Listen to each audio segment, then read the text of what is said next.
A legendary gamer suddenly wakes up in the body of a towering purple-skinned demon king resting on a dark throne. He sighs heavily as he realizes his past life is officially gone. Reincarnating into the ultimate boss of his favorite game is a wild twist he never expected. He laments the game's brutal objective to wake an ancient warrior and realizes he faces an imminent crisis. His train of thought is interrupted when a sharply dressed aide suddenly enters the throne room. The demon aide Zephyros respectfully announces that the war preparations are officially complete.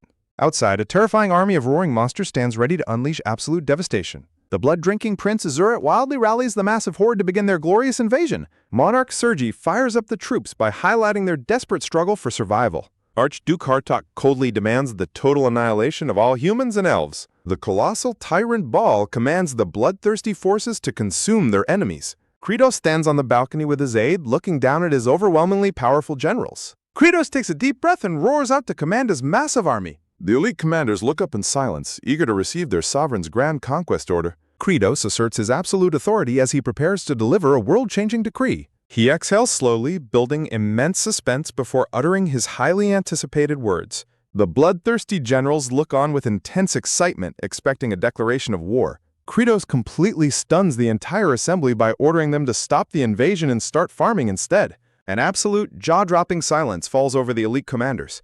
The outraged generals collectively explode in furious disbelief at this utterly ridiculous command. Kratos panics internally as he faces the terrifying wrath of his own bloodthirsty subordinates. The commanders shout in protest, completely unable to accept their lord's bizarre new pacifist direction. He desperately recalls the unstoppable player who'll inevitably hunt him down. A glowing blue system notification marks the fateful start of a legendary 20th run. He remembers the dedication it took to conquer the ultimate peak. He shivers thinking of the level 9990 champion dressed in a magical girl outfit who will surely end him.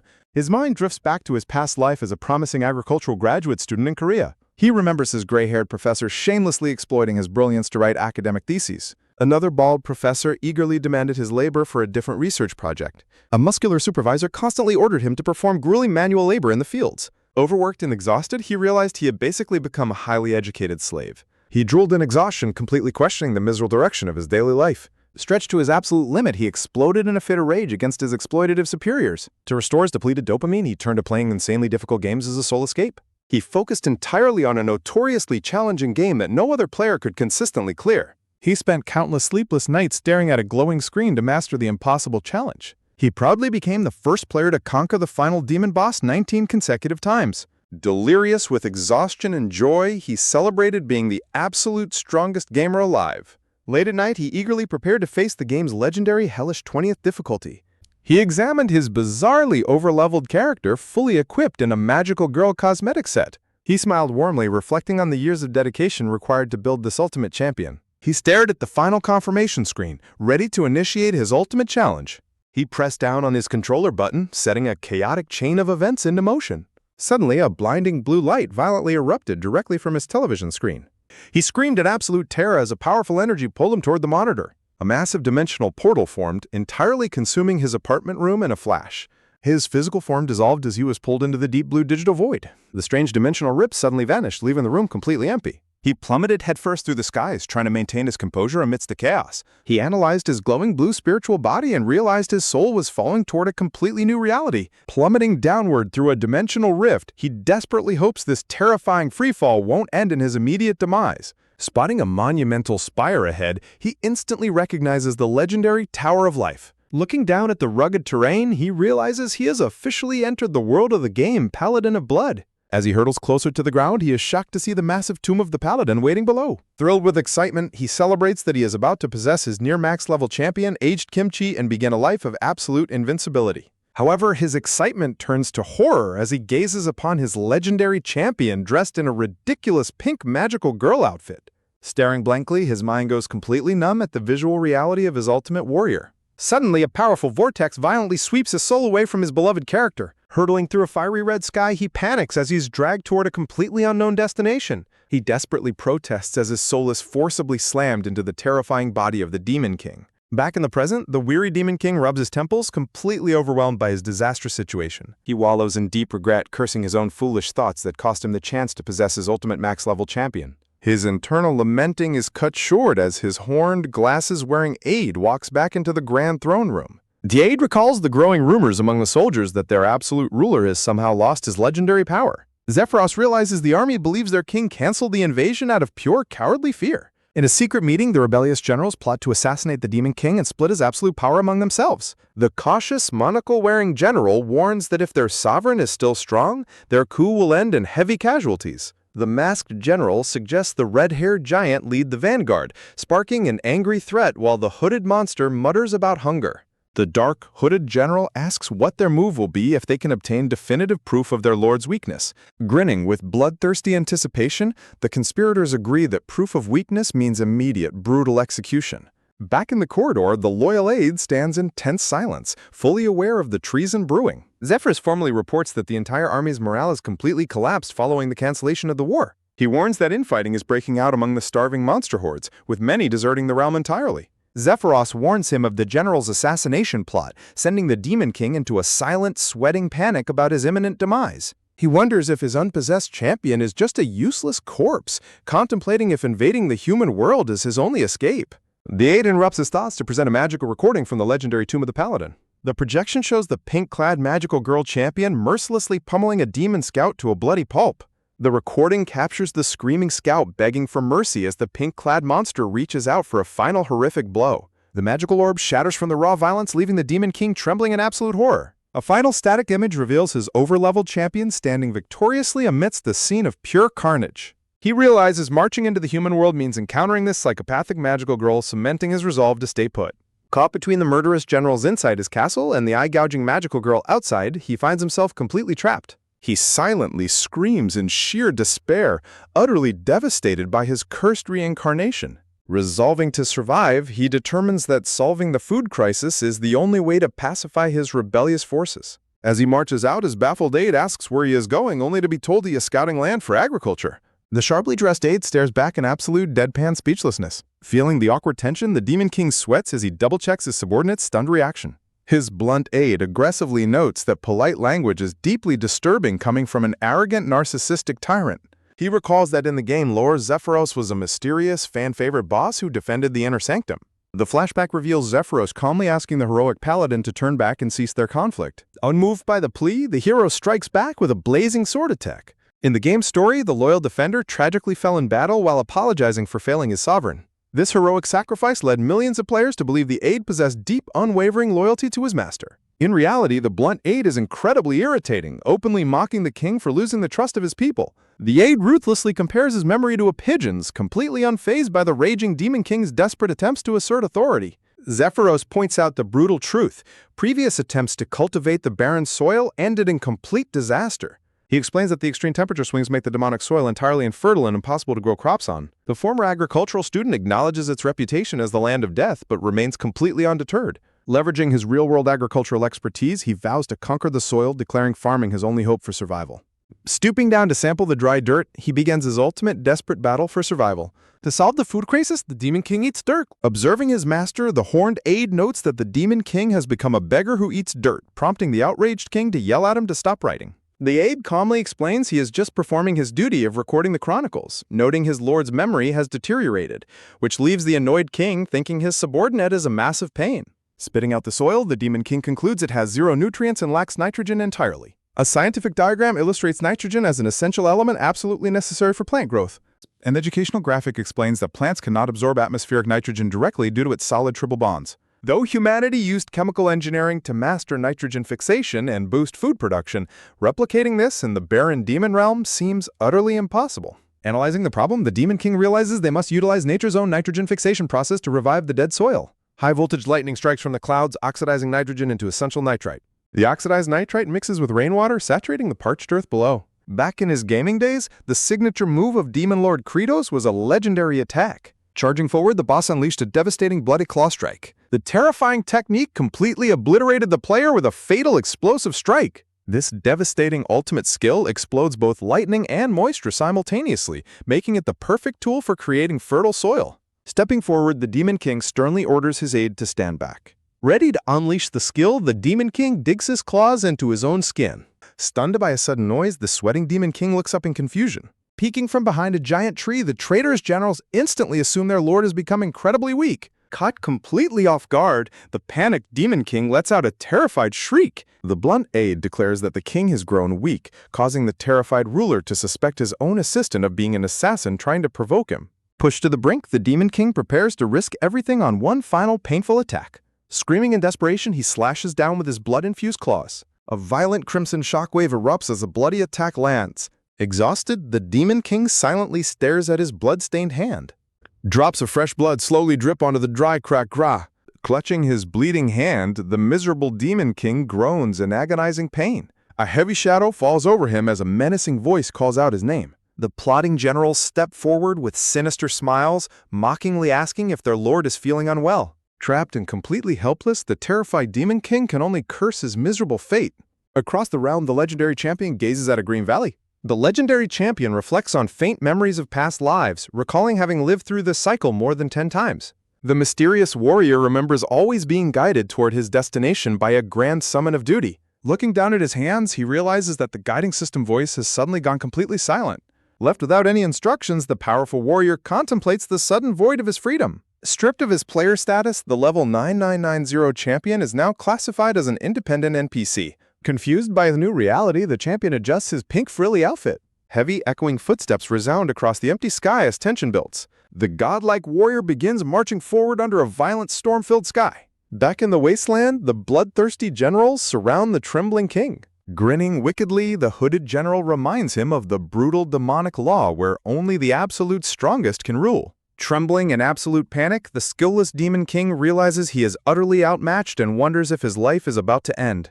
Misinterpreting the king's terror-induced shaking, the hooded general breaks into a sweat, deeply unnerved by what he believes is immense pressure. Quickly shaking off his hesitation, a dark, confident smile returns to the general's face. Brandishing his flaming sword, the hooded general confidently challenges the king to take on all 4 of them at once. Turning to look behind him, the general's confident smile instantly freezes. Sweating profusely, the shocked general stares in disbelief at his fellow rebels. Cowering behind a tree, the cowardly generals admit they are waiting to see how the fight goes before helping. Dumbfounded by their absolute shamefulness, the hooded general realizes he has been completely abandoned. The hiding conspirators offer a blunt reminder that, as demons, they are naturally evil. The final clash is about to turn into a bloodbath, but Zephyros suddenly steps forward and commands everyone to halt, prompting the onlookers to marvel at his lightning-fast intervention. Steeling his shattered resolve, Asirit grips his scythe tightly and determines that the weakened king is ripe for execution. Trapped in a corner, the sweating Demon King desperately panics, utterly clueless on how to survive this lethal assault. Recalling his earlier private strength test where he barely lifted a stone throne, he realizes his combat power is completely subpar. Asirit leaps forward with a spinning slash, leaving the petrified king to let out a silent, high-pitched squeal of terror. Analyzing the enemy's incoming trajectory, he suddenly recognizes the pattern from his memories of the game as a simple thrust or slash. The sheer velocity of the lethal swing leaves the panicked king convinced that absolute destruction is inevitable. In a split-second miracle, his body instinctively bends backward to evade the blade. Successfully dodging the impossible strike, he stands in absolute bewilderment at his own body's miraculous reaction speed. Spotting Asirit's left foot pointing outward, the Gamer King instantly calculates that the next strike will be a straight thrust. Watching the rebel pose for his next strike, he realizes the combat animations are identical to the game he mastered. The hooded rebel lunges forward again, completely unaware his moves are fully read. Observing from behind a tree, the treasonous generals misinterpret his evasive maneuver, assuming the king is merely toy-playing before a counterstrike. He easily dances around the heavy blade, moving with preternatural speed and grace. Though his body continues to dodge flawlessly, he remains deeply unsettled by this sudden burst of combat instinct. A thrilling realization dawns upon him that the entire physical battle adheres to the predictable mechanics of his game. He recalls his human life as a frustrated gamer, dying repeatedly to this boss, struggling with the enemy's offbeat feints and speed. After experiencing countless agonizing defeats, the persistent gamer had cataloged every single move the boss possessed. Having conquered the boss on his 128th attempt, he eventually mastered the fight so perfectly that he achieved flawless no-hit runs. Facing the predictable pattern once more, a dark smirk begins to form on his face. Baring his ancient fangs in a sinister grin, he proudly declares that no attack from this rebel can ever touch him. Behind the tree, the cowardly conspirators begin to sweat in sheer terror. He effortlessly dodges a storm of lethal slashes in a display of absolute dominance. Watching him mockingly evade each strike, the hidden generals conclude their lord is laughing at Asirit's weakness and enjoying himself. His pride completely shattered, the exhausted hooded general screams in humiliated rage at being toyed with. While he is relieved to survive, he knows defense alone won't win, prompting him to focus on a vital hidden truth. A cosmic breakthrough hits him. This entire fantasy world operates under the exact laws of the video game. A glowing blue system window materializes, confirming that he has successfully comprehended the core rules governing this reality. He stares in utter shock at the interface, wondering if this is the legendary system helper seen in fantasy stories. The system window praises his high concentration in flawlessly evading the rebels' continuous high-speed assault. As Asurat strikes again, the system rewards him by unlocking a special function used by playable characters. A critical new notification flashes, declaring that the legendary targeting function is now officially unlocked. A cold, lethal focus ignites in his ancient demonic eyes. Spotting a digital green reticle lock onto Asurat's face, he realizes he can finally activate his special skills. He knows this newfound targeting system will allow him to end the battle instantly. He drives his sharp claws deep into his own chest, drawing dark red blood. With a roar, he unleashes his signature bloody strike, sending raw crimson power forward. A massive fiery explosion erupts, engulfing the helpless rebel general in a blinding flash. The watching traitors cower behind the tree, terrified by the sheer force of the blast. The surrounding demon hordes erupt into ecstatic cheers, chanting their lord's name in absolute awe of his strength. The smoke clears to reveal the charred, battered rebel kneeling helplessly before his sovereign. Coughing up blood, the ruined warrior struggles to draw breath amidst the rising dust. The Demon King panics upon seeing the rebel survive a lethal strike, sweating over his opponent's terrifying recovery speed. Determined to finish him off, the Panic King immediately unleashes another brutal Crimson Strike. The hiding generals watch in horrified silence, believing their sovereign is meticulously torturing Asurat without dealing the final blow. Standing over the charred, naked form of his opponent, the king sweatily wonders how on earth he can make him stay down. The system dryly reports he has stripped the rebel naked, prompting an outraged internal scream from the flustered king. Another blue system window flashes, announcing that yet another game function has successfully unlocked. The screen proudly declares that the inventory's armor removal system is now fully available. Staring at the glowing screen, Kim Jong-shul eagerly hopes this newly opened inventory contains a set of legendary God-tier gear. Stripped of his hope for God-tier gear, the desperate Demon King realizes his inventory is completely empty. Looking down at his fallen foe, he notes Asurat's incredible recovery rate makes him a lingering danger. A sudden realization strikes him as he devises a brilliant new strategy to utilize his target. Locking his green targeting reticle onto the unconscious rebel, he prepares to exploit the targeting system. Exulting in his own genius, he declares his plan to infuse the barren ground with nitrogen. He spots the cowardly generals hiding behind a tree and decides to use them for his test. The Demon King calls out to Sergi, catching the nervous general completely off guard. Sergi blushes in deep embarrassment, completely misinterpreting the order to tie up a naked Asurat. The captured rebel general is tied securely to a wooden post tacked as a makeshift lightning rod. Slowly regaining consciousness, the bound warrior begins to stir. Asurat laughs maniacally, mocking the king's weak attacks and promising to sever his head. In response, the Demon King unleashes a brutal, bloody strike directly at the wooden post. The chemical reaction instantly begins, converting the atmospheric nitrogen into nitrite. He orders Hartok to conjure a massive fog thick enough to drench the entire battlefield. Hartok trembles in awe, misinterpreting the damp fog as an incredibly creative form of water-conducted torture. Shivering with dark admiration, Hartok unleashes his magic to blanket the area in dense mist. The thick fog spreads across the plains, perfectly drenching the bound rebel general. The Demon King relentlessly spams Bloody Strike to generate continuous lightning strikes through the mist. Despite howling in pain from the self-harm skill, he continues his furious elemental assault. Hartok stands in stunned silence as the brutal electrical storm rages on. Sergi and the red-haired general watch in absolute horror at their lord's unrelenting ferocity. Electrocuting shockwaves repeatedly blast through the captive's body, keeping him locked in agony. The Demon King laughs maniacally, completely thrilled that he is successfully enriching the barren farmland. Hysterical laughter echoes across the desolate plains as lightning continues to rain down. Violent explosions of crimson power reshape the very landscape. Kneeling in the dirt, the king checks the loose soil crumbling through his bandaged hand. He observes that the nitrogen infusion is a success, turning his focus to the next stage of soil preparation. He analyzes the monovalent structure of the current soil, noting its poor drainage and oxygen flow.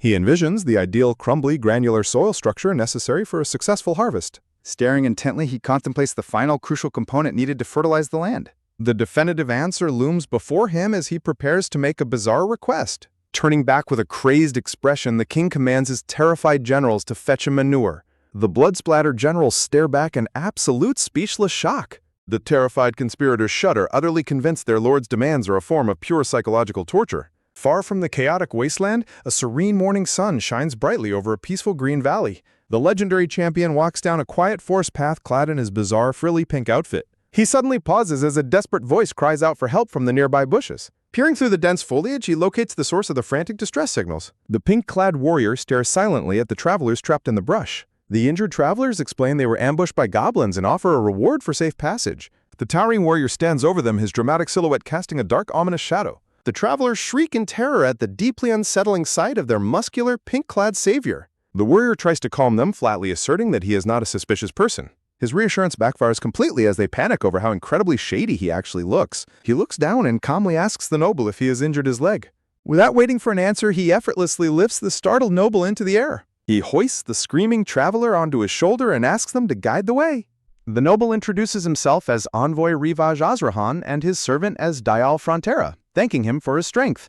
Curious about his eccentric savior, the silver-haired noble politely asks for the warrior's identity. The legendary champion prepares to speak, ready to unveil his true name. Determined to uncover the final mystery of this new reality, two figures set off toward a sprawling settlement.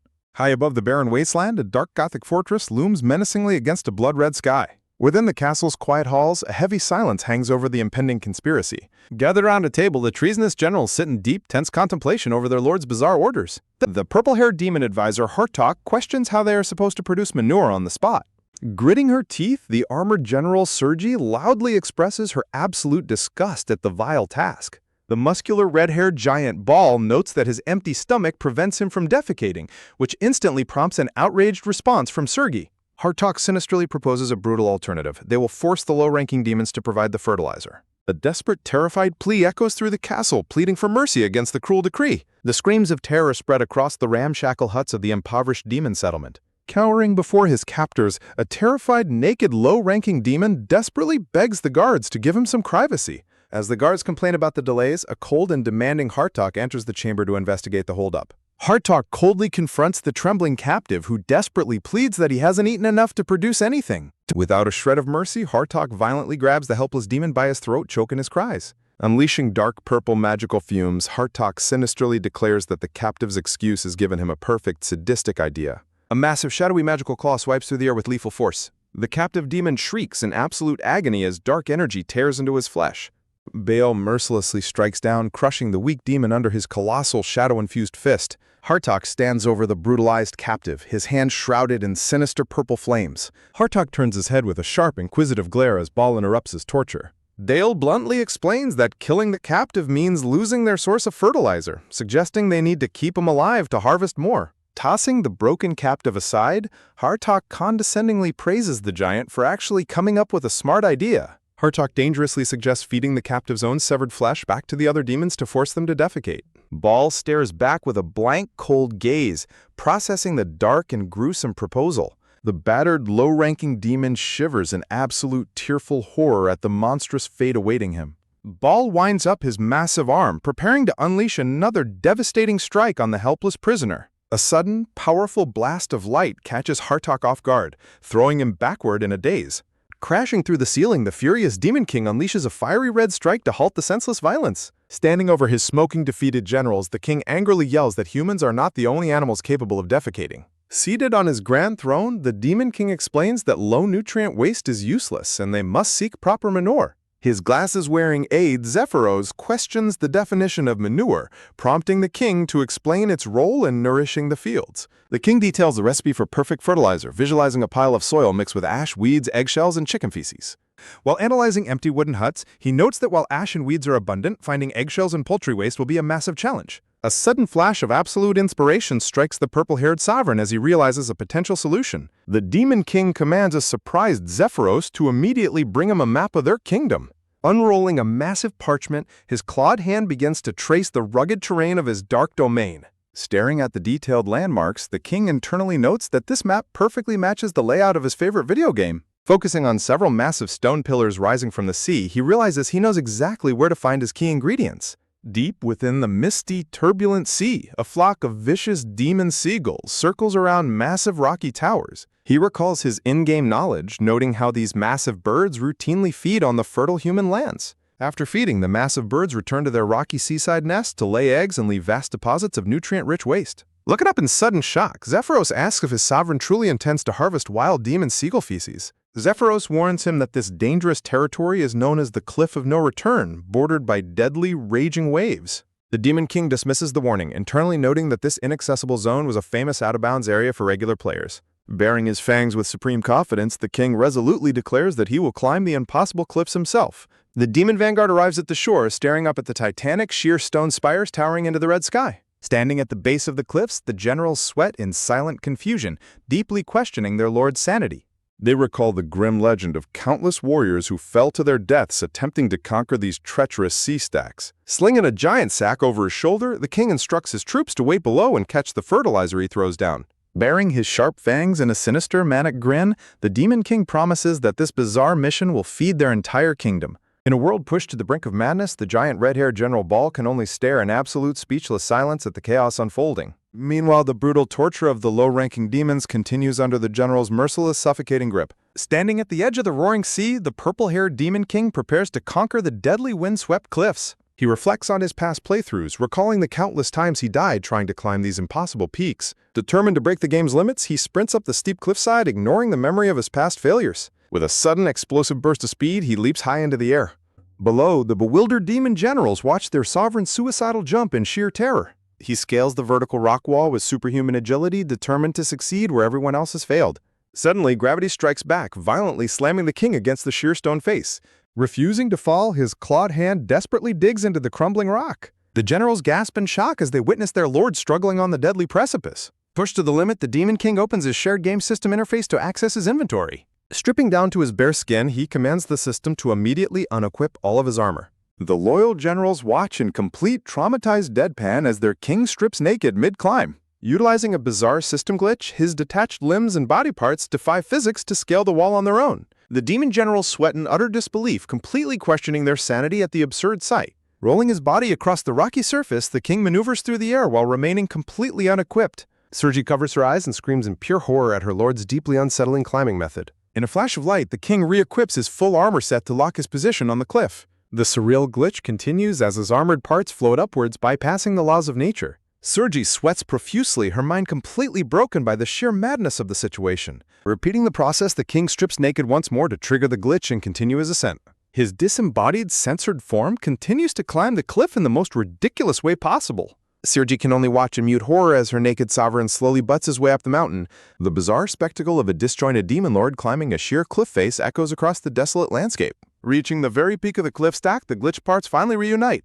Fully clothed once more, the proud Demon King stands victoriously at the summit. He explains how sharing the game's system allowed him to exploit the famous map boundary glitch to reach this forbidden zone. Inspired by his lord's triumph, the muscular Ball declares his intention to jump up and assist the king, despite Zephyros's warnings. Ignoring his allies' desperate protests, the giant red-haired general charges forward with reckless abandon. Ball leaps into the sky, prompting a frantic, furious reaction from the shocked Demon King. The fragile cliff stack crumbles instantly, sending the giant general plummeting toward the violent waves below. With lightning-fast reflexes, a hand reaches out through the debris to make a desperate catch. Dangling over the abyss, the Demon King catches Ball by the wrist, barely holding on. Straining under the immense weight, the king cries out in agony as his arm feels like it is about to rip off. Mid-struggle, a cold thought crosses the king's mind, questioning why he is risking his life to save a potential threat. Ball looks up with somber resolution, urging his lord to let go since there is no reason to help him. The words trigger a sudden, shocking memory in the king's mind, sparking a moment of profound realization. In a tragic flashback, a crying student laments how his professor is exploiting him as a work slave. The desperate classmate begs for help, pleading with his friend to intervene on his behalf. He tearfully insists that the professor actually respects him and might listen to his plea. A cold silence hangs between them as the protagonist refuses to make eye contact. He coldly dismisses the plea, asserting that his classmate's problems are none of his business. A wave of deep regret washes over him as he recalls how his fear of falling out of favor made him selfish. Under the cold moonlight, he walked away, leaving his crying classmate completely abandoned. Back in reality, the Demon King grits his teeth, determined not to make the same cowardly mistake twice. With newfound resolve, he tightens his grip on the falling general's wrist. Summoning every ounce of his power, he pulls the massive giant back up to safety. Straining with intense effort, the king refuses to let go, his face contorted in furious determination. He remembers his friend's grateful smile, finding redemption by choosing to save a life this time. With a deafening roar, the colossal red-haired general screams in pure terror as he plummets from the crumbling cliff. Desperately reaching out, the purple-haired Demon King falls alongside him, determined to catch his massive general. A brutal impact echoes through the air as the king tightly grabs the giant's wrist with absolute determination. Defying gravity on the sheer rock face, the king successfully holds on to the massive weight of the red-haired giant. The immense force tears the rock apart, sending both powerful warriors plunging down toward the ground below. They crash violently against the hard earth, raising a massive cloud of dust from the devastating fall. Nursing his injuries, the groaning Demon King sits up while the giant general watches him in disbelief. The red-haired giant realizes with shock that his lord risks serious injury just to save his life. Clutching his fractured right arm, the purple-haired sovereign ignores the pain to address his loyal follower. The sovereign explains that physical pain is far easier to bear than the lingering guilt of abandoning someone.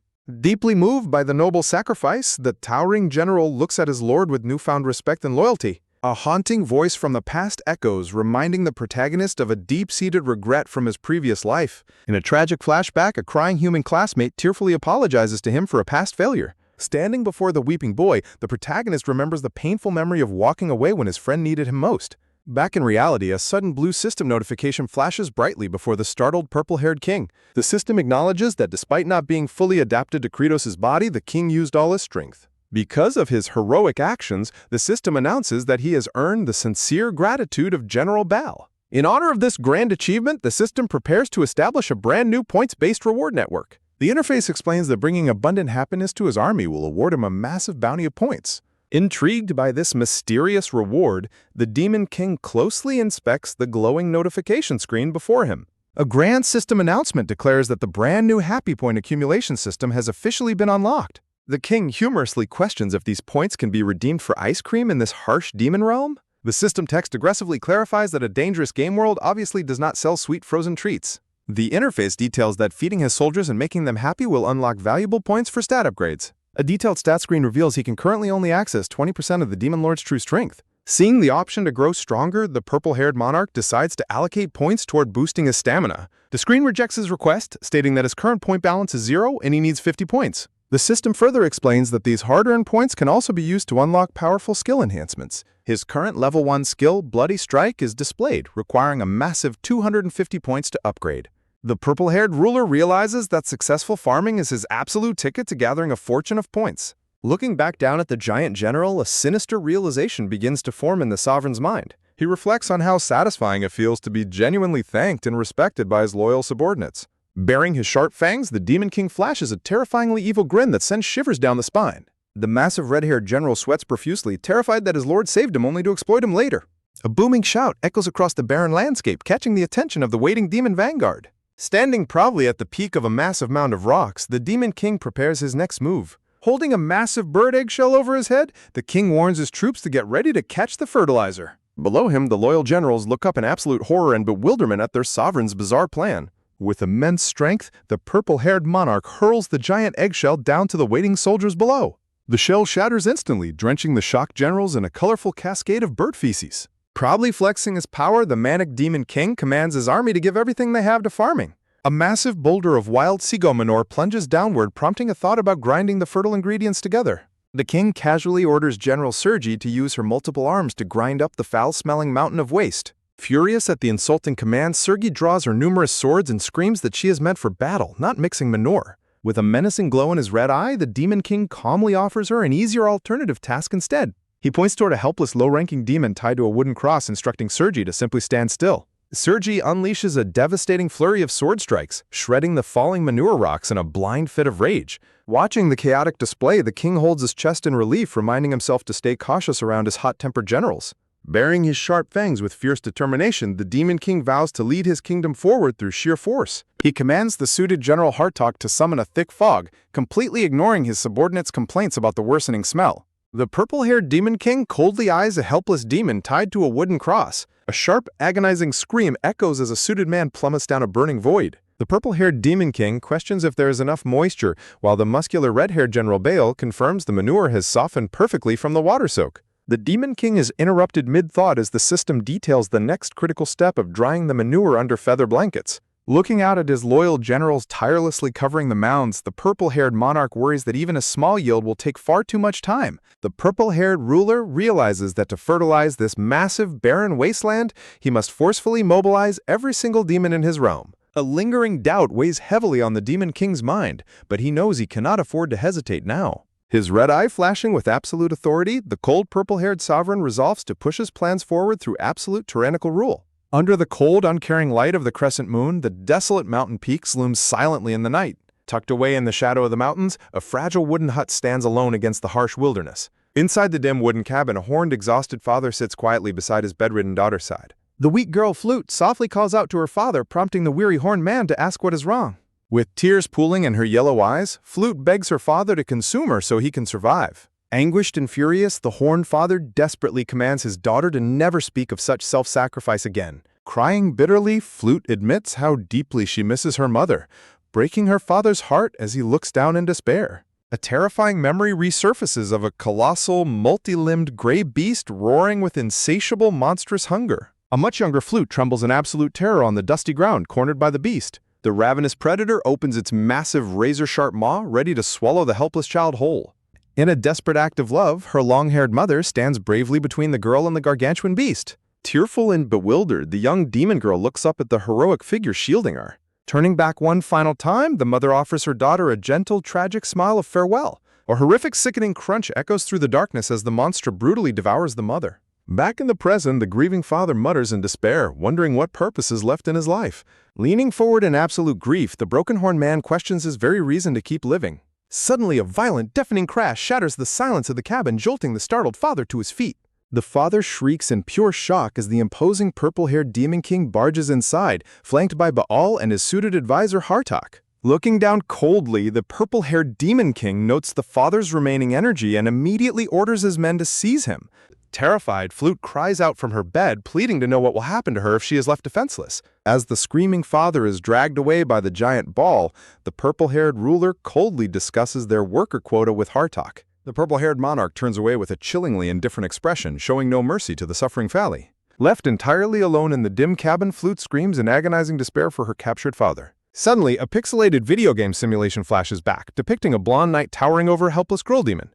A human hand violently presses a controller button to execute a cold-blooded command. With a swift, merciless swing, the virtual knight executes the crying girl demon in the simulation. Back in the real world, the crying girl demon's tragic reality mirrors the cruelty of the game. The purple-haired sovereign closes his eyes, suppressing any lingering human guilt behind his grim mission. Standing before his heavily armed guards, the purple-haired demon king outlaws cannibalism and commands his suited, glasses-wearing advisor to gather the remaining demons for farm labor. He justifies his brutal, tyrannical methods, believing that a true leader must enforce harsh sacrifices to achieve a greater future. As the days pass, the blazing sun slowly sinks beneath the dusty orange horizon of the demon realm.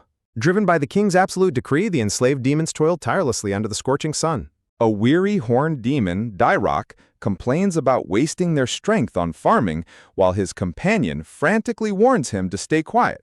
Believing they are doomed anyway, Dyrok bitterly questions what they could possibly plant in such dead, nutrient-starved soil.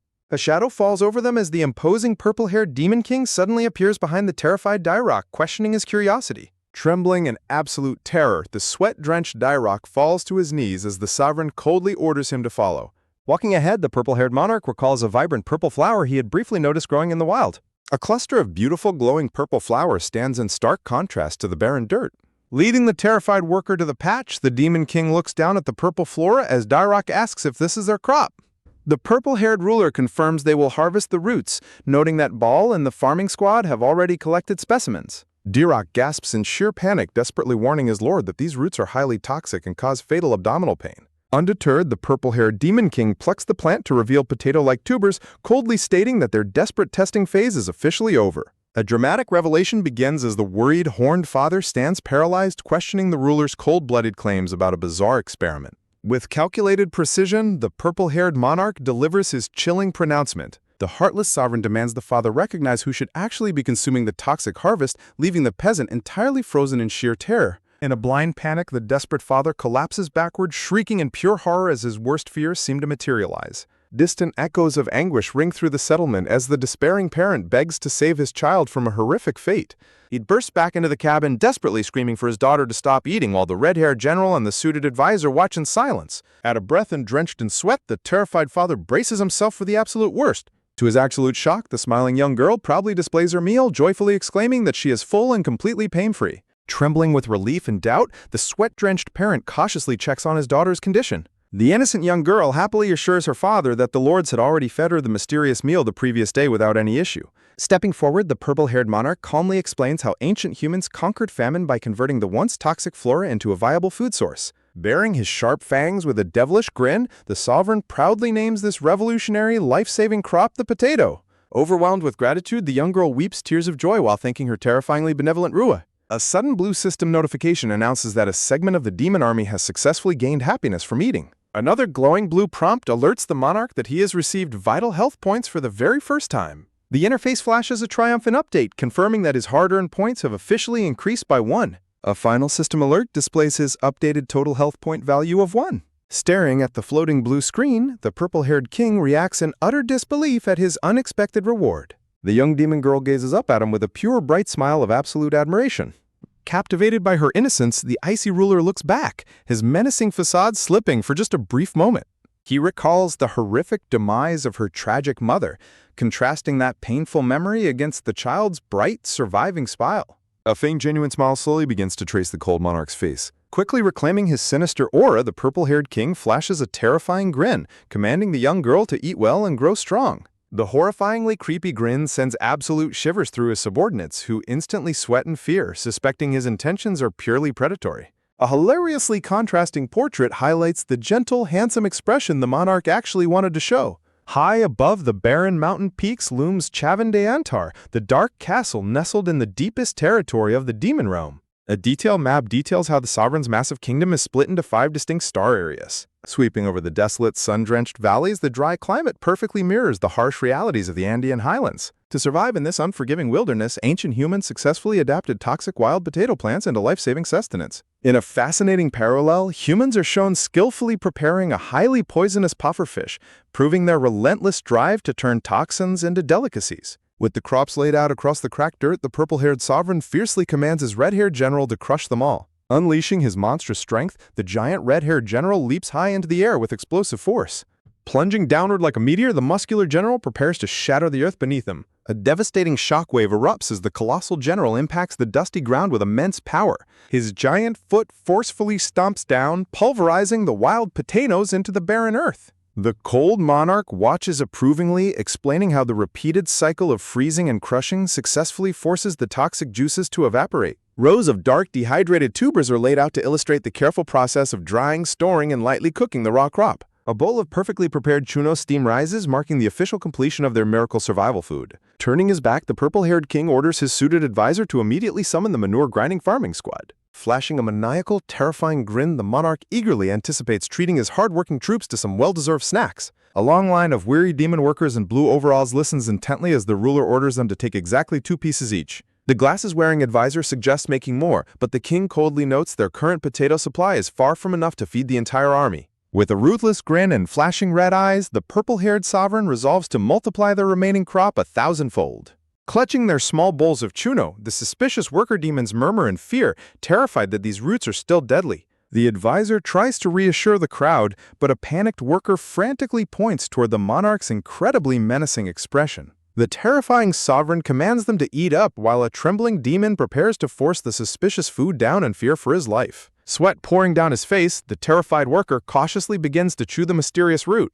Closing his eyes tight, he forcefully swallows the chunk, bracing himself for sudden agony. Suddenly, tears of pure ecstasy stream down his face as he passionately cheers for the greatness of his demon lord. Seeing their companion's overwhelming joy, the rest of the ravenous farming squad eagerly devours the delicious feast. Amidst the harsh, glowing winds of the demon realm, the purple-haired demon king and his suited advisor look down coldly on their struggling workforce. In complete disbelief, a sweat-drenched demon worker gasps as he realizes their terrifying ruler actually provided them with real edible food. Overwhelmed with relief, the worker bursts into tears, roaring a passionate yell of absolute joy. Raising their arms in perfect unison, the entire workforce chants their absolute praise and loyalty to the standing king. Keeping a cool, indifferent gaze, the purple-haired monarch silently resolves to find a less embarrassing chant for his subjects. Watching his master's unwavering focus, the glasses-wearing advisor Hartok begins to believe they can truly end their endless famine. A sudden blue system notification announces that a massive portion of the demon army has found happiness, granting him 50 health points. The purple-haired monarch reacts with quiet shock as the unexpected interface reward flashes before his eyes. Smirking at his newfound power, the monarch calculates how to use this massive point boost to increase his physical stats. Reviewing his stat upgrade options, the calculated ruler decides to gather even more points before making his final choice. Taking charge, Hartok announces that they will split the remaining workforce into dedicated manure and potato gathering squads. Hartok commands the workers to spread the hopeful news of edible crops to the village, promising valuable food vouchers for their labor. Watching as advisor manage the crowd, the purple-haired sovereign grudgingly respects the brilliant demon's immense competence.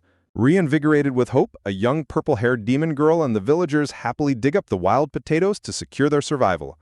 The giant red-haired General Ball gags in absolute disgust as the brutal labor of preparing organic fertilizer begins. Standing on the dry earth, the cold monarch precisely directs his workers to position a giant wooden cross. With a heavy thud, a bound, black-haired captive is hoisted high into the sky on the wooden frame. Unleashing a brutal arc of crimson lightning, the king mercilessly shocks the captive to extract vital nitrogen for the dry soil. With his red eyes gleaming, the cold sovereign decides it is time to proceed to the next phase of his farming master plan. Looking over the sprawling, barren plains, the monarch realizes that even distribution of the fertilizer is nearly impossible. The battered captive begs for death while the ruler coldly calculates the logistical limits of his starving workforce. Ignoring the pleas, the monarch shocks the captive again, exploiting the general's immense resilience to keep generating power. The cold ruler contemplates if he is truly forced to wait for his ultimate backup plan to arrive.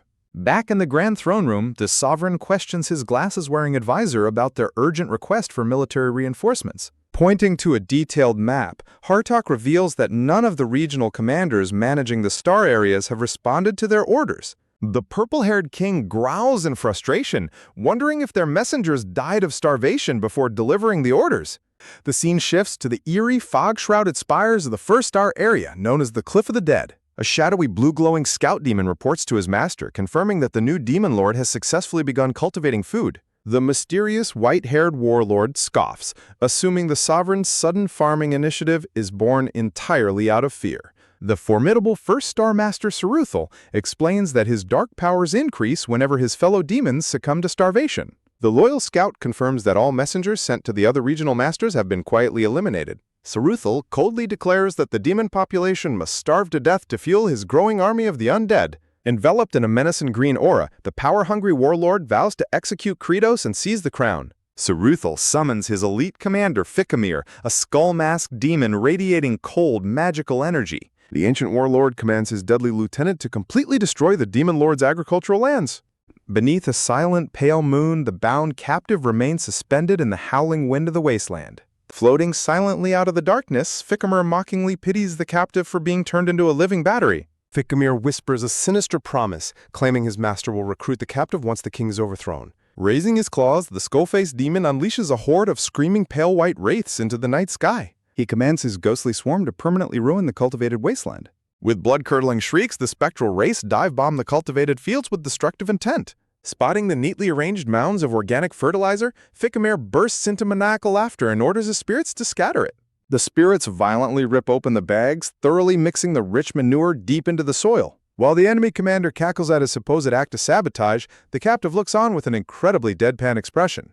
In a hilarious twist, it is revealed that the king and his advisor were desperately stressing over how to grind and mix the manure. Entirely unaware of his massive mistake, the skull-masked demon smugly declares his victory over the demon king. A hilarious silence fills the night air as the enemy team does all of the hard, exhausting farm work for free. The utterly bewildered captive can only watch in stunned silence as the enemy continues their accidental community service. As a new morning dawns over the demon realm, the dark castle stands quiet and serene. Slumped over in absolute exhaustion, a weary wraith laments the endless back-breaking labor of their accidental farm duty. The ultimate sabotage backfires as the ghostly undead invaders are whipped into a frenzy of hard manual labor. Amidst the grueling work, two glowing spirits find themselves working far harder than they ever did in their lazy past lives. One of the skeletal wraiths pauses in quiet reflection, feeling a strange new sensation blooming inside his chest. Looking down at the beautifully cultivated soil, the spirit realizes that honest work has filled his undead soul with a bizarre sense of pride. His ghostly companion stares in utter disbelief, completely stunned by this unexpected revelation. Mocking his friend's newfound work ethic, the second wraith scoffs at how ridiculous it is to enjoy physical labor. In a hilarious turn of events, the cynical spirit is instantly swept up by the joy of productivity and begins digging like a maniac. The saboteurs plow through the entire night, only to freeze in sheer horror as the bright morning sun begins to rise. Panic erupts across the wasteland as the spectral army realizes their obsession with farming has left them exposed to the deadly daylight. Screaming in absolute terror, the wraiths prepare for their imminent demise under the scorching rays. Under the burning glare of the sun, the terrified spirits vanish into thin air, leaving behind a perfectly cultivated field. Shielded by a dark umbrella, the skull-masked commander Fikimir sheds dramatic tears of grief for his lost soldiers. Believing his loyal spirits perished in a brilliant act of sabotage, Fikimir prays for their souls to rest in peace. Wiping away his tears, the skull-masked commander smugly anticipates the ruin and despair his sabotage will bring to the Demon King. Meanwhile, as sunset drapes over the grand barn, the king's massive potato harvest remains locked away. Standing before a mountain of crops, the purple-haired monarch Kratos learns from his advisor Zephyros that the potatoes are completely dormant. The serious monarch listens as Zephyros explains that dormant crops will refuse to sprout, rendering them useless for planting. A whimsical visual explains that these potatoes are essentially deep in a peaceful slumber beneath the earth. The slumber was violently interrupted when the frantic farming squad yanked them out of the dirt by the roots. Traumatized by the sudden shock, the crops essentially fainted, locking their biological cycles in a state of stasis. The calculating ruler realizes he must trick the crops into waking up by manipulating the storage temperature. However, the monarch sighs as he remembers his unreliable allies and realizes he must find a way to warm the room without their help. Desperate to generate heat, the king orders his demon workers to perform a massive, grueling squat routine. The manual heating plan falls flat as the exhausted workforce collapses onto the cold ground in absolute fatigue. A close-up reveals the king's deep frustration as his master plan hit a massive roadblock. Refusing to back down, the purple-haired sovereign commands Zephyros to accompany him to the fields to find another way. Upon arriving at the wasteland, the king is greeted by dust clouds swirling around the solitary wooden cross in the distance. The cold monarch is utterly dumbfounded, staring at the land with a look of absolute shock. Staring at the soil, he realizes that the dry earth has been masterfully mixed and prepared for planting. Hanging bound on the cross, the black-haired captive sweats profusely from the overpowering stench of the freshly blended manure. The king can barely believe his eyes, wondering what kind of miracle could have perfectly tilled his fields overnight. Hiding behind a nearby tree, Fikimir cackles in triumph, completely misinterpreting the monarch's shocked expression as absolute despair. Unbeknownst to the laughing commander, the massive red-haired General Baal looms menacingly directly behind him. Baal effortlessly lifts the struggling saboteur by his head, while Zephyros recognizes him as a regional commander from the Cliff of the Dead. The cold monarch demands to know why the enemy commander has infiltrated his territory. Before Fikimir can even utter a word, a brutal bone-shattering punch slams directly into his skull mask. When Zephyros questions the sudden violence, the king coolly states that a beating is the most efficient interrogation method. Trembling but defiant, Fikimir vows that he will never break under torture and spit out his master's secrets. Completely ignoring his resolve, the relentless king unleashes a blinding, devastating barrage of punches onto the enemy commander. Panting from the physical exertion, the purple-haired king groans about how tired he is, leaving Fikimir battered and defeated. Suddenly, a glowing blue system interface pops up, offering to exchange health points for physical stat upgrades. The king immediately spends 50 health points to boost his stamina, while Fikimir screams in agony and begs to confess everything. Sobbing under the relentless assault, Fikimir confesses that he was sent to ruin the fields and starve the demon population. The scene shifts back to the Dark Castle Peaks as the king confirms Saruthal was the mastermind behind their cut-off reinforcements. Sitting on his grand throne, the monarch realizes Saruthal gains power from starvation, making this a calculated act of revolution. Zephyros advises that defeating Saruthal will serve as a terrifying warning to all the other rebellious regional lords. Glaring coldly, the purple-haired sovereign resolves to eliminate the threat once and for all to protect his kingdom's future. Zephyros warns his master that Saruthal possesses the terrifying ability to turn his body into an untouchable ghost. A visual details how Saruthal turned his entire labyrinthine territory into a complex, maddening game of hide-and-seek. With his red eye flashing with absolute bloodlust, the ruthless monarch vows to drag the cowardly pests straight out of their nest. An innocent child steps onto the barren soil, holding the key to their salvation. The bound black-haired captive looks down with a grim, exhausted expression. The tied captive demands to know what the child is looking at. She nervously hesitates to speak while clutching her cheek. She bows deeply to express her gratitude for his sacrifice in producing food. The bound captive roars in furious outrage at her words. He furiously accuses her of mockery and vows to kill her, sending her fleeing in terror. He screams a deadly threat toward Kratos, vowing vengeance once he escapes. He is suddenly distracted by a shouting voice and wonders if Kratos has arrived. Joyful celebrations echo across the field under the silent moon. The demons celebrate the addition of a second lightning rod to the field. Kratos and the workers joyfully celebrate their new high-voltage addition with a noisy ceremony. The bound captive realizes his terrifying status as the original lightning rod. He sheds tears of relief, mistakenly believing he is finally free from his lightning duty. He looks up in confusion as he remains firmly bound next to the newcomer. Kratos violently unleashes a massive flaming strike to summon the lightning. The captive realizes in horror that they are simply sharing the lightning goody. A massive electrical shock surges violently through both bound demons simultaneously. The spectral warlord reacts with distress to the sudden strike. The warlord grieves loudly for his electrocuted confidant. Credo screams in satisfaction as his attack hits its mark. Thickamere screams in agony as his master watches his painful electrocution in horror. Kredos relentlessly delivers another heavy blow to generate more power. Thickamere continues to howl under the agonizing electrical current. The desperate warlord begs them to stop the torture of his servant. Kredos suddenly notices something and calls for attention. Kredos recognizes the enemy scout watching him closely from a nearby branch. Kredos vows to make the enemy regret their attempts to sabotage his agricultural efforts. A blinding beam of light pierces through the crimson-tinted sky. The little demon girl carefully taps the dry soil with her small shovel. The bound captive watches her actions in quiet, brooding silence. She gently digs into the parched earth with persistent effort. The captive questions the girl's actions, catching her completely off guard. She explains her desire to help the adults in their crucial farming efforts. Thickamere mockingly points out the plowed field and demands her work be useful. She happily thanks him and promises to plant crops and install more lightning rods, leaving Thickamere speechless. Thickamere feels strangely touched and rewarded by her innocence, earning a cynical remark from his companion. The captive scoffs at their efforts but casually reveals the secret to making dormant potatoes sprout quickly. She runs off to apply this crucial information, leaving the shouting captive behind. He scoffs at her departure, completely unaware of the massive tip he just gave away. The demonic castle stands tall against a blazing orange sunset. Zephyros questions the rescue plan, but Kredos confidently dismisses the idea of the warlord saving his ally. Kredos details his plan to draw out the enemy and eliminate his forces one by one.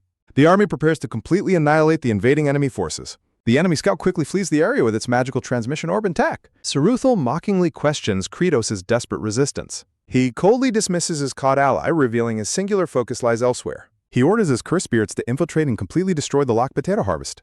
A terrifying, ghostly lizard spirit shrieks as it charges forward. The spectral swarm surges forward to execute their Dark Master's final sabotage. A spectral army of blue spirits surges forward with a single devastating command to crush and trample everything in their path. The terrifying lizard-like ghosts screech as they dive straight down toward the locked wooden barn doors. Staring down at the invading spectral creatures, Kredos confidently notes that his predictions have come to pass. Standing tall inside the massive storage warehouse, Kredos calmly watches the cursed spirits crash inside.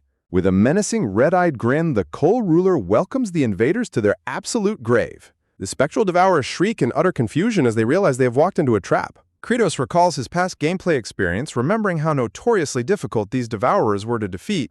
An instructional flashback explains how Saruthal's Second Legion operates by gathering in massive, overwhelming packs. The visual warns that if any physical contact is made with these creatures during battle, disaster strikes. Once they latch onto their victim, the devourers instantly sap their youth and rapidly age them. The annoying monsters then steal and mimic the exact abilities of whatever target they touch. Kredos smiles deviously, revealing he knows the ultimate secret to destroying these troublesome pests. Sparking with dangerous energy, the monarch prepares to fry the invaders using objects imbued with lightning attributes. Realizing the severe danger, the panicked devourers desperately scream to abort the mission and run. Kredos laughs mockingly, declaring that the real trap is already laid directly beneath their feet. The fleeing spirits look down in horror at the wooden floors soaked in Kredos' pre-spread blood. The Demon King prepares to unleash a devastating technique reserved for his second battle phase. A blinding, catastrophic blast of golden electricity erupts violently throughout the entire wooden warehouse. The massive electrical currents surge directly along the lines of blood splattered across the walls. High-voltage lightning strikes the helpless devourers, lighting them up in agonizing pain. Kredos yells out his devastating wide-area bloody strike, filling the entire room with electric destruction. Screaming in agony, the heavily electrocuted devourers are thoroughly cooked by the massive lightning surge. Kredos roars that the spirits are now vulnerable to physical attacks, commanding his farmer army to deploy. Leaping into battle with fierce determination, the muscular demon workers celebrate a highly unusual harvest. Armed with pitchforks, shovels, and pickaxes, the enthusiastic farmers dive headfirst into the shocked spirits.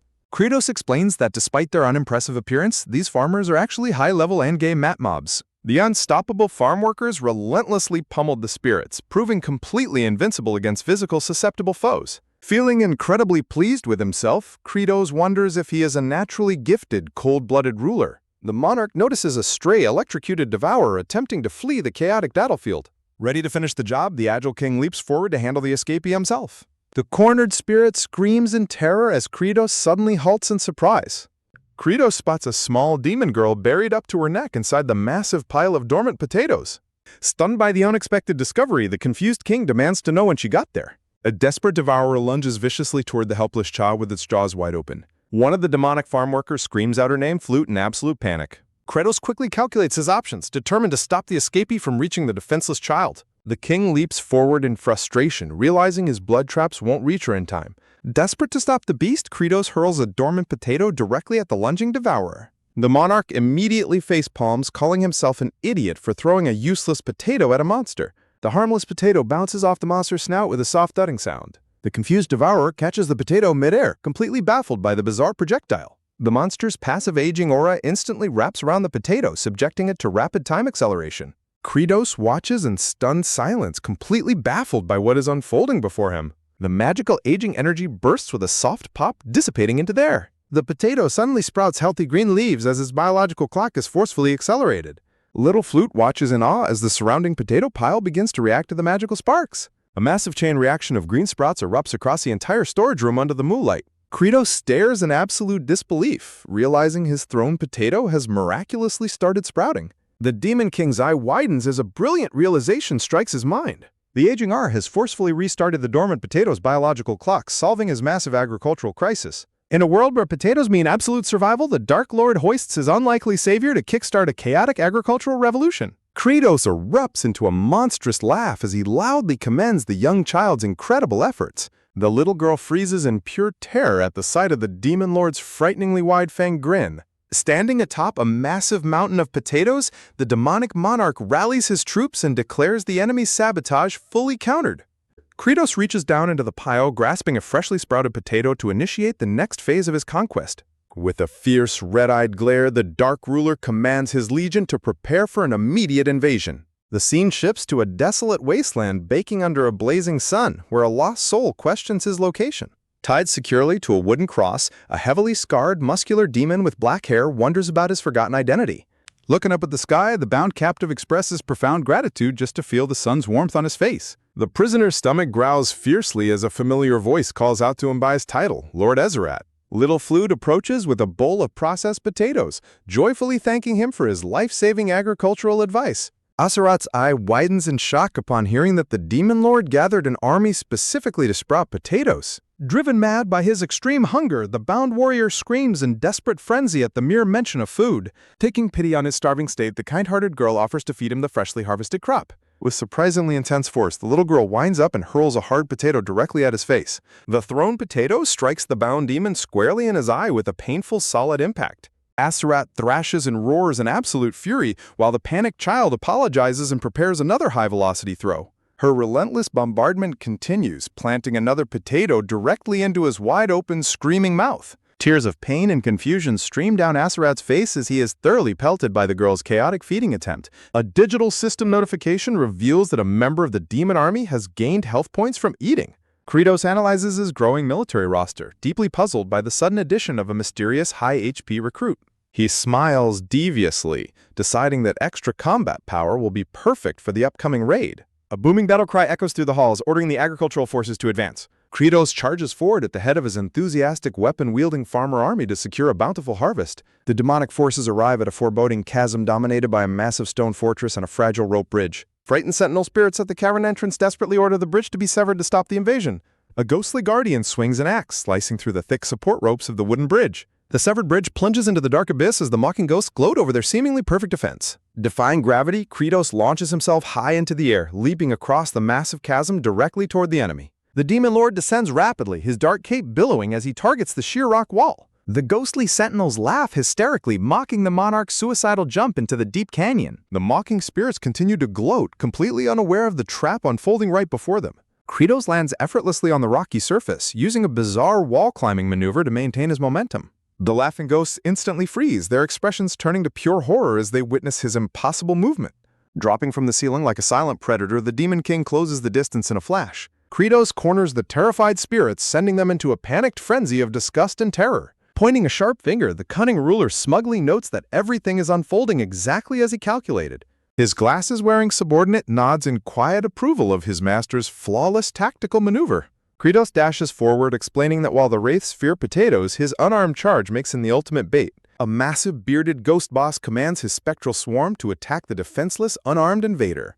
A horde of blue spectral wraiths surges forward, determined to tear the Demon Lord apart. Kratos unleashes a highly advanced teleportation technique, phasing directly through the attacking spirits and the solid walls. The monarch glides effortlessly upward, leaving his bewildered pursuers empty-handed. With a soft pop, Kratos vanishes completely from the cavern corridor. The panicked spirits realize they have been completely outmaneuvered as they spot him climbing above them. The desperate wraiths scramble to catch him, fully aware that capturing the demon lord is their only hope for survival. Kratos races along the ceiling, confidently utilizing his extensive game knowledge of the map's layout to evade them. The dense rain of glowing blue spirits falls from the cavern roof, blocking his path. The Dark Monarch merely grins, fully prepared for the final clash. Surrounded on all sides, the screaming wraiths declare his run has finally come to a dead end. Confronting his enemies with an icy glare, Kratos asserts his superior tactical experience as a veteran gamer. He screams a fierce battle command to unleash their ultimate agricultural assault. The enthusiastic demonic farmers throw their potatoes into the air, screaming for the crops to sprout. The flying potatoes make direct contact with the panicked spectral wraiths, instantly triggering a massive sprouting sequence. Descending gracefully through the storm of vegetables, Kratos commands his forces to prepare for a grand harvest. Marveling at the brilliant outcome, Zephyrus realizes the Demon King's strategic predictions are always flawlessly correct. In a strategic planning session, Kratos instructs Zephyros to guide the farming squad toward the ancient abandoned aqueduct. Kratos flashes a knowing smile, hinting at a secret hidden within the dead-end ruins. With an intense, glowing red eye, the monarch reveals the existence of a game-changing secret shortcut. He recalls discovering this hidden pathway during his previous playthrough after escaping the perilous Cliff of the Dead. A memory shows the blonde paladin investigating a seemingly useless, detailed brick wall inside the cave. Recognizing a strange texture difference, the warrior strikes the barrier with his sword. The wall crumbles to pieces, confirming his theories as a hidden path opens. The warrior explains how the secret tunnel bypasses the obstacles to link the boss room directly to this cavern. Opening a glowing treasure chest, the hero discovers the rare and powerful elixir of metamorphosis. Back in the present, the demonic workers cheer in absolute triumph as the magical crops sprout. Overcome with emotion, the crying farmers celebrate the fact that they will finally have enough food to survive. Kratos silently watches their joyful tears, his face half hidden in the shadows. The core of a haunting memory resurfaces, recalling the extreme pain of starving in a past life. A kind elderly woman smiles warmly, comforting a young child with a gentle look. The memories of her promise for a warm dinner fade into the cold darkness of the past. Flashing emergency lights on a modern city street reveal a tragic, long-forgotten past event. Returning to reality, the Demon King's expression hardens with dark determination. Kratos vows to mercilessly crush anyone who dares to stand in the way of his people's survival. Leading his loyal army forward, the resolute monarch prepares to shatter the enemy's defenses. A demonic farmer frantically alerts the master as they approach their destination. A muscular red-haired demon giant steps forward to offer his immense strength for the battle ahead. Kratos declines the offer, ordering the warrior to carry the food while he handles the boss himself. At the end of the aqueduct, Saruthel raises his hands to pray to the ancient Heart of Ice Spirit. The spectral boss commands the freezing artifact to grant him more troops and freeze his foes. Breaking the ritual, Kratos crashes down violently right on top of the enemy's altar. Saruthel recoils in absolute shock, demanding to know how the Demon King located his secret sanctum. Cracking his knuckles, a devious grin spreads across Kratos' face as he prepares to clean house. While the ultimate conflict looms, a brown-haired youth and a silver-haired sorceress stand ready to unleash their magic. The glowing blue diamond floats above the altar as Kratos prepares to face the desperate spirit guardian. Saruthel mockingly insults Kratos, questioning his foolishness for showing up entirely alone. Massive torrents of swirling frost energy surge around the ancient spirit boss. Kratos remains completely unfazed, recalling that he has defeated this exact form 19 times before. He reflects on how the boss's movement patterns were thoroughly exposed during his previous playthroughs. A memory shows the paladin crossing a wooden rope bridge while pursuing the fleeing spirit. The floating cold artifact is revealed as a powerful soul-binding relic created by an ancient dragon. The paladin arrived just as the spirit boss attempted to gather more minions. Kratos recalls that this crucial moment is when the boss unleashes his ultimate form. The localized water and ice currents condense into a violent spinning vortex. Saruthel acknowledges Kratos' power but confidently boasts that victory is already decided. A colossal waterspout erupts on the platform, signaling the boss's final ascension. A massive white-haired demon emerges from the vortex, claiming complete dominance over the battle. Kratos realizes the boss's stats have been perfectly scaled to match his own current attributes. He stares at the glowing, white-haired copy of his demonic self standing before the frozen relic. Knowing his own current stat pool is deliberately set low, Kratos smiles deviously as the weak boss charges. Trapped in a high-stakes battle of survival, Kratos activates a system prompt to dramatically reallocate his statistics. The system confirms a massive boost to his agility, setting up an impossible speed play. With his newly enhanced speed, the Demon Lord easily evades a lethal strike from his white-haired copy. Kratos counterattacks instantly, landing a devastating fist directly into his opponent's face. The enraged clone swings back blindly while Kratos uses his remaining health points to massively upgrade his strength. Their fists collide in a thunderous clash of raw power that shakes the very cavern. The clone recoils in absolute agony, completely shocked that the Demon Lord is entirely unharmed. Kratos smiles mockingly, asserting the brains are always required to yield the best results. Desperate to turn the tide, the clone rages as Kratos pumps the rest of his health points into magic and mind stats. Kratos unleashes a blazing magical strike from above, engulfing his opponent in golden flame. The clone screams in agony as the terrifying heat melts his defenses away. Under the overwhelming magical pressure, the duplicate completely disintegrates into a watery slime. The Demon King stands victorious as the last remnants of his foe hit the ground with a splash. A suspicious puddle wriggles on the cold cave floor, hinting that the battle is not yet over. A system notification announces that Kratos' sacrifice has successfully leveled up all of his attributes. Kratos spots a flashing system notification and pauses in surprise. The completed growth quest unlocks an incredible new skill, allowing him to summon a legendary throne. The blueprint reveals the Throne of the Farmer King, built from legendary agricultural weapons. Kratos examines the reward with quiet interest, realizing these are the perfect upgrades for his farming army. A mysterious voice whispers from the puddle on the floor, calling out his name. Kratos turns around slowly, his senses instantly alerting him to a hidden danger. The puddle erupts into a massive geyser of water, mocking the Demon King's assumption of victory. Unfazed by the dramatic transformation, Kratos sighs at the incredibly predictable boss trope. A colossal white dragon rises from the swirling vortex, declaring its true ancient identity. Kratos analyzes the massive beast, noting its insanely high stats and boss-level threat. He merely smiles, completely unbothered by the giant dragon looming over him. Before the beast can strike, the red-haired demon giant leaps from above with a crushing attack. Smugly facing his foe, the Demon King reveals he brought his entire agricultural army with him. The colossal dragon freezes, completely stunned by the massive crowd of armed farmers standing before him. Realizing he is severely outnumbered, the terrified dragon nervously tries to negotiate a peaceful resolution. Ignoring his pleas, the enthusiastic peasant army descends upon the dragon with pitchforks and hoes. The farmers ruthlessly pummel the beast, while the giant dragon begs for mercy in absolute terror. Kratos quietly laments the lack of a fair fight, but justifies the brutal beatdown due to the dragon's arrogance. Watching the relentless assault, the Demon Lord wonders why the stubborn beast refuses to surrender. A system alert confirms his new skill has bloomed as his health points plunge to a critical level. Kratos unleashes the final summoning command, channeling a massive beacon of green light into the cavern. A divine green light pierces through the darkness, gathering immense magical energy. The legendary Throne of the Farmer King materializes, glowing with incredible power. The massive tool-adorned throne plummets from the ceiling directly toward the struggling dragon. A cataclysmic shockwave erupts as the throne crushes everything beneath it in a deafening crash. Kratos peers through the dust cloud, awaiting the final outcome of his grand strategy. The smoke clears to reveal the glorious throne standing tall amidst his victorious farming squad. The ecstatic peasants cheer in absolute awe, praising their lord's brutal and villainous power. The loyal army chants his name in celebration, leaving Kratos completely speechless. Letting go of his composure, the Demon King raises his fist and joins in on the triumphant battle cry. Nearby, the bound demon warrior looks on in utter confusion at the bizarre victory. The freed spirit of the boss ascends peacefully to the afterlife, bidding a polite farewell to the captive demon. Silence returns to the graveyard, leaving empty crosses standing under the pale moonlight. The hardworking farmers march back home carrying heavy baskets of their newly secured potato harvest. The legendary Throne of Tools stands as a symbol of victory, proving all threats to their crops have been neutralized. Just when victory seems absolute, the battle-hardened monarch rallies his fierce demonic subjects for their most crucial mission yet. Suddenly, the glowing blue relic on the altar begins to shake violently, signaling an unexpected magical reaction. Kratos and his loyal advisor turn around in surprise, sensing a sudden shift in the dungeon's energy. A system notification flashes, declaring that the dangerous dungeon boss has now been cleared 20 times. Kratos narrows his eyes in deep suspicion, realizing his past gaming achievements are somehow being calculated. A new system alert announces that a mysterious hidden event has successfully been triggered as a reward. This system confirms that the sealed ancient power within the frozen relic is finally awakening. Blinding white light erupts from the shaking blue diamond, filling the chamber with magical mist. Kratos looks down at the dazzling phenomenon, completely captivated by the unfolding magic. A tiny adorable blue dragon peacefully emerges from the opening of the glowing relic. The Demon King stares in absolute disbelief at the legendary creature hatching right before him. Spotting its new surroundings, the newborn baby dragon blinks its massive eyes in innocent curiosity. The joyous little beast squeals happily, instantly taking a liking to the imposing Demon King. Cooing softly, the small dragon smiles warmly as it floats in the magical vapor. Kratos floats down to inspect the bizarre creature, entirely unsure of what to make of it.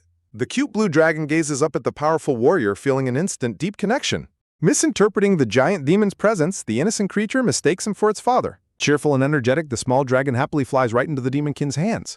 The baby dragon explains how terrifyingly dark it was inside the egg before it finally hatched. Kratos breaks his stern demeanor, wearing a terrifyingly wide grin as he finds the creature incredibly cute. Sensing the dark, monstrous vibe of his smile, the little dragon instantly freezes in sheer terror. The bloodthirsty peasant army surges forward, eagerly demanding to cook and eat the newly hatched dragon. The baby dragon trembles in absolute horror as the ravenous crowd screams about eating it. Kratos scolds his foolish soldiers, ordering them to raise the dragon first to maximize its meat yield. Overhearing the dark plan, the baby dragon bursts into tears, realizing its supposed father is plotting its demise. Kratos watches the crying dragon with a deadpan expression, completely unfazed by the misunderstanding. Shifting back to their homeland, the peasants rejoice as green potato sprouts begin to burst through the soil. Families warmly reunite in the glowing sunlight, celebrating the successful harvest and the survival of their village. Watching their peaceful interactions, the baby dragon feels a soothing, warm energy radiating from the villages. The small creature relaxes, realizing these demonic farmers might not be as terrifying as they look. Suddenly, Kratos looms over it with a ghoulish, predatory grin, shattering its brief moment of peace. Later that evening, the scene shifts to the imposing spires of the Demon King's majestic castle.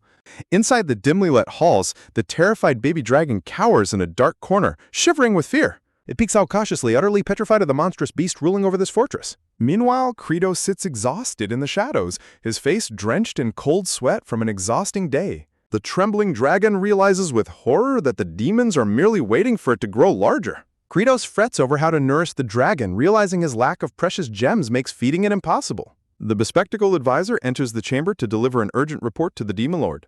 The advisor explains that the workers are struggling immensely to construct the raised planting beds. Kratos visualizes the ideal farming ridges, knowing precise soil formation is key to growing healthy crops. He understands that raising the soil is essential, but the process requires high-quality, loose earth. Unfortunately, the demonic peasants are breaking their pickaxes trying to dig through the incredibly rocky wasteland. Observing their brutal, endless labor, the baby dragon panics, fearing it will also be worked to the bone. Kratos gazes at the barren land in deep frustration, realizing clearing these rocks will take an eternity. He contemplates his dwindling resources, knowing they will quickly run out of rewards if this continues. He desperately wishes he could summon specialized digging beasts to clear the rocky fields for him. Nearby, a determined little demon girl works tirelessly, using a simple hand tool to dig through the hard soil. The young child sweats profusely, pushing past her physical limits for the sake of her family's survival. Kratos watches her relentless effort, deeply moved by her unwavering dedication to the kingdom. Banishing his doubts, the resolute leader resolves to find a way forward, knowing unexpected challenges are part of the journey. Just when Kratos thinks his farm is secure, a cold dread washes over him. A terrifying vortex of destruction suddenly materializes on the horizon. The demon lord can only watch in horror as the giant storm gathers strength. The violent windstorm tears across the dry, barren plains with monstrous force. Grimacing in sudden panic, Kratos realizes he completely forgot about the wasteland's deadliest natural disaster. This random catastrophic hazard destroys everything in its path, leaving no survivors. The sheer velocity of the vortex is enough to rip any living creature to shreds. Acting quickly, the purple-haired demon lord bellows for his workers to take cover immediately. The terrified workers scatter, scrambling to find safety beneath the rocky ledges. Running for his life, Kratos realizes this lethal storm is vastly more terrifying than anything he ever experienced in the game. Amidst the chaos, a small purple-haired demon girl runs desperately in the opposite direction. Spotting the stray child, Kratos stops dead in his tracks, his eyes widening in pure shock. The little girl cries out as she runs toward a demon captive bound to a tall pole. Hurrying to intercept her, Kratos frantically hands off the blue baby dragon to a nearby worker. The horned worker catches the startled little dragon, completely bewildered by the sudden task. Disregarding his own safety, Kratos charges back into the danger zone, commanding his men to protect the dragon. He grits his teeth, realizing that true survival on a farm demands relentless struggle against the elements. Bound tightly to the wooden cross, the dark-haired demon frantically demands the young girl abandon him and escape. Leaping heroically through the howling winds, Kratos vows that farming is about fighting to live. The stubborn little girl clings tightly to the heavy wooden pillar, refusing to leave her leader behind. Landing with a heavy thud, the demon lord prepares to extract the massive wooden structure. He exerts his monstrous physical strength, attempting to lift both the bound demon and the pole. With a powerful kick, Kratos shatters the base of the massive pole, freeing it from the earth. Sharp, invisible wind blades slice across the demon lord's face, drawing blood. The air itself becomes a weapon, slicing ruthlessly through the raging tempest. Tears streaming down her face, the little girl desperately tries to untie the complex binding knots, ignoring her companion's warning that they are unbreakable. A sudden violent gust of wind sweeps the helpless child off her feet, throwing her into the air. Swooping in, Kratos secures both the massive wooden pole and the girl, running desperately away from the vortex. Watching from afar, the baby blue dragon senses that the demon lord's energy is rapidly fading under its strain. Searing pain racks Kratos' body as the invisible blades continue to tear at his flesh. Despite the agonizing damage, the purple-haired lord carries the heavy wooden cross on his shoulder. The little dragon watches in awe, realizing how far his father figure will go to protect others. The towering storm closes in, threatening to swallow the fleeing group whole. Every step is a battle against gravity and wind pressure as Kratos pushes his body to the absolute limit. Blood splatters across his face, but his fierce determination does not waver. Turning his back to the oncoming gale, Kratos tightly shields the young demon girl from the flying debris. The overwhelming pressure finally buckles his knees, forcing the exhausted demon lord to slide to the ground.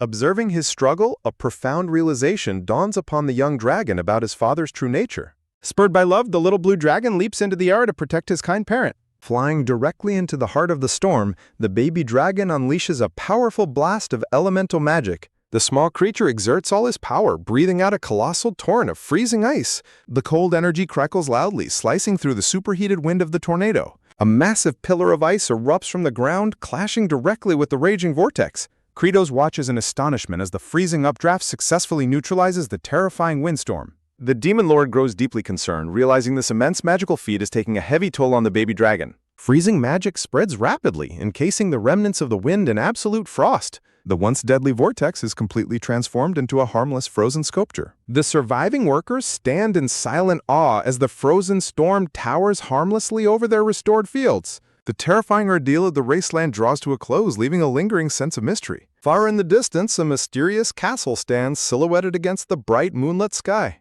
As night falls, the Demon King lies engulfed in a mysterious blue glow. Two mysterious intruders silently creep down the dark palace corridor. The bearded traitor and his masked companion prepare their deadly ambush. Believing their target is completely vulnerable, the ruthless bearded conspirator plots to decapitate the sleeping demon lord. A treacherous coup threatens to tear the demon kingdom apart.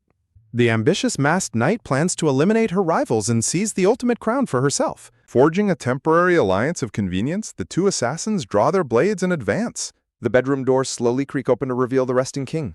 Looming over the silent bed, the assassins prepare their final blow. Without hesitation, they unleash a devastating coordinated assault on the monarch. An unexpected terror suddenly freezes the assassins in their tracks. The Demon King suddenly opens his eyes with a terrifying, bloodthirsty glare. Sensing absolute danger, the masked warrior realizes the king anticipated their ambush all along. Refusing to back down, the desperate assassins make one final panic charge. The colossal red-haired giant and this cloaked ally block the only escape. The muscular red-haired powerhouse calmly warns the rebels not to disturb their sleeping master. The intruders sweat in sheer terror, horrified that such a monstrous expression is merely his resting face. The formidable giant firmly warns that waking the monarch will bring down certain doom upon them. The bitter, bearded schemer mocks the giant and questions why the elite Aserat is supporting a farming ruler. The scarred, cloaked warrior explains he is simply settling a debt, leaving his future allegiance uncertain. The desperate masked knight passionately argues that the king's agricultural obsession will only cause ruin and starvation. The cloaked swordsman dismisses her logical complaints with an incredibly casual, smug smirk. A young demon girl tirelessly works the harsh wasteland soil. Her tiny bruised hands clutch the heavy tool with unbroken determination. The cloaked warrior grimly declares that survival in this brutal world requires risking everything. The bearded rebel retorts that he would much rather die fighting on the battlefield than farm. With clenched teeth, the defeated schemer delivers a bitter, ominous warning of future regret. Both factions go their separate ways, leaving an intense, lingering rivalry. As he is carried away like a sack, the groaning cloaked warrior notes the king is awake. Rubbing his head, the annoyed monarch addresses his loyal but highly sarcastic protector. The swordsman denies picking a side, prompting the furious king to hilariously mock him as a mere lightning rod. The cloaked warrior reacts with a completely unbothered, deadpan glare. Suddenly, a massive, explosive bolt of lightning strikes the castle spire. Unfazed by the blast, the enthusiastic king orders his workers to keep sorting the rocky fields. The red-haired giant reports that the field is nearly clear and the soil is ready. The Demon King blinks in complete, bewildered shock at the insanely fast progress. Looking down, he witnesses his entire demonic crew clearing the valley below. The king eagerly asks his advisor how they managed to clear the boulders so quickly. With a calm, knowing smirk, the glasses-wearing advisor points out their secret weapon.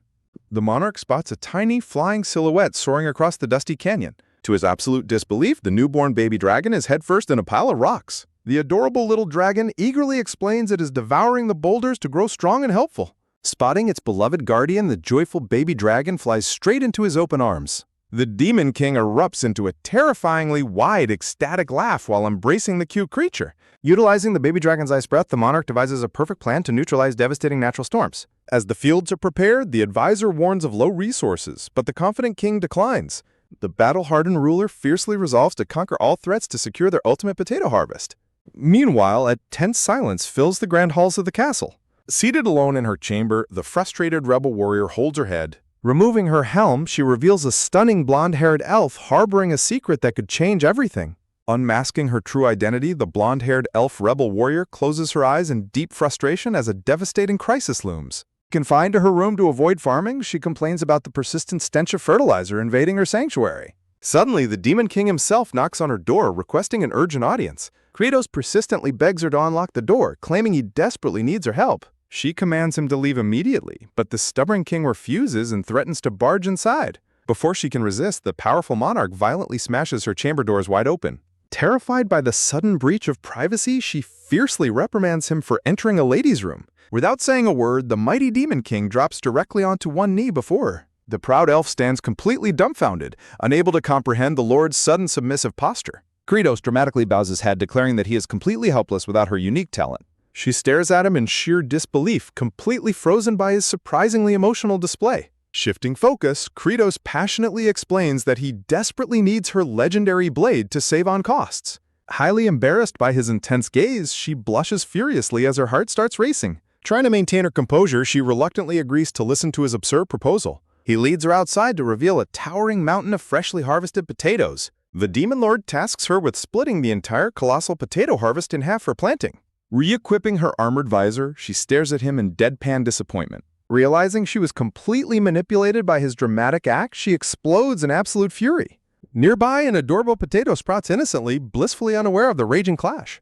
Kratos details the precise sprout count required to properly slice the sweet potatoes. He demonstrates the perfect slicing method to balance the sprouts evenly on both sides. The enthusiastic king enthusiastically orders her to begin, ignoring her furious refusal to cooperate.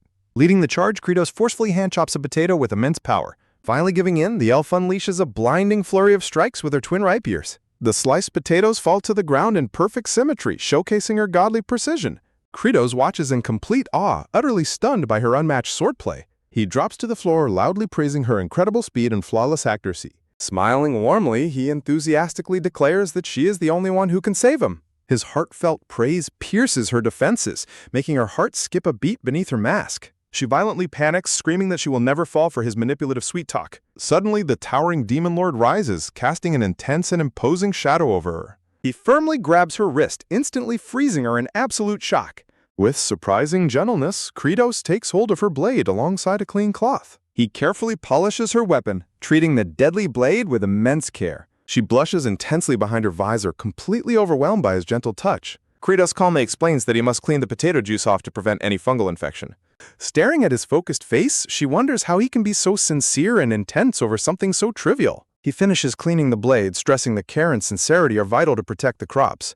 Standing tall, the monarch once again asks for her legendary assistance. He looks into her eyes, reminding her that she is the only warrior capable of this crucial task. The proud rebel warrior stands in stunned silence, her heart completely won over. Playing hard to get, she begrudgingly agrees to help him just this once.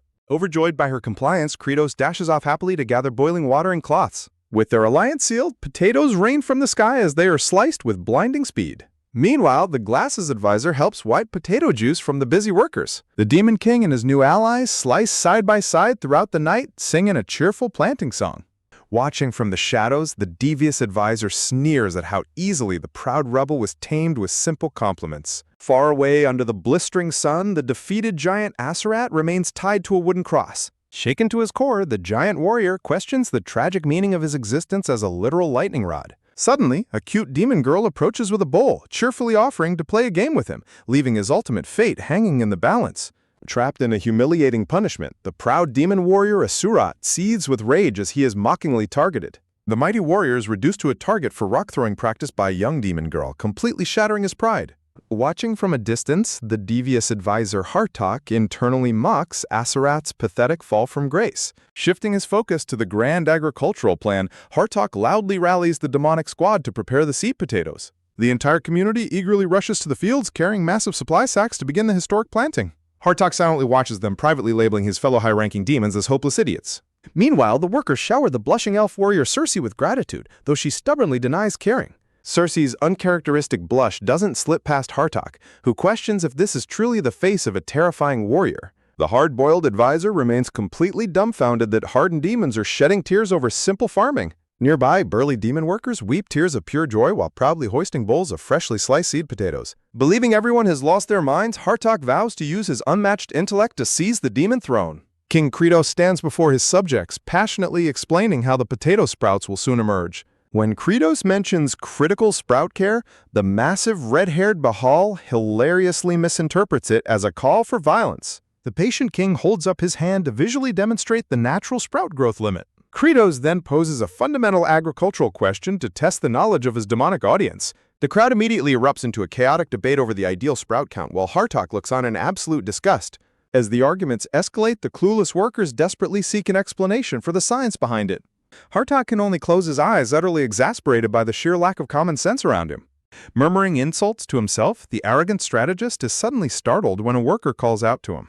Unable to keep quiet, Hartok steps in to explain the biology of nutrient distribution in growing crops. Sensing an opportunity to tame another rebel, King Kredos quietly observes Hartok's brilliant explanation from afar. Kredos approaches, curiously questioning how a warrior acquired such precise agricultural knowledge. Hartok smugly dismisses the praise, claiming the fundamental mechanics of plant biology are completely obvious. Sensing a trap, Hartok is asked by the king to specify the exact number of ideal sprouts. The proud scholar easily delivers the perfect answer, explaining the delicate balance of nutrient efficiency and safety. Kredos digs deeper, asking the strategist to predict the next crucial step after sprout pruning. Hartok confidently details how weeds will inevitably steal nutrients, requiring immediate and strategic removal. Swept up in the brilliant explanation, King Kredos enthusiastically applauds Hartok's unexpected farming genius. The nearby workers instantly join in, loudly chanting praises to their newly crowned agricultural savior. The relentless praise completely breaks Hartok's cold exterior, catching him entirely off guard. Standing under a withered tree, Hartok emotionally recalls how his own mother always called him dull-witted. Overwhelmed by the first genuine validation of his life, the fierce strategist breaks down in quiet tears. His emotional moment is interrupted when King Kredos calls out his name with grand authority. With a theatrical flair, the Demon King appoints Hartok as the official chief leader of their agricultural operations. Flustered and proud, Hartok frantically protests, insisting that his dark intellect is meant only for destruction. Kredos completely ignores the protest, commanding the entire crowd to show ultimate respect to their elite leader. The enthusiastic crowd instantly erupts into a roaring chant praising Hartok as their elite savior. Hartok tries to yell over the noise in sheer frustration, but the overwhelming praise is too powerful to resist. Accepting his hilarious new reality, the proud strategist commands his eager followers to march behind him. The unified farming squad cheers wildly as they follow their newly appointed, highly capable agricultural general. Suddenly, a glowing system notification appears announcing that the king has successfully won 4 major psychological battles. King Kredos stares in utter confusion, completely unaware that his simple interactions were registered as strategic victories. The system details how his empathy successfully won the absolute loyalty of the neglected giant Bahal. A second notification explains how providing a companion successfully tamed the violent and friendless Esserat. The system further reveals how the king's unexpected gentleness successfully melted the heavily guarded heart of Cersei. Looking at his newly loyal advisor, Kredos is amused to realize his fierce commanders all harbor incredibly fragile hearts. A new system alert offers to unlock an elite capability in exchange for his accumulated happy points. Seizing the opportunity, Kredos unlocks a mysterious and powerful new sensory technique known as blood vision. The system details that this incredible power allows him to peer up to 6 hours into the target's future. The Demon King contemplates this game-changing ability, realizing he can now predict the fate of any living creature or object. Kredos' crimson eye flares with an intense burning determination as he prepares to unleash his new power. A glowing blue system notification emerges, offering him the legendary power to peer directly into the sky. With the dramatic activation sound, a blinding light pierces the sunset sky, marking the start of his foresight technique. The Demon King is utterly dumbfounded to realize his legendary vision technique is actually just a glorified weather forecast. The screen fades as the Grand Tale prepares to shift to the next major chapter of this epic journey. A weathered map appears, pinpointing a forgotten neutral zone situated directly between the human and demon domains. Nestled deep within this rocky borderland lies a quiet, rustic settlement known as the Village of the Exiles. Steady footsteps echo along the dusty path as a group of travelers moves through the quiet village. Inside a stable, the brown-haired Duiro expresses immense relief upon seeing his young master El Biha fully recovered. The silver-haired Elbiha reflects on his fragile health, wishing he could be reborn with a sturdier body. As Duiro jokingly shares his unrealistic dreams of nobility, a blonde warrior in a bizarre pink outfit silently listens nearby. When asked if he will return to the kingdom, the blonde warrior hesitates in deep, painful uncertainty. Elbiha explains to Duiro that the blonde warrior remembers absolutely nothing about his past life or true origin. A grim memory flashes back, revealing how the suspicious villagers glared at the strange newcomer with cold fear. Clad in his bizarre frilly attire, the blonde warrior questions if a strange outcast like him could ever belong. Sharing a quiet, sympathetic glance, the two travelers observe the warrior's profound sadness. Gently trying to help, Elbiha suggests that the warrior simply try changing out of his strange pink dress. As they walk through the village, Duiro notes the warrior's seemingly stubborn attachment to his magical girl outfit. Internally, the warrior laments his secret, humiliating struggle to rid himself of the permanent costume. He desperately clutches his frilly collar, explaining that the bizarre clothes absolutely refuse to come off. To his utter horror, the embarrassing frills have practically fused directly to his physical body. Elbiha warmly thanks a villager for their kindness, promising to advocate for them once he returns to the capital. Observing this interaction, the blonde warrior deeply respects the noble's sincere lack of pride and genuine politeness. A blood-red flashback reveals the warrior's past life as a ruthless knight who only knew how to slaughter enemies. He walks with a heavy burden of guilt, realizing his entire existence was previously defined by endless combat. Looking down, the warrior wonders if a broken weapon like him can ever contribute to anything peaceful. Back at the demon farm, a miracle unfolds as the workers stare in absolute disbelief at a tiny green sprout. The fields erupt into a massive celebration as the excited demons cheer at the successful growth of their first crop. The red-haired giant Bahal and the armored elf warrior Circe share a proud moment over the miracle of life. The cheerful purple-haired girl rushes to share the news with the tied-up Asurat, who stubbornly barks a furious reply. Taking charge, King Kratos rallies his agricultural squad, loudly announcing that the next crucial phase of farming is hilling. Hardtalk confidently steps forward, explaining the biological importance of gently covering the sprout bases with soil. He details the severe dangers of sunlight exposure, warning them of potato corruption and deadly crop toxicity. King Kratos applauds enthusiastically, completely breaking the strategist's cold composure once again. Eager to test his newly unlocked ability, the king turns his gaze upward to read the sky's future. A system notification confirms that his hard-earned points have successfully unlocked the prophetic blood vision technique. To activate his new sight, the king discovers he must endure a painfully long staring contest with the blinding sky. His eyes water and shake in agonizing strain as he desperately tries to hold his eyelids open without blinking. Misunderstanding his tears of physical pain, the nearby workers are deeply touched by their king's apparent emotional devotion.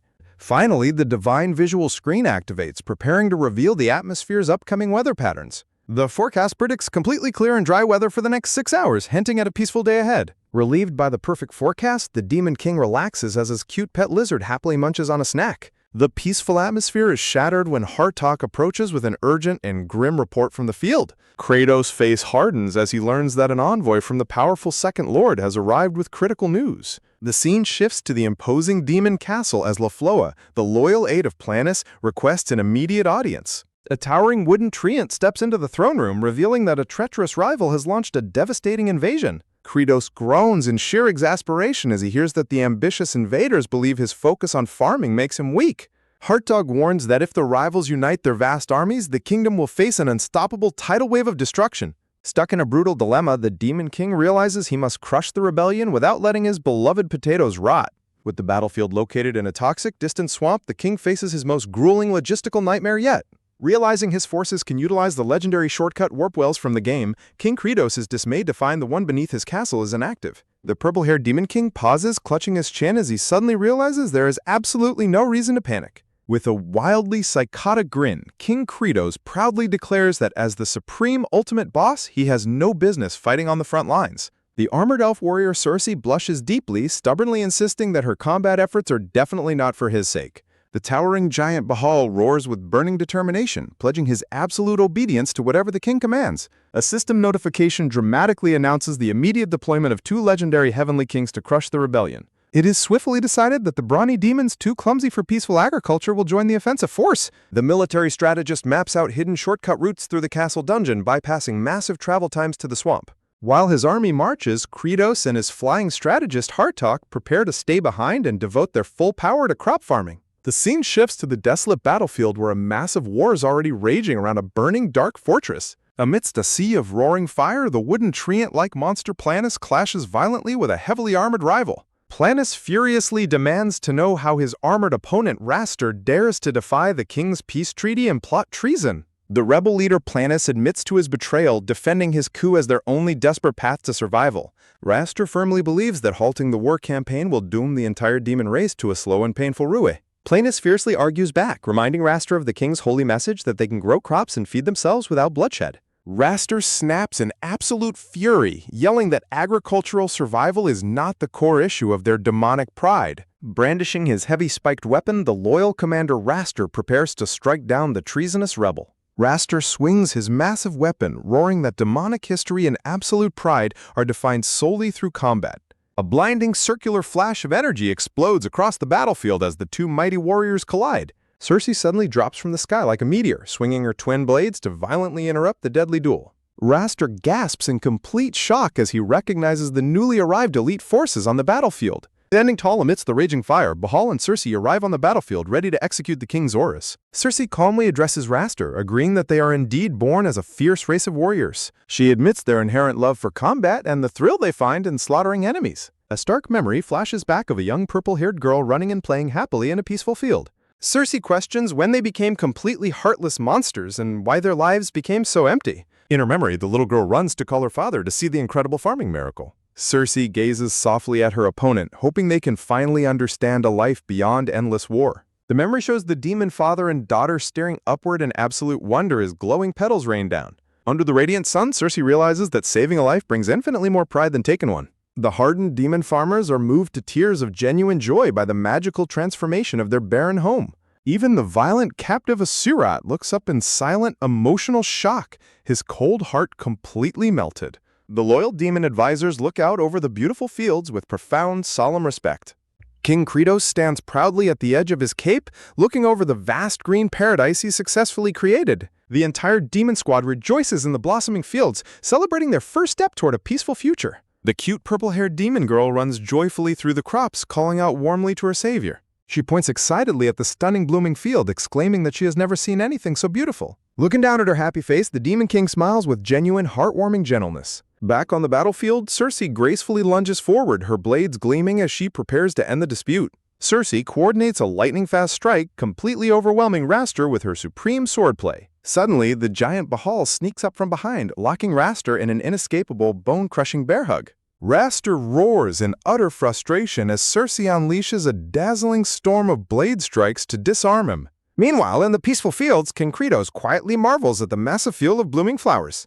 Raster screams in complete confusion, pointing out the hypocrisy of their violent pacification tactics. Cersei pauses, sweat dropping as she tries to find a logical way to explain her aggressive peacekeeping. She casually explains that some pests must die for others to live, leaving the defeated rebel completely baffled. Back at the farm, Kratos casually orders his people to immediately rip off the blooming flower heads. The innocent little girl and the demon farmers stare in absolute horror at their king's seemingly bloodthirsty agricultural order. Tied to his cross, Asurat screams in pure despair at the heartless act, while the butler chuckles at their master's ruthless pragmatism. The butler sternly orders the trembling demons to start decapitating the flowers, forcing them to obey their king's brutal commands. A battle-hardened demon worker sweats in absolute agony as he prepares to commit a gut-wrenching agricultural sacrifice. A tiny, innocent face looks up from the center of the purple flower, pleading silently for its life. The emotional gravity of the situation breaks the workers, who collapse in tears over destroying their first beautiful creation. The cold-hearted strategist Hartok steps in, explaining that they must prioritize channeling nutrients directly to the potatoes. Driven by tears and duty, the crying demons begin the brutal task of plucking the precious blossoms. High above, King Kratos laughs maniacally, completely thrilled by the sound of his underground crops growing stronger. Meanwhile, inside the castle, the mighty Bahal and Cersei stand triumphantly over the freshly captured rebel leader Raster. King Kratos mockingly questions the defeated Raster's pathetic rebellion from his imposing throne. Broken and defeated, the bound rebel leader begs for a swift execution rather than a life without pride. Refusing to grant an easy escape, King Kratos violently shocks Raster with a blistering blast of lightning magic. Raster laughs off the attack, arrogantly bragging that his thick carapace body barely felt the impact. Seeing a brilliant new opportunity, King Kratos smiles as he prepares to put the armored demon to work. Raster's arrogance vanishes instantly as a devastating lightning bolt strikes him, turning him into a living conductor. King Kratos casually orders his guards to retire their old, worn-out lightning rod, Asurat. The ropes binding the captive fall to the ground, freeing him from his long containment. Aserat collapses face first into the dirt, prompting the purple-haired demon girl to rush to his side. The girl watches in sweat-dropping confusion as the weakened warrior chuckles ominously from the dirt. Grinning with savage malice, Aserat vows to tear her apart before seeking vengeance on King Kratos. The terrifying threat leaves the young demon girl trembling in absolute wide-eyed horror. A monstrous red aura rises behind her as Asurat unleashes his dark, murderous intent. With explosive energy, the rogue warrior charges forward to execute his bloody threat. Suddenly, Aserat comically trips and faceplants back into the soil, completely halting his rampage. Muffled by the dirt, the fallen warrior laments how long it has been since he last stood on solid ground. The towering Bahal casually notes Aserat's regression, while the face-planted warrior angrily snaps at his fancy words. Bahal completely ignores the warrior's pride, lifting Asurat up in a hilarious princess carry as he screams in protest. To make matters worse, Bahal securely straps the complaining warrior to his back in a pink floral baby carrier. Bahal calmly informs him that this humiliating restraint is the official decree of the Demon Lord. Gritting his teeth in deep humiliation, Asurat vows to never forget this absolute disgrace. Watching them depart, King Kratos remains calm, knowing his prosthetic vision already guaranteed Aserat's temporary paralysis. With the ultimate harvest in sight, the Demon Lord fiercely rallies his elites to step on the gas. Circe unleashes a dazzling storm of blade strikes, slicing away the unwanted blossoms in a flash. Hartok activates his awakened ultimate spell, summoning a massive magical vortex to effortlessly irrigate the fields. King Kratos quietly worries about their dwindling funds and the rising costs of paying his workers. He notices the growing exhaustion of his loyal subjects as they tirelessly gather the chopped blossoms. The tense atmosphere shifts when a towering shadow approaches and Planus calls out to the king. The massive wooden treant bows deeply, expressing his immense gratitude to the Demon Lord for saving them. King Kratos stares back with a highly suspicious, confused glare at the unexpected thank you. Planus sweats in nervous confusion under his master's intense, unblinking gaze. The Demon Lord's expression twists into a terrifying, toothy snarl of pure outrage. Terrified by the sudden change in mood, Planus desperately wonders why his king looks so incredibly angry. King Kratos fumes internally, completely outraged that his guest dared to show up empty-handed without any gifts. As Planus explains his troop movements, Kratos sighs, realizing he is too used to modern social customs. He silently prays that the potatoes grow quickly to produce a massive abundance of food. Looking over the bustling fields, the king's only desire is to see his people finally eat to their heart's content. Clutched in deep thought, King Kratos suddenly questions why he even started a farming empire in the first place. Planus eagerly rushes off to rally his forces, leaving the thoughtful Demon King behind. Kratos dismisses him, remembering Planus as a low-difficulty boss with a boring, overly loyal backstory. He suddenly realizes that Planus, being a plant monster, might possess incredible secret potential for agriculture. The massive wooden treant walks down the neat potato rows, heading toward his new destiny. Stepping onto the rich soil, Planus gasps in absolute awe as he feels the field's incredible fertile energy. Whispering in absolute disbelief, a towering wooden giant steps onto the lush soil, immediately sensing a dense surge of nutrients completely foreign to his decaying homeland. His mind drifts back to a painful childhood spent in a desolate, barren wasteland devoid of any life-giving nourishment. Driven by desperate hope, the colossal treant leaps from the rocky cliffs to reach the miraculous soil ahead. He charges fiercely toward the sacred fields cultivated by the legendary Demon Lord King Kratos. Fueling his desperate sprint, the wooden giant locks his glowing gaze onto his ultimate destination. He tumbles violently down the rugged slopes, completely disregarding his own physical safety. As he slides into the fertile valley, he realizes this rich land holds the key to his evolution. Grinning with ferocious ambition, the treant vows to use this ultimate nourishment to seize the throne of the Demon Lord. He tears through the rich earth, leaving massive craters in his wake as he prepares to settle in. A dark, ominous energy briefly ripples across the demonic realm as a new dawn begins. The path to establishing an agricultural empire in the demon realm officially resumes. Sunlight breaks over the rugged mountain peaks, casting a warm golden glow over the massive farming fields. King Kratos kicks off the morning with a thunderous roar, rallying his demonic workers to begin their intense physical preparation. Standing tall before his loyal workers, the king leads them through a series of highly synchronized stretching exercises. The diligent demon farmers shout in perfect unison, executing every posture with absolute precision. Crouching alongside his tiny pet dragon, Kratos proudly marvels at how his once clumsy crew now moves in flawless, unified rhythm. He suddenly barks out a rapid tactical cue, putting their reflexes to the ultimate test. Instantly obeying his command, the entire team slides to the left in a seamless, unbroken wave. He quickly orders them to switch directions, and the farmers effortlessly pivot to the right without missing a beat. The sudden peace is shattered when the massive Bahal sprints toward them, shouting a frantic warning of an impending crisis. Bahal screams in utter panic that the potato leaves have suddenly withered and turned yellow, striking absolute terror into the king's heart. A horrifying sight awaits them, as the once lush green leaves now hang limp, yellowed, and ridden with decay. The elite advisors stand over the ruined crops, staring at the withered plantation in heavy, solemn silence. Hartok sighs in defeat, quietly questioning if their grand agricultural ambitions were far too unrealistic. Cersei gazes down with a pained, silent expression, deeply troubled by the sudden devastation of their hard work. Scratching his head in complete confusion, the butler desperately tries to diagnose what crucial nutrient or element they missed. The butler grits his teeth in deep frustration, bitterly cursing his own foolish optimism in relying on agriculture. King Kratos calmly approaches the scene as Hartok turns to him, demanding to know the reason behind this sudden agricultural failure. Under the anxious gaze of his top elites, the Demon Lord kneels down to closely inspect the damaged foliage. With a firm grip, he reaches down and forcefully yanks the withered stalk straight out of the rich soil. With an explosive splash of dirt, a massive, bountiful cluster of giant potatoes is unearthed from the ground. The cynical butler's jaw drops in absolute disbelief at the staggering size of the hidden harvest. Kratos marvels at the massive tubers, realizing they are over 3 times larger than their very first crop.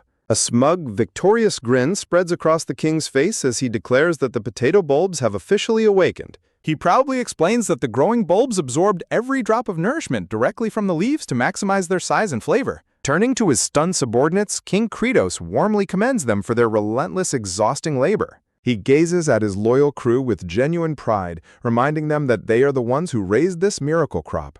Overwhelmed with emotion, the butler quickly turns his head away to hide the tears of joy swelling in his eyes. Bahal openly weeps in sheer happiness, while even the usually cold Asarat cracks a subtle, heartfelt smile from his back. Night falls over the majestic demon castle as a peaceful silence settles across the mountains. Resting in his private quarters, King Kratos lies awake, staring thoughtfully up at the ceiling. The words of praise echo deeply in his mind, triggering a sudden, long-forgotten memory from his past life. In his memory, a vibrant potted tomato plant stands bathed in a warm, gentle light. He remembers his loving grandmother smiling warmly at him as a young boy, praising him for successfully growing the plant all on his own. The warm memory suddenly turns cold, shifting to a chaotic, rain-slicked night as an ambulance prepares to rush away. A devastating scream of pure grief tears from the young man's throat as he watches his world crumble. Inside the vehicle, his grandmother lies motionless beneath an oxygen mask, fighting a losing battle for her life. Back in the present, the Demon Lord lies in the quiet darkness of his bedroom, enveloped in a somber solitude. He rolls over in frustration, desperately dismissing the emotional memory as a useless distraction for a cold, logical leader. Staring into the dark, Kratos resolves to secure their food supply first, knowing that relying on a single crop is far too dangerous for their future survival. A single devastating plant disease threatens to completely wipe out the entire Demon Realm's food supply. Resting in his quarters, the Demon Lord suddenly jolts awake as a terrifying realization strikes him. He springs from his bed in absolute shock as the castle structure violently starts to shake. The solid stone floor of his private bedchamber violently cracks and rumbles under an immense pressure. A colossal wooden root suddenly erupts through the floor, sending the Demon Lord flying backward. Gasping in utter disbelief, King Kratos confronts the massive wooden entity invading his inner sanctum. Out in the fields, the young demon girl examines the withered potato leaves in growing concern. She desperately tries to recall the king's reassuring words about the natural life cycle of crops. Rotten green foliage rains down from the sky as a dark premonition fills the air. Running frantically through the dying fields, the young girl realizes a catastrophe is unfolding. She looks down in sheer horror at the lifeless, decaying plant roots cradled in her hands. Tears of pure despair stream down her face as she screams for her ruined harvest. Terrified and weeping, she sprints away to warn the rest of the working village. A deafening explosion suddenly halts her in her tracks as the earth begins to tear apart. The grand demon castle is violently torn asunder by massive ancient wooden roots. Caught completely off guard, King Kratos is helplessly hoisted into the air by a monstrous force. A towering wooden titan looms over him, mocking the Demon Lord's pathetic insignificance. The king's eyes widen in pure shock as he recognizes his monstrous captor. The gargantuan tree monster boasts that the king's fertile potato fields fueled his sudden ultimate evolution. The little demon girl looks on from the hillside as the catastrophic chaos unfolds below. Enraged beyond belief, King Kratos fiercely demands to know what the monster did to their food. The colossal giant merely scoffs at the king's helpless anger, preparing a devastating counterattack. A mocking thought hangs in the air, challenging the fragile leader's lack of true physical power. King Kratos struggles desperately to break free from the crushing grip of the giant roots. With terrifying speed, the massive wooden beast slams the Demon Lord violently into the hard earth. King Kratos screams in agony as blood splatters from his mouth from the devastating impact. The panicked butler frantically orders the remaining demon workers to run for their lives. A Scrot violently struggles against his comrades, desperately trying to break free and save his fallen king. The rogue warrior screams in frustration, declaring that their fragile leader stands no chance alone. Massive boulders and debris rain down upon the battlefield as the castle completely collapses. Emerged from the dust cloud, the gargantuan wooden titan stands victorious amidst the ruins. The defeated demon lord falls silently into the dark, crushing abyss of the collapsing debris. A grim silence falls over the kingdom as the dark reality of their ruler's defeat sinks in. The elite generals stand in frozen, horrified shock as they witness the fall of their leader. The blue-haired scholar and his tiny dragon companion stare ahead in complete, breathless terror. The towering wooden giant looms over the remaining survivors like a god of destruction. Planus addresses the gathered demons in a booming, authoritarian voice that shakes the valley. He coldly announces to the shocked crowd that King Kratos is officially dead. The elite warriors look on in utter disbelief, their spirits crushed by the devastating news. Sweating in sheer panic, the blue-haired glasses man realizes their entire world has just changed. Planus commands the survivors to remember the absolute demonic law of survival of the fittest. The colossal wooden beast proudly proclaims himself as the new supreme ruler of the demon realm. He demands that every single demon bow down and submit to his absolute power. The butler grimly accepts their new reality, knowing Planus is now the strongest being alive. Desperate footsteps echo through the dirt as the broken demon army prepares to yield. One by one, the proud demon elites drop to their knees in heavy, bitter submission. Circe shuts her eyes in deep, painful humiliation as she accepts their crushing defeat. The warriors kneel in the dust, completely stripped of their pride and master. The broken demon army formally offers their solemn respects to their terrifying new demon lord. The scholar stares in tense, silent horror, wondering what dark future awaits their ruined agricultural empire. The dark-haired warrior furiously commands Zephyros to show proper respect to their new ruler. Zephyros silently grits his teeth in sheer, tense frustration as the pressure builds. Defeated and overwhelmed, Zephyros drops heavily to his knees in bitter submission. The colossal wooden titan towers menacingly over the defeated survivors in the ruins. Tears of bitter defeat and profound sorrow stream down Zephyros' face behind his glasses. Suddenly, a distant, mysterious voice calls out the name Jongchil, triggering a deep memory. Kratos watches a nostalgic memory of his mother asking to play a game of hide-and-seek. Kratos suddenly realizes he is dreaming of the most fateful day of his childhood. His loving mother instructs young Jongchil to close his eyes and count to 10. In his vision, the numbers of the counting game echo hauntingly in his mind. Squeezing his eyes shut, the young boy presses his face against a tree to count. Jongchil finishes his count, opening his eyes to stand alone in the quiet park. The young boy begins searching for his mother, calling out in growing worry. His desperate, echoing cries for his mother ring out through the completely empty park. Terrified of being left behind, the young boy promises to count once more for her. Kratos watches his younger self squeeze his eyes shut, desperately finishing the second count. The boy screams in pure panic as Kratos weeps at the heartbreaking memory of abandonment. Tears of pure terror flood the young boy's face as he wails for his mother. A sudden glowing blue system notification abruptly commands Jongchil to snap out of it. The defeated demon lord lies crushed and bloody beneath the heavy dark castle ruins. Senses returning, Kratos wonders in shock how the message window knows his real name. Fading fast in the rubble, he weakly asks the system if he has died. The bright system window urgently prompts him to move if he wants to survive. Realizing he can still move his clawed hand, he resolves to dig himself out.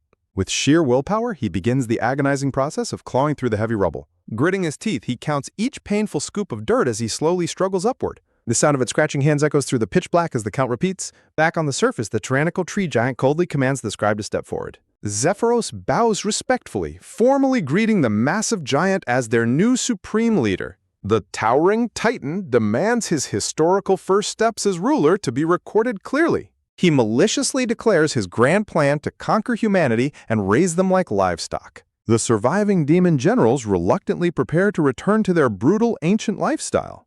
Despite their forced submission, a burning anger and deep resentment bubbles within the generals. Deep underground, Kratos continues his desperate, exhausting counting as he claws through the dirt.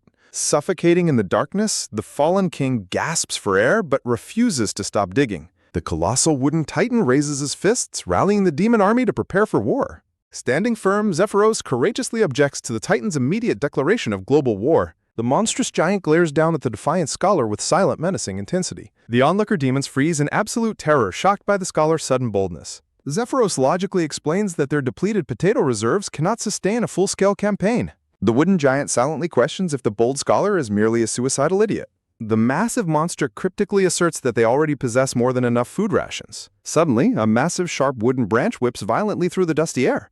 The vine snatches the terrified little demon girl flute as Azeroth screams her name. The battle-hardened warrior is paralyzed in complete horror by the monster's ruthless target. The Titan callously suggests sacrificing their own weak, useless populations for immediate nourishment. Dangling helplessly, Flute desperately argues that they no longer need to eat each other. She tearfully declares that King Kratos promised to secure a peaceful future for everyone. The colossal beast offers no mercy, staring down at the crying child with absolute apathy.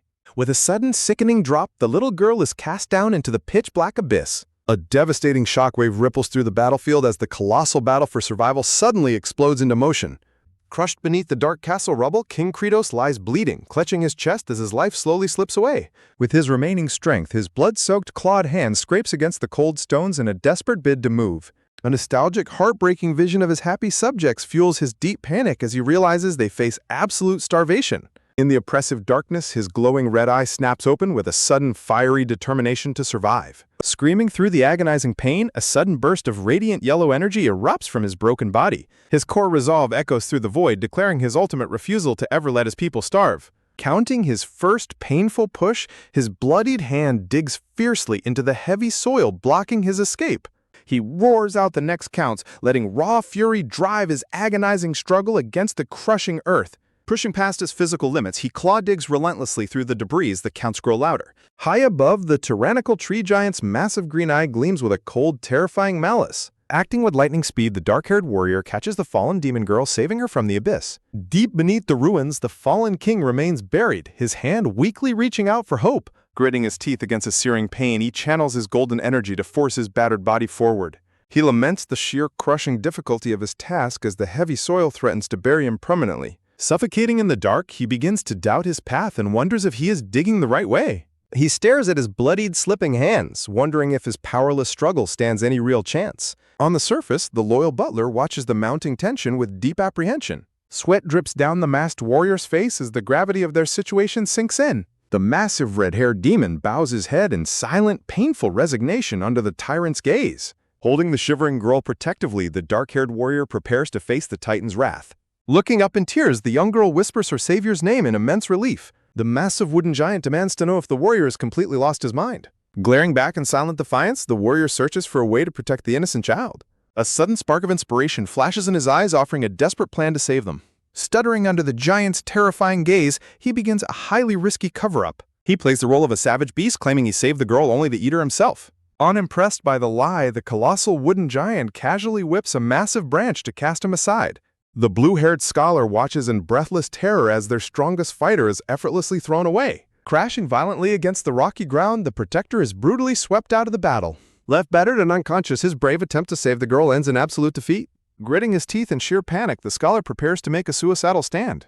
The monstrous wooden beast issues his final warning, commanding the demon army to prepare for global war. Behind the blinding glare of his glasses, the scholar prepares to deliver a dangerous counterargument. He bravely shouts his defiance, declaring that there is absolutely no valid reason to wage war. Angered by the insolence, the colossal titan immediately sends a deadly root to crush him. A massive explosion of dust and debris erupts as the devastating strike lands.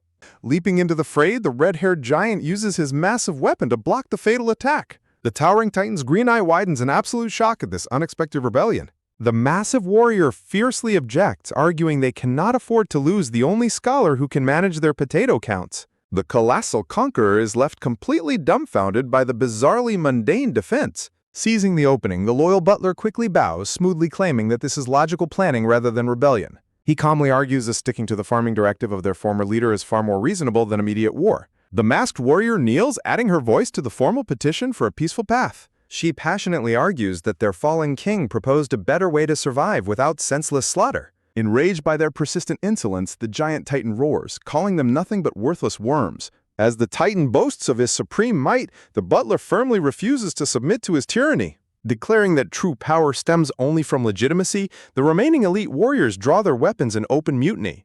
Behind them, the furious demon farmers charge forward, fiercely chanting for their beloved King Kratos. As the colossal wooden roots crash down to meet the united army, the ultimate battle for their kingdom's future begins. With their lives hanging by a thread, the desperate rebellion of the demon generals suddenly explodes into a frantic, high-stakes battle for survival as a powerful slash cuts through the air. Zephyros quickly summons his defensive fog barrier, desperately attempting to halt the crushing onslaught of the massive incoming wooden roots. Recognizing their slim window of opportunity, the red-haired giant Asurat commands the multi-armed warrior to launch her final strike. Harnessing his titanic strength, he hurls the lethal white-haired combatant directly into the sky towards their colossal foe. Screaming in fierce determination, the airborne warrior slices clean through the massive wooden branches blockading her path. A devastating blinding slash rings out as she breaches the Titan's outer defenses. Charging downward with relentless speed, she zeroes in on the massive monster's vulnerable green eye. With a wild grin, she fiercely vows to carve out the giant's eyes first.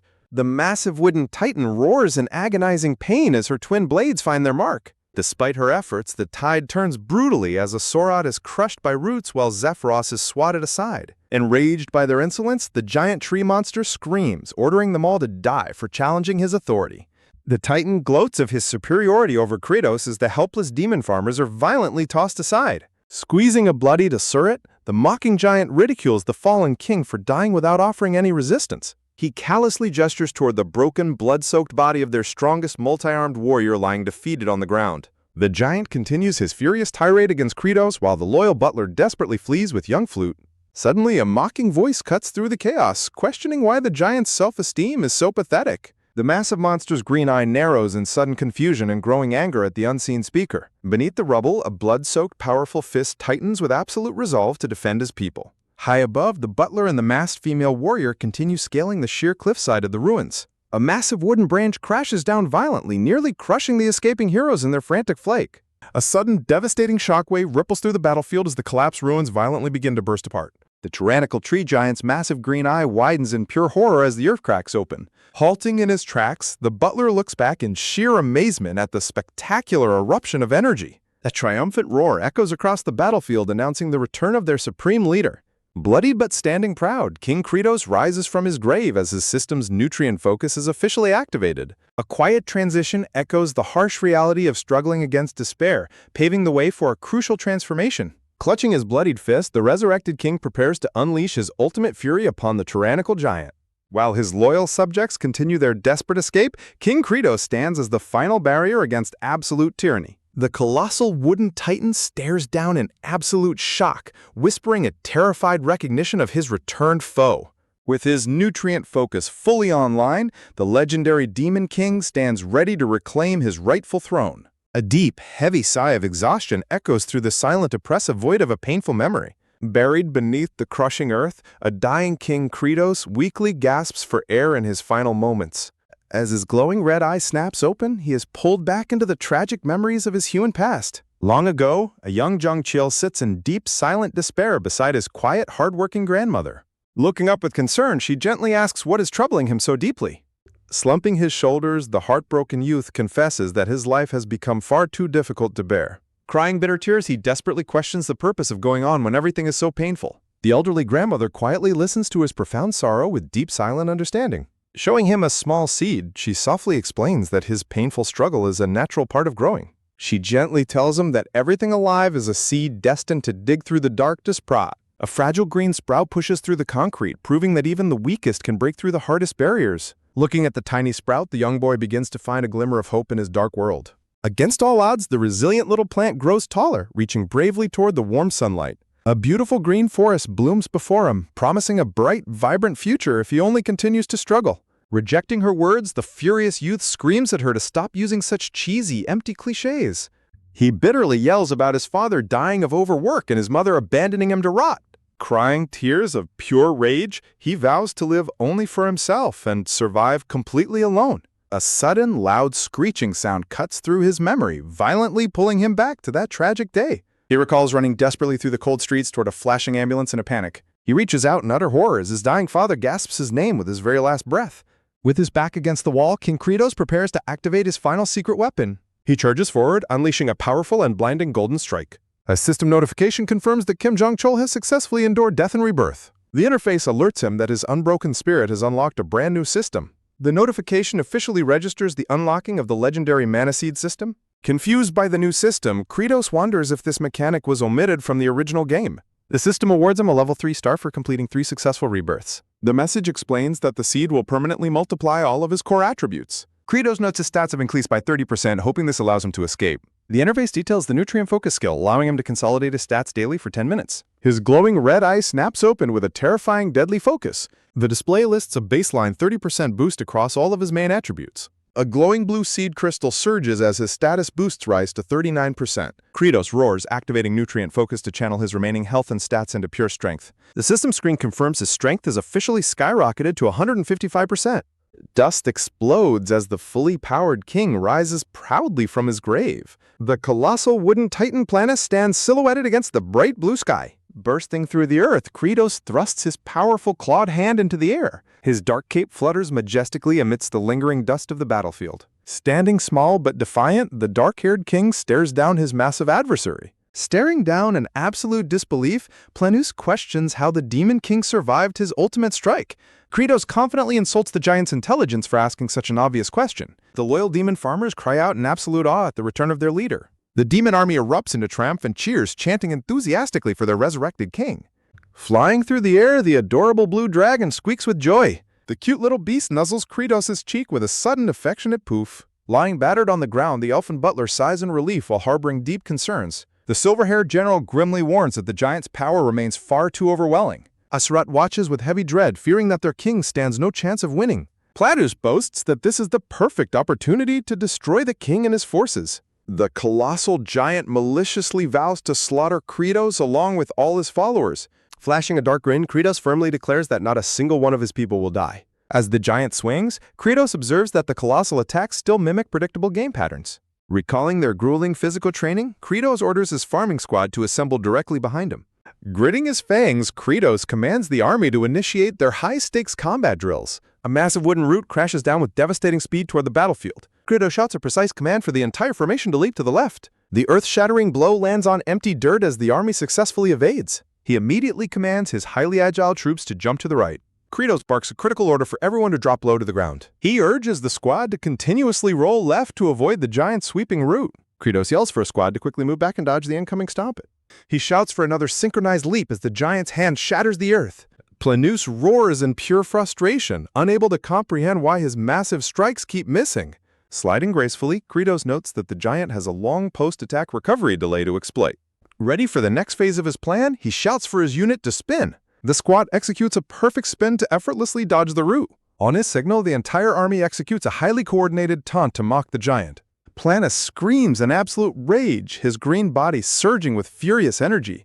Spotting the shift, Kratos grins as the giant enters his highly volatile berserk pattern. With a roaring battle cry, King Kratos orders his loyal dragon companion T-Bong to strike. T-Bong puffs up his tiny chest, preparing to unleash his most devastating elemental power. Sweeping down from the heavens, the little dragon unleashes a massive blinding torrent of frost breath. The freezing blast slams directly into the colossal titan, locking him in a prison of ice. Kratos quickly realizes that raw physical force alone won't scratch a beast this massive. Grinning, the Demon King targets the giant's weakness, intending to freeze and rupture its wooden body. The extreme cold does its work, causing the titan's massive bark to violently crack and rupture. A cold, triumphant smirk plays on Kratos' face as his brilliant plan succeeds. T-Bong swiftly retreats as a colossal frozen limb begins to fracture and fall. With a deafening shatter, the titan's massive frozen arm completely crumbles to the ground. Deep within the wooden hollows, the monster's remaining green eye widens in absolute horror. Thrown into absolute chaos, the heavily berserk wooden titan thrashes around blindly. Kratos gloats that the unstable titan will inevitably tear itself apart under the strain. Panic-stricken and falling apart, the giant screams in confusion at its own collapsing body. After a flawless execution, King Kratos lands safely and praises T-Bong for his incredible efforts. Gathering his loyal allies, Kratos points forward, preparing to deliver the absolute final blow. With explosive force, the Demon King leaps from the ledge to end the conflict once and for all. Rocketing down from the sky, Kratos declares that the finishing strike is rightfully his to claim. Descending upon his foe, Kratos targets another critical weakness inherent to wooden beasts. He zeroes in directly on the colossal giant's exposed and vulnerable knothole. Channeling every ounce of his boosted strength, Kratos plunges his strike deep into the weak spot. The devastating strike shatters the monster's core, splitting the titan's trunk completely wide open. A spectacular explosion of green energy erupts, sending Kratos hurtling backward through the air. The massive tree titan screams in pure agony as his entire body begins to disintegrate. Watching from the sidelines, the relieved butler and young flute celebrate their leader's spectacular victory. A sudden blue system notification alerts the king that his power-boosting skill has officially expired. Completely drained of his strength, King Kratos falls silently through the sky toward the battlefield. The giant shrieks one last time as its massive wooden structure completely collapses into dust. The remaining parts of the colossal monster's face rapidly shrivel and dissolve away. The worried butler watches carefully, desperately hoping that the tyrannical monster is truly dead. The dense dust slowly begins to clear, revealing the silent ruins of the fallen Titan. Lying exhausted on the ground, Kratos grows suspicious that the Titan's body hasn't vanished like in the game. His glowing red eye snaps open in sudden shock as he senses a terrifying shift in the air. A heavy shroud of dust continues to linger over the battlefield, masking a sinister presence. From the deep fissures of the dry soil, a bizarre glowing plant sprout suddenly bursts forth. A terrifying new form of the monster begins to rise elegantly from the decaying debris. Drained of all energy, Kratos struggles on the ground, frustrated by his inability to move. Standing tall and sleek, a powerful new humanoid wooden predator gazes coldly at the fallen king. The loyal demon farmers gasp in absolute horror as their worst fears are realized. The reborn creature gloats that it concentrated its massive nutrients to forge a secondary body. The monster recounts its dark origin as a cursed seed that grew from a toxic, poisonous swamp. Looking down at the defenseless king, it declares its ultimate mission to poison the entire world. Raising its powerful wooden arm, the cold-blooded predator prepares to deliver Kratos' execution blow. Refusing to let his king die, a fierce horned demon warrior charges forward with a massive battle axe. The powerful axe lands a clean strike on the monster's neck but barely makes a dent. The brave warrior's yellow eyes widen in pure disbelief as his ultimate attack is easily resisted. With effortless disdain, the wooden humanoid kicks the warrior aside, sending him crashing into the dirt. Zephyros leaps into action, unleashing a flurry of desperate blade strikes with all her arms. But she too is brutally swatted aside, coughing up blood as she collapses on the ground.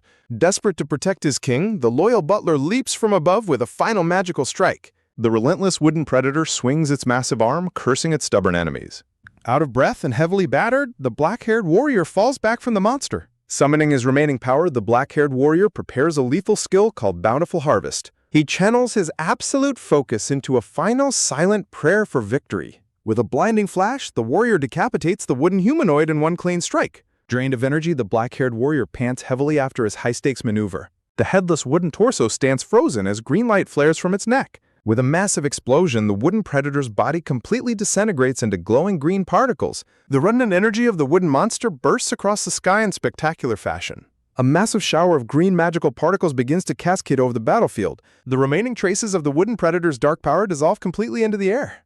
Millions of glowing green particles rain down gently upon the barren earth. The demon farmers look up in quiet awe as the magical rain blankets their valley. Watching from the dirt, King Kratos smugly notes that the monster got exactly what it deserved. The silver-haired general and the elven butler look on, their worries finally fading away. The elven butler officially notes the acts of treason committed by the wooden monster. The horned demon clerk proudly records the Demon King's army as the official victors. The elven butler clenches his jaw, overwhelmed by the incredible turnaround of the battle. Breaking his stoic composure, the elven butler cheers wildly for their savior, King Kratos. The entire demon army erupts into triumphant shouts, celebrating their beloved king's miraculous victory. Completely mortified by the embarrassing cheering, Kratos desperately screams for them to shut up.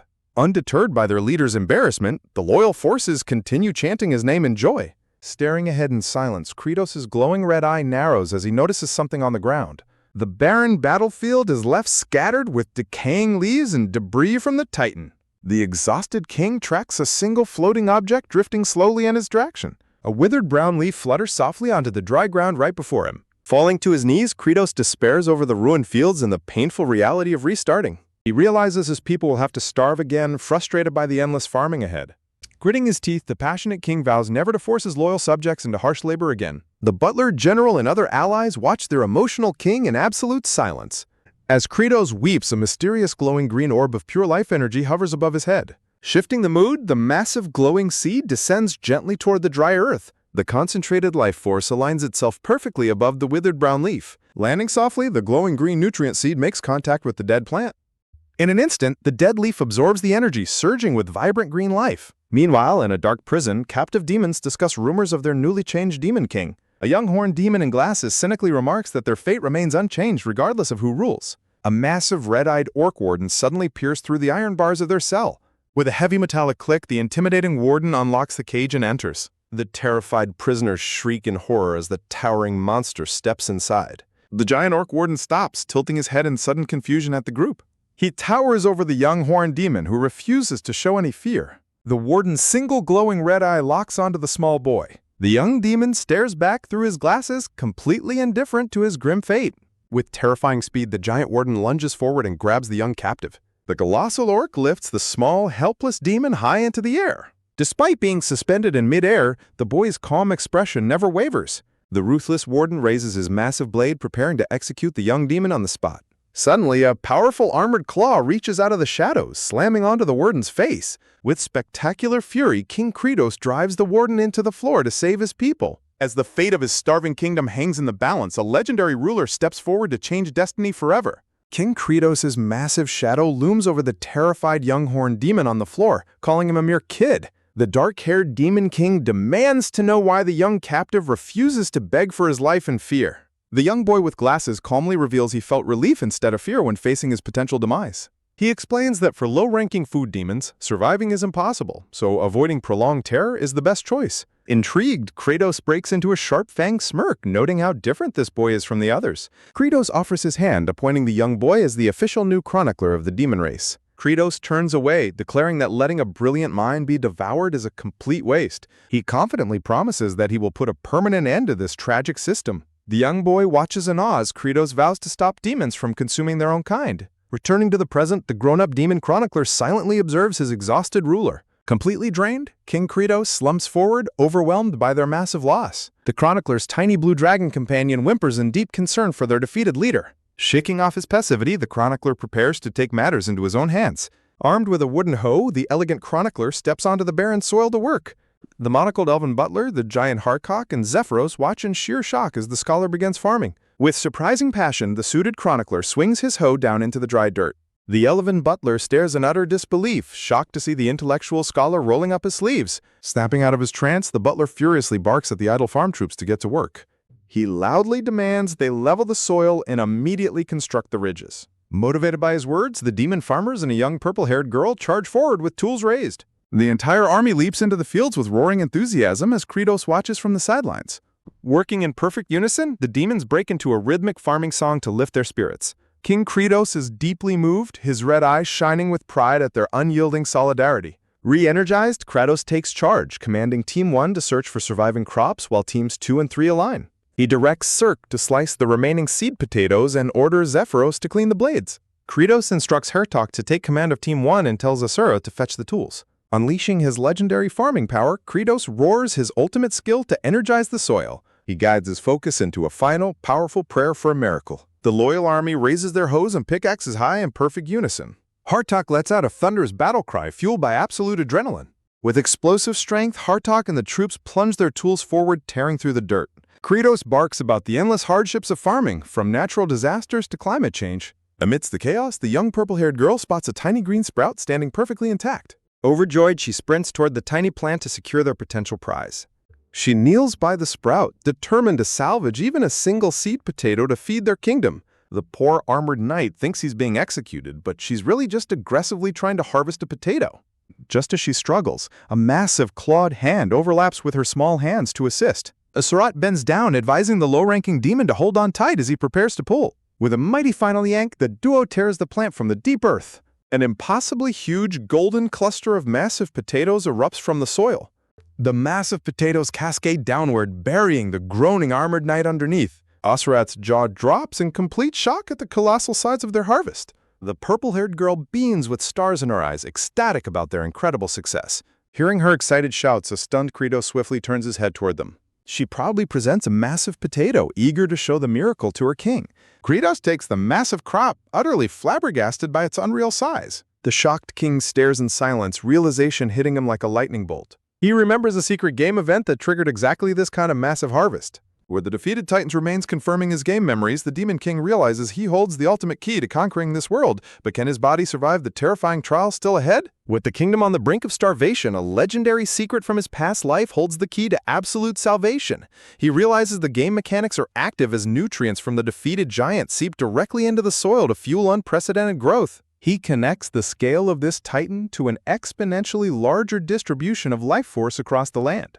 The Demon King barks a sudden order to his farm troops, urging them to dig deeper. The stunned farmers exclaim in sheer shock as they unearth a mind-bogglingly massive potato. They realize the field is teeming with giant potatoes, signaling an end to their immediate food crisis. Surrounded by excited shouts, the king holding the massive crop wonders just how deep this miraculous bounty goes. One by one, every single member of the demon workforce happily lifts their own massive prize from the rich dirt. The scholar quietly approaches the ruler, asking him to confirm if they have achieved a bountiful harvest. Overwhelmed with immense relief, the smiling king softly confirms their miraculous success. Shedding tears of joy, he triumphantly declares that every citizen of the kingdom will finally eat their fill. Pacing slows as the scene shifts to a solitary wooden outpost nestled deep within the rocky valleys. Resting his head on his hand, the king initiates a strategic review of their newly acquired abandoned lands. He studies a glowing tactical map, first evaluating the status of the one-star region containing the demon castle. He notes that the rebellion of the First Lord Sartul resulted in his defeat and the complete evacuation of his forces. He shifts his tactical focus to the adjacent two-star region on the map. He observes that the death of the Second Lord Planus has left his plant-like underlings completely dazed and aimless. The review continues down to the glowing borders of the three-star region. He examines the captive Third Lord Raster, contemplating whether to punish his subordinates for their past acts of treason. He evaluates the final four-star region, ruled by Tartu, a figure known in his memories as a loyal snake man.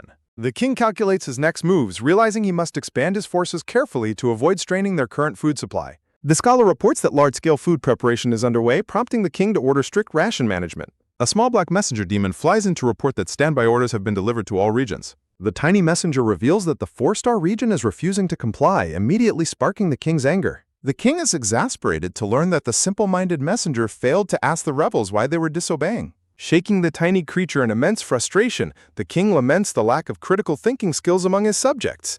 Terrified, the messenger shrieks that the entire four-star region was completely empty of its key rulers and forces. The ruler sighs as he realizes the messenger knows absolutely nothing about the cause of the sudden disappearance. While the king rages in cartoonish fury, the calm scholar notes down just how terrifyingly ugly their ruler's angry face still is. Taking the small demon into his hands, the scholar steps in to extract the crucial information directly. The crying messenger confesses that the missing lord launched a reckless invasion into human territory to gather bodies for fertilizer. Hearing this, the king instantly freezes, a sudden wave of dread washing over him. He lets out a blood-curdling shriek as the terrifying reality of this rogue attack sinks in. He recalls that in the game's original storyline, this specific invasion instantly triggers the awakening of a legendary demon-slaying paladin.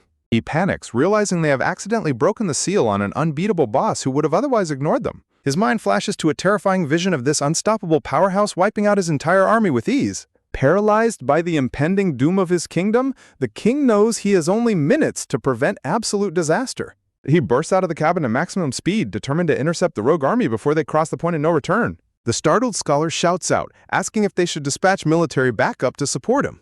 The king refuses, declaring that a solo rush is their only hope of matching the ticking clock. He summons his system screen, immediately pouring every single available attribute point into a massive agility boost. Activating game glitches and shortcuts, he blurs across the desert landscape like a shooting star. The scene transitions rapidly to the vast, wind-swept canyons of the demon's barren territory. A strategic map outlines the dangerous proximity between the Paladin's tomb and the border territories. Far ahead looms the towering walls of Magrat Fortress, the heavily guarded border dividing human and demon territories. High on the ramparts, a human guard peers through a telescope, spotting an unexpected movement in the distance. The guards identify a returning envoy accompanied by a small, unfamiliar entourage instead of his massive army. The fortress gates open slowly as the guards step forward to welcome the returning travelers. Commander Wolkos confronts the envoy directly, demanding to know what became of the forces under his command. The solemn envoy explains they suffered a devastating monster attack long before even reaching the demon borders. The grim commander laments the heavy cost of these frequent scouting missions, honoring the brave soldiers who paid the ultimate price.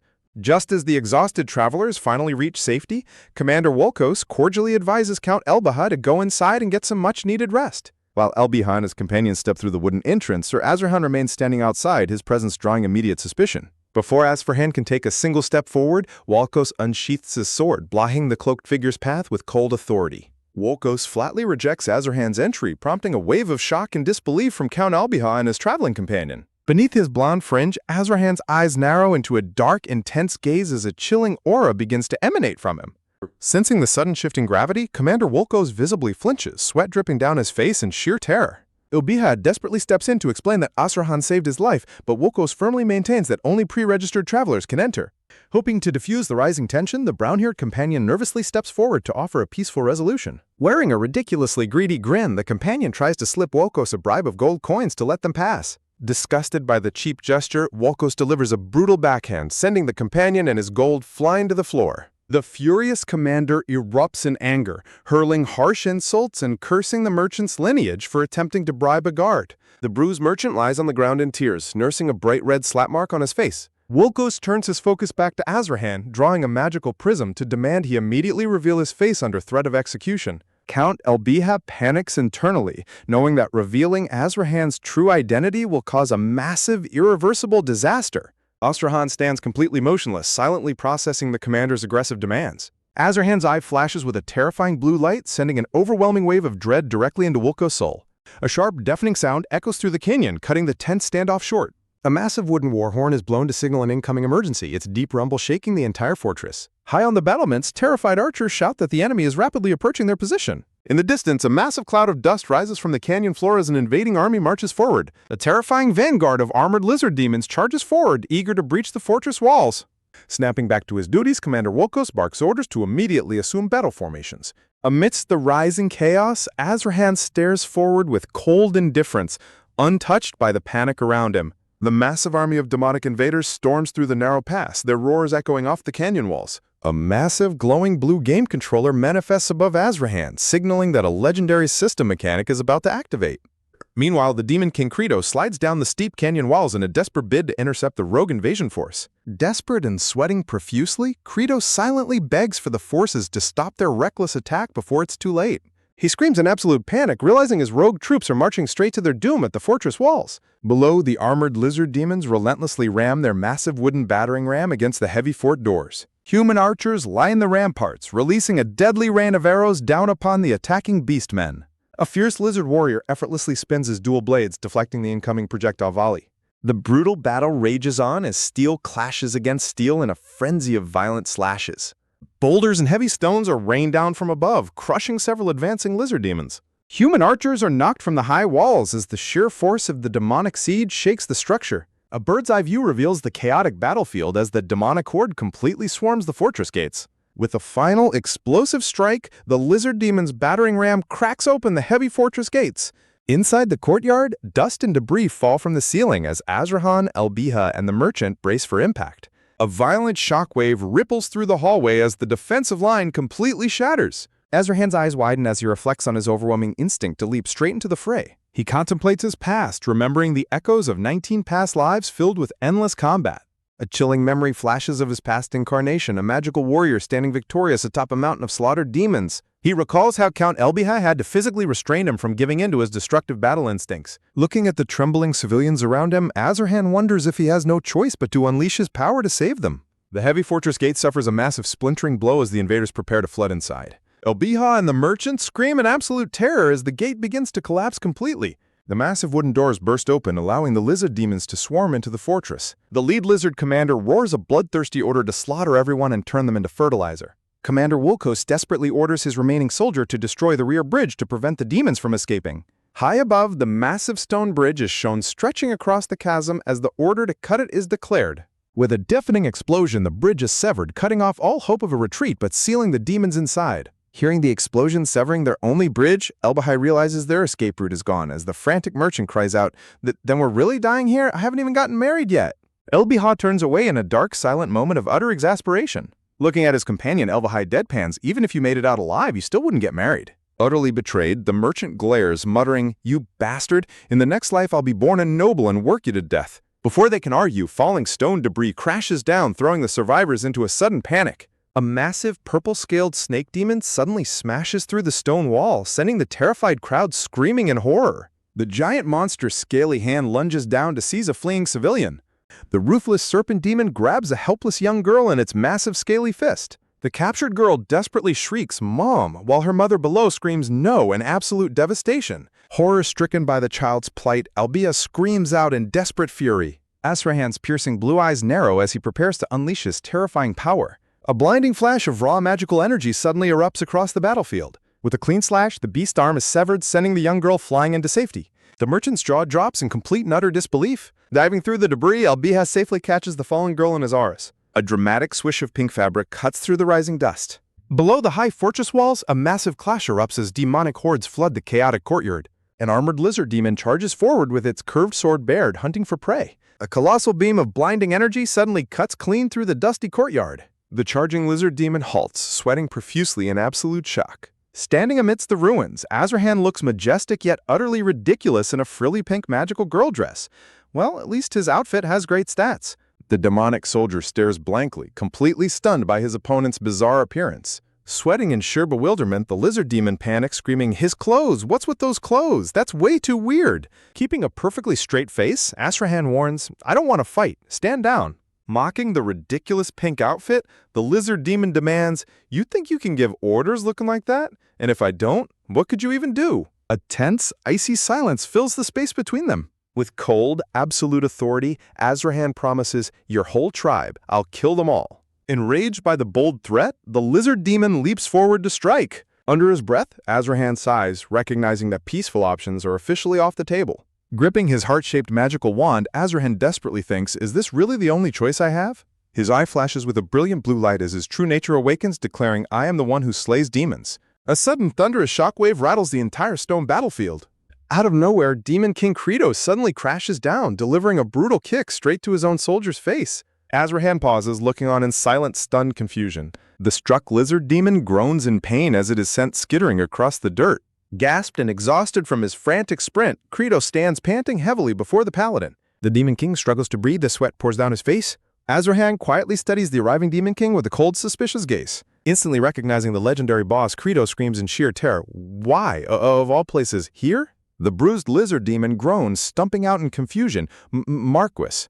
Before the soldier can finish, Kratos violently stomps his heavy boot onto his subordinate's snout. Enraged, Kratos beats his soldier, screaming, "You little bastard, you disobedient bastard! Why'd you invade, huh? Why'd you attack the humans?" While the lizard demon whines, I was just the mark," only for the king to yell, "Shut it, punk! Die, die!" Breathing heavily, the Demon King stands over his heavily beaten subordinate. Resuming his brutal kicks, Kratos rages, "We were living in peace, huh? Farming, huh? Trying to live like mice, quiet and still, huh? Wasn't that the deal, huh?" Turning to the paladin, a desperate Kratos begs, "Please spare me, just this once, let it slide." Gesturing to his simple demon subjects, the crying king pleads, "Please don't kill all the demons." Looking down at the sobbing ruler, Azrahan calmly states, "I know who you are." Kratos completely freezes as cold sweat breaks out across his neck. With mounting dread, the Demon King slowly turns back to face his doom. Azrahan delivers the ultimate shock, calling him out directly, "You're the Demon King, Kratos, aren't you?" Confronted with an existential threat, a cold dread washes over the purple-haired demon lord as his calculations crumble. The silver-haired demon panics, instantly realizing that his life is on the line. Watching from a safe distance, the reptilian soldiers whisper in awe about the sudden arrival of their ruler. The perplexed demon lord struggles to comprehend the bizarre terms echoing from his status interface. A sudden surge of dark demonic energy flares as destiny demands a resolution to this conflict. The blonde-haired hero demands final verification, staring down his foe with cold, unwavering eyes. Terrified of being exposed, the demon lord's heart races as his mind looks for a way out. Fearing an imminent preemptive strike, the demon lord desperately tries to formulate his next move. Committing to a reckless gamble, the purple-haired demon lord lunges directly toward his opponent. In a shocking display of desperation, the demon lord drops to his knees and slams his hands to the earth. Disregarding all pride, he slams his head into the dirt in a desperate plea for mercy. The reptilian soldiers look on in absolute disbelief at the shocking behavior of their mighty ruler. The purple-haired demon lord takes his extreme apology to a vertical extreme, lifting his entire body into a handstand. Stunned by the absurd spectacle, the blonde-haired warrior stares down in absolute silence. A tense stillness fills the air as the demon lord remains completely face down on the dirt. The confused beastmen try to convince themselves that this humiliating posture is actually an advanced intimidation tactic. The blonde hero's stoic composure wavers as he tries to make sense of the demon lord's bizarre movements. The dramatic apology serves as the ultimate declaration that the Demon King has no hostile intentions. Despite the elaborate apology, the blonde hero refuses to blindly trust the promises of a demon. Determined to prove his sincerity, the demon lord vows to keep apologizing until his horns wear away. The beastmen continue to marvel at their lord's sheer physical intensity, mistaking submission for dominance. Swallowing his dignity, the demon lord accepts his pathetic appearance to save his people from destruction. The weight of leadership forces him to endure the deepest humiliation for the survival of the species. His mind flashes back to a past life where a humble service worker was forced to beg an aggressive customer for mercy. In that distant memory, the worker desperately begged the customer to overlook a critical mistake. The memory fades with a poignant plea for a single chance to set things right. Snapping back to the present, the demon lord continues to hammer his head relentlessly against the cracked earth. Dust flies everywhere as the rhythmic impact of his forehead echoes through the canyon. Unmoved by the display, the blonde hero reminds himself of his absolute duty to execute the Demon King. Raising a magical wand adorned with a bright red heart, the warrior prepares to unleash a fatal strike. The demon lord's frantic head slamming continues, completely oblivious to the magical weapon aimed at his back. Just as he is about to strike, the blonde hero pauses as a strange realization washes over him. He notices a highly specific, bizarre pattern. The Demon Lord is bowing exactly 10 times before pausing.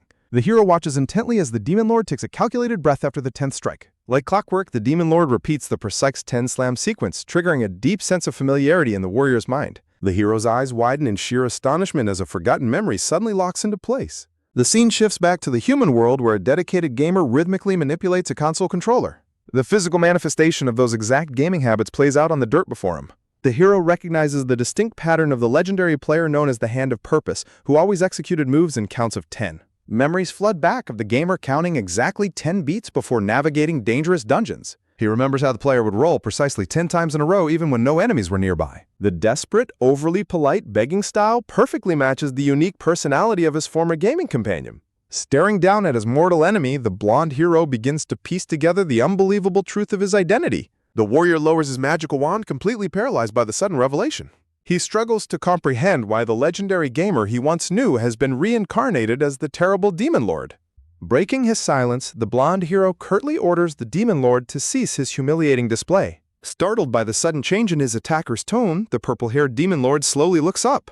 The warrior darkly warns him to vanish immediately before he changes his mind and carries out the execution. Overwhelmed with immense relief, the Demon Lord breaks into a comically wide, toothy grin. Throwing a reptilian soldier over his shoulder, the Demon Lord enthusiastically screams for his forces to retreat before the hero can reconsider. A sudden, frantic order to fall back echoes across the chaotic fortress walls. The demonic vanguard halts in complete confusion over their lord's bizarre retreat order. The massive invading horde suddenly scrambles backward, leaving a trail of rising dust. Azrahan watches their hasty retreat in silence, his expression unreadable and calm. Kratos frantically drags his forces away, desperate to escape before disaster strikes. One arrogant lizard warrior roars in fury, reluctant to abandon the siege. Kratos immediately strikes down the disobedient soldier to force a swift retreat. The remaining beasts scatter in panic as their commander leads the escape. Kratos screams in absolute desperation, hoping his retreat isn't too late. With terrifying ease, Astrahan sweeps his hand, severing a demon's arm mid-flight. A tense, heavy silence snaps over the battlefield as the dust settles. Cold sweat drips onto the parched ground under Azrahan's overwhelming aura. The Demon King freezes in place, completely overwhelmed by the Paladin's terrifying presence. Azrahan's piercing blue eyes lock onto the trembling ruler with cold intensity. Kratos internally panics, bracing himself for an inevitable and brutal demise. The blonde warrior looks at his trembling foe, his expression softening slightly. Azrahan speaks calmly, acknowledging that the rogue attack wasn't the king's intention.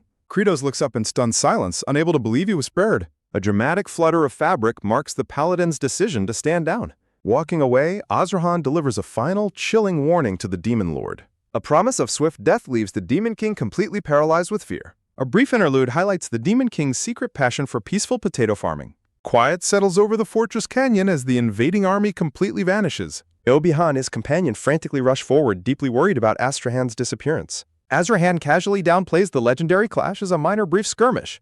The scarred fortress commander approaches the hero with newfound solemn respect. Bowing deeply, the commander humbles himself and begs forgiveness for his disrespect. Azrahan stares back in bored silence, completely indifferent to the commander's praise. Ilbiha stammers in shock, struggling to process the sheer scale of Azrahan's power. The commander proudly rallies his remaining men to celebrate their legendary savior. Deafening cheers of victory erupt across the ramparts as soldiers raise their swords. The blonde paladin remains quiet, his thoughts already drifting to his true goals. A profound realization dawns as he escapes a repeating lifetime of endless slaughter. He stands quietly as the gentle wind sweeps across the ruined battlefield. The ultimate warrior stands majestic yet utterly hilarious in his frilly pink dress. Well, at least the outfit has top-tier defensive stats. The commander's awe immediately crumbles into pure, speechless confusion at the pink dress. The journey shifts to the desolate, windswept plains of the stormy wasteland. Deep in the canyon, a weary traveler limps back home after a grueling march. Kratos vents his frustration about traveling on foot with a massive, slow army. He furiously commands his remaining troops to go home and stay there. The exhausted Demon King trudges forward, his heavy boots clicking against the dirt. He desperately wishes to return to supervising his beloved royal potato farm. Spotting an ancient stone structure, he recalls a missing game mechanic. Kratos leans over the ruined well, recalling its purpose as a warping system. He sighs in frustration, knowing only the paladin can activate fast travel. Suddenly, a blinding blue light begins to emanate from the ancient stone well. A glowing system notification announces that a brand new game mechanic has unlocked. The system confirms that the long-awaited fast travel system is finally active. A powerful swirling vortex of magical energy suddenly drags him deep inside. Hurtling through the warp, Kratos chooses his destination, eager to return home. A blinding flash of blue energy erupts with a thunderous roar. Walking through the canyon, Muk-Unji laments that this warp well is broken too. Muk-Unji desperately searches for a farming tool while a young demon girl waves. Suddenly, a glowing blue magical light envelops the startled young demon girl. Screaming in absolute terror, a distorted face emerges from the violent dimensional age. With a deafening roar, Demon King Kratos bursts forth from the swirling vortex. The young demon girl stares in sheer bewilderment at the descending debris. Overwhelmed by the raw shockwave, the terrified young demon girl faints. Muk-Unji screams in absolute horror as the magical pressure threatens to explode. Clutching his stomach, the motion-sick Demon King vomits a massive stream of rainbow. A relentless continuous torrent of bright rainbow vomit pours from the Sick Lord. Muk-Unji gasps in pure dread as the colorful wave flies toward him. With a sickening splat, the motion-sick king vomits directly onto his subordinate. Both demons collapse to the dirt, utterly defeated by warp travel sickness. Crying in distress, the young demon girl rushes to help the vomit-covered soldier. Wiping his chin, Kratos rationalizes that stomach churning is worth instant travel. Striking a grand pose, the Demon King enthusiastically plans to mass-produce potatoes. The scene shifts to a large rustic wooden storehouse in the canyon. Inside the warehouse, Zephyros praises the massive, thoroughly cleaned potato harvest. Kratos stands silently in front of the pile, feeling strangely uneasy. A close-up reveals a massive, towering mountain of smooth, round potatoes. Zephyros notices his master's silence and wonders what could possibly be awry. Kneeling down, Kratos inspects a potato, finding that something feels incredibly off. Holding the large tuber, the king remains silent as Zephyros sweats nervously. Absolute dread washes over the Demon King as a terrible realization hits. Panicking wildly, Kratos throws the potato, screaming that a critical feature is missing. A sweating Zephyros nervously asks if there is a problem with the cross. Looking down at the pile, Kratos begins to explain the devastating truth. Pointing at the smooth skin, Kratos reveals that these potatoes have no eyes. Adjusting his glasses in shock, Zephyros realizes they can never grow more crops. Gritting his teeth, the sweating Demon King confirms the worst possible news. A dramatic title card delivers the ultimate agricultural disaster. The crops are sterile. At the temporary castle, a white flag flutters over the wooden roof. Seated on his humble throne, Kratos tells his war council the potatoes are useless. Hartok explains that unnatural modifications permanently strip the crops of reproductive capabilities. Bahal asks if they are inedible, but Cersei snaps that they just can't replant them. Kratos notes they couldn't rely on disease-prone potatoes forever anyway. Muk-Unji asks what else could possibly grow in their desolate wasteland. Resting his head on his hand, the weary king admits the truth. Nothing. Leaning forward, Kratos suggests he knows a place full of plantable seeds. The Demon King declares they are going to the human lands, shocking everyone. Bahal protests that entering human territory means instant invasion, plunder, and war. Cersei reminds the rowdy warrior that their king actually despises war the most. Seated stoically in the shadows, the weary Demon King plans his next move. Kratos commands Zephyros to immediately mint a massive amount of their currency. He orders Hartok to stay behind and manage the remaining farming corps. Kratos plans to personally lead a select elite group to the surface. A sharp red gleam ignites in the Demon King's eye. Grinning eagerly, Kratos explains they will trade their currency for fertile human seeds. He confidently assures Muk-Unji they will succeed as long as they avoid the pink-dressed paladin. Deep within the demon castle, a heavy tension fills the air as the king presents his radical new plan to his generals. Zephyros questions the sanity of entering the human world to sell local currency, demanding a logical explanation for this absurd proposal. Pointing out their visual flaws, Zephyros references the three great demon generals chosen to lead this mission. The first general is a massive, menacing beast who looks like a total monster to any human. The second general looks like a terrifying serial killer with an unnerving pale gray skin tone. The final general resembles a strange pale octopus hybrid completely unsuited for blending in with mankind. Zephyros concludes that any human who spots them will instantly panic and launch an all-out attack. Annoyed by his blunt logic, the generals violently threaten to end Zephyros right then and there. Baal furiously boasts that he is the only normal-looking one among them, a claim instantly shut down by his peers. Asurit tries to claim he is a proper gentleman, but the gray-haired demon calls him a rotting zombie. Sergi laughs hysterically at her comrades, only to be immediately mocked for her own bizarre appearance. A chaotic, childish fistfight erupts as the general's fragile egos completely shatter under the insults. Resting his face in his hand, the weary Demon King laments his subordinates' profound insecurities. Raising his hand, the king commands his rowdy generals to immediately cease their ridiculous fighting. Trying to break the ice, Kratos flashes a terrifyingly toothy grin while offering a dark, self-deprecating joke. An incredibly awkward, heavy silence falls over the room as his terrible humor completely kills the mood. Deciding to move on, Kratos asks Zephyros if he brought the secret items from the castle ruins. Zephyros presents a batch of wriggling, glowing blue creatures retrieved from a secret shortcut. The bizarre little blue slugs squirm and emit adorable high-pitched squeaks on the tray. The generals recoil in absolute disgust, deeply unnerved by the unsettling little creatures. The Demon King explains that these are elixirs of metamorphosis capable of transforming them into non-demons. The realization hits them that they must actually consume these squirming blue blobs to enter human lands. Shocked by the plan, Sergi protests the revolting diet while Kratos dryly rejects her complaints. Stepping forward boldly, the red-haired Baal declares he will eat anything to get the job done. Without hesitation, the massive warrior pops the creature into his mouth and starts chewing with a loud crunch. Blue drool spills from Baal's mouth as he screams about the absolute horror of its taste. Suddenly, a brilliant, blinding golden light erupts from Baal's body as the magic takes hold. Kratos realizes the transformation's outcome depends entirely on the drinker's personality, hoping it does not get too wild. A thick cloud of white smoke explodes, concealing the massive warrior's brand new physical form.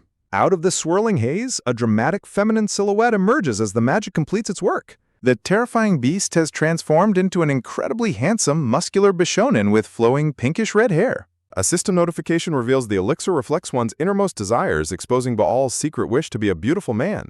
Inspired and blushing, Sergi enthusiastically grabs an elixir, declaring her unwavering loyalty to the king's orders.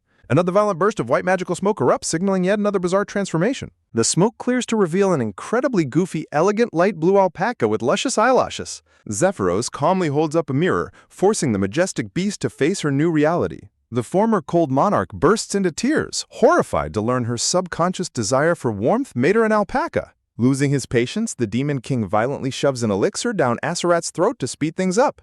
With a puff of smoke, the dark, brooding general is instantly reborn as a giant gray pelican.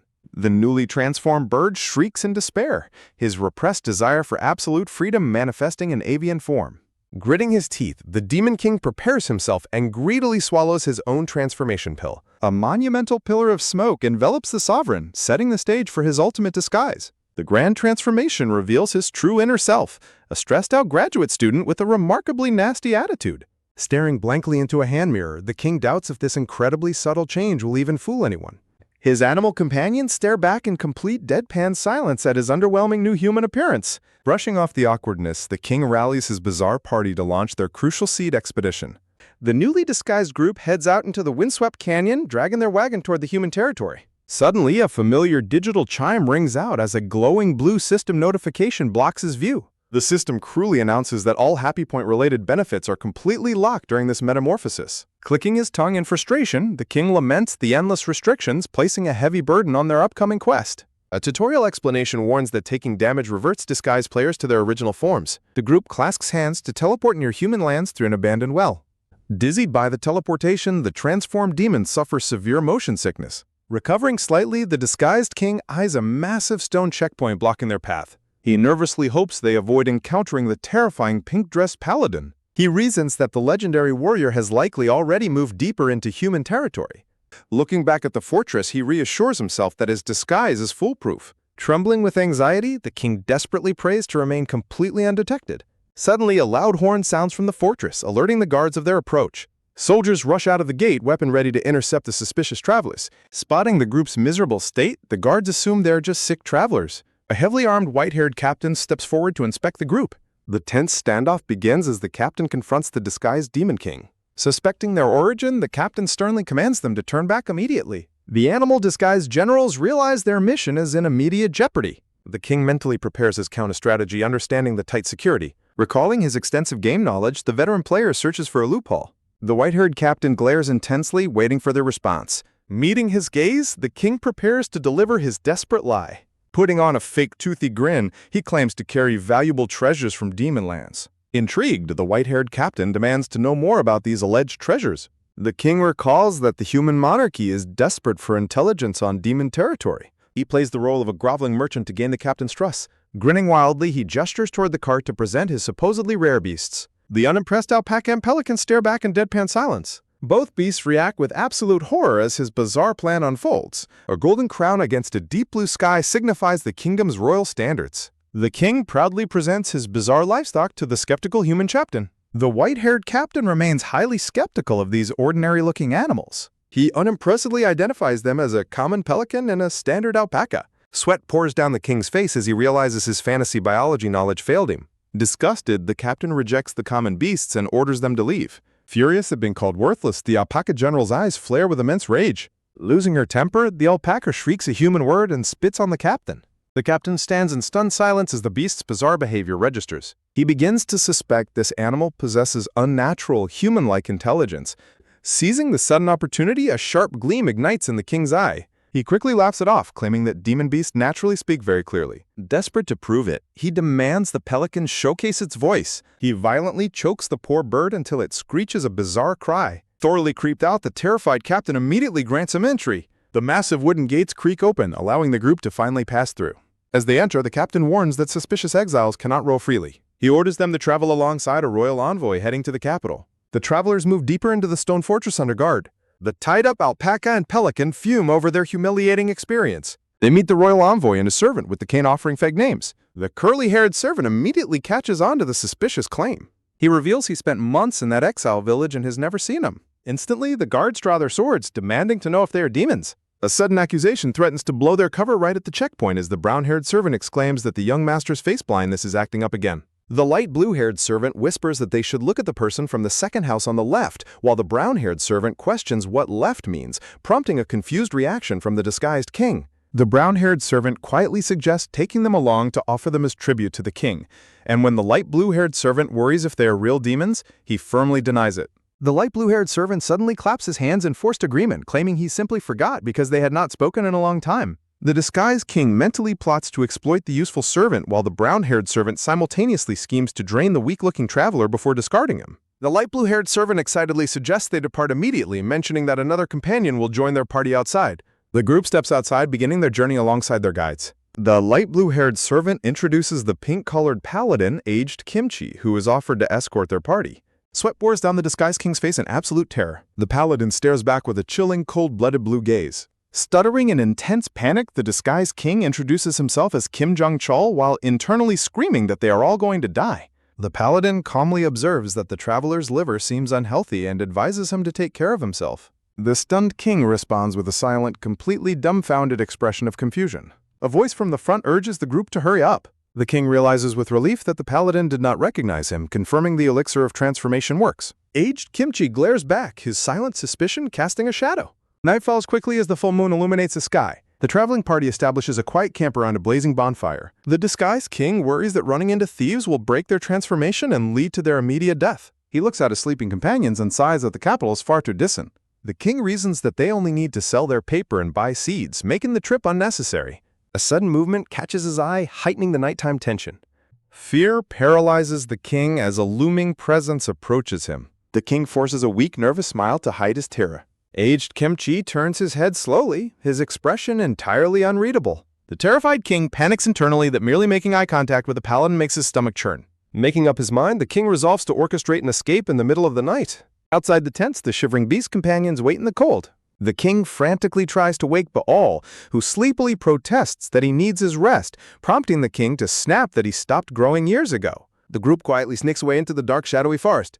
The king carefully guides the shivering alpaca through the brush. The blue alpaca asks why they are leaving so suddenly, and when the shocked king asks if she can speak, she explains she was simply getting used to her new mouth. The king explains that they have already passed the checkpoint, making their annoying guides completely useless. He adds that they must prioritize their goal, as wasting any more time would only invite massive headaches. Suddenly, a floating figure blocks their path under the moonlight. Aged Kimchi floats high above them, looking down with cold eyes. The king lets out a silent, horrified scream of absolute despair. Meanwhile, the scene shifts to the abandoned land of Chibinda-Wantar. Lord Harotork stands in silence next to his glasses-wearing subordinate.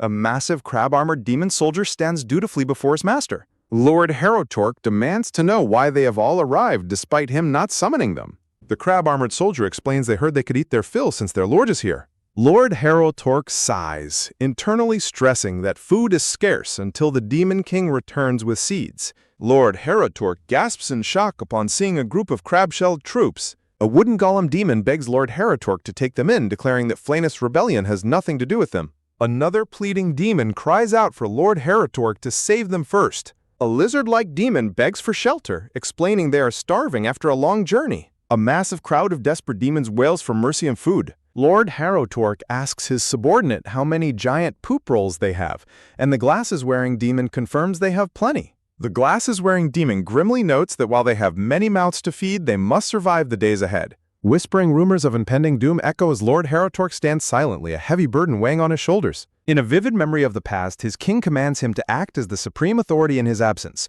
His subordinate recalls this monumental mandate in complete, reverent silence. Resolving to save his people, the leader orders the divided races to establish separate zones while he finds food. Shifting back to the dark forest, the traveler's party gasps in absolute shock as a powerful warrior blocks their path. The legendary paladin looks down coldly, demanding the traveler reveal his true identity. While the purple-haired traveler stammers in fear, his red-haired companion recklessly offers to knock the warrior out. Horrified by the suggestion, the traveler frantically warns his companion to stay quiet before they are both annihilated. He stresses that their opponent possesses a level of overwhelming power that cannot be comprehended. The paladin chillingly reveals he can hear every single word of their quiet whispers, freezing them in terror. In his mind, the paladin ponders the Demon King's true intentions and why he would seek peace. Knowing his cover is failing, the traveler decides to confess that they are not carrying a tribute for the human king. The paladin listens in silent, piercing anticipation as the truth begins to surface. The traveler explains that their lands are completely barren and they desperately need to farm to survive. He frantically yells that they only came to sell their local crops and buy vegetable seeds. He adds that they fled in secret because the royal capital was too far to reach safely. Offering a desperate fake smile, the traveler begs for mercy while plotting to manipulate his way out of trouble. A tense silence stretches as the paladin's gaze locks onto his trembling targets. The paladin deduces that while the traveler is hiding his identity, his story about the demon famine is true. The silent warrior prepares to deliver his final judgment on the desperate travelers. He admits the story makes sense, but firmly states he cannot simply allow them to walk away. He explains that since their guide promised a royal tribute, he must honor that word. He proposes a deal. They may sell their crops along the way, but they must still travel to the capital. Hearing this, the blue alpaca and green pelican sweat in absolute horror as they are claimed as tribute. The traveler eagerly agrees to the terms, dismissively calling his companions worthless junk to their immense shock. Once the paladin turns away, the traveler lets out a devious grin, plotting to abandon their guides immediately. The next morning, the journey continues along a scenic mountain path. As they walk, the light blue-haired noble curiously asks to inspect the unique crops they intend to sell. The traveler happily pulls back the wagon sheet to reveal a massive pile of lumpy brown potatoes. The brown-haired servant stares at the bizarre mass of crops in utter disbelief. The noble cheerfully wishes them luck with their sales, ignoring his servant's dramatic distress. The servant insists that these massive potatoes are valuable enough to be presented as royal tribute. The traveler scoffs at the idea, hilariously arguing that size does not automatically equal value. While the noble laughs at the witty reply, the servant quietly vows to make the traveler his slave one day. The traveler walks on, listening to the servant's angry, quiet grumbling. However, he realizes that the strange, massive crops might actually earn them a hefty royal reward. Even so, he notes that escaping their terrifying paladin guide must remain their main priority. Breaking his train of thought, the noble happily points out their arrival at the city gates.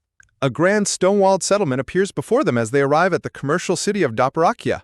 Thanks to their guide's generosity, the group easily secures comfortable rooms at a local inn. Meanwhile, the two miserable beast companions are left tied up in the cold cobblestone alley. Inside, the traveler's highly skeptical of the rundown, surprisingly empty room they were given. Shrugging off his doubts, he leads the cart out to focus on their first goal. He reassures the panicked green pelican that its dangerous role as their lightning rod is far from over. The blue alpaca warily observes that the empty streets feel incredibly eerie for a human market. The quiet town square appears completely dead, looking far less lively than their demon homeland.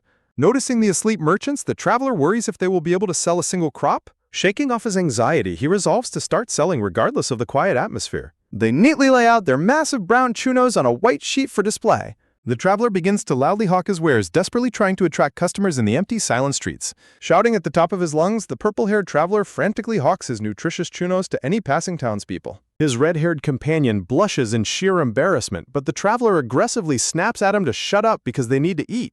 The traveler furiously points out that their ancestors ate their own kind to survive, making this minor shame completely insignificant.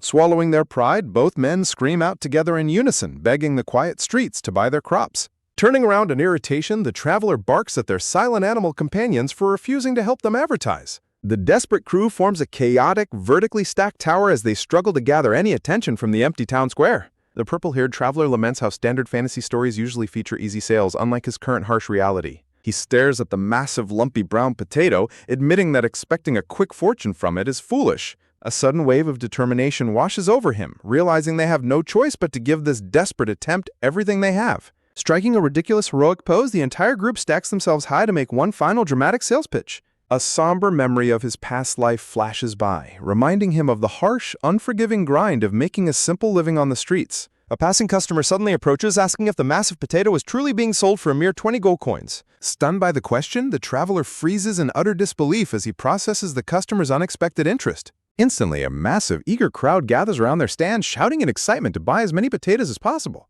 The traveler breaks into a cold sweat, completely bewildered by the sudden and overwhelming demand for their giant crops. Seizing the golden opportunity, the blue alpaca commands the green pelican to start selling immediately as their master's plan succeeds. Desperate townspeople clamor over each other in the dead market district, screaming for everyone to form a single line. A heavy bag of gold coins is dropped directly into the traveler's eager hand with a satisfying clink. Clutching the heavy pouch with a greedy, triumphant smirk, the traveler celebrates selling a third of their stock instantly. Fueled by absolute greed, he commands his team to wait at the inn while he goes to purchase the vegetable seeds. High in the sky, the group rejoices in their miraculous success, celebrating their massive and unexpected financial victory. At a seed stall, the traveler is met with utter disbelief when he asks to purchase agricultural seeds. The chubby merchant flatly informs him that purchasing any seeds in this city is an absolute impossibility. The shopkeeper explains that powerful merchant guilds have monopolized and hoarded the entire local supply of food and seeds. Grabbing the table, the traveler demands to know where these monopolizing merchant guilds are located. Before the merchant can reply, his eyes widen in sudden alarm as a looming presence approaches from behind. Shivering in fear, the merchant points a finger, telling the traveler to ask the influential figure standing right behind him. The traveler turns around slowly to address the newcomer who has suddenly interrupted their conversation. A wealthy man with green hair, a lavish fur-trimmed coat, and armed guards stands before him with a smug, knowing grin.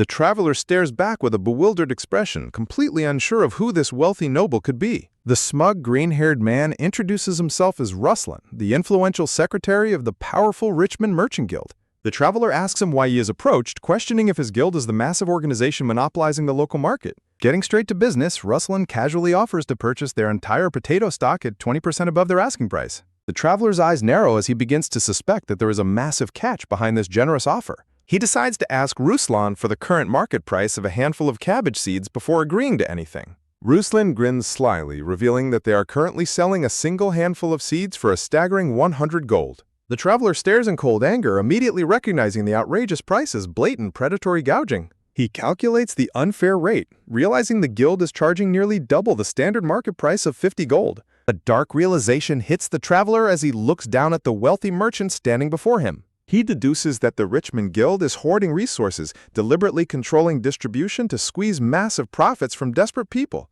The empty streets, rundown inns, and abandoned market districts suddenly make perfect, tragic sense to him. He recalls the desperate townspeople wailing to buy his paper, realizing just how starved the local economy truly is. A sinister thought flashes through his mind as a wild, unpredictable plan begins to take shape. An incredibly creepy, maniacal grin stretches across the traveler's face, horrifying those around him. Ruslan recoils in visible shock and disgust, thoroughly creeped out by the traveler's terrifying expression. The traveler schemes that while his profits cannot cover the hoarded seeds, a demon is under no obligation to follow human laws. Walking away with a cold expression, the traveler prepares to execute his devious and dangerous scheme. He suddenly senses a lingering presence, noting that the paladin aged Kimchi is closely monitoring his every move. Smiling with a sharp, wicked gleam in his eye, the traveler resolves to shake off his stalker while stealing the seeds. Returning to the deal, the traveler cuts off Ruslan's negotiation and darkly demands to speak directly with his boss. The high-stakes negotiation takes a hostile turn as the purple-haired traveler openly mocks the green-haired secretary's authority, instantly shattering their fragile alliance. He cold-heartedly dismisses the smug secretary as mere low-level staff who is completely incapable of handling his actual business. Desperate to reclaim his status, the green-haired secretary furiously defends his rank as the second-in-command of the powerful Richmond Guild. Seizing the opportunity, the traveler aggressively demands an outrageous price of 200 gold coins for a single giant potato. The ludicrously inflated counteroffer leaves the seasoned merchant completely speechless and sweating in utter panic. He gleefully goads the secretary, mocking the guild's tight purse strings and calling out his lack of real decision-making power. The traveler secretly calculates his leverage, noting the immense strategic value his long-lasting, massive crops would have for a royal army. He lays out a compelling pitch, questioning if an upfront loss is worth securing massive guaranteed long-term royal profits. Realizing the immense potential of the traveler's strategic insight, the secretary is overcome with intense pressure. With the upper hand firmly established, the traveler coldly demands that the secretary bring out his true boss. A sudden heavy rain begins to pour over the city as the negotiation draws to a tense close. The dreary downpour quickly clears the cobblestone streets, leaving the rundown town feeling even more desolate. Tied up in the freezing rain, the two beast companions shiver miserably in the dark alley. The green pelican screams in rage at their heartless master, but the cautious blue alpaca warns it to stay quiet to avoid attracting human attention. The pelican angrily questions how the alpaca can remain so loyal after being dragged into human territory. To the pelican's utter bewilderment, the alpaca calmly admits that it is actually having fun on this journey. The blue alpaca looks off into the rain, revealing a deep, long-held curiosity about the human realm. It remembers childhood stories of a peaceful human land where food was abundant and survival did not require eating one's own kind. It solemnly recalls the tragic loss of its parents to stronger demons, a cruel reality that was sadly expected in their homeland. The alpaca gently reminds the pelican of the similarly tragic fate of its own lost siblings. Overwhelmed by the painful memory, the pelican stands silently in the rain, filled with quiet grief. Despite the human city's unexpected poverty, the alpaca finds profound comfort in the lack of cannibalism and violence. It fondly recalls a touching moment from the market where a starving father selflessly fed his young child first. A wistful thought of what life could have been like echoes through the falling rain. The alpaca imagines a warm, alternate reality where its demon family could have lived a happy, peaceful life together. The bittersweet vision leaves the pelican deeply moved as it processes the alpaca's profound words. Lost in quiet contemplation, the alpaca sheds a silent tear disguised by the pouring rain. Breaking the heavy silence, the pelican playfully notes that the alpaca dropped its usual speech tick during its emotional speech. Blushing in embarrassment, the alpaca quickly defends itself, claiming it simply got used to speaking normally. In a sweet gesture of comfort, the pelican spreads its wing to shield its companion from the freezing downpour. Together in the dark alley, they share a quiet hope that even demons might one day find true happiness. Their touching moment is abruptly shattered as their purple-haired master suddenly stomps into the alleyway, shouting at them to get moving. Fearing their master's wrath, the two beasts immediately panic and comically try to blame each other for talking. Completely ignoring their excuses, the grinning traveler drags both of them inside to prepare for his next scheme. He declares an emergency strategy meeting with his core crew to plan their next high-stakes move. The cozy inn stands firm in the storm as the group gathers inside to plot their next bold move. The traveler lays out the facts of the guild's cruel monopoly, outlining how they hoard food to artificially inflate prices. The naive beast questions the point of hoarding, confused why humans would starve each other when resources are plentiful. He explains that the guild's actions are driven entirely by insatiable human greed rather than survival. When the red-haired warrior unexpectedly drops advanced psychological theories, the traveler snaps at him for breaking character. The pelican grimly concludes that it is nothing but pure, unadulterated greed driving the human's cruelty. Images of their brutal demon homeland flash by, reminding them of the monstrous creatures that preyed on the weak. The alpaca notes the tragic irony of humans choosing to starve their own kind when they have the means to feed everyone. The painful memories of survival in the demon realm underscore the senselessness of human-made fandom. Usually calm, the muscular red-haired warrior admits that the human's needless cruelty is starting to make his blood boil. The traveler urges his crew to stay focused, reminding them that human nature is inherently flawed and they must stick to their plan. With a terrifyingly wicked grin, he reveals his wild plan to launch a direct raid on the guild's massive warehouse. The next day dawns with an ominous orange glow, setting the stage for their daring heist. Far off in the Rocky Mountain ranges, an eerie silence hangs over the desolate landscape. Suddenly, a brilliant streak of magical energy crashes down upon the peaks, leaving their next move shrouded in mystery. A massive whirlwind of energy violently tears through the desolate rocky terrain. A group of startled elves watches the raging storm in utter disbelief. The baffled onlookers desperately wonder what on earth their lord is doing. The gray-skinned lord roars with raw power inside the massive vortex. An elf worker explains that their leader ordered a giant stone pot made and is stirring whirlwinds non-stop. Gritting his fangs, the straining lord bellows as he pushes his magical limits. The exhausted lord collapses heavily onto his knees inside the stone basin. Catching his breath, he silently struggles with the immense physical strain of his task. Adjusting his monocle, the weary lord is suddenly startled by a nearby presence. He furiously barks at his idling workers to stop watching and get back to work. His worried secretary politely cautions him that he is overexerting himself during the task. Pointing to a massive field of water-filled basins, the assistant questions the purpose of his bizarre plan. The lord explains that with so many refugees arriving, their current food supply is completely insufficient. He reveals his brilliant plan to boil their paper resource in water to multiply the food output. With fiery determination, he declares that no demon should starve in this forsaken land. The stunned secretary stares back in complete, speechless amazement at his lord's unexpected declaration. He wonders why his master still looks so murderous even when performing acts of pure charity. The assistant reflects on how everything shifted once the demon lord declared their focus on farming. He notes that their once cold-hearted leader is now pushing himself to save his people. The Lord stands in silent contemplation, his eyes hidden as he gazes over the canyon. A low, sinister chuckle escapes the Lord's lips as his expression suddenly darkens. With glowing yellow eyes, a terrifying grin spreads across the Lord's menacing face. The secretary points out that boiling the pots requires fuel they can only get by dismantling homes. The Lord shockingly reveals they will instead hunt the legendary devourer of fire in a dangerous volcano. The scene shifts to a peaceful, sunlit mountain valley far from the demon realm. Sharp leather boots step firmly onto the stone path leading toward a bustling inn. The wealthy merchant dressed in lavish golden brown robes arrives with a stern expression. Gaze fixed on the local inn, the old noble confirms he has arrived at his destination. The merchant harshly reprimands his green-haired secretary for failing him so miserably. He mocks the secretary's stupidity for being easily intimidated by a country bumpkin's empty bluffs. The secretary looks down in shame as his master commands him to stay behind outside.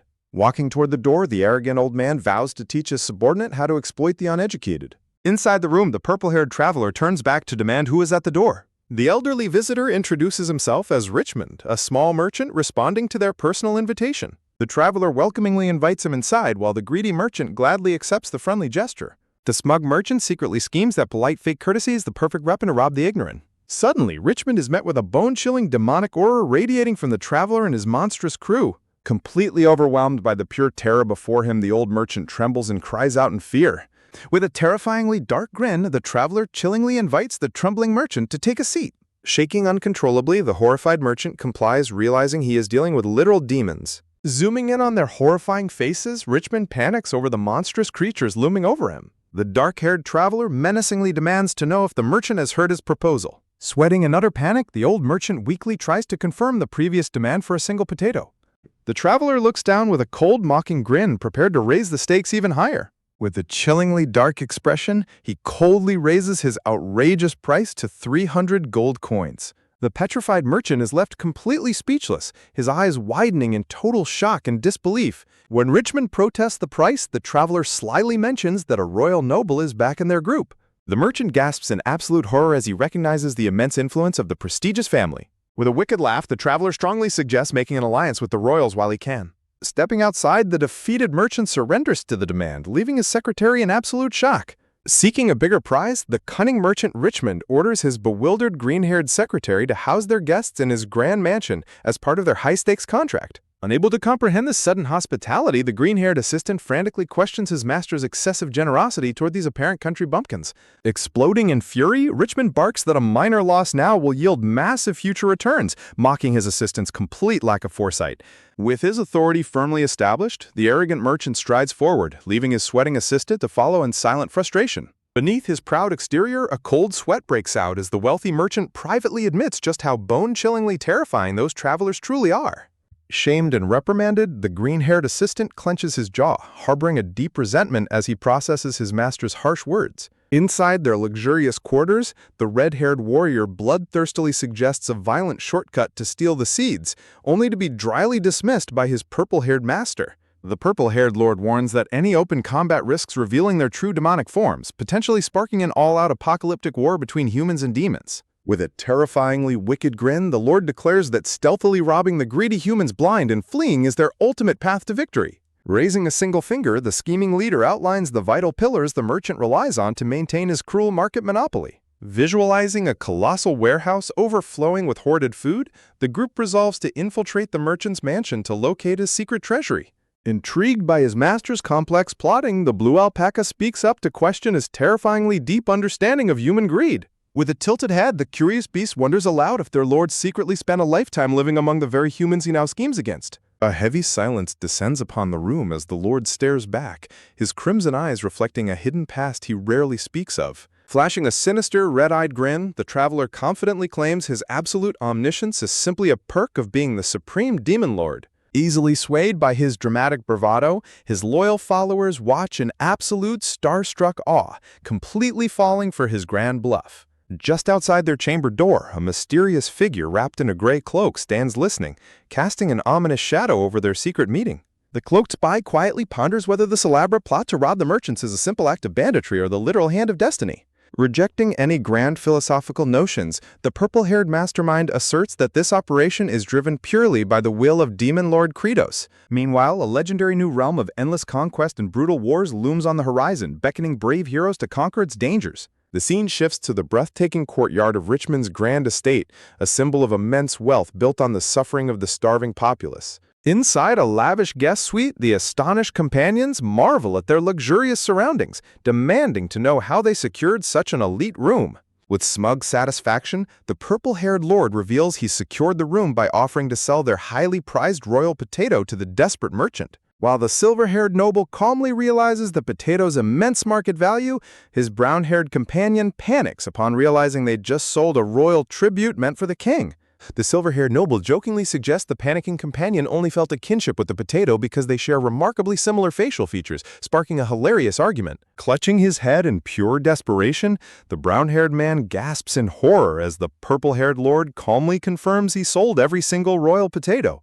Unleashing a deafening scream of sheer existential dread, the companion loses his mind, completely unaware of the lord's hidden trump card. With matching wicked smiles, the two plot to steal every potato back, uniting their chaotic energies for an ultimate high-stakes heist. Totally flabbergasted by their brazen criminality, the noble desperately tries to halt their madness, demanding to know what they are thinking. With cold determination, the purple-haired leader promises to liberate every single scrap of food the corrupt merchants have hoarded away. Anticipating the noble's moral objections, the mastermind dryly acknowledges that their righteous ally could never openly condone a major robbery. Flipping the moral script, the lord sharply challenges the noble, asking if allowing a greedy guild to starve an entire city is any more acceptable.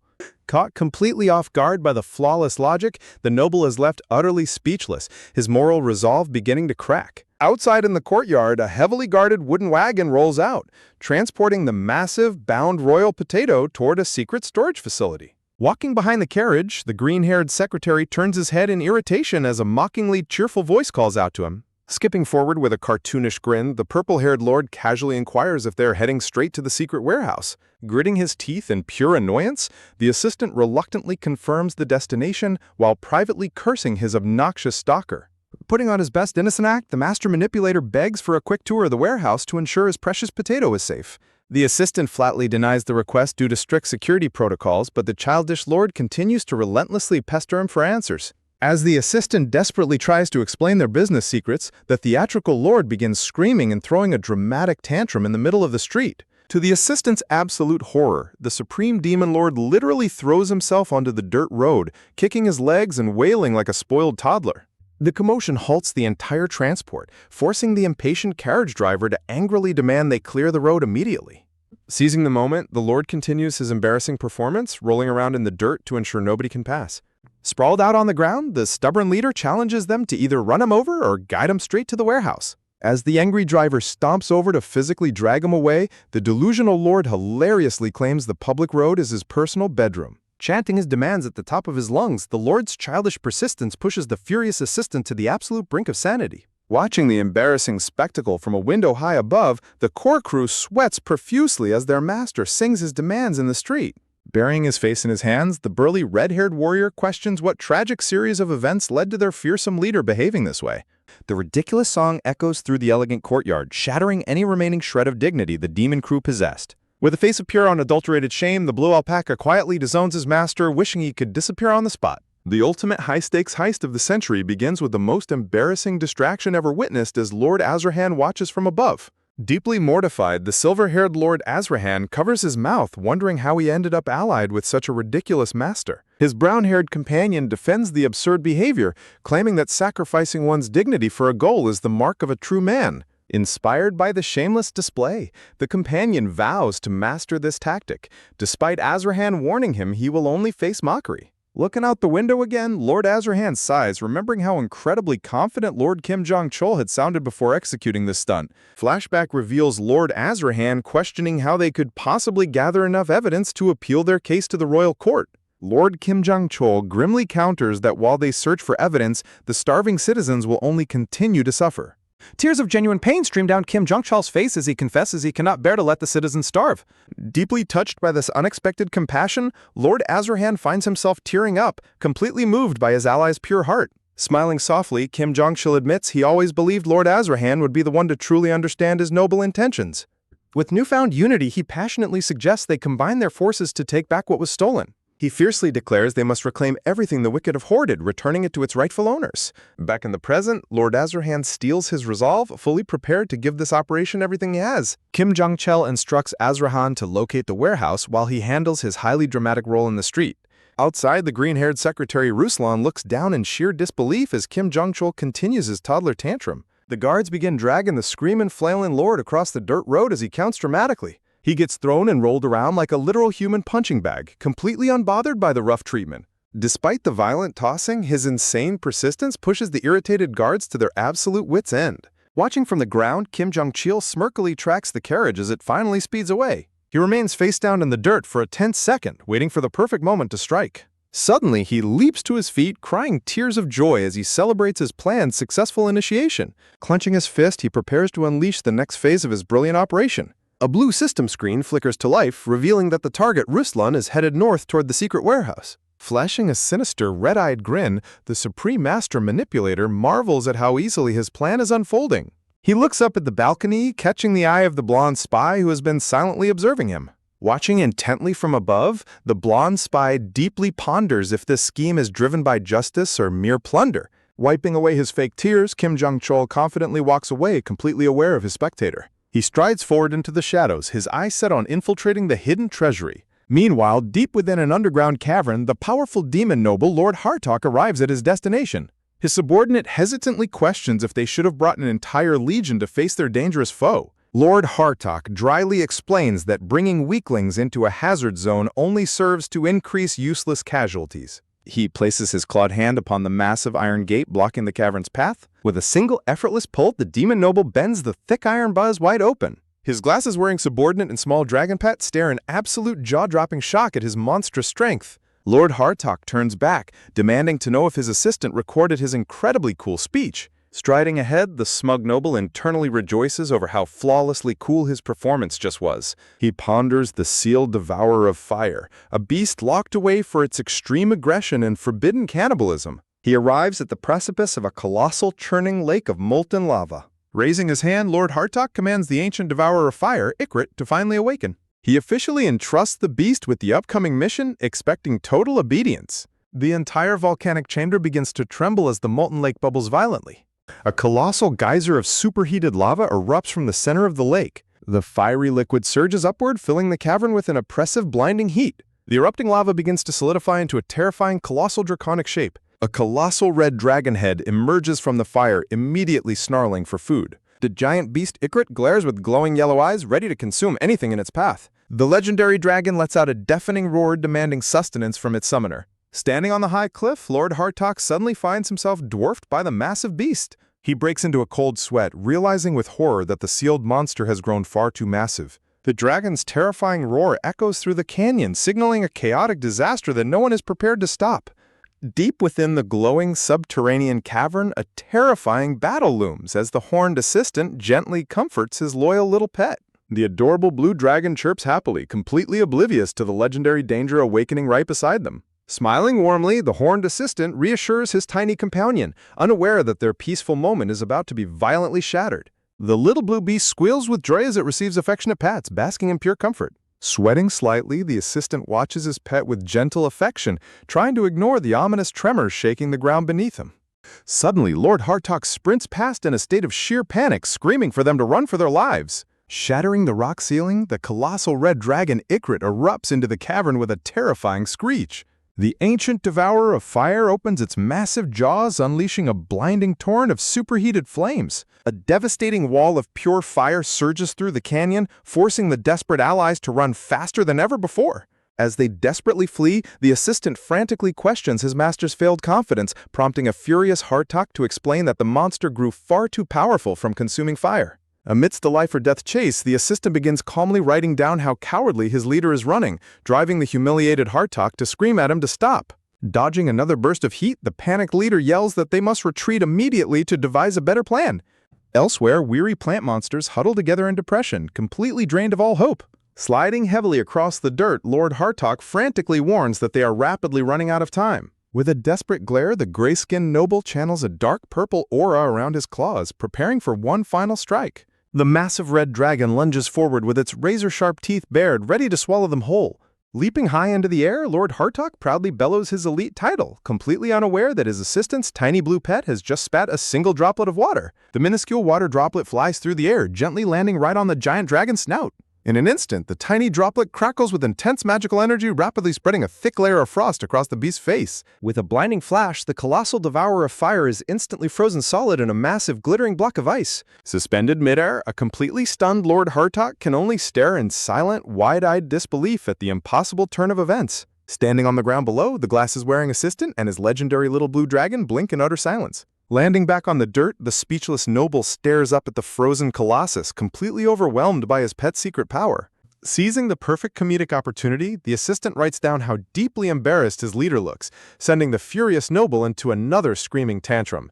Meanwhile, under the cover of night, the grand estate of the corrupt guild stands quiet, unaware of the impending infiltration. Inside the elegant halls, Lord Azarhan commands his allies to wait for a signal while he sneaks off to locate the secret food storage. Slinking through the shadows, a mysterious dark-haired cloaked figure smiles wickedly, determined to liberate the city's stolen food. The cloaked figure laughs sinisterly, prompting Lord Azarhan to nervously remark on his terrifying expression before quickly dismissing it. As they walk, Azarhan questions why they must keep this plan a secret from Lord Aged Kimchi, only for the cloaked leader to explain that the loud companion draws far too much attention. The silver-haired noble suddenly stops in his tracks as he feels an intense, disapproving glare from the red-haired warrior standing nearby. Turning his head slowly, he is mortified to find the giant goose and the blue alpaca staring directly at him in judgmental silence. Realizing they have been completely busted, the sweating noble quickly decides to keep his mouth shut to avoid a massive argument. Leaping gracefully across the rooftops under the bright full moon, the stealthy leader begins his high-stakes mission. He runs silently across the tiled roofs, navigating the dark city streets with flawless agility. He reminds himself that the goal is to secure the food seeds while keeping aged kimchi as far away as possible. Keeping his guard up, he resolves to complete his reconnaissance quickly before anyone notices his presence. He soon arrives at a heavily guarded stone mine where two elite guards stand watch with sharp halberds. Clinging to the wooden beams high above the entrance, the cloaked hero quietly evaluates the security below. Dropping down with absolute silence, he slips past the oblivious guards and slides into the dark cavern. Crouching behind large wooden crates, he notes the tight security and realizes a single wrong move will trigger a massive battle. He recalls the severe risk of his transformation potion, knowing that taking any physical damage will instantly shatter his disguise. Sweating nervously, he worries that if his secret identity is discovered, it will be instant game over for the entire operation. As he searches for the food storage, he is startled to find a blonde-haired ally crouching right next to him in the dark. The Cloakmaster Manipulator turns with a cold, intense stare, trying to assess the sudden intruder. The blonde-haired warrior stares back with a serious, unblinking gaze. The hero screams in absolute panic, only for the blonde warrior to dryly note that his expression is far scarier. The blonde warrior calmly reveals he knows about the plan to feed the starving citizens and offers his assistance. Shaken to his core, the sweating leader frantically demands to know how his secret plan was exposed. Flashing a confident smirk, the blonde warrior simply boasts about his exceptionally sharp hearing. He explains that he can hear conversations perfectly across completely different floors, leaving the disguised hero screaming in absolute shock as their high-stakes heist takes an unpredictable turn. Fearing his ultimate secret has been exposed, the panicked cloaked leader desperately demands to know if his true identity as the Demon Lord was overheard.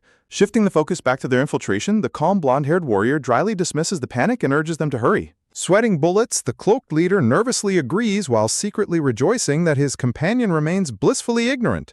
Slinking past the armed guards, the cloaked leader commands his ally to follow him quietly, only for the blonde warrior to question the need for stealth. With a chillingly calm expression, the blonde warrior casually suggests slaughtering all the guards instead of sneaking around. He nonchalantly explains that ruthless elimination is simply the direct way he was trained to handle obstacles. Horrified by his companion's casual bloodlust, the cloaked leader stares back in utter shock. He suddenly recalls the brutal training methods of his creator, realizing just how dangerous his blonde companion truly is. Desperate to avoid a bloodbath, the cloaked leader frantically argues that a peaceful resolution is always the superior choice. The blonde warrior listens in silence, deeply contemplating his companion's unexpected stance on mercy. Shifting his perspective, the blonde warrior calmly accepts the peaceful philosophy of his leader. Exhausted by the tension, the cloaked leader lets out a massive sigh of relief. With the argument settled, they venture deeper into the dark, echoing depths of the subterranean tunnel. Navigating the silent tracks, the cloaked leader notes with suspicion that the guards are thinning out.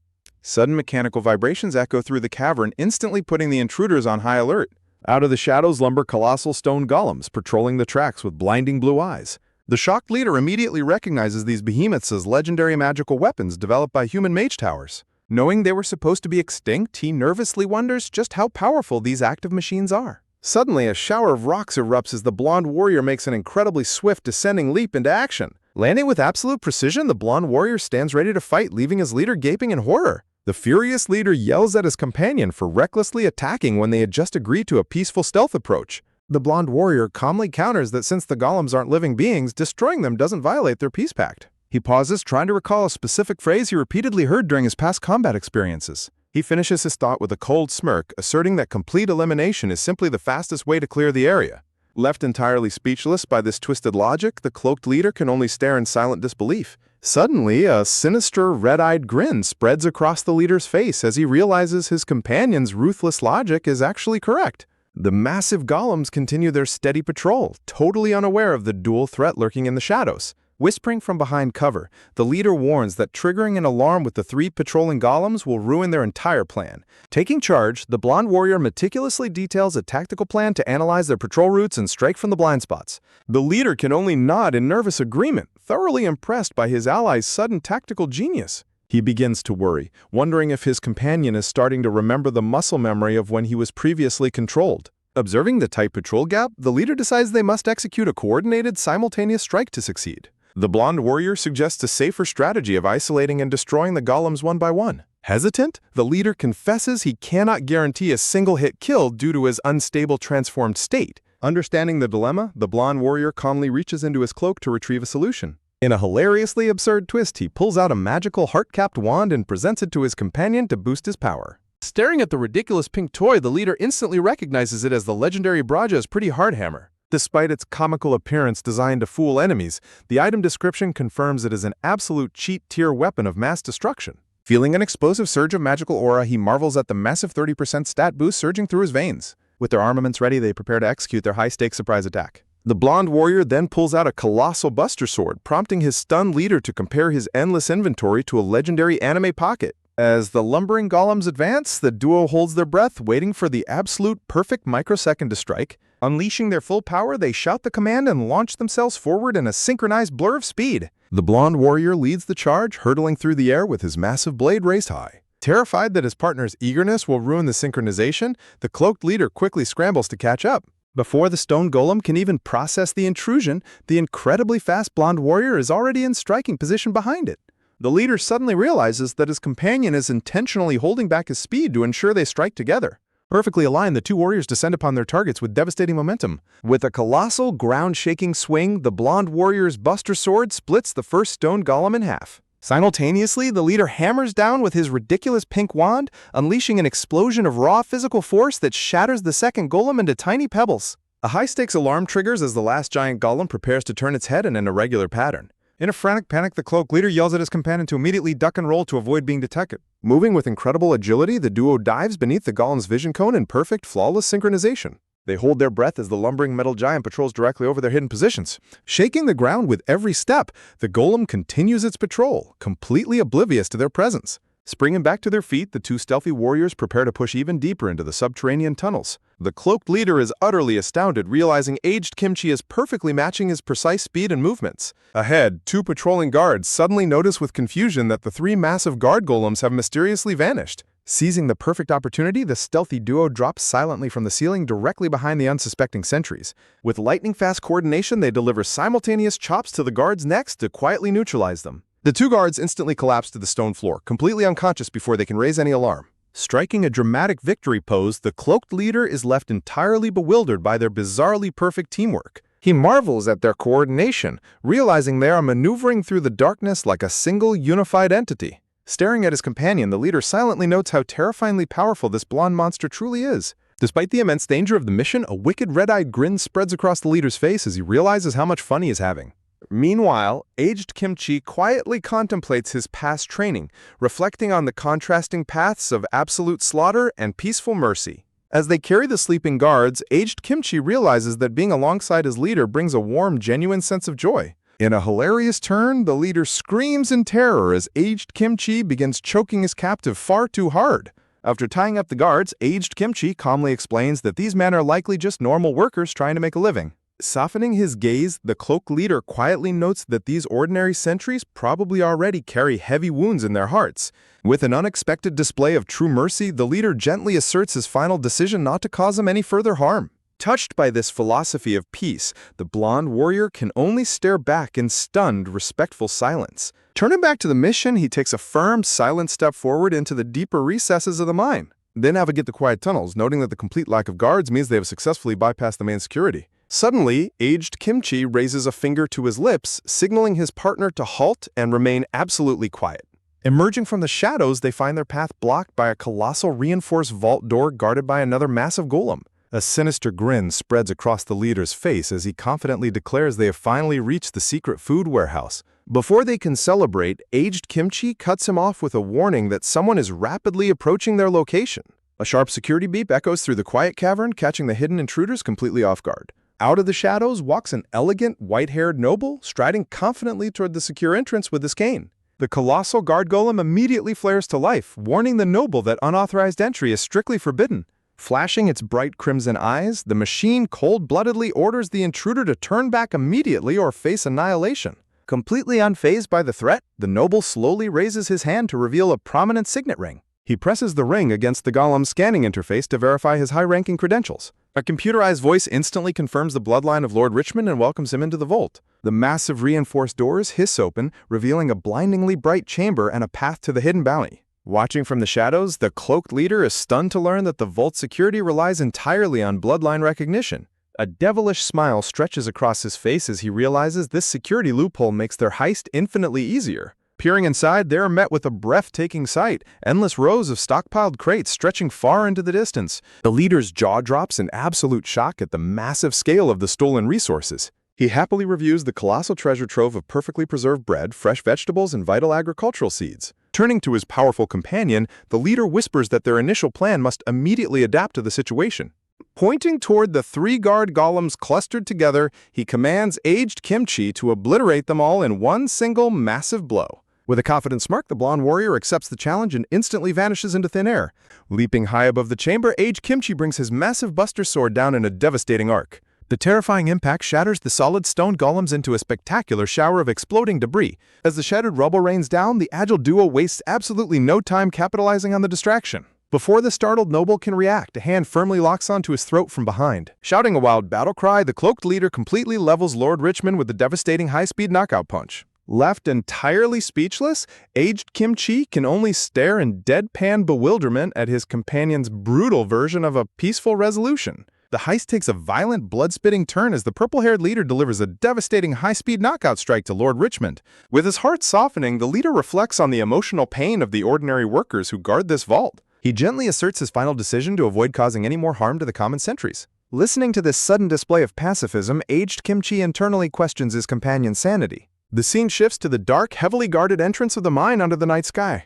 Inside the secret warehouse, the captured Lord Richmond groans in pain as he slowly begins to regain consciousness. Finding himself bound tightly to a wooden chair, the confused noble frantically demands to know where they have taken him. The leader suddenly lunges forward, invading his personal space and catching the captive completely off guard. He smugly reveals that they are currently holding the noble hostage inside his very own torture chamber. When pressed about having a torture room in his warehouse, the desperate noble hilariously claims it is merely an endurance training facility. Listening to the ridiculous excuse, the leader roasts the noble's deflection skills while aged Kimchi remains completely speechless. Annoyed by the lies, the leader violently grabs Richmond's face to force him into submission.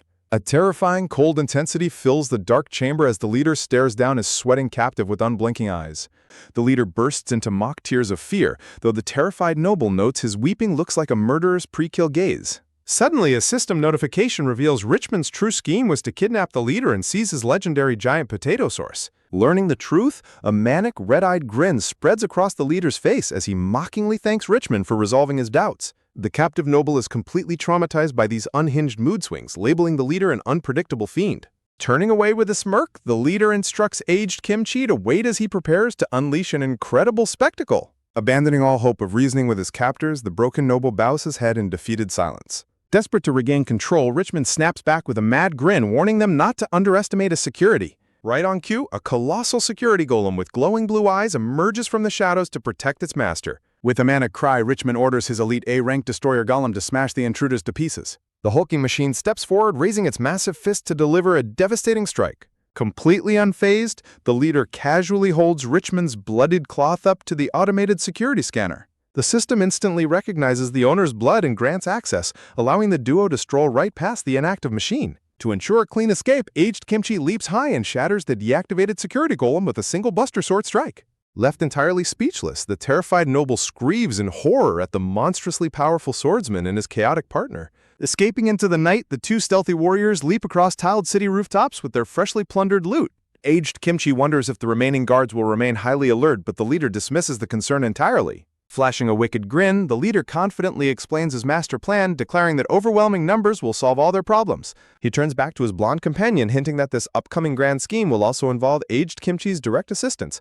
Meanwhile, a muscular red-haired ally carries a bizarre creature through the city, loudly announcing a warehouse clearance sale. He gleefully spreads the news that the corrupt trading company is bankrupt, inviting the entire town to raid the warehouse. The impoverished citizens are stunned, whispering in disbelief about whether they can truly take whatever they want.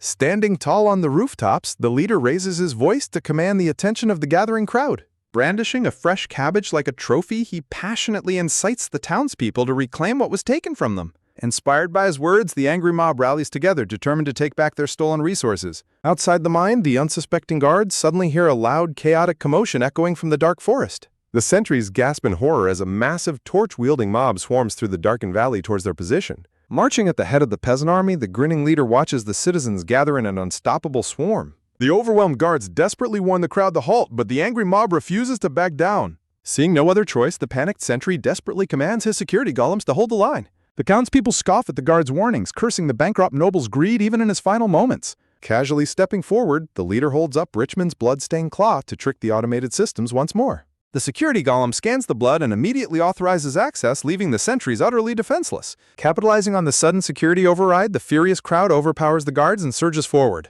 A chaotic wave of ecstatic citizens floods the open vault to reclaim their long-awaited bounty. The leader commands aged Kimchi to lead the charge and silence anyone who gets in their way. Moving like a swift shadow, the blonde warrior leaps over the charging crowd to spearhead the offensive. Watching his companion follow instructions perfectly, the devious leader chuckles internally at how easily he can manipulate the powerful hero. Under the cover of chaos, the purple-haired leader barks orders to secure the stolen seeds and execute their grand escape plan. A massive underground warehouse buzzes with excitement as hundreds of liberated citizens frantically gather up the stockpiled food resources. Working with lightning speed, the leader and his red-haired ally toss heavy sacks of agricultural bounty into their getaway carriage. Deep within the facility, a bound and furious Lord Richmond desperately orders his subordinate, Ruslan, to untie him. Ruslan quickly begins freeing his master while frantically explaining that the intruders have incited the citizens to loot their entire supply. Seeking a ruthless countermeasure, Ruslan suggests activating the devastating master golems, sending a chill of horror down Richmond's spine.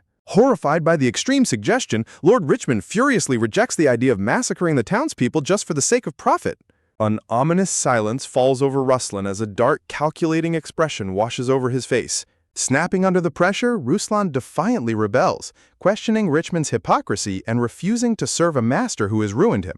Shocked and utterly helpless, Richmond stares in disbelief at his subordinate's sudden and violent betrayal. Meanwhile, the jubilant townspeople escape into the cavern tunnels, celebrating that their long days of starvation have finally ended. Suddenly, a massive security golem reactivates to block their exit, sending the terrified citizens into a state of panic. Sensing the danger, aged Kimchi leaps forward with his massive Buster Sword, determined to shatter the mechanical threat. With one clean, devastating strike, the masked swordsman slices the massive security golem completely in half. Seeing his companion completely distracted, the devious leader grins maliciously as he slips away with a heavy sack of loot.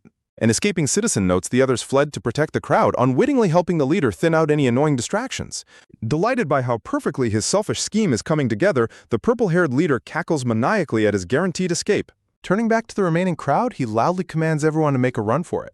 Before they can exit, a violent tremor suddenly rattles the entire cavern, raining small pebbles down from above. The leader stops dead in his tracks, staring up in dread as he realizes the structurally compromised ceiling is beginning to fail.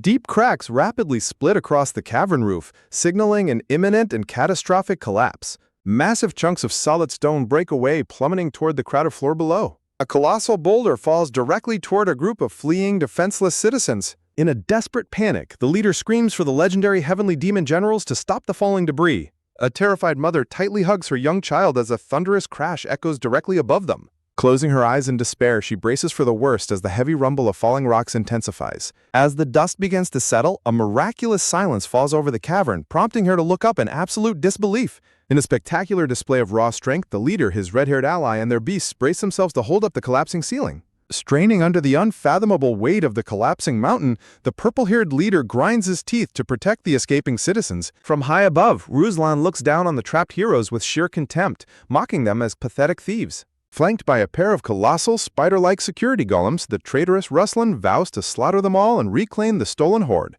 A brief, intense interlude shifts the focus as magical energies swirl in anticipation of the upcoming supernatural clash. The scene transitions to a peaceful sunset, painting the distant mountain peaks in warm golden hues.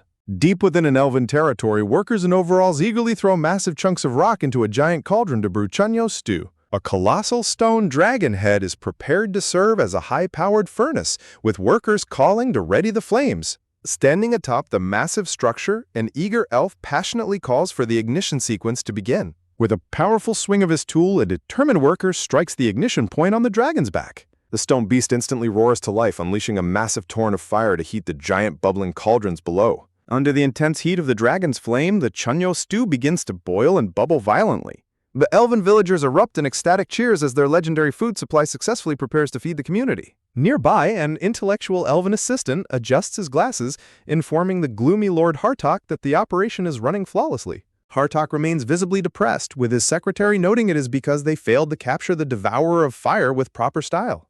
The secretary dryly points out that T-Bong was the one who actually caught the beast, leaving Hartok looking incredibly pathetic. Lord Hartok glares back intensely, preparing to defend his pride against the blunt analysis. The assistant quickly reassures Hartok that T-Bong completely overlooked the fact that the entire success was only possible due to Hartok's brilliant plan. An excited worker raises his arm, loudly proclaiming that Hartok's ingenious strategy has multiplied their food supply several times over. The cheering elven workforce flies around in high spirits, chanting endless praises for their elite leader. The relentless and highly energetic chanting of elite completely overwhelms the flustered secretary. Overcome with secondhand embarrassment, the assistant breaks down in tears while the chanting continues to echo. Back on the collapsing cavern, a muscular arm strains against the crushing weight of the solid stone ceiling. Buried alive beneath the collapsing mountain, the purple-haired leader groans under the crushing pressure. He struggles desperately as the immense weight of the cavern ceiling threatens to crush him. Beside him, his red-haired ally buckles under the unbearable suffocating load. Their beast companion warns that their physical limits have finally been pushed to the edge. Suddenly, a glowing system notification announces that holding out longer will awaken a new skill.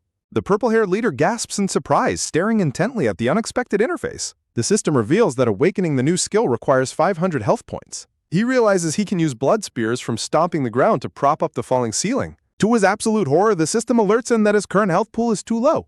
With lives on the line, he desperately screams for the escaping citizens to run faster. Terrified citizens scramble in a blind panic as the rocky roof begins to cave in. A colossal spiked security golem foot crashes down, blocking the peasants' path to freedom. The purple-haired leader stares down in pure shock as the threat to the citizens multiplies. Ruslan gloats from above, threatening the helpless citizens with death if they attempt to escape. Below, the cowering townspeople are cruelly mocked by the noble's assistant as worthless peasants. Watching the villain's pure cruelty, the purple-haired leader curses him with burning fury. Another massive tremor rattles the cavern, slamming the heavy ceiling down onto his straining back. Ruslan mocks the old noble Richmond, claiming they were far too merciful to him.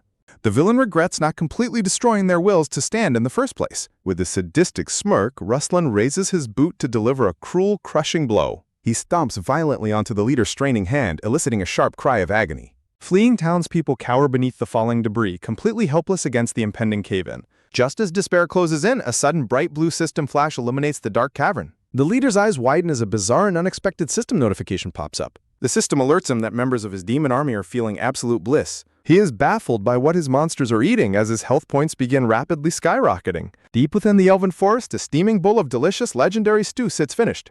Plant monsters weep with pure joy as they happily devour the miraculous feast. Even the crab-like soldiers happily dig into their bowls, sending positive energy back to their master. The gloomy Lord Hartok and his assistant watch their thriving community celebrate the spectacular meal. Instantly, the leader's health pool surges to a staggering 15,000 points. With a feral grin, he celebrates the successful awakening of the Thorn of Fear. The system warns that using health points will break his transformation disguise, revealing his true self.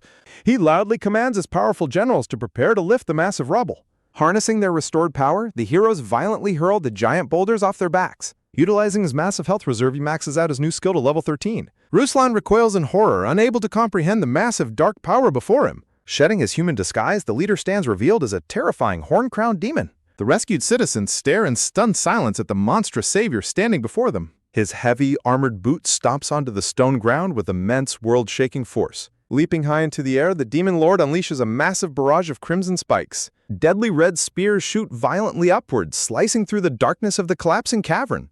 Aged Kimchi stands ready with his buster sword, watching the majestic display of power.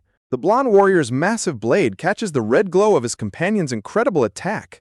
Rising to the ceiling, the massive blood spears lock into place to prop up the mountain. Stunned by the display, the peasants whisper in awe about the demon who saved them. Looking at his imposing back, they realize that this terrifying creature is their savior. Striding forward in his true demonic form, he prepares to face the terrified villain. Pointing a trembling finger, Ruslan frantically commands his golems to destroy the human-eating monster. Staring back with cold eyes, the demon lord calmly repeats the villain's terrified words. In a dramatic showdown, the formidable demon lord Asurat menacingly demands to know who the true human-eating monster is. Ruslan recoils in sheer sweat-inducing terror as the table suddenly turns. Sweating profusely, the cornered nobleman frantically questions what kind of power he is witnessing. Squeezing his magical heart wand tightly, Asurat begins channeling an overwhelming flow of dark magic. To everyone's absolute shock, a creepy reptilian yellow eye cracks open in the wand's core. The eye glows with a terrifying, blinding power that threatens to consume the cavern. In an epic burst of dark energy, magical wand completely transforms into a colossal demonic greatsword. From the shadows, the blonde warrior watches the immense power unfold with a mixture of awe and caution. His gaze narrows as he carefully calculates his next move against this sudden threat. Gripping the hilt with both hands, the demon lord readies himself for a devastating strike. Lightning crackles violently across the edge of the newly forged dark blade. Asurat fiercely declares that any villain who threatens food and harms others will never be forgiven.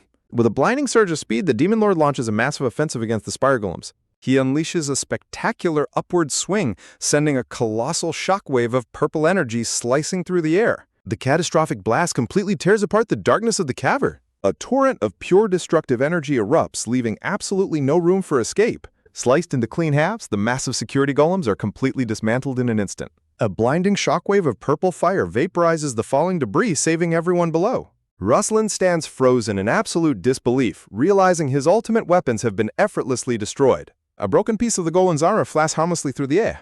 The metal fragment lands with a heavy thud directly at the blonde warrior's feet.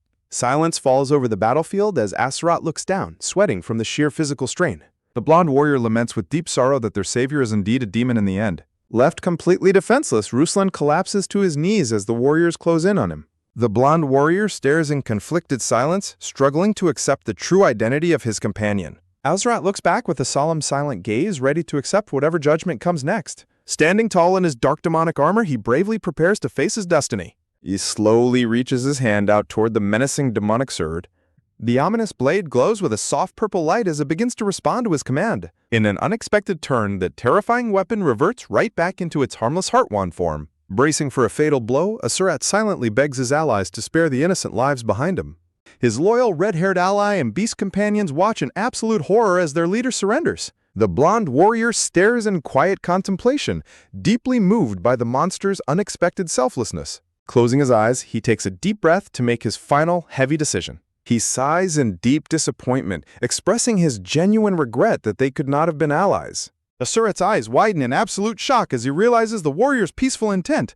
In a sudden panic, the loyal llama beast commands him to release his demonic form immediately. Tension abruptly breaks as the chaotic beast comically kicks the goose companion in a frantic scramble. The offended goose instantly retaliates with a series of furious, hilarious slaps. Amidst the pure chaos, the llama beast accidentally delivers a hard kick to their red-haired ally's face. The panicked beast continues to wildly flail, kicking everyone in its vicinity. The blonde warrior calls out to Asurat by his ridiculous nickname, signaling a truce. Suddenly, Asurat's loyal demon general squad leaps forward to form a defensive wall. Terrified of starting a massive war, Asurat frantically screams for his generals to stand down. The blonde warrior immediately charges forward, refusing to back down from the incoming challenge. The dark-haired demon general rushes in to block the warrior's heavy blade. A massive clash of steel echoes through the cavern as the two powerful factions collide. Watching the battle, the escaping townspeople realize in awe that the terrifying demon saved their lives. The blonde warrior notes that monsters are not the only ones capable of committing evil acts. He glares down at Ruslan, who grovels pitifully on the ground, fully exposed as the true villain of this story. A dramatic high-stakes hook starts now as the villain grits his teeth in pure unbridled fury. Ruslan fiercely brandishes his trump card, screaming his absolute intent to annihilate everything in sight. The horn-crowned demon lord, Asurat, stares back in sudden, breathless panic. The old noble Richmond desperately sprints forward, frantically warning everyone of the deadly self-destruct device. With a cruel smirk, the villain's thumb decisively triggers the terminal click. A tense, fleeting silence hangs over the quiet mountain cavern entrance. Sudden, violent eruptions shatter the quiet night sky as the mountainside explodes. The blonde warrior and his shocked allies watch the catastrophic blast unfold. Crimson fireballs erupt aggressively from the collapsing cavern entrance. A massive, blinding inferno consumes everything in its wake with absolute destruction. The light blue-haired nobleman and his companions scream in utter disbelief at the sheer scale of the blast. Sweating with terror, the nobleman's eyes widen at the impending devastation. Out of the fiery chaos, several shadows leap high into the night sky to escape.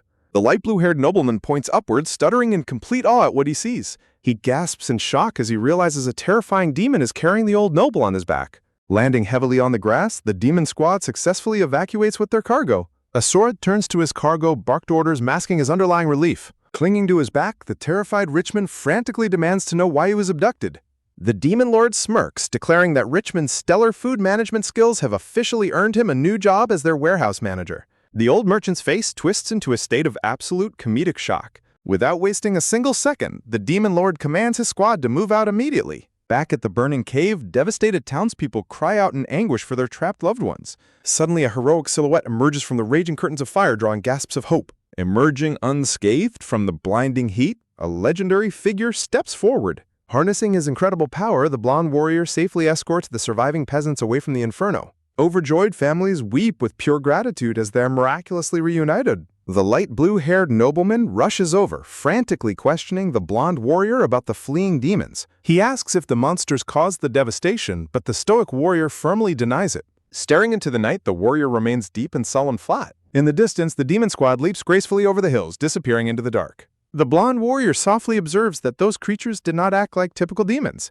A grim memory flashes back to Ruslan, madly declaring his final intent to destroy everything. The fateful moment flashes again as the villain's hand triggers the self-destruct mechanism. A tremendous shockwave ripples violently through the crumbling cavern. Debris rains down as the interior of the cavern begins to collapse. Reacting instantly, Asurat fiercely commands his 4 heavenly kings to protect the innocent civilians. The towering red-haired beast general bravely shields the cowering townspeople from falling boulders. The multi-armed, white-armored general deflects the incoming fiery blast with his swift blaze. The black-haired general stands firm using his massive cape to block the scorching shockwave. Amidst the chaotic collapse, Ruslan laughs maniacally, completely consumed by his own madness. Falling debris rains down violently upon the screaming noble's head. A massive colossal boulder crashes down, instantly crushing the mad villain beneath its weight. Returning to the present, the blonde warrior quietly whispers his companion's true name. He recalls ordering the demon lord to secure the seeds and escape while he handles the rescue. The memory echoes his final command for the demon to plant peace in his homeland. Under the bright full moon, heavy gasps of exhaustion echo through the night. The demon squad continues to sprint through the tall grass, breathing heavily. Panting from the intense sprint, the purple-haired demon lord pushes forward. He realizes with absolute shock that aged Kimchi knew his true identity from the very beginning. Pushing his doubts aside, Asurat focuses entirely on the critical mission ahead. Against all odds, the demon squad retreats into the night, carrying the ultimate prize of survival. The red-haired giant triumphantly declares that they have successfully acquired the seeds to start their new farm. Looking back with fierce determination, the purple-haired demon lord celebrates their hard-won harvest. Under the darkened night sky, a quiet prayer of hope echoes across the silent landscape. Back at the collapsed cavern, the servant Duro frantically digs through the heavy rubble while the light blue-haired nobleman and the blonde warrior discuss the villain's extreme measures. The light blue-haired nobleman expresses his deep confusion over why their savior left so suddenly instead of seeking a royal reward. The blonde warrior suggests their companion might have fled out of fear, though he doubts such a brave soul would scare easily. A heavy, suspicious silence falls over the light blue-haired nobleman as he reflects on the strange situation. The nobleman begins to suspect the savior's true identity, but the blonde warrior quickly denies seeing any demons in the cavern. Defending his companion, the warrior notes that even the villagers saw nothing, questioning why a true demon would ever risk its life to protect humans. The light blue-haired nobleman remains quiet, sweating under the weight of his growing doubts. The blonde warrior trails off, turning his attention back to the ruined entrance. Nearby, the greedy servant Duiro continues to aggressively shovel away the dirt, prompting the nobleman to realize he is scavenging the masterless ruins. Looking on in utter disgust, the nobleman mutters that Duero's greed would have made him a wealthy elite born of noble blood. Suddenly, the light blue-haired nobleman gasps in shock as he notices something glittering in the dirt. Well, that's one way to secure a promotion. Duero triumphantly hoists a massive chunk of valuable chunyo rock, shouting his plan to present it to the king. The scene shifts to the heavily guarded stone walls and bridge at the rear of the Magrat fortress. Tiny bubbles quietly rise to the water surface beneath the towering stone fortifications. Submerging themselves completely, the demon squad silently swims through the blind spots of the loosely guarded kingdom border. Moving like shadows, the team effortlessly scales the sheer cliffs under the glowing light of the full moon. High above on the fortress walls, an alert guard peers through his telescope after spotting a sudden movement. Through the narrow lens, the distant silhouettes of the escaping demons are barely visible against the dark mountains. Shrugging it off, the guard assumes the movement was merely a wild animal and returns to his patrol. Struggling against his limits, the purple-haired demon lord clutches his racing chest, surprised by how exhausted his demonic body has become. A warm morning sun finally rises over the jagged mountain peaks, bringing a new dawn. Nestled deep within the mountains, a peaceful, thatched-roof wooden cabin stands quietly in the morning light.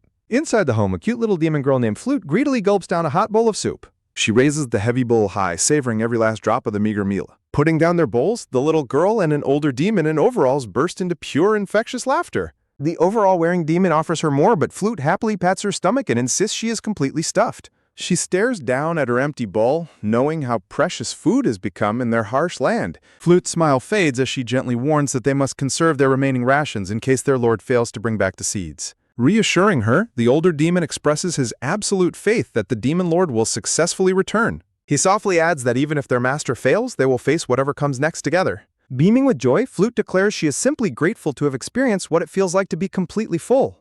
Deeply moved by her innocent gratitude, the older demon wells up with tears of emotion. Suddenly, an excited shout from outside shatters the quiet morning, announcing the long-awaited return of their ruler. Flute's eyes sparkle with pure ecstasy as she hears that the seeds have successfully arrived. The heroic demon squad crests the hill under the bright sunlight, proudly carrying the massive bags of crops. Chanting his name, the joyful villagers sprint toward Lord Asarat, who returns with the bound noble Richmond slung over the giant's back. Talk about a rough first day on the job.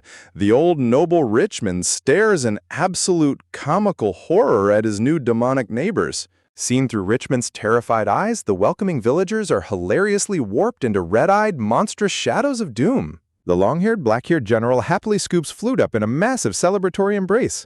Meanwhile, the cute blue dragon Tipong affectionately leaps onto the purple-haired demon lord's cheek. Nearby, the elegant demon general Hartok formally thanks the multi-armed blue general for her outstanding service on the mission. Hartok then turns to the demon lord, who reveals he already heard about their strategic success from Tibong. The demon lord praises Hartok's brilliant intellect, giving him full credit for solving their crisis. Overwhelmed by his master's praise, the loyal Hartok tries to maintain his cool before breaking down into dramatic, emotional tears. The purple-haired demon lord sweat drops, staring back at his weeping general in utter bemusement. Nearby, the overjoyed villagers celebrate by tossing the multi-armed female general high into the air. Carrying the happy little girl on his shoulders, the black-haired general walks alongside his companions as they celebrate their hard-won peace. The purple-haired demon lord suddenly realizes the true meaning behind the strange chest pain he felt earlier. Behind him, a massive line of demons eagerly carries their hard-won seed sacks up the winding hill. A confident smirk plays on his face as he prepares to unveil his ultimate plan. With fiery passion, the purple-haired demon lord enthusiastically rallies everyone to begin the next grand round of farming. Crouching over their haul, the demon lord announces that rice is the most abundant crop they secured. However, since their harsh climate is not yet suited for rice, he decides to put it on hold. Sifting through their stash, he reveals that corn is their next most plentiful option. Along with corn, they have also successfully secured vital pumpkin and bean seeds. Addressing his loyal generals, the demon lord explains how they will cultivate these three distinct crops with maximum efficiency. He proudly introduces their new agricultural strategy as the legendary Three Sisters farming method. He explains how this brilliant system allows three symbiotic crops to grow together in a single field. By planting them together, the climbing bean vines can use the sturdy corn stalks as natural trellises. Hartok is deeply impressed by the science behind it, silently wondering if his master was a secret agriculture expert in another life. At the very base of the stalks, large pumpkins begin to spread their broad leafy vines across the soil. Hartok realizes these low-lying leaves will trap soil moisture and block weeds, questioning why a terrifying demon lord is suddenly a farming genius. The multi-armed female general eagerly urges everyone to start, earning a playful tease from the demon lord about her soft heart. Blushing furiously, she denies caring about the villagers' hunger, trying to maintain her fierce warrior reputation. As the black-haired general asks where they should begin, the demon lord notices how close he has gotten to Little Flute. He flares his fangs in a terrifying display to deny the claim, prompting his companions to wonder why he tries so hard to look evil. Relaxing back, the Demon Lord confidently points out that their massive united workforce will finish the planting in no time. However, his glasses-wearing advisor warns him that convincing demons from other regions to join them won't be easy. The advisor sighs, adjusting his glasses as he explains that food is not the main obstacle they face. Meanwhile, in another region, a massive and savage monster lets out a bloodthirsty roar. The brute delivers a crushing punch, throwing a plant-like beast backward in a brutal display of strength. The red-hooded carnivore plant demon snaps back, refusing to back down from the chaotic clash. The towering dark tree elemental with menacing red eyes suddenly joins the fray, raising its opponent high. With immense strength, the massive tree golem slams the plant monster hard onto the dirt. Standing over its defeated foe, the victorious tree monster loudly declares itself the new ruler of the region. Before it can celebrate, a sneaky flower-like monster pierces it from behind, claiming the title for itself. Observing from safety, Hartok explains that with the regional lord's seat currently vacant, the wild demons are constantly fighting for power. He adds that in the neighboring region, the reigning 3-star lord is barely holding on to power amidst non-stop rebellions. The demon lord sighs, acknowledging their species' violent nature, but firmly stating that times have changed. He notes that raw power is no longer the ultimate law of the world, though these wild monsters refuse to accept it. Grinning wickedly, the demon lord decides to intervene by proposing a perfectly fair set of dual rules. Elsewhere, a massive reptilian beast clashes violently with a spear-wielding warrior in a dry desert field. The chaos erupts completely as a pack of wild demons dogpiles onto the battlefield in a desperate bid for dominance. Nearby, 2 massive armored insects clash violently, their heavy shells sparking in a desperate struggle. Hartok stands amidst the chaotic war zone, observing the endless violence with an utterly expressionless face. Sweating under the sheer ridiculousness of the non-stop battles, he remains completely silent. Deciding he has seen enough, Hartok calmly turns his back on the chaos and walks away. Back on the peaceful farm, the older demon and Little Flute quietly dig the soil, wondering why their leader never stops the wild fighting. The working demons angrily complain about doing all the manual labor while the other wild factions do nothing but fight. The older demon reasons that the 4 heavenly generals cannot rule alone, suggesting their lord is waiting for a new leader to naturally emerge. Flute looks down in deep concern, knowing that until a new master is chosen, the weak will continue to suffer. Meanwhile, the brutal power struggles rage on as massive armored giants violently clash on the wasteland. Caught in the crossfire, a group of helpless little crabs weeps over their destroyed family shelter. Standing atop a nearby cliff, a mysterious cloaked general watches the chaotic scene unfold. Spotting the silent watcher, Little Flute eagerly sprints up the rocky hill to greet Lord Asura. When asked why the demon lord allows the violence, the stoic general explains that interference would blind them. He reveals that they are searching for the one who truly possesses the innate qualities of a leader.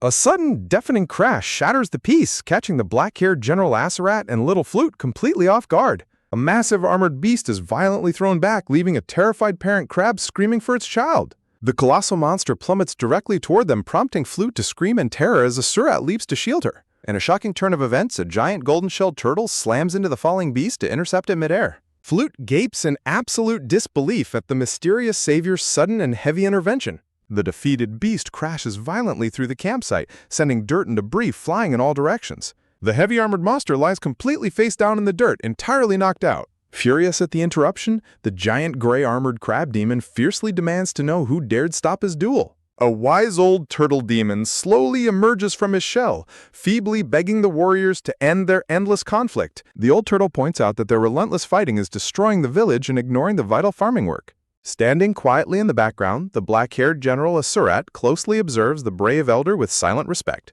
The menacing gray crab demon glares back at the old turtle in cold, brooding silence. Snarling with sheer rage, the massive crab demon violently questions if the weakling truly believes he has any authority. Stalking forward with heavy steps, the brute threatens to make the interfering weakling pay the ultimate price. With a bloodthirsty roar, the colossal crab demon leaps into the air to deliver a fatal strike to the elder. Instead of running, the old turtle retreats into his brilliant golden shell as a strange energy begins to gather.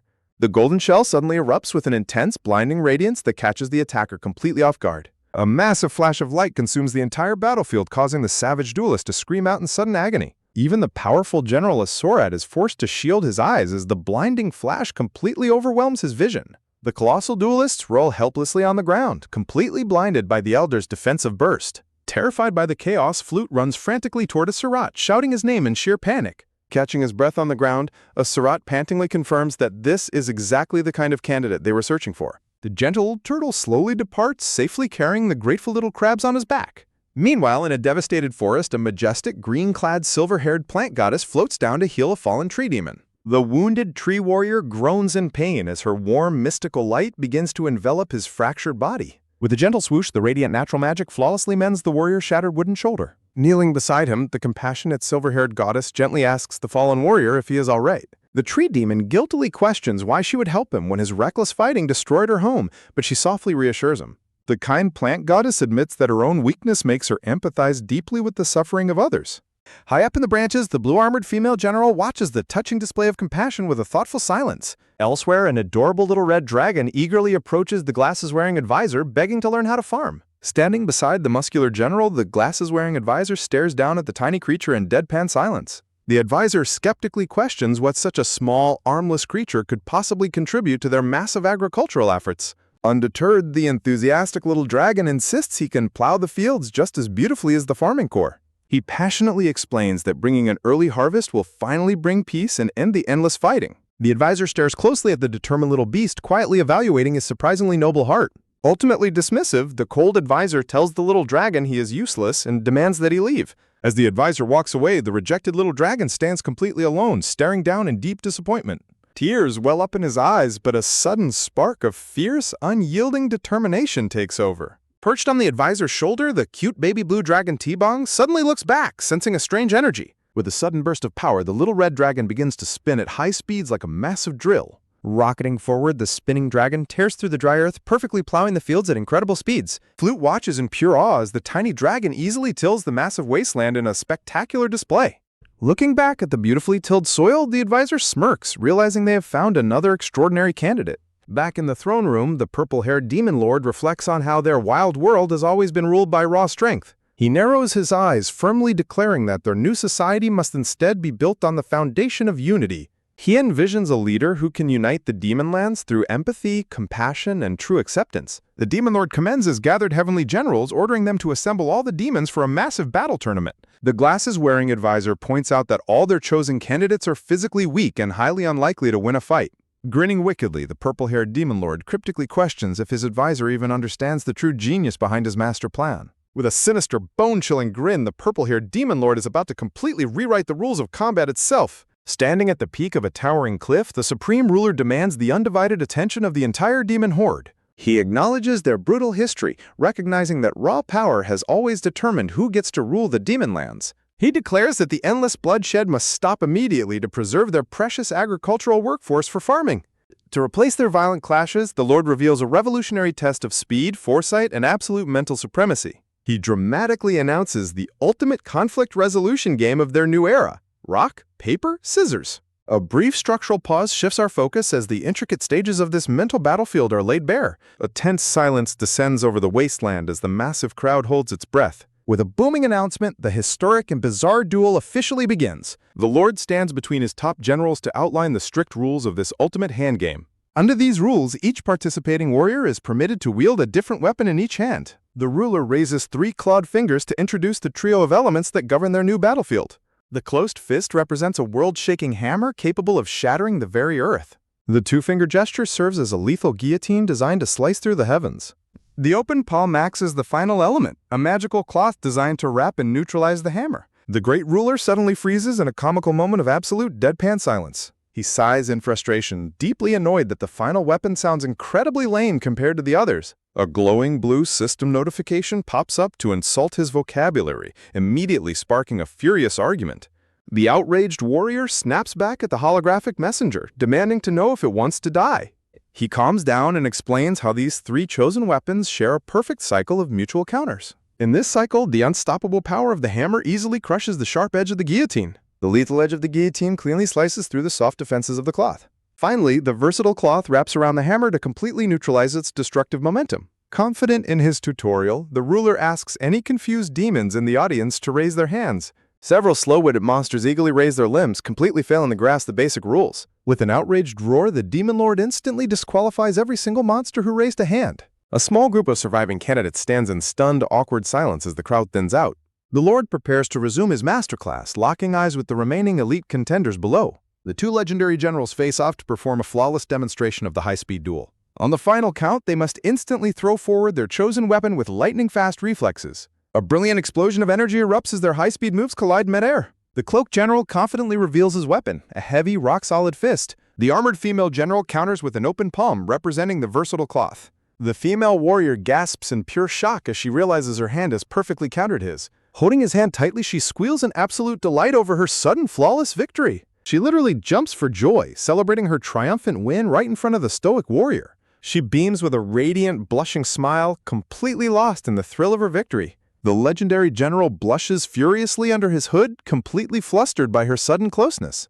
A sudden, magical warmth fills the air as their hands remain tightly locked together. Time seems to stop completely as the two generals share an unexpectedly romantic, intimate gaze. A sudden violent blast cuts right through the romantic atmosphere, tearing them apart in a flash. The annoying system screen ruthlessly mocks him, prompting the outraged warrior to scream at the holographic messenger. The Lord spots more confused monsters raising their hands and instantly kicks them out of the game. The gentle plant goddess stands in silent dread as the final stage of the bizarre tournament begins. She looks away in extreme anxiety, terrified of having to participate in any form of combat. Overwhelmed by the intense pressure, the gentle goddess breaks down into comical, tearful despair. The Lord announces they will start with the 3-star region, completely ignoring the old turtle calling out to him. The sweating old turtle points out that since everyone else was disqualified, he is literally the only contestant left. The Lord casually points at him, declaring the old turtle the brand new ruler of the 3-star region without a single fight. Before they can celebrate, the furious former Lord Raster crashes into the arena, demanding a brutal death match with the old turtle. A blinding explosive wave of golden energy completely consumes the colossal warrior on his wooden cross. With a deafening roar, a massive scaled lizard man eagerly steps up to join the bizarre high-stakes game. Standing right before the giant's foot, the adorable little red dragon braces himself for the absurd challenge. Sweating under pressure, the tiny dragon steals his resolve as the countdown to the match officially begins. In a sudden burst of speed, the towering lizard man confidently throws out his choice to secure a quick victory. The enthusiastic little dragon responds instantly, thrusting his tiny claw forward with absolute determination.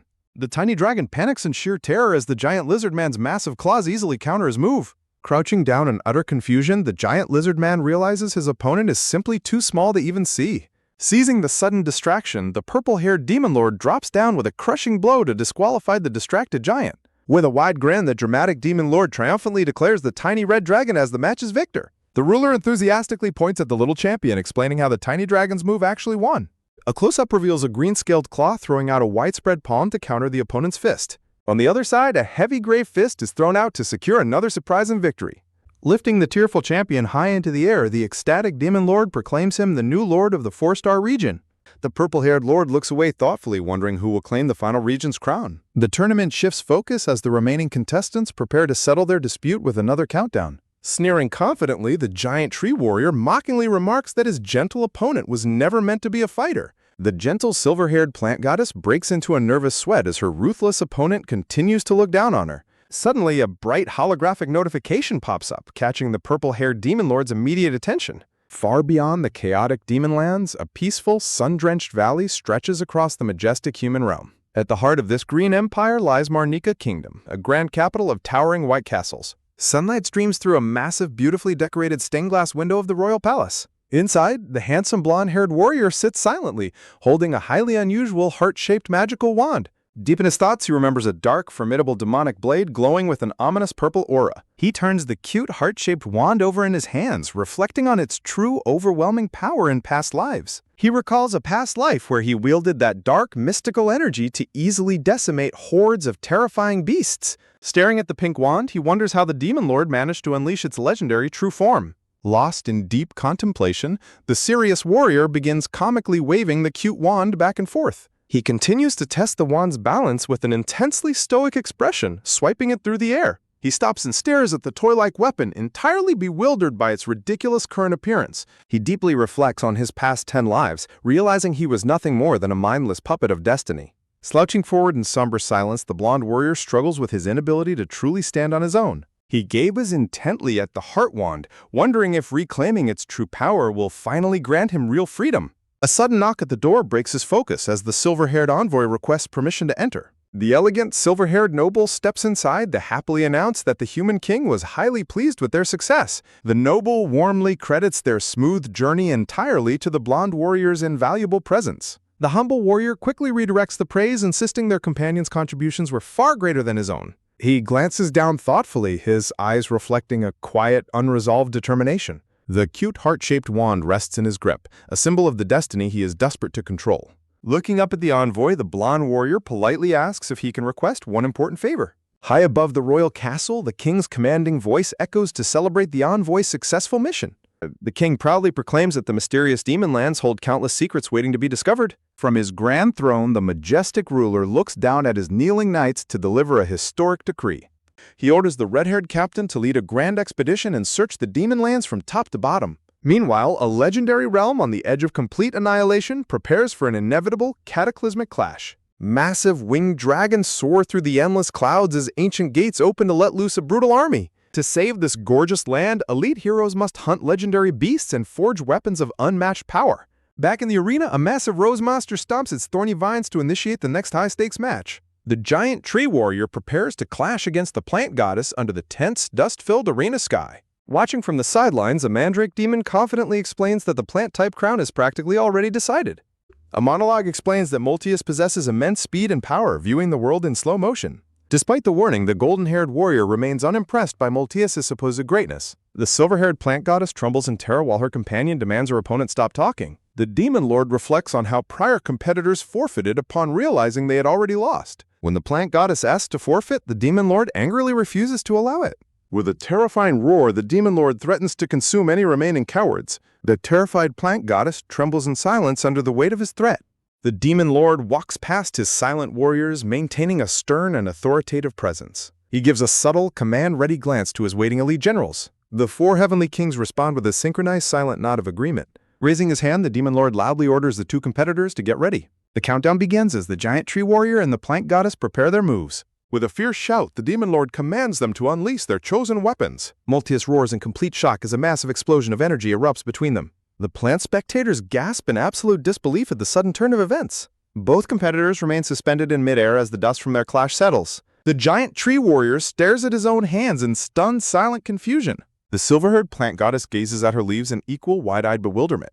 The crowd erupts in a noisy speculation upon realizing both fighters chose to throw fists. The golden-haired warrior stammeringly tries to make sense of the bizarre outcome. Crying tears of profound emotion, the demon lord proclaims a legendary victory has occurred. The demon lord instantly declares the silver-haired goddess the winner and the new regional lord. He commands the entire crowd to bow before the legendary hands-free champion. The audience panics and cheers as the demon lord and his top generals prostrate themselves in respect. A crustacean demon tries to claim a similar victory, but the demon lord furiously dismisses him. Multius angrily demands a rematch, pointing out that the kings were backing them up. The four heavenly kings mutely stare down the protesting giant, whispering about his mental state. The purple-haired demon lord confidently declares that all regional leaders have been fairly and sacredly chosen. He decrees that all future disputes must be settled via rock, paper, scissors, threatening execution for disobedience. The system screen accuses him of dictatorship, but the demon lord remains completely indifferent to complaints. He resolves to completely overturn the broken demon culture and sow proper seeds for the future. Text emphasizes that future generations of demons will ultimately reap the rewards of his actions. The glowing blue system notification unexpectedly pops up to offer its full support.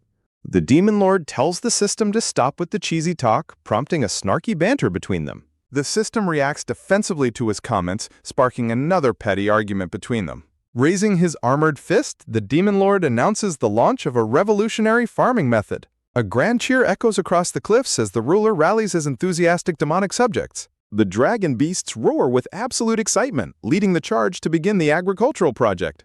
Under the leadership of the newly appointed Lord Cheetah, the demons rapidly clear the fields. The plant-type demons utilize their multiple hands to efficiently plant the first crop of corn. Nox uses her miraculous healing magic to accelerate the corn's growth to the next stage. The elite generals look on as beans are planted to naturally protect and nourish the soil. Pumpkins cover the ground while the turtle lord Doomba and his kin perfectly redirect the sunlight. The diverse demons work side by side to ensure their survival on the harsh, barren lands. Standing together with his new lords, the demon lord smiles warmly at their cooperative success. The tranquil atmosphere is suddenly broken as the demon lord senses an ominous shift. He looks around thoughtfully, noticing a strange, sudden rise in the air's humidity. He gazes skyward as thick, dark storm clouds begin to blot out the light. He wonders if the climate of the demon realm is undergoing some bizarre, unnatural change. High above a mysterious outpost, a white flag flutters ominously under the darkening sky. Just when his agricultural empire begins to thrive, the purple-haired demon lord tosses and turns in his sleep under a sudden, oppressive heat. He groans in discomfort, sweat dripping down his face as the stifling humidity keeps him trapped in a restless slumber. Bolting upright, the irritated ruler curses the sweltering damp air of his ramshackle wooden cabin. He narrows his eyes in deep irritation, sensing that something is terribly wrong with his domain's climate. His glowing red pupil shrinks in sudden shock as an alarming realization grips his mind. Shattering the silence of the night, the Demon Lord bursts out of his cabin with an angry roar. He sprints frantically through the towering stalks of his freshly planted cornfield under a massive glowing moon. Suddenly, a warning klaxon blares inside his head, forcing him to a sudden, dramatic halt.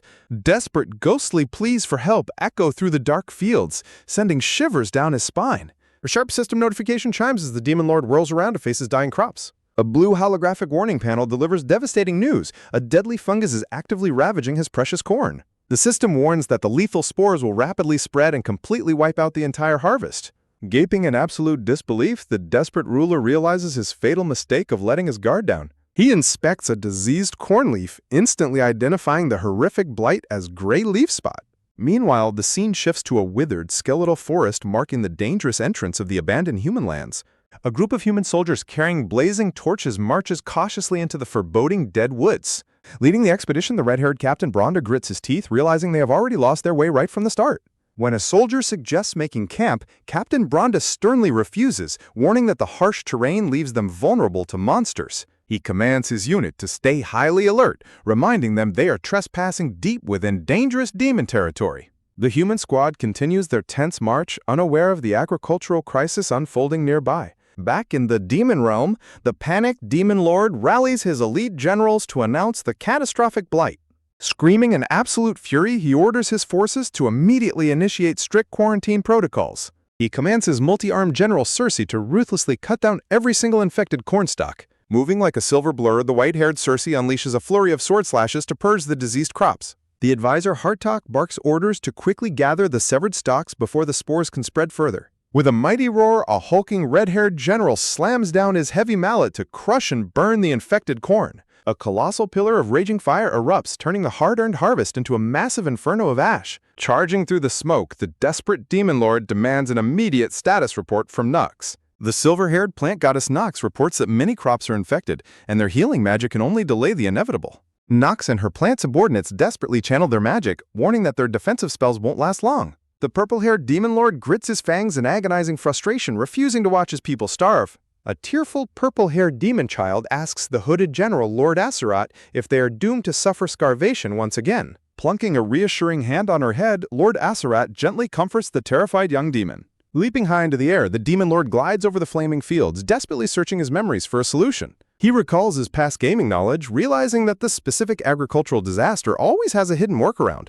Resting his chin on his gloved hand, the brilliant strategist racks his brain for a viable countermeasure. He notes that while standard disinfectant is required, no such modern chemistry exists in this fantasy world. A sudden spark of inspiration flashes in his eyes as he remembers a crucial detail. He recalls a deadly fungal status ailment from the Paladin of Blood game, which brutally claimed the lives of players. He remembers that the ultimate cure is fire moss, a harmless plant whose faint heat is lethal to cursed fungi. Whirling around, the ecstatic Demon Lord commands Lord Aserat to immediately harvest every piece of red glowing moss they can find. Looking down with a knowing smile, Lord Aserat happily reassures the relieved little demon girl.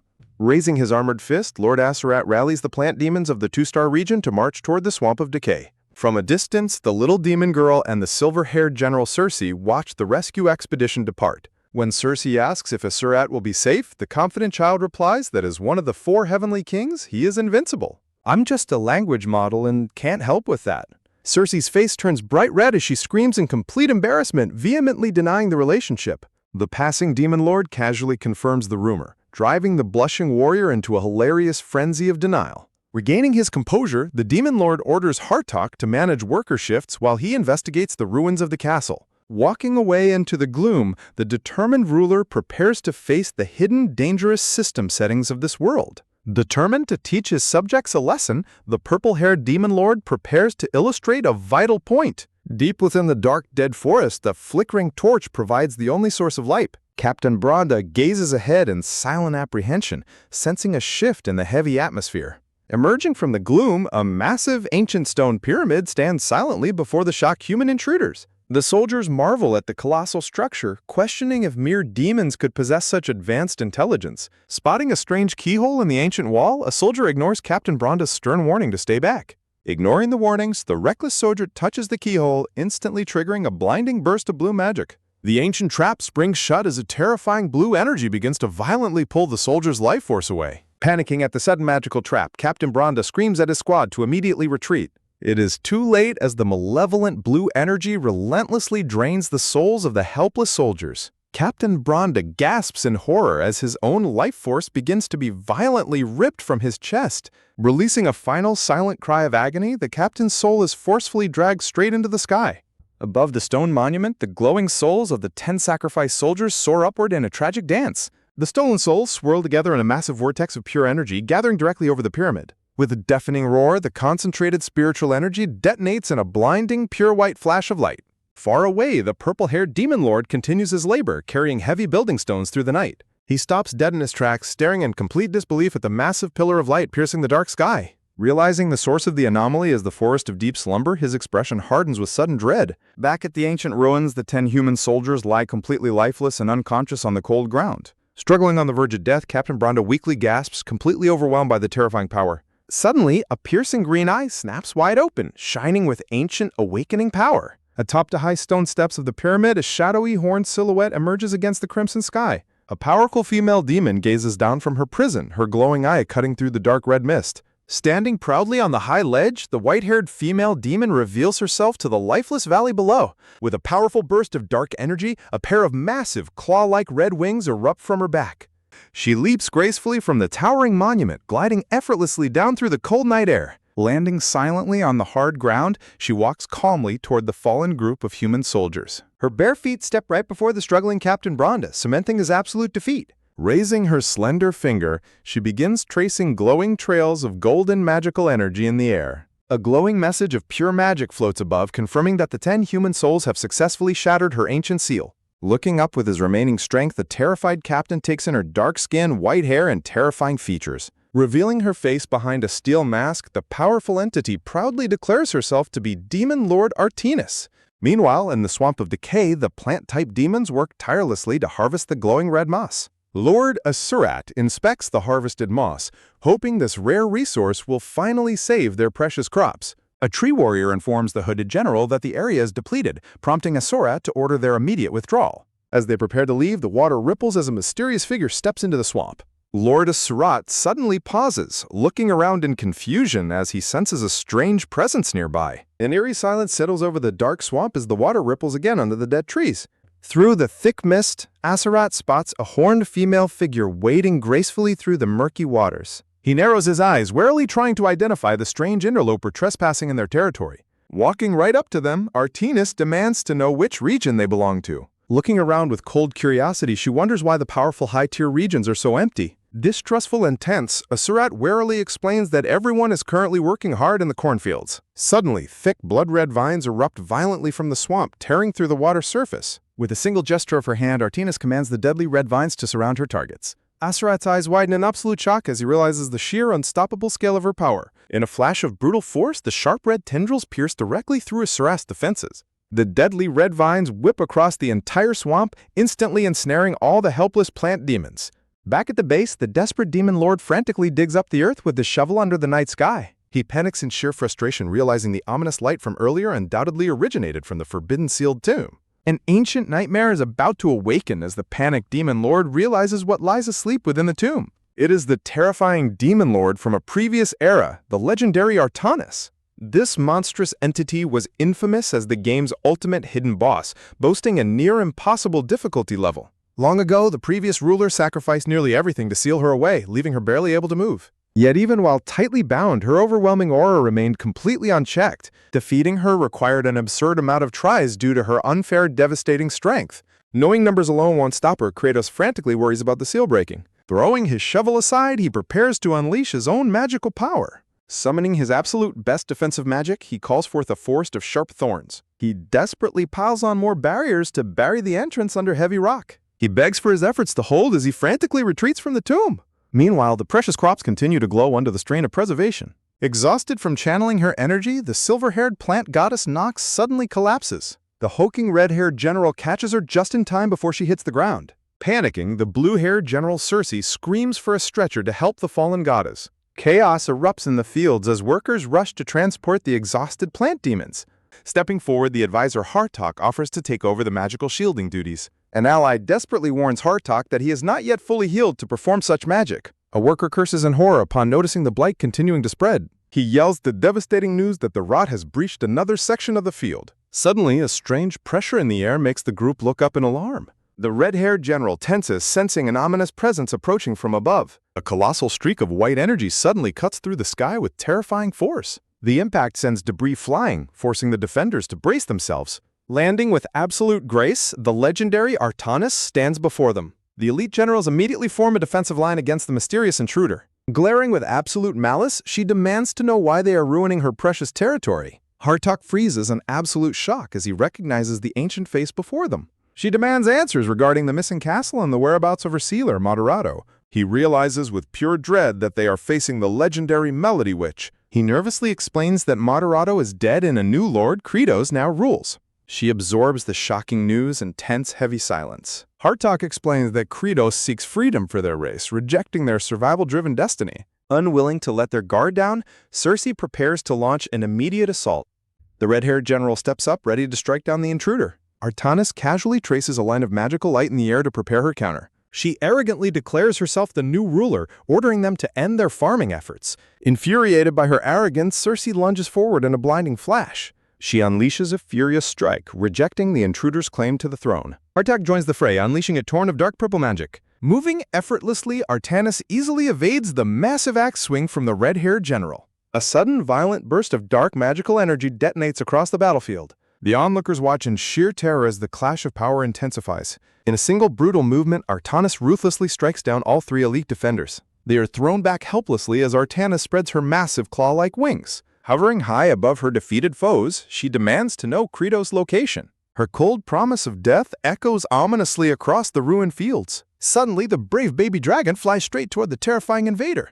Unleashing a surprising amount of power, the little dragon fires a blinding energy beam. The colossal blast directly hits Artanis, leaving everyone to wonder if she survived. Realizing the sheer threat of the surprise attack, Artanis warily recognizes the immense danger of the little dragon's explosive power. An intense streak of light pierces through the air, signaling a massive counterattack. The little dragon is suddenly blown back by a powerful impact, screaming in shock.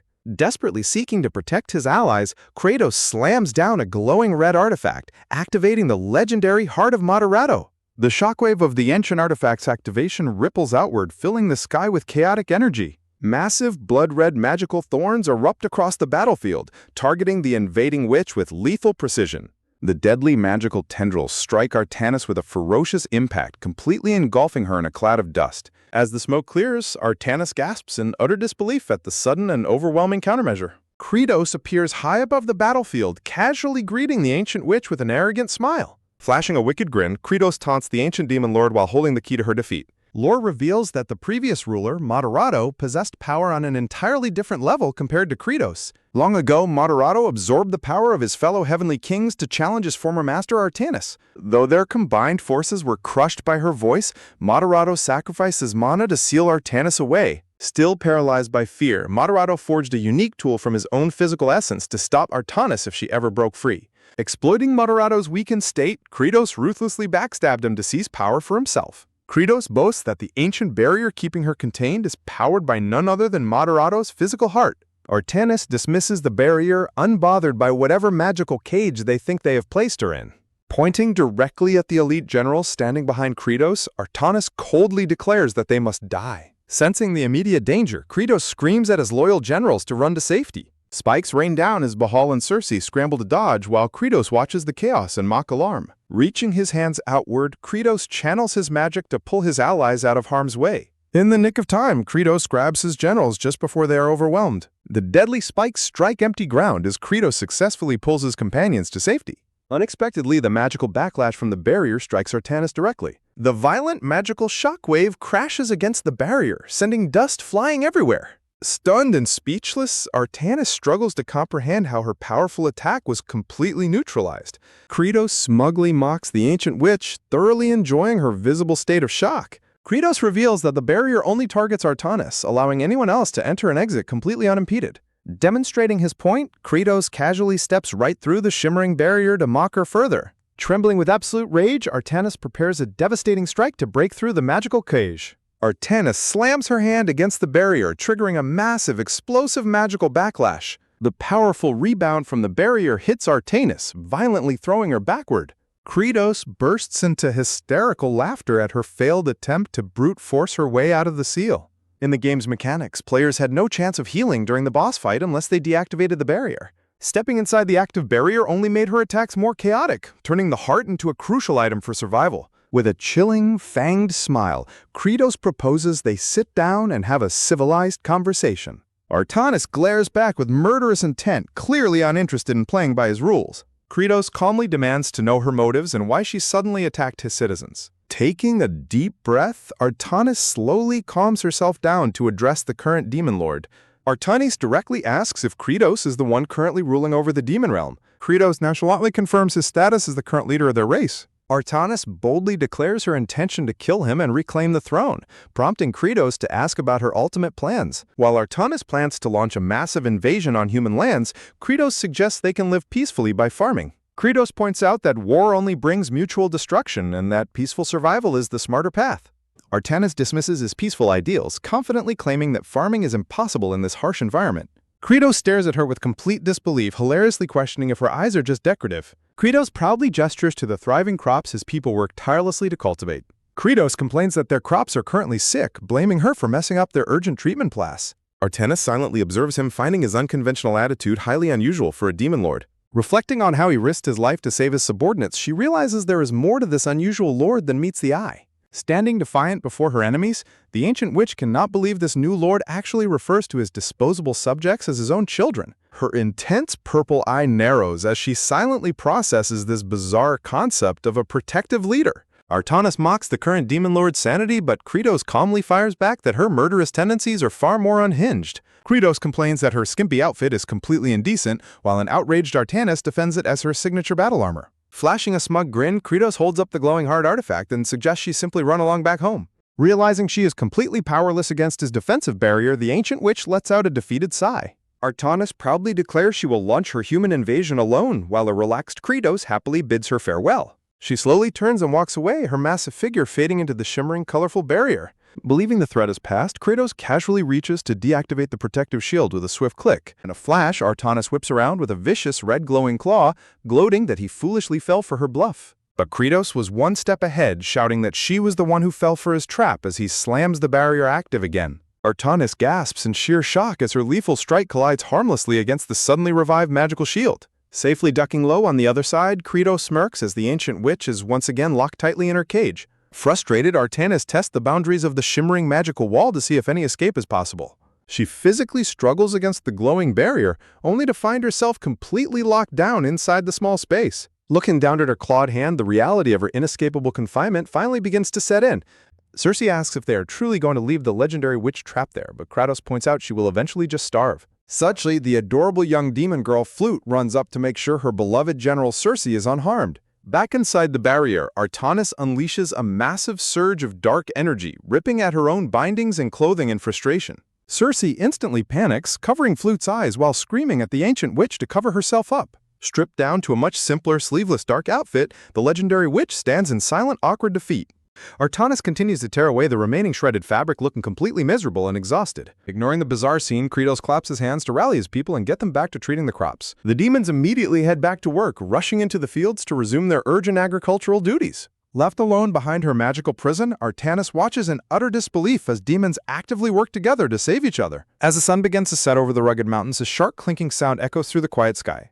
An exhausting, parched whisper drifts through the warm air, begging for water in the oppressive heat. Weakened from her long, agonizing slumber inside the seal, Artanis collapses directly into the dirt among the crops. Spotting the fallen invader, little Flute cautiously approaches the edge of the barrier to check on her. Flute innocently inquires if the witch happened to spot a certain mean-looking, scary-eyed warrior nearby. Circe catches up and attempts to explain that the man actually has some quite handsome qualities if you look closely. Flute immediately teases her, giggling that the red-haired General Azerate must be the most handsome man in the world to her. Flustered and blushing furiously, Circe screams at the little girl to stop saying such embarrassing things. Flute is persistent, pointing out how Circe spent all of yesterday anxiously waiting for Asir to return, Desperately trying to salvage her dignity, Cersei stammers that she only cares because he is her comrade in battle. Listening to their playful banter, Artanis silently watches them, deeply affected by the genuine warmth of their bond. A sudden, painful memory flashes in her mind, taking her back to the days when she ruled from her grand throne. She remembers standing before her own loyal generals, smiling warmly as she promised to end their suffering together. Back in the present, a single sorrowful tear wells up in the ancient witch's eye as she mourns her lost companions. Suddenly, an ominous warning echoes through the clouds about a dangerous, war-torn gate that is ruptured nearby. The system details the brutal world of Grakthar, showing the massive challenges and legendary beasts that await any bold traveler. Despite the overwhelming hardships of their endless journey, the creators vow to keep pushing forward no matter what. The scene shifts back to the warm evening light cast over the steep, dusty mountains. Credo suddenly gasps in alarm, his eyes widening as he senses a massive spike in spiritual energy. Activating his legendary blood sight ability, Credo's eyes glow with a piercing, menacing red light. To his absolute horror, massive system alerts flash across his field of vision, detecting severe infections everywhere. Credos curses out loud, realizing that the deadly agricultural blight is spreading far faster than they can handle. The tireless defenders push themselves to the absolute limit, but cutting and burning the infected crops is barely slowing it down. Sweating from the immense pressure, Credos frantically wonders why the red-haired general is taking so long to return. Just when all hope seems lost, a blue system window flashes, announcing that his vital blood sight skill has finally leveled up.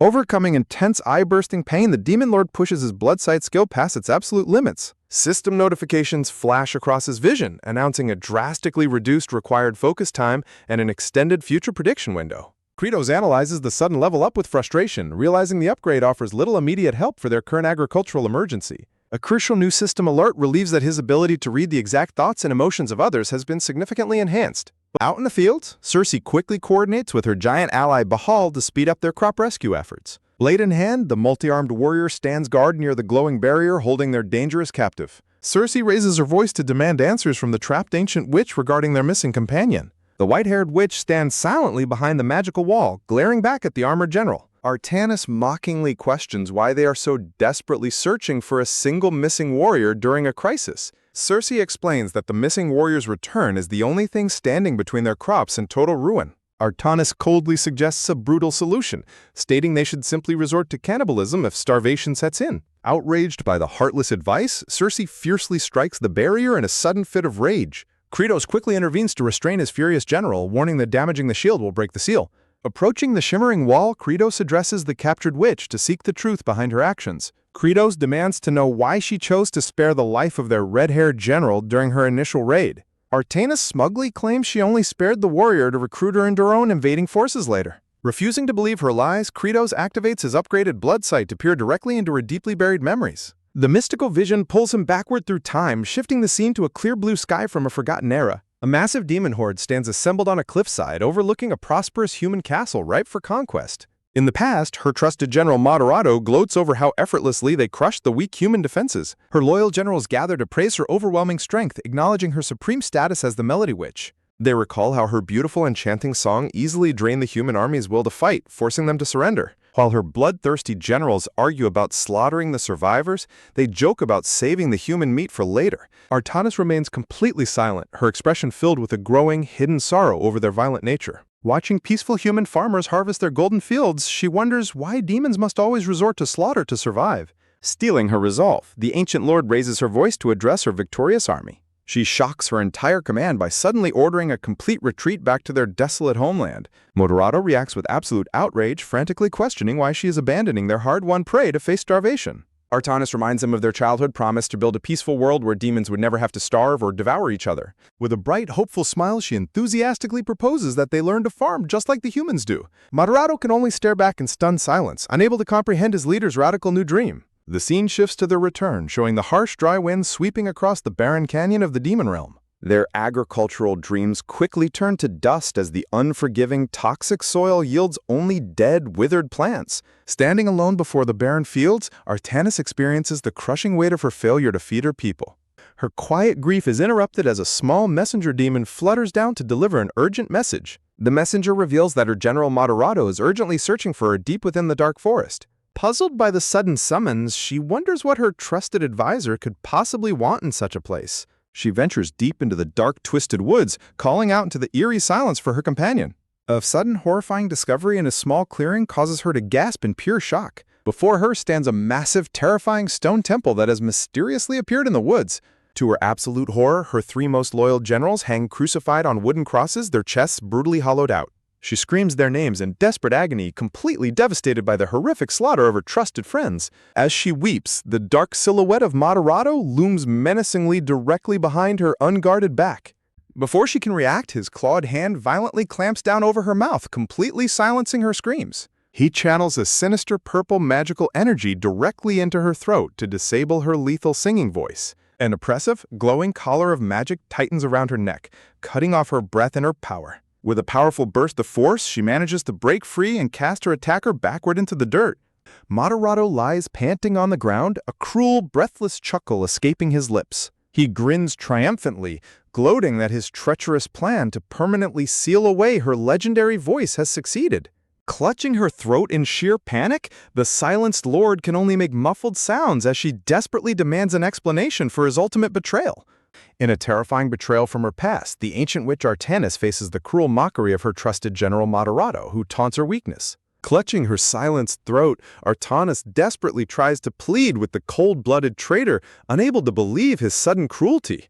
Moderato steps closer, coldly revealing that his sinister plan to overthrow her has been in motion since their conquest of the human realm. Looking into her terrified eyes, the power-hungry general vows to end her life and claim the title of Demon Lord for himself. A brutal blow strikes her down, plunging her world into sudden, suffocating darkness as the coup turns physical. Stealing her resolve, Artanis frantically flees into the dark woods as the bloodthirsty general pursues her with a drawn blade. Dodging through the tangled trees, the desperate witch pushes past her limits to escape a relentless hunter. Artanis unleashes her demonic wings to soar into the night sky, desperately seeking an escape route from the ground below. Suddenly, massive twisted roots erupt from the forest canopy, snaring her limbs mid-flight as Moderato gloats over his prepared trap. Seizing his chance, the traitorous general leaps through the air, bringing his massive sword down with lethal intent. With a clean, merciless slash, he severs her demonic wings, sending a spray of blood into the cold night air. Horribly wounded, the ancient witch crashes violently back to the earth, helpless against her pursuer. Standing over his fallen leader, Moderato prepares a glowing magical catalyst to seal her fate once and for all.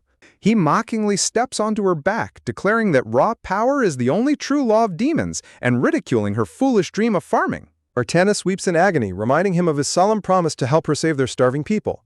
Her heart shatters as she remembers the empty vow of companionship he once made to her. Moderato raises his blade, dismissing her as a naive and foolish ruler who was always too soft for their brutal world. Preparing the final blow, he proudly claims that betrayal and violence are the true nature of demonkind. Artanis looks up through her tears, completely devastated by the ultimate betrayal of her closest confidant. Suddenly, a massive spike of dark blood magic erupts through Moderato's chest, skewering him from behind in a shocking turn of events. The shocking clash of the past reaches a fever pitch as the traitor's reign of terror is violently interrupted. Artanis gasps in shock as her fatally wounded assailant stands before her, gasping for air. She weakly reaches out her hand, igniting a small spark of magic to demand the truth. Her sorrowful thoughts echo in the silence, questioning why he felt the need to destroy their bond. She desperately clings to the belief that they were all once true companions who cared for one another. He mockingly directs her gaze to the horrific sight of her crucified generals, questioning if she truly believed in their friendship.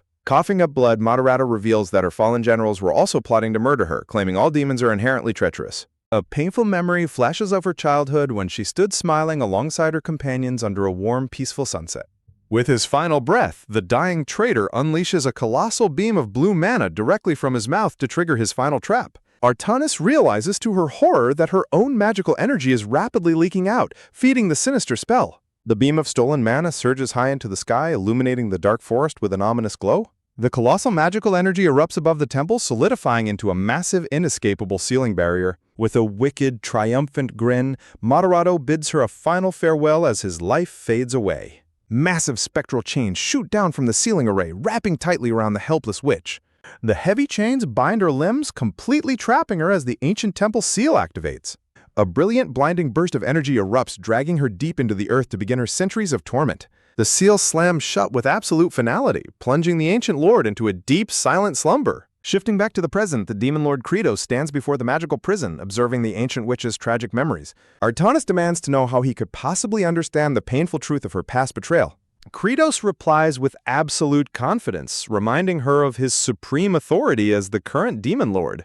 The ancient witch can only stare back in stunned silence, overwhelmed by his piercing insight. Realizing he possesses the legendary ability of mind reading, she silently challenges him to look deeper. She projects her deeply held belief that demons are incapable of trust, convinced his own loyal generals are secretly plotting his demise. Kratos calmly questions her assumptions, catching her off guard with his composed demeanor. He presses further, asking if she ever bothered to ask her fallen companion if his betrayal was truly what it seemed. A sudden sharp rustling sound echoes from the nearby fields, breaking their intense standoff.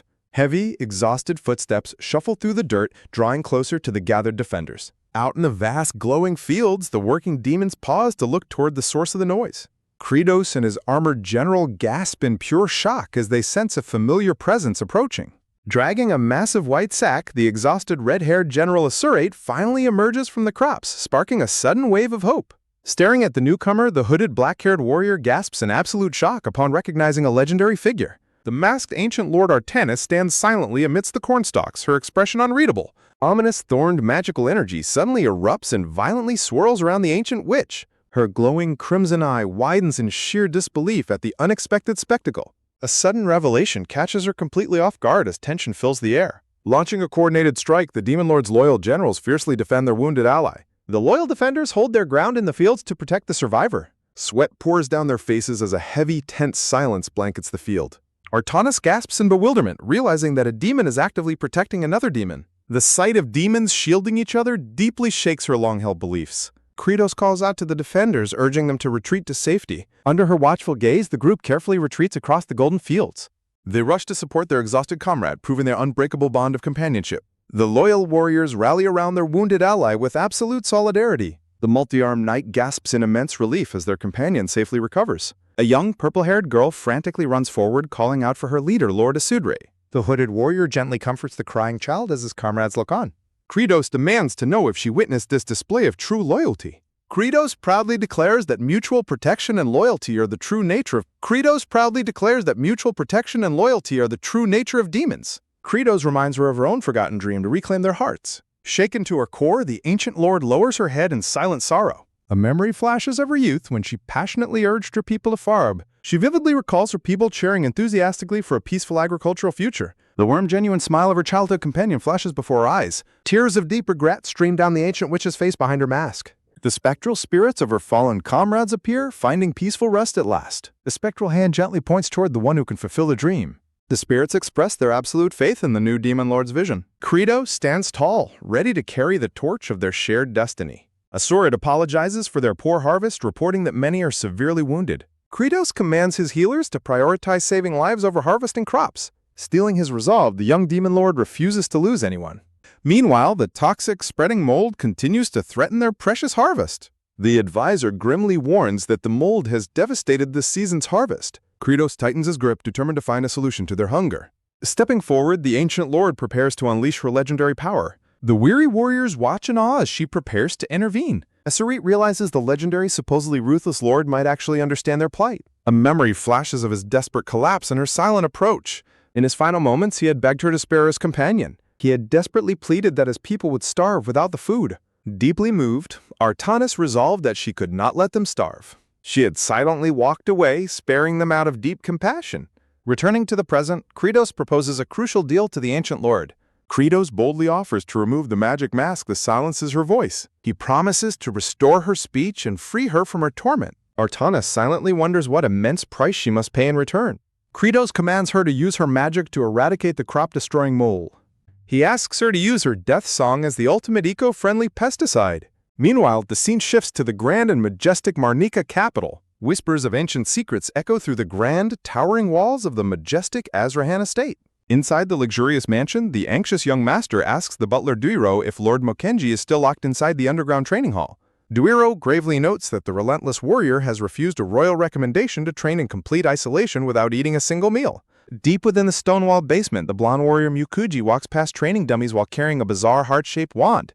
Encircled by a fierce aura of blazing blue mana, Mukunji raises the heart-shaped wand to command his latent power. He pushes his energy to the absolute limit, yet the heart-shaped wand remains cold and unresponsive to his desperate efforts. Frustrated by his lack of progress, the exhausted warrior clicks his tongue in sheer irritation. His strength completely spent, the defeated knight collapses heavily onto the cold stone floor of the training hall. Breathing heavily, Mukenji despairs as he realizes his massive mana reserves are utterly failing to trigger the weapon. Staring down at the heart wand, he bitterly questions if he is nothing more than a mindless tool who can only follow orders. He falls into a dark spiral of self-doubt, completely lost on how he is supposed to live his life from this point onward. The broken warrior kneels in complete silence, surrounded by the cold, empty expanse of the training ground. Suddenly, a sharp realization strikes him, causing his eyes to widen in pure shock. Standing back up, he gasps as a dark, corrupted shadow magic begins to violently swirl around his chest in the wand.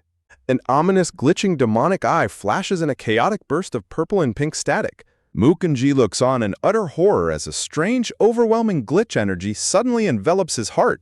Meanwhile, a sudden rustling sound breaks the quiet peace of the vast golden fields. Under the warm sunset, the Demon Lord Kratos stands before Artanis, asking if she can reveal the legendary secret of her magic. Kratos reveals her deadly legacy, referring to her devastating signature spell as the Song of Instant Death. An ancient legend reveals that Artanis gained the title of Melody Witch because her songs contain overwhelming magical power. Her most feared melody allows her to instantly obliterate multiple chosen targets at once. Kratos hopes that her terrifying instant death magic can be channeled to cleanly wipe out all the crop-destroying fungal spores. Pointing a sharp finger, Artanis questions how he plans to remove the magical mask that silences her voice. A painful truth lingers in the air, reminding her that no amount of physical strength could ever break the mask. Kratos calmly explains that the supreme authority of the Demon Lord transfers whenever a ruler is defeated in battle or names an heir. He vividly recalls the brutal duel where he decisively defeated the traitorous General Moderato. A towering beam of crimson mana erupted from the fallen traitor, transferring the absolute command of the Demon Lord to Kratos. The stolen authority fully integrated into his soul, granting him total control over the realm's ancient spells. Kratos flashes a confident smirk, explaining that her silent mask can only be undone by a direct command from the current Demon Lord. Artanis warns him, questioning if he is truly foolish enough to free her without fearing she might slaughter them all. Kratos maintains a serene, unbothered smile, gently questioning if she would really commit such a senseless act. He appeals to her true nature, pointing out that she desires the survival of their people's harvest more than anyone else. Shaken by his words, the ancient witch gazes over the vast, shimmering crops in quiet contemplation. Artanis remains completely silent behind her metallic mask, processing his surprisingly compassionate offer. A final, glowing message confirms her sudden decision to accept the Demon Lord's proposal. Overjoyed by the prospect of a saved harvest, the gathered generals and the young child smile in immense relief. Turning back to his allies, Kratos urgently commands them to run as far away from the area as possible. He shouts that there is no time to explain, demanding they immediately evacuate the golden fields for their own safety. Confused but loyal, the defenders quickly retreat as a heavy breeze sweeps across the endless crops. Artanis steps forward, preparing herself to receive his spell as they stand alone in the fields. Kratos reaches out his hand, channeling his magical authority directly toward her sealed mask. Suddenly, a glowing system notification pops up, urgently questioning if he really plans to proceed with this reckless action. Kratos firmly rejects the warning, stating they have absolutely no other option if they want to save their corn. The system interface warns him that her voice holds immense magic and has been forcefully sealed for countless centuries. It warns that breaking the ancient seal will release a sudden chaotic surge of power that will drive her into an uncontrollable rampage. The system issues a final dire warning that she will immediately turn her devastating magic against him. Kratos dismisses the danger, noting her survival is all that matters despite her power being nearly unfathomable even to his blood eye. The bold young ruler smirks confidently, completely unfazed by the threat of her imminent rampage. His glowing red eye shines with unwavering resolve, ready to face whatever consequences lie ahead. He proudly reminds himself that a true leader is always the one destined to suffer the most. A fateful decision is sealed as the system interface confirms her compliance. Standing in the golden fields, Kratos explains his plan to release her seal. Kratos urgently warns her to remain conscious to protect their final harvest. Stilling her resolve, Artanis silently nods to accept the risk. Reaching his hand forward, Kratos initiates the ancient seal-breaking spell. With absolute authority, the young Demon Lord commands the seal to release. Sudden blinding magic surges violently through Artanis as her constraints shatter. The metallic mask that silenced her for centuries breaks off completely. Unmasked, her long-dormant magical core violently manifests as she stands freed. Artanis gasps in disbelief as she feels her voice returning. Kratos realizes her raw, untamed power is rapidly escaping his control. A warning states that even Moderato's barrier cannot contain her rampage. The sheer backdraft of her overwhelming mana forces Artanis to cough blood. Realizing the imminent danger, Kratos calculates his only remaining survival tactic. Artanis screams as a devastating torrent of destructive energy erupts outward. Kratos leaps headfirst into the chaotic storm of magic to suppress her. Diving through the magical fallout, he desperately reaches to restrain the witch. Wrapping his arms around her, he drags her out of the sky. They crash heavily into the golden crops, kicking up a massive shockwave. Flustered and angry, Artanis demands to know what he is doing. Artanis grimaces as the violent magic continues to tear at her. Kratos resolves to pin her down before her lethal tendrils fully activate. Kratos activates his special system skills to maximize his survival stats. The system screen confirms his health points have surged to their limit. A sharp, bloody tendril suddenly stabs straight through Kratos' back. Kratos gasps in intense pain as her automatic defenses pierces by. Gritting his teeth, the young demon lord refuses to let go. The scene intensifies as the sheer scale of the battle unfolds. Artanis loses all control, screaming as her destructive aura flares wildly. Kratos grunts as another devastating shock of magical feedback strikes him. Endless magical impacts batter the demon lord's body as he holds R. Despite the agony, the desperate battle to save their harvest reaches its peak. Bleeding heavily, Kratos admits the sheer pain is far worse than expected. He clenches his teeth, desperately fighting to retain his fading consciousness. A vision of her deadly, historical slaughter flashes as her magic expands. A stray magical tendril suddenly shoots past him into the distance. Kratos panics as he realizes a lethal spike has escaped his grasp. In the distance, the retreating defenders scream in absolute terror. Artanis whimpers as she struggles to regain control of her body. The runaway magical bolt crashes violently toward the fleeing warriors. Kratos desperately tries to redirect the lethal spike away from his allies. Battered and bloodied, Kratos collapses, realizing his physical suppression is failing. Artanis desperately screams for him to run before she completely slaughters him. Gritting his bloodied teeth, Kratos finally agrees he must retreat. Kratos is violently thrown back as her destructive aura completely erupts. Artanis shrieks in absolute madness as towering red tendrils sweep the field. The razor-sharp magic slashes through the air, threatening to shred everything. Leaping into the fray, the multi-armed knight bravely attacks the oncoming spikes. She swings her swords, deflecting the lethal red magic with perfect precision. Alongside her, Asteray unleashes a powerful slash to protect their retreating comrades. The battlefield erupts into sheer chaos as the purple-haired butler demon leaps forward to intercept the threat. A hooded demon gets slashed across the shoulder, roaring furiously as his blood scatters. The tiny blue dragon unleashes a massive wave of ice magic to freeze the area. Sweating profusely, the butler demon warns that temporary barriers won't hold the assault back for long. His eye widens in absolute shock as the overwhelming pressure continues to mount. Channeling his power, he desperately swings a massive dark vine downward to deflect the attack. The exhausted butler demon grits his teeth, trying to stabilize their collapsing defenses. The worker demons throw themselves into the fray, straining to physically hold back the thrashing red tendrils. The violent energy shockwaves ripple endlessly across the ruined vast crop fields. As the dust settles, a quiet twilight sky hangs over the devastated landscape. Drained of all magic, the weary defenders collapse heavily onto the dirt to catch their breath. The elite generals sit together in the soil, panting heavily from the terrifying ordeal. The entire group lies scattered across the field, recovering from the sheer scale of the impact. Looking down at the injured young ruler, Artanis anxiously inquires if he is all right. Coughing up blood, Kratos weakly insists that he will survive his critical wounds. Staring at his bleeding form, the ancient witch is deeply shaken by his selflessness. The purple-haired butler demon reminds the group of their resilient demonic heritage. Placing a hand over her heart, Artanis softly offers a sincere apology to the group. She expresses profound remorse for ruining the very crops they fought so hard to save. Kratos gently interrupts her, suggesting they postpone all formal apologies for a later time. Smiling confidently, he reminds her of her promise to eliminate the devastating fungal mold. Artanis solemnly nods, confirming her absolute resolve to fulfill her end of the deal. A gentle quiet breeze rustles through the remaining green stalks of the harvest. Artanis floats gracefully high into the sky to survey the massive infected fields. She narrows her focus, mentally identifying every single target across the vast landscape. Her crimson eyes glow with intense focus as she locks onto the microscopic spores. A soft, ominous reddish glow begins to blanket the entire field below her. Thousands of spiky fungal spores hover in the air, completely unaware of their fate. Spotting them from above, she confirms the location of the destructive spores. Artanis firmly reassures her allies that only her specified targets will be destroyed. Below her, the awestruck generals whisper about the beautiful but deadly nature of her song. Clasping her hands over her chest, the legendary witch prepares to unleash her magic. As she begins to sing, a hauntingly powerful shockwave ripples through the air. Kratos suddenly screams in pure agony as the sound waves violently hit his ears. Blood pours from his nose as the sheer, untamed frequency of her song overwhelms him. Clutching their ears, the nearby generals shriek in pain as their noses bleed. Even the strongest allies are instantly brought to their knees by her devastating melody. The tiny spiky fungal spores shriek in absolute terror as the sonic wave hits them. The destructive resonance instantly vaporizes the spores, turning them into harmless dust. Artanis continues her song, unleashing colossal red sonic shockwaves across the valley. The terrifying energy tears through the distant mountains, completely clearing the toxic air. As her song concludes, the massive red shockwaves slowly dissipate into the sky. While Artanis stands peacefully, Kratos stares at her with a hilariously shocked, bloodshot expression. When she humbly critiques her own singing, a panicked Kratos immediately triggers her sealing spell. He forcefully slams his hand over her mouth to stop her from uttering another note. A glowing light envelops her face as the metallic mask snaps back into place. Kratos furiously scolds her, demanding why she didn't warn them about her tone-deaf voice. The system interface hilariously criticizes his dramatic overreaction to her terrible singing. Kratos looks at the blue screen in confusion as a new warning pops up. He gasps in utter shock at the system's terrifying revelation of what actually happened.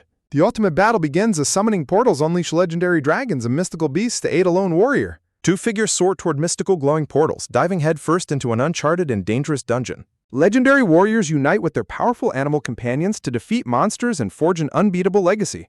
A shocking blue system notification reveals that Artanis' seal can only be deactivated for 3 minutes a day. Kratos is utterly dumbfounded as the system clarifies that her time spent rampaging does not count toward the limit.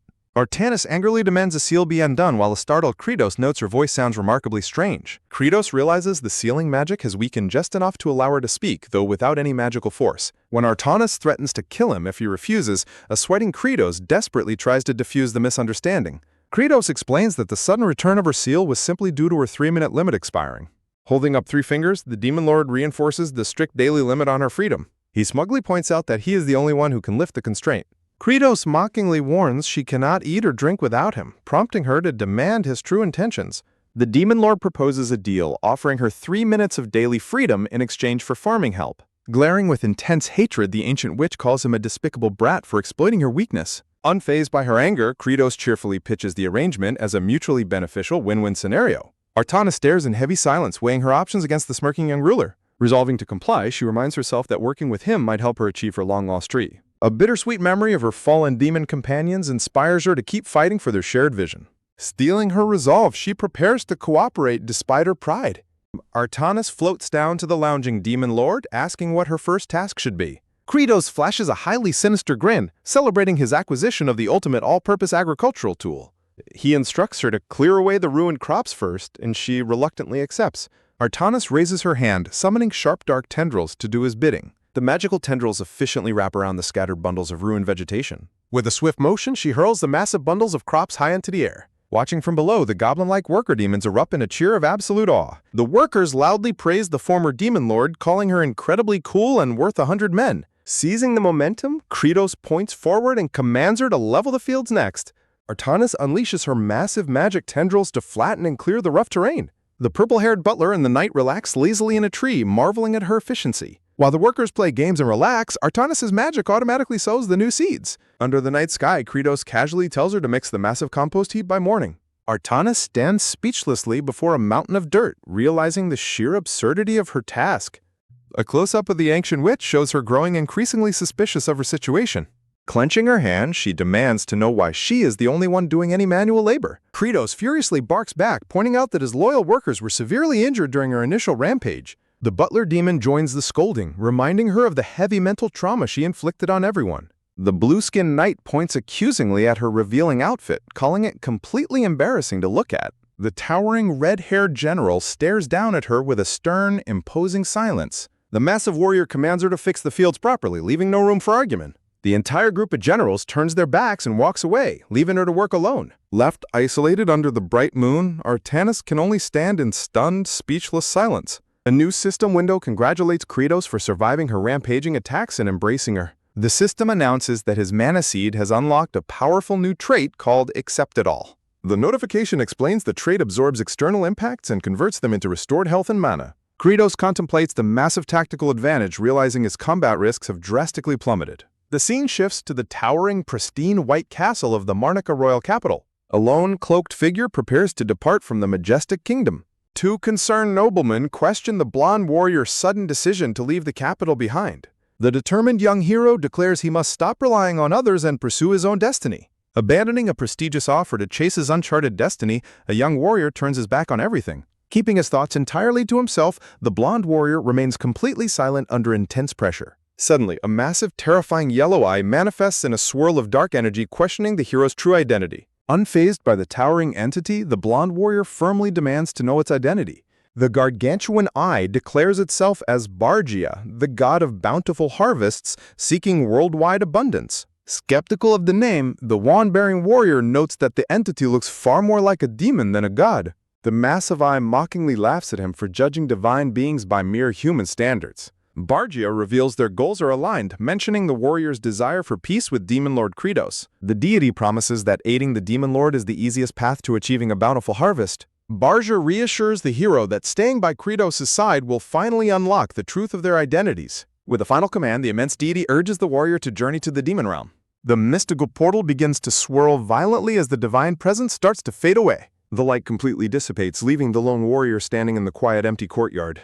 A magical pink wand hums softly in his hand as the residual purple energy vanishes. Accepting his fated path, the blonde warrior resolves to seek his long-awaited answers directly from Kratos. Bidding farewell to his allies, the departing warrior receives heartfelt gratitude from the many saved. The smiling noble offers his eternal support, telling the hero to send word whenever he needs help. With a quiet, appreciative nod, the blonde warrior turns to make his quiet departure. Walking past the towering castle gates, the lone traveler heads out into the uncharted wilderness. The scene shifts to vast green crop fields stretching endlessly toward a distant mountain range. Scratching his neck with a smirk, the purple-haired demon lord mockingly greets the disgraced former ruler. Artana sits exhausted in the dirt while Kratos jokes about the terrible smell of her compost work. With a smirk, Kratos raises his finger to release her restrictive metallic face mask. As the mask magically pops off, the white-haired demoness gasps in sudden breathless surprise. Offering her a warm bowl of porridge, the demon lord coaxes her to take a hard-earned food break. Artanis ravenously gulps down the warm meal while Kratos watches her with a seemingly gentle gaze. The demon lord cheerfully promises more delicious porridge if she continues her tireless work tomorrow. Swept away by the simple meal, a joyful Artanis enthusiastically thanks her captor. His friendly facade instantly drops, revealing a highly sinister grin as he gloats about how easily demons are trained. Suddenly, Artanis speaks up, catching the smirking demon lord completely off guard. Looking directly at him, she eagerly asks for another bowl because she forgot to mention something crucial. The journey leads deep into the eerie, barren woods at the entrance of the abandoned land. Deep within the silent, dead forest, they arrive at an old, abandoned wooden hut. Stepping inside the dilapidated shelter, Kratos is instantly stunned by an unexpected discovery. He stares in disbelief at several injured human soldiers huddled together under blankets on the dusty floor. Sensing the demon's presence, the red-haired human knight suddenly opens his eyes in alarm. While ancient rifts threaten to tear the world apart, fate forces a collision between demons and humans. Standing tall inside the dusty cabin, the demon lord imposingly looms over the defensive red-haired soldier. The knight realizes he is facing another demon, unaware that Kratos is sizing him up with a glowing red eye. The red-haired knight stares in utter confusion as the two demons exchange hurried, unintelligible whispers behind him. Kratos deduces that Moderato sealed Artanis using human life energy, planning to exploit her as a weapon before fleeing. Turning his attention back to the captive, Kratos notes the soldier's high-ranking royal uniform with malicious curiosity. A deeply sinister grin spreads across the demon lord's face as he realizes they have captured a highly valuable hostage. The captive knight's eyes widen in sheer terror at the demon's predatory expression. Quickly shifting to a polite demeanor, Kratos introduces himself, leaving the knight utterly baffled by his gentle speech.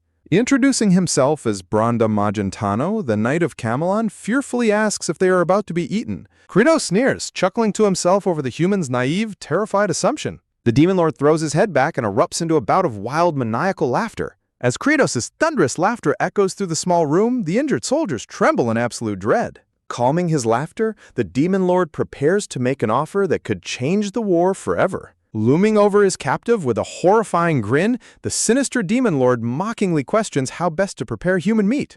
Terrified by the chilling psychological pressure, the sweating red-haired knight panics over whether the monster is actually planning to eat them. The demon lord's sadistic grin widens as he laughs at his own twisted attempt at humor. Offering a suspicious hand of mercy, the demon lord invites the wounded soldiers to his village, but the exhausted knight begs for a swift execution instead. The room fills with derisive, booming laughter as the demon lord dismisses the absurd idea of executing useless prisoners. Gritting his teeth in pure hatred, the red-haired knight fiercely declares that no demon can hide their inherent wickedness. Sighing in mock disappointment, the demon lord decides that since they cannot walk, he must summon his loyal subordinates to assist. The knight's blood runs cold as he instantly assumes they are about to become a feast for a horde of bloodthirsty monsters. The purple-skinned demon leader commands his workers to carry the human captives with absolute care. Sir Branda remains highly suspicious, refusing to lower his guard despite the surprisingly gentle treatment from his captors. He remains convinced that the demons are merely preserving them to be distributed as food in their village. Overwhelmed by paranoia, he curses them silently as cruel monsters under the bright morning sun. Sir Bronda is suddenly startled when someone calls his name as he rests inside his simple tent. The dark-haired demon leader laughs heartily and apologizes for waking him, amused by the knight's tense reaction. The demon leader cordially explains the sleeping arrangements, assigning 3 people per tent. Showing unexpected respect, the leader offers the largest tent to Sir Bronda as the captain of the unit. The demon leader reveals with an ominous grin that another human has already been living there for months. Sir Bronda is struck with horror, instantly assuming the other human has been kidnapped and subjected to torture. Peeking into the next tent, Sir Bronda vows to rescue the elderly captive he assumes is being enslaved. To Bronda's confusion, the white-haired old man looks remarkably well-fed and peaceful as he enjoys his food.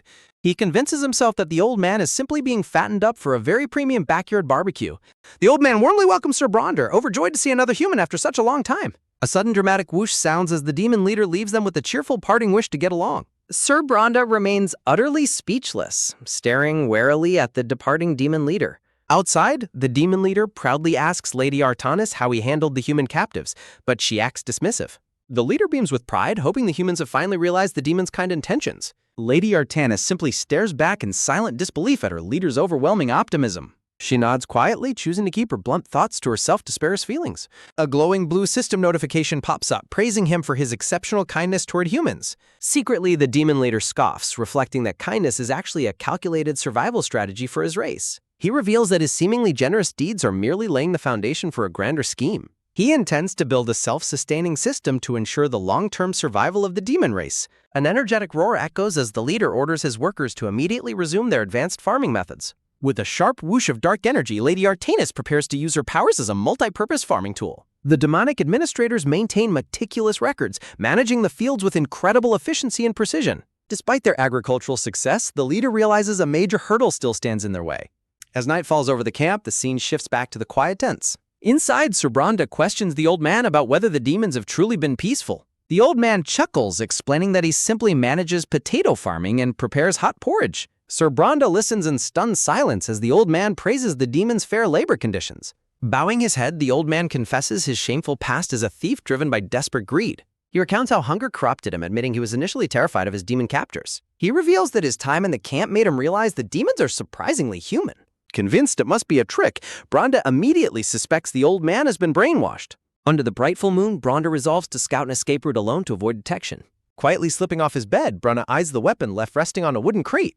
A soft slide sounds as Bronda carefully retrieves his sword, mocking the demons for their carelessness. Crouching low, the red-haired knight slips stealthily out of his tent into the cool night air. He dashes into the dark, noting the lack of sentries and laughing at their overconfidence. Suddenly, he halts in his tracks, his eyes widening in utter disbelief at a shocking sight. His breath catches as he gazes down at an impossible landscape stretching before him. Below him lies a breathtaking, sprawling green valley flourishing with neatly farmed crops on the mountainside. He wanders into the towering stalks, completely baffled to find a thriving cornfield in barren territory. A sudden crisp rustle sounding from the leaves nearby makes him freeze in place. Diving hastily into the undergrowth, Bronda curses silently to avoid being spotted by whatever is approaching. His heart thumps wildly as loud, heavy footsteps draw closer and closer to his hiding spot. Peeking through the leaves, he spots a solitary figure walking peacefully through the moonlit fields. Bronda gasps softly as he recognizes the horn and pointed ears of a young demon child. Clutching his sword, the red-haired knight, Sir Bronda, resolves to act quickly before the demon child spots him. Peering over the leaves, the knight notes that the demon child is completely alone in the sprawling crop field. Sir Bronda leaps forward from behind, raising his sword to strike down the unsuspecting demon child who is picking flowers. An eerie demonic emblem glows brightly against the darkness, marking the transition to the next chapter. A dark-haired young warrior stands resolutely against a warm lantern-lit background. A glorious armored warrior stands beside a roaring line of fire in a divine golden light. With a swift swing of his blade, Sir Bronda aims a lethal blow at the completely oblivious demon child. The grinning purple-haired demon lord cradles a bundle of harvested wheat in a magical circle. The purple-haired demon child turns her head slightly, completely unaware of the mortal danger looming behind her. The young girl peers through the tall cornstalk, spotting a cloaked figure walking along the mountain path. Smiling warmly, the demon child gasps with joy as she recognizes the person approaching the field. A scarred, dark-haired demon general named Asurat pulls back his hood, looking thoroughly displeased to see her. The demon child runs eagerly through the crops, calling out to Asurat with great excitement. Asurat points an angry finger, demanding to know what the young brat is doing out in the fields. As Asurat scolds the child for wandering around, Sir Bronda hides flat on the ground, sweating in terror. Fidgeting nervously, the young demon child looks down sheepishly as she tries to explain her presence. The child confesses her worries about the corn crops getting sick again, while Bronda listens intently from his hiding spot. Asurat stands in stony silence, staring down at the earnest young child with his hands on his hips. Asurat asserts that farming is solely the adult's responsibility, leaving the hidden knight completely baffled by demons engaging in agriculture. Sweating profusely, Bronda immediately deduces that the demons must be gathering agricultural rations to prepare for a grand war. The demon child lowers her head, expressing guilt over merely eating and playing while the adults toil so hard. Raising his voice, Asurat firmly reminds her that the demon lord commanded children to focus only on eating and playing. Asurat gently points at her, explaining that she will have plenty of time to farm and raise others once she grows up. As Asurat nags about her getting proper sleep, the hiding knight marvels at how normal and uncle-like the demon sounds. Bronda recalls the old man's words about how the demons are surprisingly human after living among them. Shaking off the thought, Brando fiercely reminds himself that these monsters are bloodthirsty human eaters who cannot be trusted. Asurat continues his scolding, bringing up how she previously cut up her hands while trying to dig in the dirt. A loud wah rings out as the child bursts into tears, causing the tough demon general to panic instantly. The dark purple-haired demon lord suddenly appears behind Asurat, calling his name and catching him completely off guard. The demon lord dryly chides his general for living up to his cold reputation by making a little child cry. The demon lord strides forward gracefully while Sir Bronda watches in absolute horror from his hiding spot in the crops. The demon lord questions why Asurat is out in the fields at this late hour, leaving the scarred general stammering. Blushing with embarrassment, Asurat quietly confesses that he only came out to check on the health of the corn. The demon lord yells dramatically, telling Asurat not to push himself since he hasn't been resting properly lately. Sir Bronda's sweat drops in disbelief, wondering how the demon lord can utter such caring words with such a terrifying face. Walking up from behind, the blue-haired demon in a suit politely asks the demon lord to understand Asurat's dedication. The suited demon explains that agriculture has changed everything, eliminating any need to invade humans or fight each other. Sir Bronda's eye widens in utter shock as he processes the peaceful philosophy being discussed by the demons. Joining them, Lady Artanis agrees that they must never return to their primitive, bloody past, explaining her own presence there. The pink-haired giant Bahal boasts about agriculture being the key to escaping primitiveness, prompting a silent sigh from the demon lord. Bahal chuckles sheepishly while the suited demon asks if everyone gathered here tonight simply because they worried about the corn. A confident grin spreads across the Demon Lord's face as he prepares to issue a dramatic order to his generals. In the name of Demon Lord Kratos, he commands them all to go inside and get a good night's rest. Raising their fists toward the moon, the demon leaders unleash a powerful unified shout wishing for a bountiful harvest. A gentle whoosh of wind rustles softly through the quiet mountain fields, restoring peace to the night landscape. A sudden rustle sounding in the leaves nearby startles the hiding knight, making him freeze in his tracks. Sweating heavily, Sir Bronda stares blankly into space, struggling to comprehend the baffling conversation he just witnessed. He reflects that despite their terrifying demonic appearances, there wasn't a single shred of malice in their words. Resting on the ground, Sir Bronda recalls his life as a soldier, comparing these demons to human rulers. He bitterly remembers the human landowners who wore kind smiles while committing acts of ruthless greed and exploitation. Sir Bronda stands in the crop field, reflecting on how he has yet to witness any demonic cruelty himself. Sweating in disbelief, the red-haired knight struggles to accept the possibility that the demons genuinely desire peace. In a flashback, Knight Bronda recalls kneeling before his king who ordered him to investigate assets in the demon lands. The stern, white-bearded king declares his ruthless intention to invade and seize whatever valuable resources the demons possess. Returning to the present, the red-haired knight stands silently in the crop field, staring down at his unsheathed sword. Stealing his resolve, the knight hardens his expression despite the conflicting emotions swirling inside his heart. Underneath the bright, glowing full moon, a quiet peace settles over the vast night sky. Back inside the quiet tent, a whispered call alerts Captain Bronda as his soldier checks on him. Slipping inside, Bronda asks his assembled human soldiers if everyone is gathered safely in the shelter. When a scarred soldier suggests launching an immediate ambush against the demon lord, Bronda firmly rejects the plan. Gripping his weapon, Bronda commands his soldiers to remain hidden and quiet until every member is fully recovered. Unbeknownst to the hidden soldiers, the long purple-haired demon lord stands quietly outside listening to their conversation. With a swift flutter of his dark cape, the demon lord silently steps away into the cool night air. A wide, terrifying grin spreads across the demon lord's face as he celebrates the success of their calculated strategy. Under the moonlit sky, the demon lord proudly commends his generals for executing their roles with perfection. Sitting triumphantly on his throne, the purple-haired demon lord laughs over how easily the human knight fell for their acting. While the purple-haired demon child cheerfully celebrates her performance, the scarred General Asurat grumbles over the intense embarrassment. The demon administrators playfully tease General Asurat, noting his kind and caring nature toward children wasn't even acting. The giant pink-haired demon Bahal sheepishly admits he forgot his lines, prompting warm reassurance from his fellow demon. The blue-haired administrator Zephyrus sighs over chanting agricultural praises despite his own intense obsession with farming research. Sensing his general's playful grievances, the demon lord confidently announces that he has prepared a special reward for them. The purple-haired demon lord calls upon Zephyros and the cute blue dragon T-Bong to present his prepared gift. With a dramatic flourish, a white-gloved hand proudly presents a stack of clean, square, white cards. Chirping happily, the little blue dragon T-Bong stamps a cute red paw print directly onto the blank white card. With rapid slaps, the cute red paw print stickers are proudly plastered onto the foreheads and chests of the bewildered generals. Staring down at his tie, a thoroughly confused Zephyros questions the purpose of the bizarre paw print sticker. The demon lord flashes a proud, famed grin, excitedly revealing that he has awarded them cute praise stickers. The demon generals instantly burst into dramatic, red-eyed celebration, holding up their cherished praise stickers with absolute pride. Shifting instantly from his comedic joy, the purple-haired demon lord's expression darkens as he delivers a grim warning. The high-spirited celebration instantly grinds to a halt as the generals sweat in silent, crushing disappointment. The demon lord explains that although their potatoes grew massive using Planus' remains, the crops are sterile and seedless. He laments that even their new companion farming method will likely yield the same sterile results. Zephyrus and the others shudder with exhaustion at the daunting prospect of venturing out to acquire more seeds. Grinning wickedly, the demon lord reveals that this is why they must convince the human knight to join them.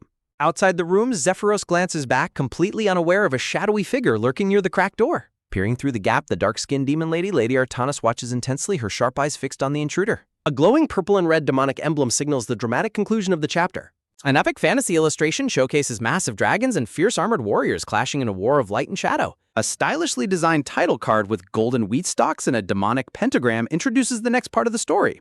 The morning sun rises over the horizon, casting warm golden rays across the rugged, towering mountain peaks. Bronda wipes his brow, preparing himself physically and mentally for the challenging day ahead. Walking slowly through the quiet camp, Bronda deeply questions whether the demons are truly the monsters legends claim. With steady, focused eyes, the red-haired knight resolves to witness the demons' actions firsthand to judge their true nature. Looking out over the mountainside, he observes dozens of demon workers farming the vast, flourishing fields with incredible precision. Hearing a sudden rustle nearby, Bronda quickly dives low into the crops as a tall shadow approaches him. Bronda recognizes the powerful, dark-skinned demon commander Lady Artanis, renowned for crushing human armies with her terrifying screams. He notes that while the purple-haired demon lord seems unusual, Lady Artanis remains a feared, bloodthirsty commander. Spotting his white-haired commander, the demon lord casually remarks that it isn't mealtime yet, catching her slightly off guard. Lady Artanis asserts that she has an important question for her lord, prompting him to ask if something is troubling her. As Bronda watches tensely from his hiding spot, Lady Artanis fidgets nervously, hesitating to voice her deep concerns to her lord. Lady Artanis watches in utter disbelief, deeply wounded that she did not receive a praise sticker. The demon lord stares back with a dry, completely unamused expression at her sudden outburst. Hiding in the crops, Sir Bronda watches the bizarre exchange with a sweaty, utterly baffled expression. When the demon lord questions her worthiness, Lady Artanis desperately lists her daily farming efforts and snack time sacrifices. Lady Artanis is horrified to learn she has 1 million penalty points to clear before earning any rewards. The demon lord laments how difficult adult praise is compared to babies getting praise for basic bodily functions. Utterly defeated, the formidable dark-skinned demon commander hangs her head in quiet, crushing disappointment. Sir Bronda watches in complete disbelief as the feared witch plods away, devastated over a simple sticker. As Lady Artanis walks away, the cute blue baby dragon, T-Bong, suddenly flutters down before her. Swallowing her pride, Lady Artanis apologizes and quietly begs the baby dragon for a cute paw print stamp. A sharp hiss echoes as the angry baby dragon fiercely rejects her plea, bearing his tiny funks. Lady Artanis reaches out longingly as the little blue dragon quickly flies away, leaving her empty-handed. A horned demon soldier politely requests Lady Artanis to step aside as she is blocking the path. Startled and thoroughly embarrassed, the powerful commander quickly apologizes and scrambles to get out of the way. Backing away in a hurry, Lady Artanis accidentally bumps into a little purple-haired demon child crouching nearby. A furious confrontation erupts as a hooded demon accuses Lady Artanis of being a heartless, child-kicking tyrant. Zephyros coldly scolds Lady Artanis for slacking off, ordering her back to work if she has fertilizer left. Turning away, Lady Artanis flinches under the giant Bahal's towering, silent, and completely blank stare. The pink-haired giant bluntly questions why she is running on foot instead of using her wings to fly. Pressured by her peers, Lady Artanis reluctantly takes flight while they mock her for being incredibly lazy. Sir Bronda watches from his hiding spot as the giant-winged demon commander retreats into the sky. Sir Bronda sweats in sheer confusion, questioning how the legendary, terrifying witch could be treated so pitifully. Under the vast, starry sky, a quiet serenity settles over the rugged and towering mountain range. Perched high on a cliff under the moonlight, a weeping sound echoes as Lady Artanis cries alone. A soft sniffle escapes as Lady Artanis bitterly regrets having acted so harshly during the early farming days. Huddled on the edge, she continues to sniffle, amazed that plants could actually flourish in such barren land. A sudden presence breaks the quiet night, startling Lady Artanis as her ears perk up in surprise. Lady Artanis wonders how the Demon Lord acquired such vast farming knowledge when her own past attempts failed. A sudden realization hits Lady Artanis, her eye widening in shock as she remembers a crucial detail. She recalls a memory of the young purple-haired demon child calling out cheerfully in the fields. The young demon child had proudly vowed to become incredibly useful using the farming tools provided. At that moment, Lady Artanis could only stare in silent astonishment at the child's pure determination. Softening her stern demeanor, Lady Artanis had offered a simple, warm word of approval to the child. She had gently encouraged the eager child, promising they would study the art of farming hard together. Staring at the massive moon, Lady Artanis realizes that the little demon child has kept her promise. She wonders in awe if that young child is truly paving the way for their people's future. A loud shout suddenly shatters her thoughts, calling out her name and startling her out of her reverie. Demon Lord Kratos appears behind her, bluntly calling her pitiful as she turns to face him. Defensively, Lady Artanis self-deprecatingly rants about her penalty points, calling herself a lazy, bothersome tyrant. When Kratos mentions a way to clear her penalty points, Lady Artanis whips around with desperate excitement. Kratos begins to explain, pointing out how her chaotic past attempts left useful farming tools scattered everywhere. He explains that her initial diggings saved them immense labor, acknowledging the hidden value in her past efforts. Kratos credits Lady Artanis as the true founder who laid the groundwork for their flourishing crop fields. Overwhelmed with emotion, Lady Artanis stares at her lord in utter shock, her heart swelling with hope. With a gentle smile, Kratos declares he is reducing her penalty points by 1,000,001. Gasps of joy escape Lady Artanis as she realizes this means her massive debt is entirely cleared. Kratos calls out enthusiastically, and the cute blue dragon T-Bong pops into view with a happy chirp. Kratos smiles warmly, asking the little dragon if he can award Lady Artanis a praise sticker too. T-Bong narrows his eyes, taking the request very seriously as he prepares to make his official decision. Sweating with intense anticipation, Lady Artanis blushes deeply while waiting to see if she will be deemed worthy. Blushing deeply, Lady Artanis makes a heart with her hands, desperately hoping she is worthy of praise. T-Bong narrows his eyes, highly skeptical of her sudden and dramatic display of affection. With a quick motion, T-Bong stamps his cute red paw print onto a clean white card. Leaping forward, the tiny dragon slaps the praise sticker directly onto the startled commander's forehead, eliciting a sharp ack. Blushing and tearful, Lady Artanis touches her forehead in sheer awe of her newly acquired praise sticker. Atop a high peak, Artanis loudly boasts of her unmatched strength while Kratos watches in complete silence. Suddenly losing her balance with a sharp slip, the boastful commander falls off the cliff, startling Kratos. In a chaotic tumble, Artanis crashes directly onto Kratos, sending them both falling backward. Crushed beneath her, a sweating Kratos dumbfoundedly questions if a simple sticker is worth such dramatic antics. Tears flowing freely, Lady Artanis tightly embraces Kratos, deeply touched by how much the young lord has grown. Sobbing on his shoulder, she tearfully thanks him for proving that peace can indeed be cultivated through farming. Watching the emotional embrace from the shadows, Sir Bronda begins to view the demons in a new light. As Kratos gently pats her head, the watching knight reflects on how their purity can sway toward good or evil. With quiet resolve, Sir Bronda decides he will guide these pure creatures toward a truly good path. A promotional graphic showcases a fantasy game, briefly shifting the focus before the story continues. The next morning reveals a breathtaking mountainside teeming with vibrant giant pumpkin crabs. A massive, red-haired demon soldier proudly cradles a giant, perfectly grown ear of golden corn. Giggling with absolute delight, a purple-haired demon child struggles to hold a pumpkin larger than her entire upper body. The demon soldiers rejoice over the bountiful harvest, ecstatic that their food worries are finally over. Shifting back into a fierce leader, Kratos commands his army to harvest the crops immediately. Under a red glow, the demon soldiers swing their sickles rapidly to harvest the massive bounty. Kratos watches the frantic harvesting in grim silence, his expression shadowed by a deeper concern. Leaving his troops to their work, the purple-haired demon lord quietly walks away to survey their territory. He strolls past neat rows of giant golden pumpkins and corn towering over the dry soil. The vast crop rows stretch across the barren land, showcasing the immense scale of their farming efforts. Spotting Lady Artanis working tirelessly in the distance, Kratos pauses to watch her with quiet interest. While a worker excitedly reports a great harvest, Zephyros sternly rejects his optimism with a cold, logical correction. Standing before a dark, murky swamp, Kratos laments that their true harvest is still very far away. Stepping into the swamp, the purple-haired lord silently confirms his suspicions about the hostile terrain. Looking down solemnly, Kratos notes that their massive crops are entirely sterile and cannot produce future seeds. With continuous farming near his castle ruled out, he realizes they must reclaim and develop this toxic swamp. He envisions a golden field of flourishing rice, a dream that seems impossible in this barren land. Looking down at his legs submerged in toxic sludge, he acknowledges that no crops can survive here yet. breath. He contemplates the monumental task ahead, requiring they steadily secure seeds, clear the poison, and build rice fields. Standing tall in the dark swamp, the Demon Lord remains undeterred by the immense challenges ahead. Looking at the toxic waters, Kratos notes that succeeding will ultimately require cooperating with the humans. Staring at a floating blue system window, the Demon Lord pauses in quiet, unexpected reflection. He realizes with mild amusement that he has completely forgotten he once possessed a human body. Dismissing his fleeting doubts with a wicked smirk, he decides to embrace his role as the Demon Lord. With a menacing grin, Kratos resolves to be a ruthless leader solely to feed his demonic family. Elsewhere, a freshly harvested ear of corn roasts over a crackling, intense golden flame. A demon soldier happily holds up the perfectly roasted corn, cheering over its mouth-watering aroma. Screaming aggressively, a hooded demon thrusts the roasted corn at a terrified old human villager. Smiling with terrifying intensity, the hooded demon menacingly demands that the human eat it well. The old human tearfully nibbles the corn, completely overwhelmed by the demon's aggressively polite hospitality. Back in the castle, Zephyros questions why the Demon Lord is sitting alone and not eating.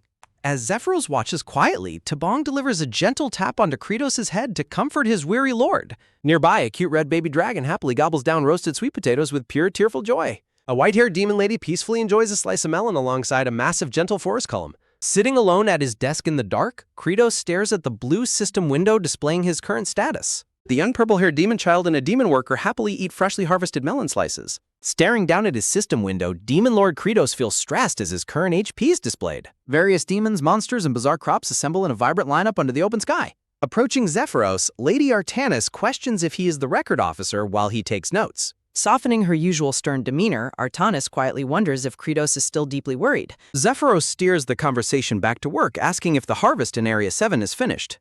Artanis reacts with a silent, contemplative pause under the calm blue sky. Unleashing powerful wind magic, Artanis sweeps through the field to forcefully harvest the giant crops. Returning to Zephyros, Artanis asks if the harvest is finished while he requests her attention. Zephyros explains to Artanis that Kratos isolates himself because he has too much on his mind. Artanis notes that their hardworking leader simply does not know how to rest and enjoy himself. Alone in his dark chamber, Kratos clutches his head in overwhelming stress as T-Bong watches quietly. Suddenly, Zephyros bursts through the door with a loud slam, startling his weary lord. Startled and annoyed, Kratos demands to know what the sudden intrusion is about. Zephyros frantically shouts that a major problem has occurred out in the crop fields. Running up the rocky trail, Zephyros leads Kratos and T-Bong toward the scene of the crisis. Reaching the edge of the high cliff, Zephyros urgently points down at the fields below. Looking down from the precipice, Kratos freezes in complete shock at what lies ahead. Below on the plains, the gathered demon army stands around crops carefully arranged to spell out their gratitude. Staring down at the message of thanks, Kratos is completely overwhelmed with deep emotion. Aserat smiles gently as he carries the cheering purple-haired demon child on his shoulders alongside Serke. Hartok and the massive Bahal stand proudly together, enjoying the success of their unified effort. Tears well up in Kratos' eyes as the weight of his people's gratitude touches his heart. Turning away, Zephyros grumpily makes excuses about dust to cover up their heartwarming deception. Zephyros turns to his emotional lord and reveals that the entire plan was Artanis' idea. In a flashback, Artanis sternly advises Zephyros that giving the Lord strength is what truly matters. Holding her chest, she explains that a simple, sincere word of thanks is more than enough. Back in the present, Kratos softly speaks Artanis' name as he looks out in quiet realization.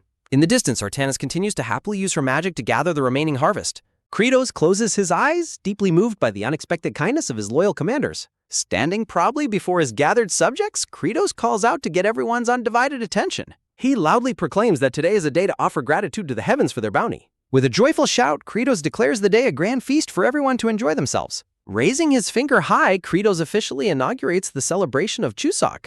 The entire demon army erupts into wild, ecstatic cheers at the prospect of a grand festival. While Kratos wonders about the future, T-Bong happily reassures him that they will celebrate again next year. Wearing a menacing, highly determined grin, Kratos announces their next step is entering the human kingdom. A stylized promotional graphic showcases a fantasy setting, momentarily shifting the focus. On a rooftop under a golden sky, a banner waves as diplomatic plans with humans are discussed. Inside the council room, Kratos lightheartedly teases his officers about their usual doubts regarding his sanity. A promotional graphic showcases a fantasy game, briefly shifting the focus before the story continues. Zephyros calmly reminds Kratos of his previous statement about securing crop seeds from humans.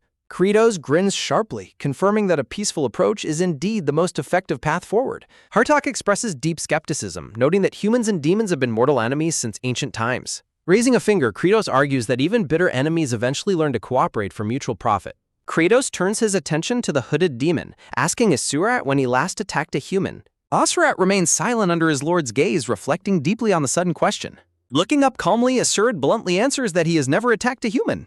Asked the same question, Circe blushes furiously and embarrassedly admits she has never killed a human.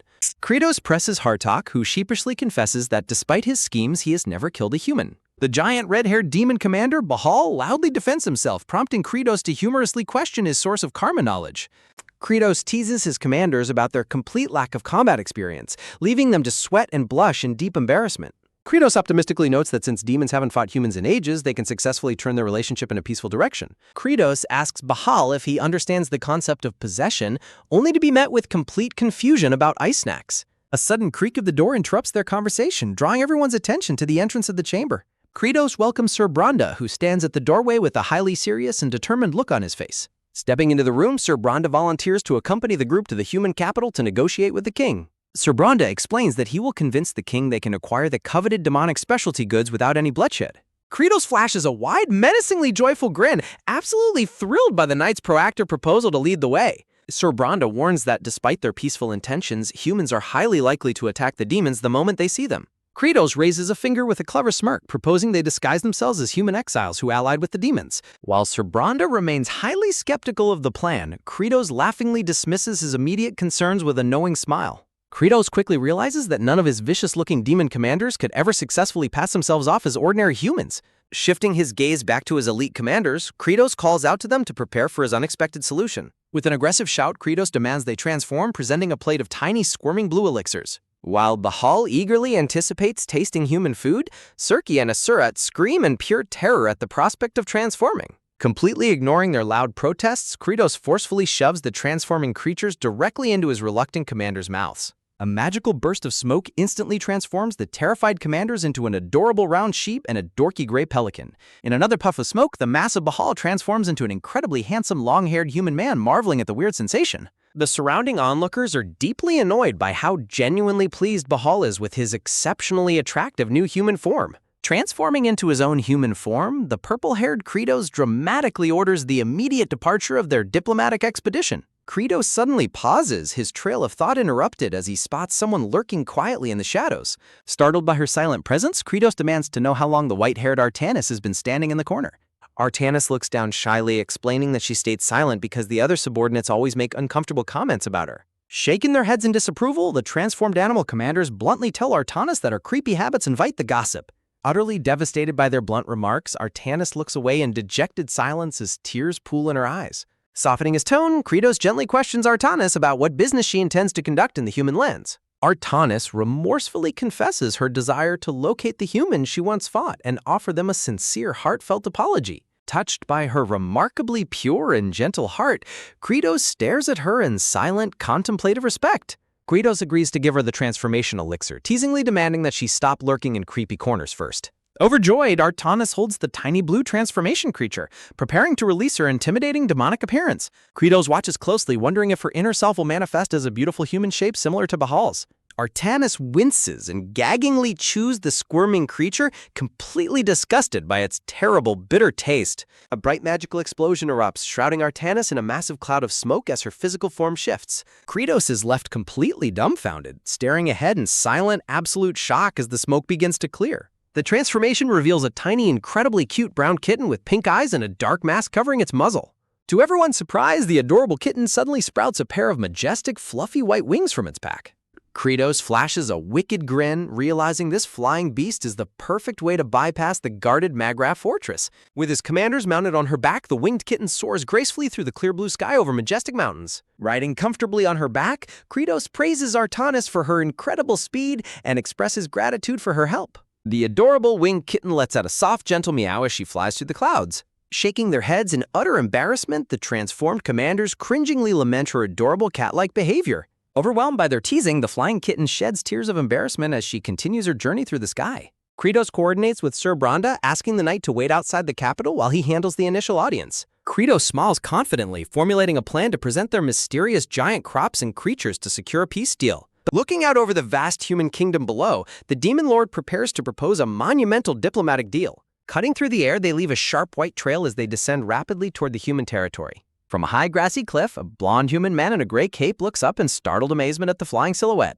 Clutching his sack of goods, the blonde traveler stands on the path, trying to remember where he has seen that crest. The blonde man shrugs off his confusion and continues walking down the quiet hillside path. Carrying his sack, the blonde traveler looks down at the distant fortress, muttering that they are almost there. Under the brilliant full moon, the winged kitten glides gracefully across the mountains toward the human capital. The adorable flying kitten beats her wings steadily, carrying her disguised passengers safely through the sky. Arriving at their destination, Sir Bronda prepares to go ahead and secure an audience with the king. The purple-haired Kratos decides they will camp nearby and wait for the knight's return. The purple-haired lord watches in silence as Sir Bronda departs to negotiate their entry. The winged kitten voices her worries, but Kratos calmly notes they have no other choice but to proceed. Kratos silently reflects on the king he saved in his past gaming days, hoping the monarch truly desires peace. Back in the royal palace, Sir Bronda is formally announced as he enters the grand hall. Kneeling before the throne, Sir Bronda presents the massive crops to the elderly crown-wearing king. The king gazes intently at the giant corn, speaking of the mysterious traveler who brought them. Looking at the massive pumpkin, the curious king asks if the foreign group is waiting outside. Sir Bronda confirms their arrival, adding that they have brought unique, never-before-seen creatures with them. The king remains silent, pondering the gravity of the knight's surprising report. Deciding to assess the situation directly, the king agrees to meet the travelers in person. The heavy anticipation of the upcoming audience hangs in the air as preparations are made.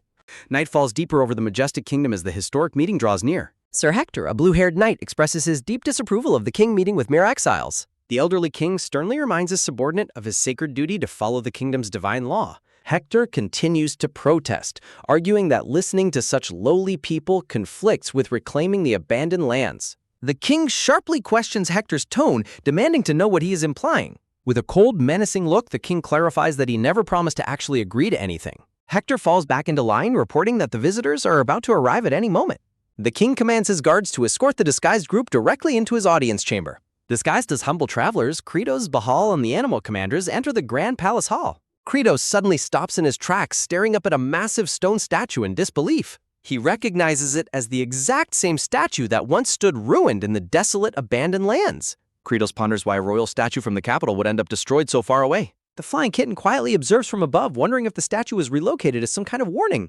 The cold stone face of the angel statue looms silently over the grand entryway. A faint, ominous creaking sound suddenly echoes from the stone joints of the sculpture. The massive statue begins to slowly crack and shift, as if responding to an unseen force. The king's booming voice echoes through the grand chamber, acknowledging Sir Bronda's report. Seated majestically on his throne, the elderly ruler formally introduces himself as King Marnika Dior. Bowing respectfully, Kratos introduces himself under his alias, Kim Jong-cheol, representing the exile village. The king confirms the rumor, questioning them about the giant crops discovered in the abandoned lands.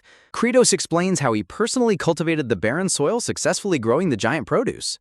The king looks highly skeptical, asking how cultivation was possible with dangerous demons nearby. Kratos claims he can communicate with the peaceful demons, secretly preparing to activate his mind-reading ability. Outraged, Sir Hector aggressively barks at Kratos for daring to look directly at the king.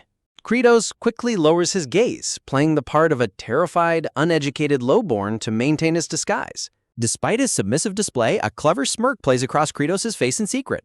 Kratos realizes the polished marble floor acts as a perfect mirror, allowing him to watch the king clearly. Activating his blood eye magic, Kratos prepares to peer directly into the king's mind to devise his next move. The reflection of the king on the shiny floor glows red as the mind-reading magic takes hold. Kratos offers a trade agreement, promising to supply the giant crops in exchange for merchant access. The king peers down with deep suspicion, asking if a simple trade deal is truly their only goal. Kratos offers to fulfill the king's deeper desires, silently urging his magic to work faster on the formidable ruler. Kratos plays his trump card, mentioning the king's long-standing curiosity regarding the mysteries of the demon lands. He pitches the ultimate partnership to reclaim the barren lands, desperately trying to pinpoint the king's true hidden desires. A glowing blue system notification announces the activation of his secret blood eye magic. Gaining a tactical advantage, Kratos grins confidently as blood begins to drip from his glowing eye. The magic reveals that King Dior's heart is racing, absolutely convinced that the traveler before him is a demon. Kratos sweats nervously as the shocking details of the king's hostile thoughts weigh heavily on him. Within his mind, the furious king vows to exterminate all demons, seeing them as absolute, irredeemable evil. To his horror, Kratos learns that the king plans to execute him to launch an immediate invasion. Outwardly offering rest, the king secretly decides to unleash his swordmaster and army upon them in 3 hours. Forcing a respectful smile to maintain his cover, Kratos politely expresses his gratitude to the deceitful monarch. Walking away, Kratos weighs their options, knowing they can win a fight but dreading the violent fallout.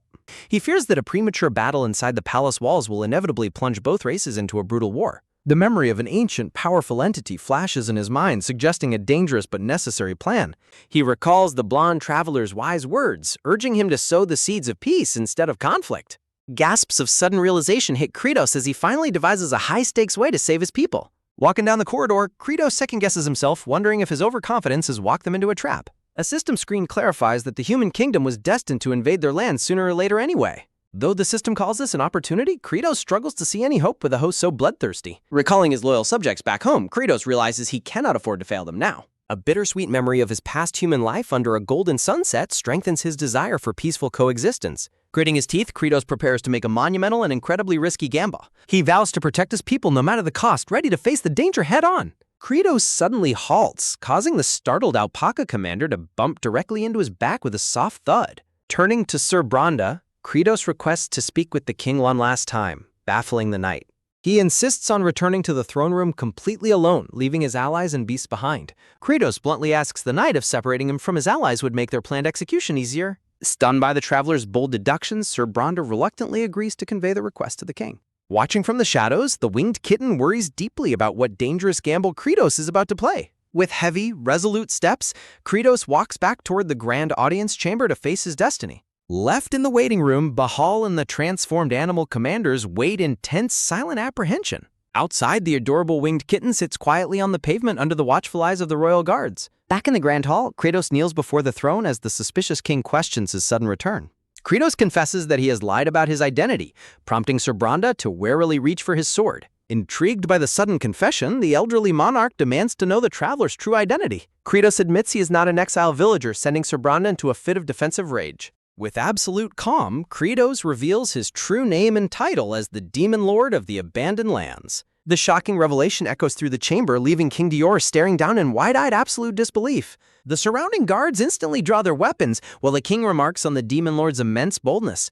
Regaining his royal composure, King Dior commands the intruder to drop his disguise and show his true form. A sudden magical burst erupts, shrouding Kratos in a thick cloud of smoke as his disguise dissolves. The smoke clears to reveal the imposing and majestic figure of the purple-haired horned Demon Lord. Outside, the grand stone angel statue looms silently over the palace cathedral in the dark night sky. A low rumble sounds as the angel statue's eyes flare with an ominous bright yellow magic. Fully transformed, Demon Lord Kratos stands tall in his dark armor, exuding an aura of immense power. Sir Bronda lunges forward with a furious battle cry, swinging his glowing blue sword at the Demon Lord. With a heavy thud, Kratos drops to his knee without raising a hand to defend himself. Sir Bronda halts his blade in shock, deeply sweating as he realizes the demon is refusing to fight. Watching the bizarre display, King Dior frowns deeply, thoroughly perplexed by the demon's passive submission. Surrounded by sharp spears and swords, the mighty Demon Lord remains kneeling peacefully on the red carpet.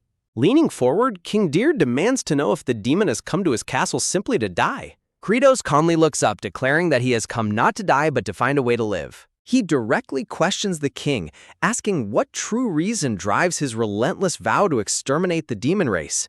Looking down, the Demon Lord listens as King Dior declares demons to be humanity's ancient, eternal nemesis.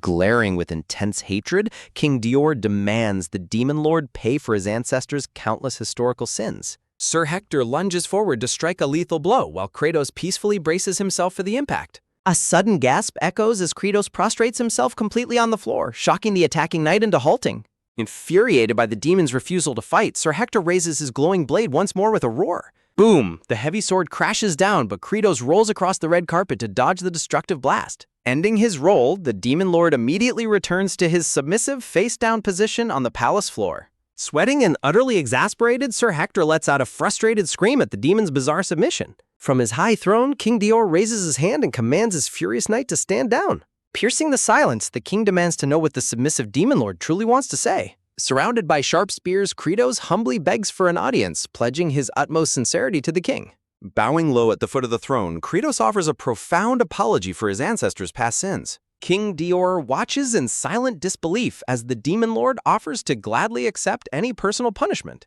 Pressing his forehead to the floor, Kratos desperately begs the king to spare the lives of his people. A heavy sigh escapes King Dior's lips as he processes the shocking humility of the formidable demon. King Dior sharply questions the groveling demon, wondering if he has completely abandoned his pride as a ruler. Without hesitating, Kratos admits that empty pride cannot feed his starving subjects in the desolate lands. Kratos recalls his knowledge of the game's lore, confident that King Dior is a truly virtuous and respected ruler. Kratos' thoughts shift to the past, remembering how noble greed and useless laws once left humanity starving.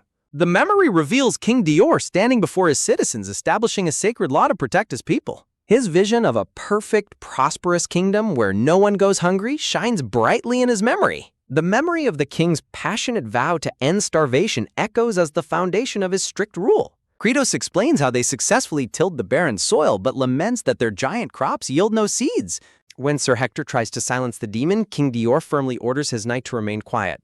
With absolute authority, King Dior commands his knight to step aside, declaring this a dialogue between kings. Gritting his teeth, Sir Hector reluctantly backs down, his face tight with silent resentment and frustration. Softening his stance, King Dior commands the submissive demon lord to stand and face him. King Dior descends from his high throne, stepping down to meet the rising demon lord face to face. Standing close, King Dior looks directly into the demon's eyes and asks what he truly desires. Standing tall, Kratos clearly states his goal of trading with the kingdom for seeds to save his starving people. King Dior quietly acknowledges that establishing a trade agreement with the demons is not an impossible task. The king notes the sincerity in the demon's eyes but questions if the demon understands his own resolve.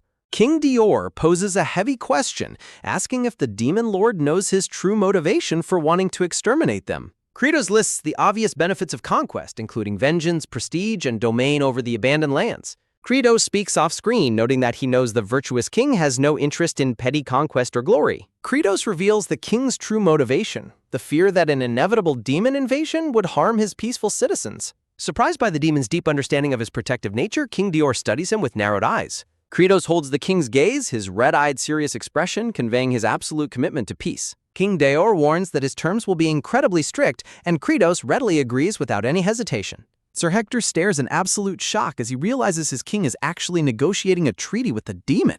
Suddenly, the demon lord's eyes widen as he senses an unexpected disruption approaching the palace. Kratos silently weighs the potential burden of the king's strict terms, knowing their future survival depends on it.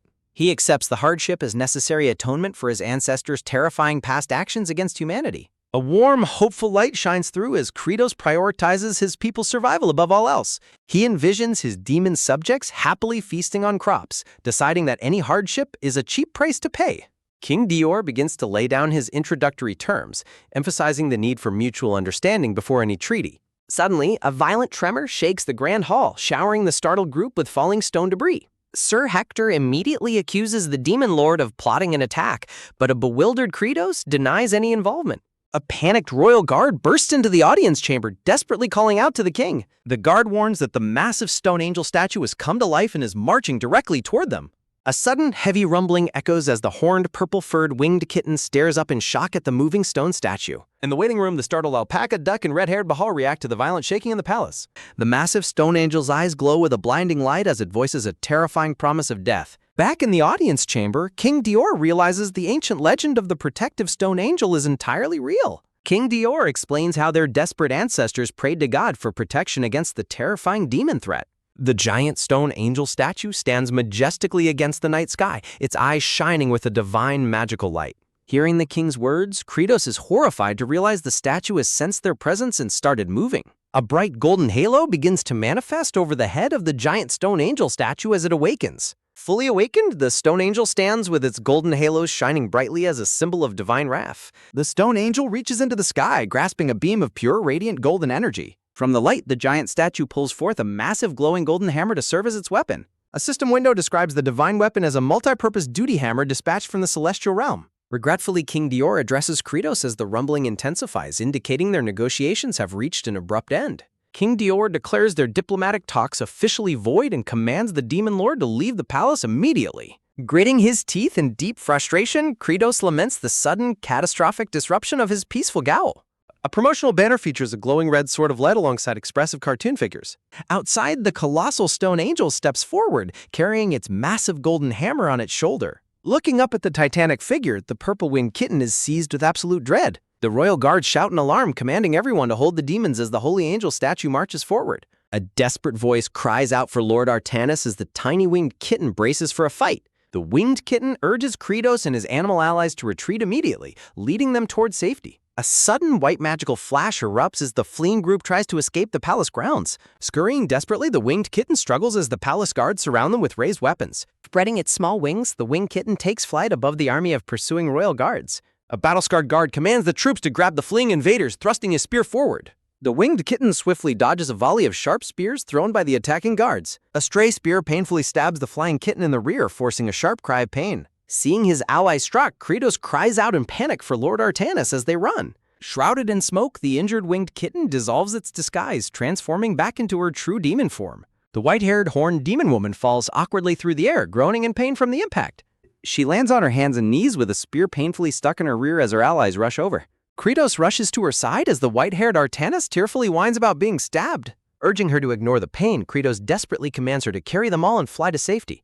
Artanis tearfully protests, crying out in intense pain about the embarrassing place she was speared. Pointing accusingly, the red-haired Bahal scolds the weeping demon woman for acting so pathetic despite being a former demon lord. Overwhelmed by pain and embarrassment, Artanis continues to sob hysterically on the pavement. Kratos suddenly looks back in alarm as a massive, threatening shadow looms over the entire group. High in the night sky, the stone angel statue leaps forward, raising its giant golden hammer high. With a colossal crash, the golden hammer slams down, unleashing a devastating explosion of rock and dust. Inside the palace, a nobleman screams in terror as the violent shockwave rattles the castle halls. Bahal grits his teeth as the devastating impact of the statue's hammer sweeps over them. Standing near the edge, the group looks back in horror at the massive angel statue towering over the walls. Kratos realizes with growing frustration that the ancient statue is going berserk simply because demons are nearby. Knowing the statue will destroy everything, Kratos commands Artanis to fly them away, and she reluctantly agrees. From the safety of the throne room, King Dior and Sir Branda watch the rampaging statue through the window. King Dior's sweat drops, his brow furrowing as he senses that something is deeply wrong with the angel's behavior.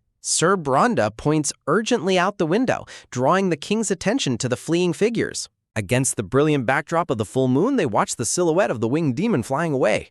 Artanis flies desperately into the night sky, carrying Kratos and Bahal in a large sack while the giant pursues. Peeking out of the sack, Kratos mockingly shouts at the stone statue to lure it far away from the kingdom. The giant stone angel's eye glows with a terrifying light as a heavy rumbling vibrates through the air. Feeling a strange shift, Kratos sweats nervously as he and his allies realize the colossal statue has stopped chasing them. Flying through the moonlit sky, Artanis carries her allies in a sack while Kratos wonders why the statue has ceased its pursuit. Artanis suggests that perhaps the ancient stone sentinel has simply broken down due to its immense age.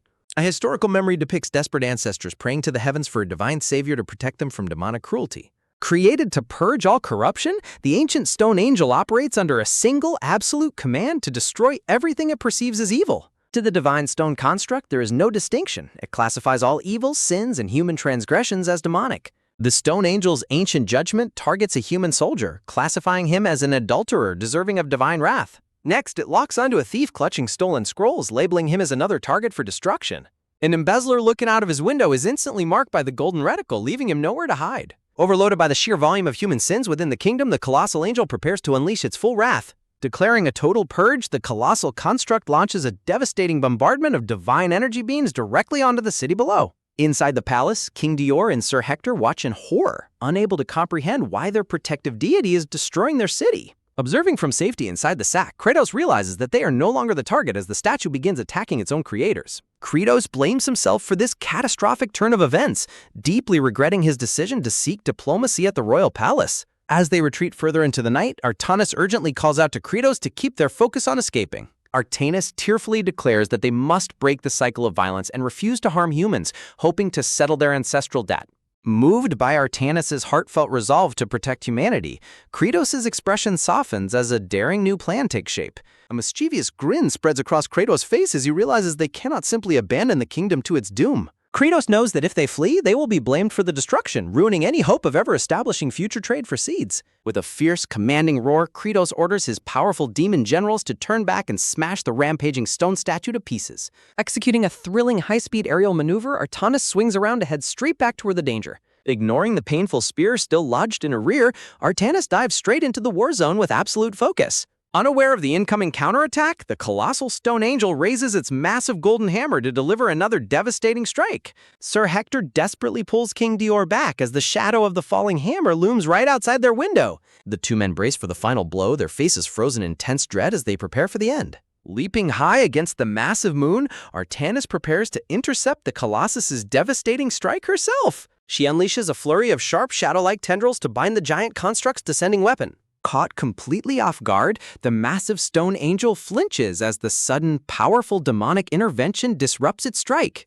A sudden wave of intense pain hits Artanis as her embarrassing injury acts up right in the middle of battle. The Colossus swings its mighty hammer, forcing a startled Artanis to tumble backward through the air to avoid a direct hit. With a thunderous boom, the sheer wind pressure of the hammer's near miss blasts the screaming demon woman backward. Sir Hector and King Dior stare in total disbelief, unable to fathom why their demonic enemies return to save them. The stone angel screams in fury as its massive forearm is shattered, leaving it momentarily vulnerable. Sir Hector watches in stunned silence, his deep-seated prejudices shattered by the demon's unexpected display of heroism. A massive explosion of dust and debris erupts as the colossal stone hammer violently collides with the fortress walls. Trembling with divine rage, the damaged sentinel fixes its glaring eyes on its newly arrived adversaries. A dark cape flutters majestically in the wind as the demon reinforcements make their dramatic entrance. Swooping down like guardians, the powerful demon generals effortlessly carry King Dior and Sir Hector away from the collapsing balcony. The scene shifts briefly, showing a figure with glowing red eyes holding a baseball bat. A powerful impact shakes the ground once more as the colossal angel continues its relentless assault. Standing firm below the towering sentinel, the assembled demon generals brace themselves to protect the human leaders. Kratos commands the startled Sir Hector to carry King Dior to safety immediately, leaving no time for arguments. Confused by this act of salvation, King Dior questions why the demon lord would risk everything to return. With a calm and steady voice, Kratos begins to explain the deeper meaning behind their sudden return. Standing proud, Kratos boldly proclaims that they returned because of a concept humans value above all: honor. King Dior is struck with profound awe, his heart deeply touched by the Demon King's noble declaration. Internally, Kratos celebrates his dramatic storytelling skills, amused by how perfectly his speech worked. The stone sentinel suddenly charges another bright golden blast of divine energy, preparing to strike again. Sensing the imminent blast, Kratos urgently shouts at the humans to dodge the incoming attack. The colossal stone sentinel's eyes flash with a brilliant, blinding light as it prepares to unleash a divine energy blast. Boom! A violent explosion erupts, sending the demon generals flying backward amidst the hail of shattered stones. The devastating force of the impact leaves a giant crater, throwing up thick clouds of dust on the battlefield. Sergei desperately questions Kratos if they stand a chance after seeing Artanis easily blown away. Frustrated but highly determined, Kratos shouts back that he intends to find a way to win right now. Sergei gasps in complete disbelief, shocked by the Demon King's reckless and crazy declaration. Staring at the towering construct, Kratos realizes that brute force alone will never defeat this divine enemy. Kratos recalls the game's lore, knowing the statue was previously destroyed and must possess a hidden weakness. A colossal shadow falls over Kratos as the giant stone angel raises its foot to stomp him into dust. Kratos urgently commands the remaining demon generals to scatter and dodge the imminent crushing attack. Crash! The colossal foot smashes the ground, sending the demon warriors leaping back in a desperate scramble. Kratos slides heavily across the stone floor, digging his claws into the ground to steady his stance. Regaining his footing, Kratos loudly orders the four heavenly kings to target the giant's ankles. The demon generals charge forward enthusiastically, ready to exploit the weakness spotted by their demon king. With fierce battle cries, the generals leap high into the air, aiming their weapons directly at the giant's leg. The brave generals look incredibly tiny as they descend upon the colossal ankle of the stone giant. Crack! Their weapons collide violently with the stone leg, triggering explosive sparks on impact. Sweating from the exertion, the hooded general warns Kratos that the Titan moves far faster than they anticipated. From a safe vantage point on the rooftops, Kratos stands back to observe the battle with sharp focus. The battling generals glance back in utter confusion, wondering why their leader is simply watching from afar. The towering stone angel looms over the walls, raising its massive fist to deliver a crushing blow. Crash! The giant fist obliterates the stone parapet, forcing the screaming demons to scatter for their lives. Kratos watches carefully, mentally urging his generals to hold their ground just a little bit longer. Using his generals as a distraction, Kratos begins a precise 400-second analysis to find the Sentinel's flaw. Slumped on the rubble, a wounded Sergei groans in pain as the grueling battle takes its toll on her. Sergei gasps in absolute horror as a colossal stone fragment falls directly toward her helpless body. The hooded general screams in sheer panic as he watches his comrade face imminent destruction. Swoosh! Artanis dives down in the nick of time, snatching Sergei out of harm's way as an explosion erupts behind them. Overcome with tears, Sergei remorsefully thanks Artanis for saving her life despite how difficult she had been. With a warm and reassuring smile, Artanis gently tells Sergei that comrades always look out for one another. A close-up reveals Sergei's eyes filling with deep gratitude and emotional warmth toward her savior. Sergei emotionally clings to Artanis, causing the flying demon woman to hilariously complain about the extra weight. The stone sentinel bellows in absolute rage, raising its massive golden hammer to strike them down. Whoosh! Artanis sweeps through the night sky, executing a high-speed maneuver to dodge the incoming attack. Artanis glides desperately through the air, struggling to carry her ally to safety under intense pressure. Sailing across the massive full moon, Artanis flies gracefully yet desperately to evade the pursuing giant. Artanis hovers majestically in the air, her dark-skinned demon form silhouetted against the bright moonlight.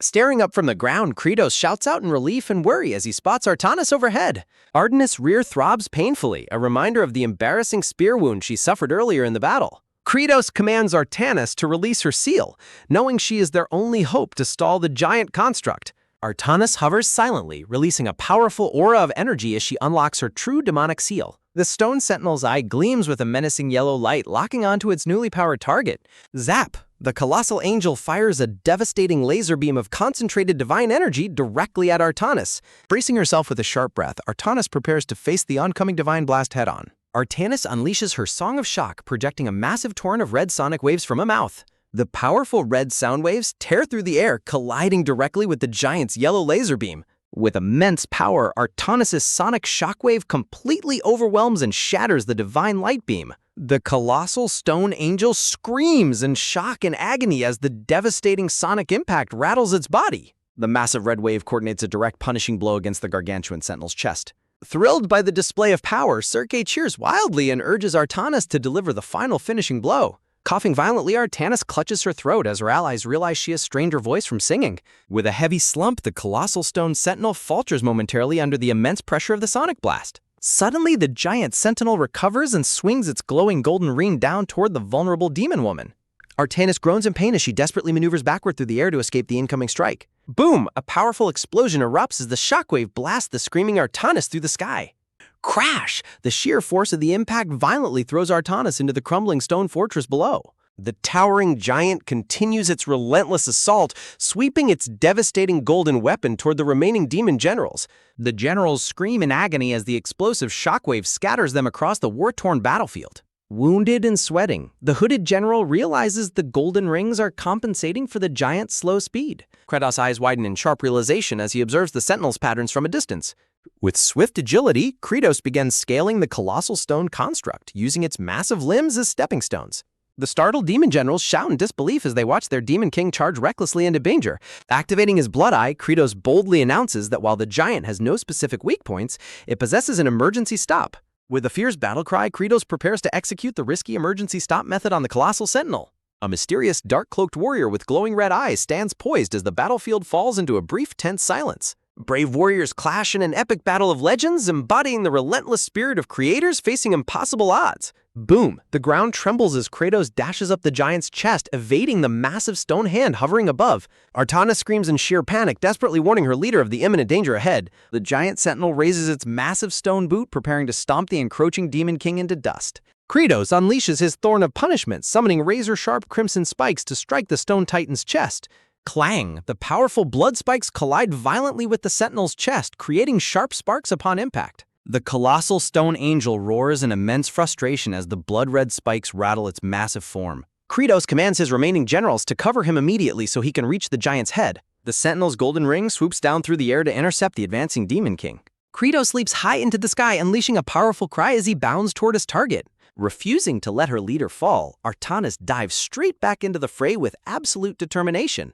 Artanis unleashes her dark shadow tendrils, tightly binding the descending golden ring weapon mid-flight. With a powerful heave, Artanis redirects the colossal weapon away from Kratos, clearing his path. With his path clear, Kratos charges forward along the sentinel's arm with incredible speed. Kratos leaps straight toward the sentinel's face as the massive stone hand swings in to crush him. Dodging with extreme speed, Kratos gracefully avoids the giant fingers sweeping through the air. Crash! The sentinel's massive hand smashes violently against its own chest as Kratos slips past. Artanis screams in terror, fearing the absolute worst as debris fills her vision. The demon generals call out in panic, dreading that their demon king has been crushed. A tense, stunned silence hangs over the battlefield as the generals brace themselves to see the outcome. Emerging from the dust, Kratos is thrown backward through the air by the sheer force of the impact. Artanis' cheeks flush red as she gasps in pure embarrassment at the bizarre sight unfolding before her. The remaining demon generals stare in stunned embarrassment, completely speechless at the chaotic turn of events. The colossal stone angel's stone cheeks flush with a faint pink hue, visibly flustered by the unexpected contact. Swoosh! Kratos falls gracefully through the air, quickly recovering his footing to slide down the giant's body. Landing firmly on the sentinel's stone torso, Kratos preps himself for another quick leap. With a swift acrobatic spring, Kratos bounces off the giant's body to reposition himself. Shaking with absolute fury, the colossal sentinel lets out an outraged, booming roar. The giant screams in deep disgust, desperately trying to shake off the persistent Demon King. Flung backward once more, Kratos yells in comedic exhaustion as the sheer force tosses him away. Spotting their exposed leader, the blue-masked general urgently orders the others to knock the giant gum. With a fierce battle cry, the red-haired demon general charges forward with his massive battle axe raised high. Thud, the giant axe strikes the sentinel's ankle with explosive force, shattering the stone surface. Trailing dust and sparks, the colossal stone angel begins to lose its footing and tilt backward. The giant sentinel lets out a defeated wail as it completely loses balance, crashing toward the ground. Falling backward, the colossal stone angel crashes toward the ground with an outraged rumble. Straining under the pressure of battle, the hooded general wonders if their collective strength is simply not enough. Urging her comrade to strike again, Sir Kay commands the hooded general to push forward one more time. The kingdom's swordmaster Hector arrives heroically on the battlefield, charging down to aid the struggling generals. Dark whip-like shadow tendrils lash out, wrapping tightly around the colossal angel's glowing golden ring. Gritting her teeth, Artanis exerts all her strength as she desperately pulls against the massive divine weapon. With a unified battle cry, the demon generals and Hector launch a coordinated assault against the giant sentinel. The colossal stone titan braces itself as the warriors close in for a decisive strike. A tremendous explosion erupts as the heroes' combined forces strike a devastating blow against the sentinel. The giant stone angel recoils from the massive impact, its balance completely shattered. Succumbing to the relentless onslaught, the gargantuan stone construct begins its final, heavy descent toward the ground. Landing directly on the sentinel, Kratos catches his breath and grimly announces his arrival at the target. Kratos prepares to execute the emergency shutdown method he discovered using his powerful blood eye. Kratos plants his foot firmly on the massive stone torso, readying himself for the final move. With a sudden burst of speed, Kratos launches himself forward toward the sentinel's face. In a bizarre turn of events, Kratos leans down and plants a gentle kiss on the giant stone cheek. A system narration dryly notes that the emergency shutdown requires a sincere kiss filled with love. Artanis watches in utter disbelief, her eyes wide with shock at her leader's ridiculous action. Blushing with pure embarrassment, Artanis loudly expresses her disgust at the Demon King's bizarre methods. The colossal stone angel's eyes lose their glow as the bizarre ritual takes immediate effect. Spotting the colossal sentinel beginning to crash, Hector shouts out a warning to the others. The remaining warriors look on in sheer astonishment as the massive battlefield threat is neutralized. The towering stone angel slowly collapses backward, the threat to the city finally coming to an end. The heroes stand together on the battlefield watching the colossal construct topple into the dust below. The sentinel's massive golden hammer slips from its grasp, crashing heavily onto the war-torn ground. A brilliant column of divine light suddenly envelopes the fallen hammer, crackling with intense energy. The shimmering light flows back into the colossal statue, signaling a dangerous resurgence of power. Standing atop the massive stone shoulder, Kratos senses an unsettling shift in the atmosphere. Kratos proudly declares victory, confident that their bizarre strategy has completely pacified the giant sentinel. Hector admits he heard of the ridiculous legend but never believed a kiss would actually work. Bounding off the motionless statue, Kratos leaps gracefully back down to join his allies. A brief recollection reveals how the out-of-control statue was originally deactivated by humans in the past. Kratos notes that clearing the massive rubble will be difficult, but is relieved they stopped the rampage. Donning her mask once more, Artanis anxiously asks if the formidable Titan has truly been defeated. A tense silence falls between Kratos and Artanis as they await confirmation of their victory. Kratos furiously demands she read the room, leaving the tearful Artanis utterly bewildered by his anger. A sudden, violent tremor shakes the battlefield as the motionless stone giant begins to rumble once more. A booming mechanical declaration echoes across the field, revealing the Sentinel's core unyielding mission. To Kratos' absolute horror, the Sentinel's eyes flare crimson as it initiates a devastating self-destruct sequence. A promotional banner showcases an array of legendary fantasy characters alongside a humorous community meme. In ancient times, the gargantuan stone angel was meticulously constructed, animated solely by the power of mana. The heavens answered human prayers, bestowing divine angelic power upon the hollow stone construct.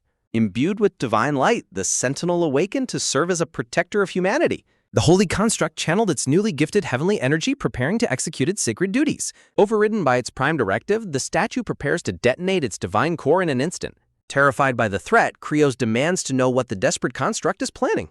Kratos frantically warns his allies that the glowing core represents an imminent and catastrophic self-destruction. Kratos desperately commands Artanis to use her garments to cover the blindingly radiant core. Bracing himself for a reckless gamble, Kratos asserts his determination to go through with his plan. In a memory, Kratos explains to Artanis that he possesses a unique ability exclusive to the Demon Lord. Artanis questions why she must help, but Kratos explains the others are busy and prepares to begin. Kratos prepares to activate the powerful Mana Seed trait skill he acquired from stopping Artanis' previous rampage. The system details the Accept It All skill, which absorbs external damage to restore health and mana. Bracing himself, Kratos allocates all his stat points into Vitality to test his newly acquired defensive skill. A bright blue system notification confirms that the Accept It All skill has been successfully activated. Kratos casually asks a completely bewildered Artanis to strike him to test the skill's effectiveness. Bribing her with the promise of a snack, Kratos coaxes a reluctant Artanis into agreeing to hit him. A soft tap on his chin prompts Kratos to tease Artanis about her weak strength and threaten to withhold her snack. Annoyed by his teasing, Artanis delivers an incredibly powerful punch that strikes Kratos squarely in the face. Artanis holds her fist in sudden worry, realizing she might have struck her leader far too hard. To her surprise, Kratos looks entirely unharmed, his face flushing with a strange, blissful expression. With a quick lick of his lips, Kratos ecstatically describes the strangely sweet and salty taste of the absorbed blow. Artanis recoils in sheer disgust, thoroughly creeped out by the Demon King's bizarre and unsettling reaction. Kratos frantically demands she hit him harder, sending a panicked Artanis backing away from his crazy behavior. Drooling and begging for more, Kratos is violently punched away by an absolutely terrified and screaming Artanis. Artanis unleashes a relentless barrage of heavy punches on Kratos to keep his creepy advances at bay. Kratos basks in pure culinary bliss, imagining a massive, delicious French toast with every strike he absorbs. Driven mad by the ecstatic sensation, Kratos drops to all fours, crazily begging for even more blows. Artanis screams in absolute horror as Kratos grabs her ankle, refusing to let his source of pleasure escape. Returning with supplies, the purple-haired masked general and the red-haired Baval stare in utter bewilderment at the chaos. In the distance, Artanis frantically swings the ecstatic Demon King through the air using her shadow tendril. While the purple-haired general questions Kratos' sanity, Baval knowingly explains the psychological concept of masochism. Crashing into the dirt, Kratos notes that the skill successfully absorbs even remarkably powerful physical attacks. Determined to test his limits, Artanis summons a gargantuan fist of pure shadow energy above her. The massive shadow fist slams down with explosive force, completely burying Kratos under a cloud of debris. Bruised and battered, Kratos grimly realizes that attacks exceeding a certain threshold of power lose their sweet taste. Shaking off the pain, Kratos launches himself directly toward the giant sentinel's blindingly radiant core. Kratos screams with determination as he activates a massive stat growth to boost all his combat abilities. A system display shows his massive accumulated HP granary as Kratos decides to release all his stored power. A warm memory of a white-haired woman offering a sweet slice of melon represents the happiness he carries. The joyful memories of his people eating happily fuel his desire to protect them at all costs. Charging forward, Kratos feels the collective happiness of his people transform into massive rapid stat increases. Kratos dives straight into the blinding divine light, his stats peaking as his health dangerously plummets. Kratos plants his feet and braces his entire body to absorb the massive impending explosion of divine force. Fearing for his life, Artanis screams in despair and shoots her shadow tendrils forward to protect him. The dark shadow tendrils lash out, wrapping securely around the Sentinel's radiating golden core. Surrounded by the blinding energy, Kratos desperately redirects all his focus into maximizing his vitality. The brilliant, overwhelming golden radiance of the core completely envelops Kratos' determined face. Amidst the intense light, Kratos smiles as a surprisingly sweet sensation washes over him once again. Snapping back to reality, Kratos roars fiercely, refusing to let the sweet sensation distract him from the danger. The golden energy crackles violently as Artanis' dark tendrils constrict tightly around the pulsing core. Artanis groans in pain, gritting her teeth as she exerts every ounce of her strength to hold back the blast. The remaining generals and Hector look on in absolute panic, screaming as the destructive power reaches its peak. A blinding flash of divine energy suddenly erupts directly in front of the steadfast Demon King. Piercing beams of golden light burst through the constricting shadow tendrils as the core threatens to rupture. The massive explosion is violently contained on the stone sentinel's chest, radiating a blinding aura of light. The golden light slowly fades, leaving the shadow tendrils smoking but firmly wrapped around the Titan's chest. The danger passes as the massive explosion finally dissipates, leaving behind only a trail of dark smoke. Artanis stands frozen in tense silence, her wide eyes reflecting her shock as she awaits the outcome. Her shadow tendrils slowly unravel and slide away, revealing the now silent and heavily damaged stone Titan. Kratos falls unconsciously through the air, his energy completely spent after absorbing the devastating blast. Artanis and Hector cry out in absolute panic as they witness their leader plummeting from the sky. Dark protective shadow tendrils safely catch the falling demon lord midair. Artanis uses her shadow magic to gently lower the unconscious Kratos to the safety of the stone floor. Kratos lies completely unresponsive, his face pale and eyes blank from the extreme physical toll. The worried allies gather around the fallen demon lord, desperately trying to wake him up. Artanis explains to the group that the giant statue's core was on the verge of a catastrophic self-destruction. She points out that the entire city would have been obliterated if they had not intervened. Artanis reveals that Kratos saved them by absorbing the majority of the explosion's immense power himself. Looking at the surviving city, the veteran knight realizes the incredible debt they owe to the demon lord. The knight wonders aloud why demons would risk their lives to protect the human kingdom instead of fleeing. Tears well in Artanis' eyes as she softly explains that Kratos simply cannot stand to see anyone hurt. A heavy silence falls over the battlefield as she notes that Kratos only allows himself to suffer. A majestic warrior clad in dark skull-adorned armor sits upon a throne of shadows with a glowing blade. The full moon shines brightly over the peaceful, quiet mountain ranges as night settles over the land. The defeated stone angel statue lies silent and broken amidst the ruined city walls under the moonlight. Kratos rests peacefully in a grand bed, still deeply unconscious but breathing steadily. 5 days later, the allies gather in the quiet bedchamber to check on the recovering demon lord. The elderly king asks with deep concern if the savior of his city will truly recover. Artanis reassures him of Kratos' stable breathing, though she harbors unspoken worries about his condition. She notes that despite a demon's natural rapid healing, his recovery remains painfully and unusually slow. The demon generals listen solemnly, deeply troubled by their leader's prolonged unconsciousness. The king delivers the miraculous news that despite extensive property damage, there were absolutely no civilian casualties. A mental image of their fierce battle reminds them how the demon's bravery bought time for everyone to escape. Bowing his head in deep respect, the elderly king offers his heartfelt gratitude to the demon allies. Artanis humbly demurs, stating they should apologize since their presence originally triggered the statue's rampage. The king refuses to blame them, asserting that their heroic actions completely outshine any past grievances. He acknowledges her past as the terrifying witch of melody who once brought ruin to the kingdom. Artanis challenges his trust, asking why he does not suspect them of plotting some deeper deception. The wise king smiles, noting that a true deceiver would never show such genuine sorrow and vulnerability. Stunned by his kindness, Artanis falls completely silent, her defenses thoroughly melted by his words. The king steps forward gently, offering a warm and welcoming gesture of reconciliation. With slow, deliberate steps, Artanis approaches the elderly ruler to show her respect. She humbly drops to her knees before the king, shedding her pride as a demon general. The surrounding warriors look on in surprise as she begins recounting her past desperation and hunger. Kneeling in deep humility, Artanis delivers a sincere apology for her past invasion of his lands. The king looks down at her with a gentle, understanding gaze, ready to forgive. He listens thoughtfully, moved by the demon general's heartfelt confession of her past struggles. Artanis explains their sacred doctrine, which strives to fulfill the divine law of perfection. She describes their dream of creating a perfect, abundant kingdom where no living soul must suffer hunger. This beautiful ideal of a perfect world represents the core dream that drives their entire race forward. A warm golden dawn begins to break over the distant mountain peaks, signaling a new era of hope. The king mentions the legendary prophecy of the Saint of Ten, but admits his people cannot wait forever. To forge a lasting peace, the king generously pledges his kingdom's aid to make the demon lands fertile. Artanis looks up in wide-eyed wonder, deeply moved by this monumental step toward her people's dream.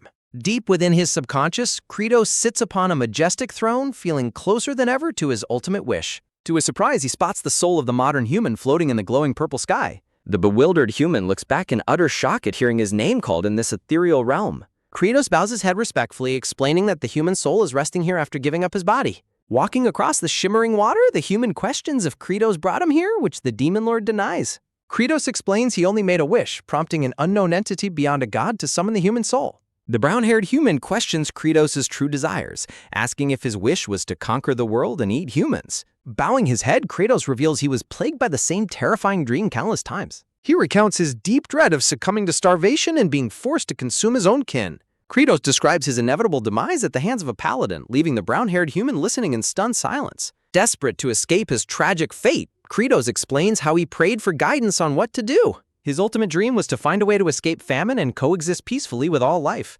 Gritting his teeth in deep despair, the demon lord desperately begs the human soul to save him. Standing in the surreal purple expanse, Kratos notes how their souls ultimately ended up in this shared state. The brown-haired human wonders why Kratos remains so calm despite essentially being dead after losing his body. Addressing the human as Kim Jong-chel, Kratos dismisses his concerns, noting his own body is now in Jong-chel's hands. As the human soul begins to dissolve, Kratos points out that Jong-chel is already fulfilling his wish. With a final request, Kratos places his complete trust in Jong-chel to carry out their shared path. A blue system notification praises him for saving countless lives from the heaven's defective product. Kratos slowly opens his eyes, returning to consciousness in a quiet bedchamber. The system announces that his mana seed is evolving as a reward for his heroic deeds. Beneath the surface of his subconscious, a soft bubble sounds as the evolution process begins.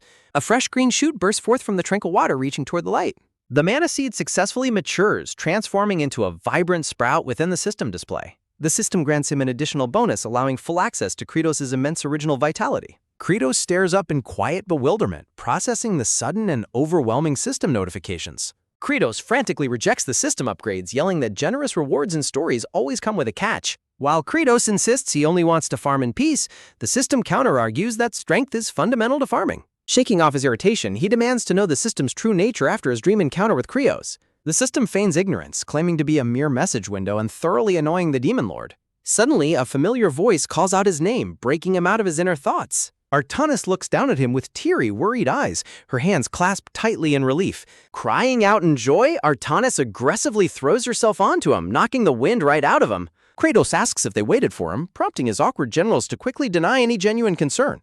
Baval tries to explain the concept of tsundere, but Kratos quickly cuts him off to avoid further misunderstandings. Under a bright full moon, a voice calls out to the king inside the Grand Stone Palace. The blue-haired knight salutes the king, delivering the long-awaited news that the Demon Lord is finally awakened. Stroking his beard, the thoughtful king asks exactly how many days have passed since their savior fell unconscious. The blue-haired knight confirms that it has been exactly 10 days since the battle concluded.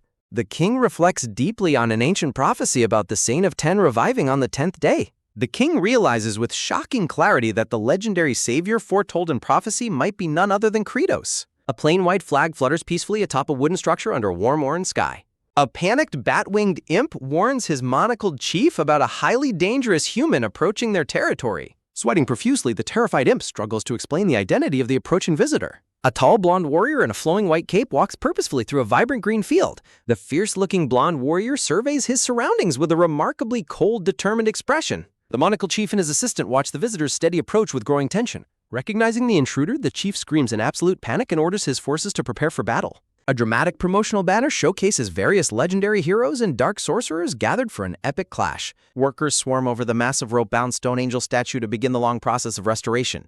Under a bright, clear sky, Kratos questions the king's proposal to hold a grand ceremony in their honor. The king insists that the citizens deserve to know the truth and express their genuine gratitude to their demon saviors. Kratos listens quietly as the king explains that the chaotic nighttime battle left citizens unaware of their rescuers. Kratos politely declines the honor, stating that holding such a public ceremony would not be a good idea. He realistically notes that humanity is far from ready to easily accept demons as their heroic protectors. Kratos warns that human citizens might react with deep fear and anger if the truth is revealed. The king asks with shock if Kratos intends to keep their heroic actions a complete secret. Kratos explains they did not fight for fame, knowingly a few broad-minded humans can accept them. Kratos smiles, noting that the king himself is one of those rare, open-minded individuals. The king stays silent, deeply moved by the Demon Lord's genuine praise and humility. Internally, Kratos rejoices at his successful flattery, comparing his tactic to a graduate student buttering up a professor. The king insists that despite their humility, they cannot pretend the heroic deed never happened. Standing proudly, King Dior of Camillan states his firm principle of always repaying what he owes. A devious grin spreads across Kratos' face as he realizes his calculated trap is finally sprung. A flashback reveals Kratos fought the giant stone angel primarily to set up this exact opportunity for reward. Kratos feigns hesitation to spare the king's feelings, prompting the king to eagerly offer him anything. Kratos assumes a highly serious, calculative expression as he prepares to make his demands.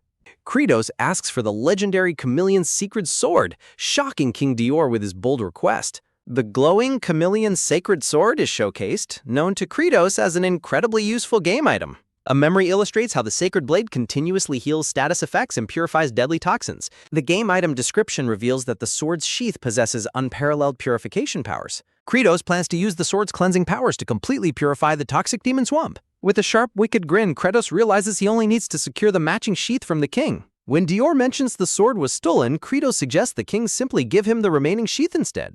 The king hesitates, explaining that his ancestors strictly commanded them to protect the sacred sheath. King Dior remains torn in deep silence, struggling to choose between ancestral duty and gratitude. To force the king's hand, Kratos immediately turns on the waterworks, crying comically fake tears. Kratos dramatically bows in shame, apologizing for making such an excessive and vulgar request. Comically sobbing, Kratos berates himself to successfully guilt-trip the panicking king into giving in. Sweating profusely, the king watches the crying demon lord with a look of absolute panic. Overwhelmed by immense guilt, King Dior frantically relents and begs Kratos to take the sheath. In his mind, Kratos breaks into a manic, sharp-toothed laugh over his absolute victory. In the royal armory, a system notification announces that Kratos has successfully acquired the chameleon sacred sword sheath. Clutching the golden sheath, Kratos triumphantly vows to purify his lands and grow delicious rice. Deep down, Kratos' inner modern human soul cries out in desperate yearning for real rice. Under a bright full moon, the scene shifts as plans are made to return home tomorrow. Kratos announces to his generals that they are returning home with vast supplies and 200 engineers. The goat-horned, white-haired demon girl worries that traveling in such a large group will alert hostile humans. Asurit dismisses her worries by suggesting they disguise themselves, prompting the masked girl to meekly apologize. Artanis fiercely defends her sister, angrily lunging at Asurat for being so mean to her. The buff, pink-haired General Baval lectures Asurat for his complete lack of respect toward his seniors. Kratos joins in to tease Asurat, calling him an idiot and reminding him of Artanis' vital role. The goat-horned sister blushes deeply, silent and touched as she looks toward Kratos. Baval nudges Asurat, telling him to stop sulking over a little teasing and live for today. Prostrating himself on the floor, a thoroughly defeated Asurat desperately begs for forgiveness. Artanis' sister is deeply touched by his sincere apology, quickly assuring him that it is quite all right. As Kratos discusses potential human opposition, a sudden, violent tremor violently shakes the entire palace. Panic voices outside scream that the holy angel statue is moving again, shocking Kratos. A loud crash resounds as the colossal stone angel statue stomps destructively through the city streets. Gritting his teeth, Kratos fiercely orders his elite generals to prepare to grind the statue to dust. With a swift, sharp ring echoing, the demon generals draw their weapons with fierce determination. Leaning out the high palace window, Kratos angrily shouts a provocative insult at the giant statue. Kratos' anger abruptly vanishes, replaced by a look of sheer, comical confusion. Looking down, Kratos spots a strange glowing energy on the chest of the giant stone angel. The stone angel introduces himself as Whitey, given life by angelic power, leaving Kratos utterly flabbergasted. Kratos looks utterly bewildered as a message window conveys the heavens' sincere apologies for their defective product. Artanis aggressively berates the bewildered demon lord for accepting such a casual, half-hearted divine apology.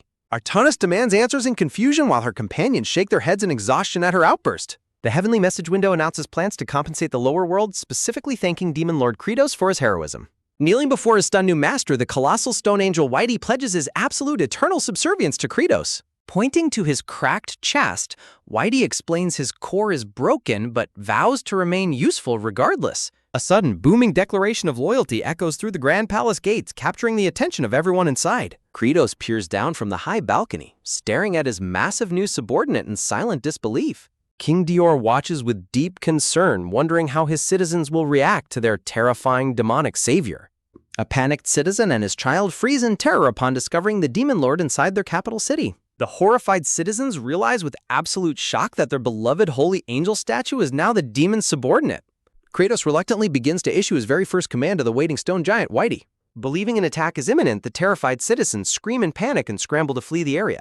Kratos roars in extreme fury, fiercely ordering the defective stone angel to clean up the mess he caused. The fleeing citizens stop in confusion, utterly baffled by the demon lord's unexpected and angry command. Under the bright full moon, a booming roar echoes through the streets as Whitey enthusiastically prepares to obey. Clumsily but diligently, the giant stone angel begins picking up shattered pieces of wood and debris from the streets. Kim Jong-chel and the nearby citizens watch in stunned silence, slowly realizing the demon lord might not be evil. Kim Jong-chel watches quietly, confirming his suspicions about the true nature of their mysterious savior. Staring ahead, Kim Jong-chel recalls the fateful day he first encountered the noble demon lord in battle. Smiling warmly, Kim Jong-chel gazes up at Kratos, fully recognizing him as the hero he saw before. The grand legends of the realm prepare for a massive turning point as the destiny of humans and demons intertwines. A loud cheer of joy echoes across the picturesque kingdom under a beautiful clear blue sky. Clapping and cheering, the jubilant crowd showers Whitey with colorful confetti as he carries heavy building stones. Showered in festive confetti, Kratos stands awkwardly among his generals, feeling deeply embarrassed by the sudden public adoration. The goat-horned, white-haired sister questions Kratos, prompting him to claim his actions were merely to win the king's favor. Looking highly skeptical, the white-haired, goat-horned sister raises an eyebrow at his transparent excuse. Kratos remains deadpan and silent, refusing to admit his genuine concern for the kingdom's citizens. Standing tall on the palace balcony, King Dior loudly addresses his gathered people, demanding their undivided attention.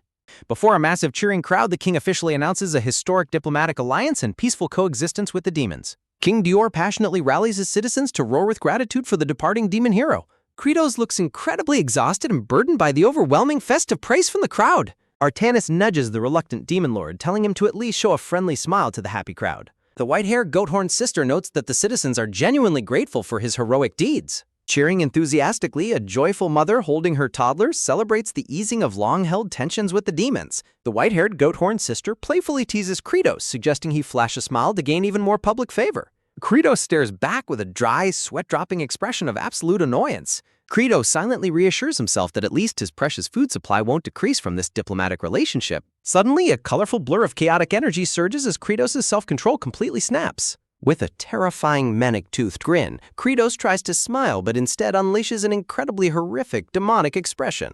The celebrating citizens instantly freeze in absolute horror, staring at his nightmare-inducing face in dead silence. Whimpering in sheer terror, the toddler bursts into loud tears, instantly ruining the festive atmosphere. Kratos rages comically, screaming at the white-haired sister for making him lose all his hard-earned favorability points.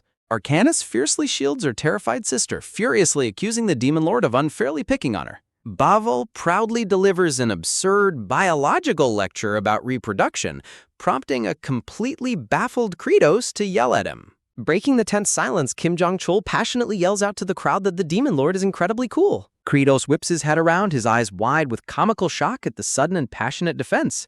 Kim Jong-chul eagerly declares that Kratos also saved a Parakia, calling him the most righteous hero of all. Kim Jong-chul momentarily stumbles over his words, trying to maintain his energetic momentum. Pumping his fist into the air, the passionate knight leads the crowd in a thunderous united chant for Kratos. The passionate knight leads the ecstatic crowd in a thunderous unified chant to celebrate their demon hero. Kratos stands amidst a shower of colorful confetti as the massive crowd repeatedly roars his name in celebration. Folding his arms, Kratos smugly accepts the crowd's passionate cheers, his cheeks flushing with subtle pride. Among the celebrating crowd, a disgruntled blonde human engineer stands in silent, disdainful disapproval of the Demon Lord.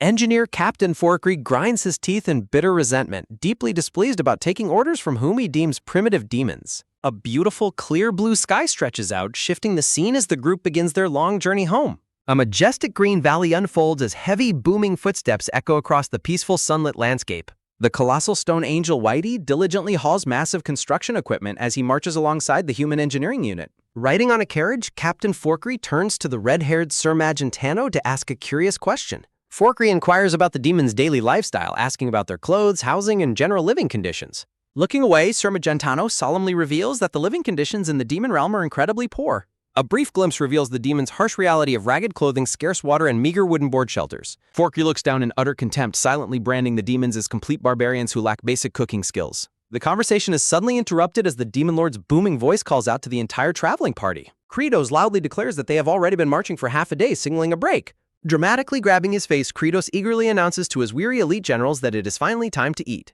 Hearing the announcement, Captain Forkry stays silent, a cold and calculating plan forming in his mind. A wicked, scheming grin creeps onto Forkry's face as he prepares to exploit the demon's lack of culinary culture. At the busy human campsite, delicious stews simmer over bonfires while Forkry begins preparing their meal. Forkry takes a slow, careful sip from his ladle to taste test his freshly brewed stew. Smiling proudly, Forkry boasts to a fellow soldier about his perfectly seasoned and delightfully spicy signature stew. Forkry smugly recalls his past as a top chef, firmly believing that culinary art is the absolute pinnacle of civilization. Forkry casts a sharp, sidelong glance toward the nearby demons, his mind plotting a mischievous test of their palate.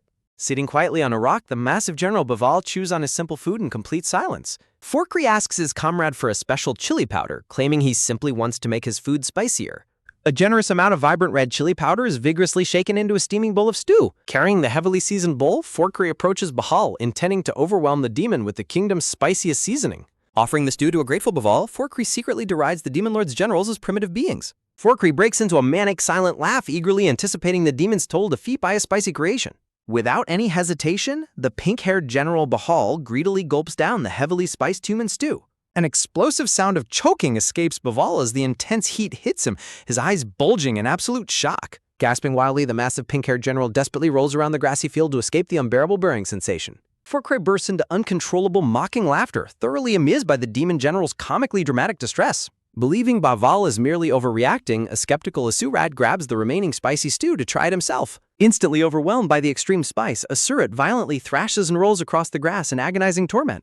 Calling him embarrassing, the blue-haired knight Artanis eagerly digs into the spicy stew with loud, fast gulps. Artanis' confidence instantly vanishes as she too collapses, frantically rolling on the ground from the painful heat. Forkry revels in his absolute triumph, gleefully mocking the three writhing demon generals as foolish savages. Creeping up silently behind the laughing captain, the white-haired goat-horned sister coldly asks if he is bullying them. Sweat dropping in panic, Forkry nervously laughs and offers her a taste to prove his food is safe. A sharp, knowing smirk slowly forms on the white-haired sister's lips as she accepts his challenge. Her pink eyes flashing with dark determination, she warns the captain that he has gravely underestimated demons. With a terrifyingly wide mouth, the white-haired demon girl voraciously consumes the spiciest soup in one savage gulp. While her companions continue to writhe in agony behind her, the white-haired sister calmly finishes the meal, leaving Forkree stunned. Forkree tries to maintain his smug composure, desperately laughing off his shock at the demon girl's terrifying spice tolerance.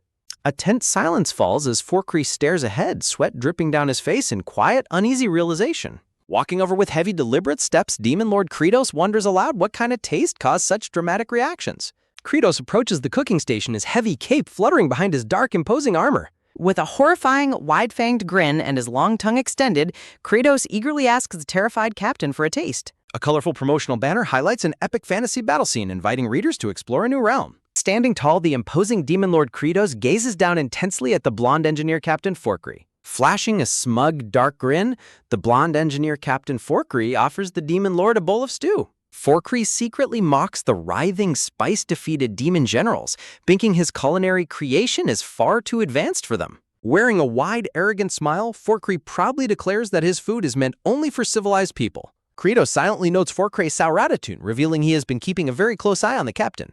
In Forkree's mind, a terrifying vision of Kratos looms with glowing red, bloodshot eyes staring down at him. A bright blue system notification pops up, stating that Forkree's mind is damp, gloomy, and highly humid. Shrouded in shadow, Forkree angrily resolves to show the primitive demons the massive difference in their societal status. While Kratos remembers Forkree's plot to use spice, Forkree confidently expects the unseasoned demons to fail his test.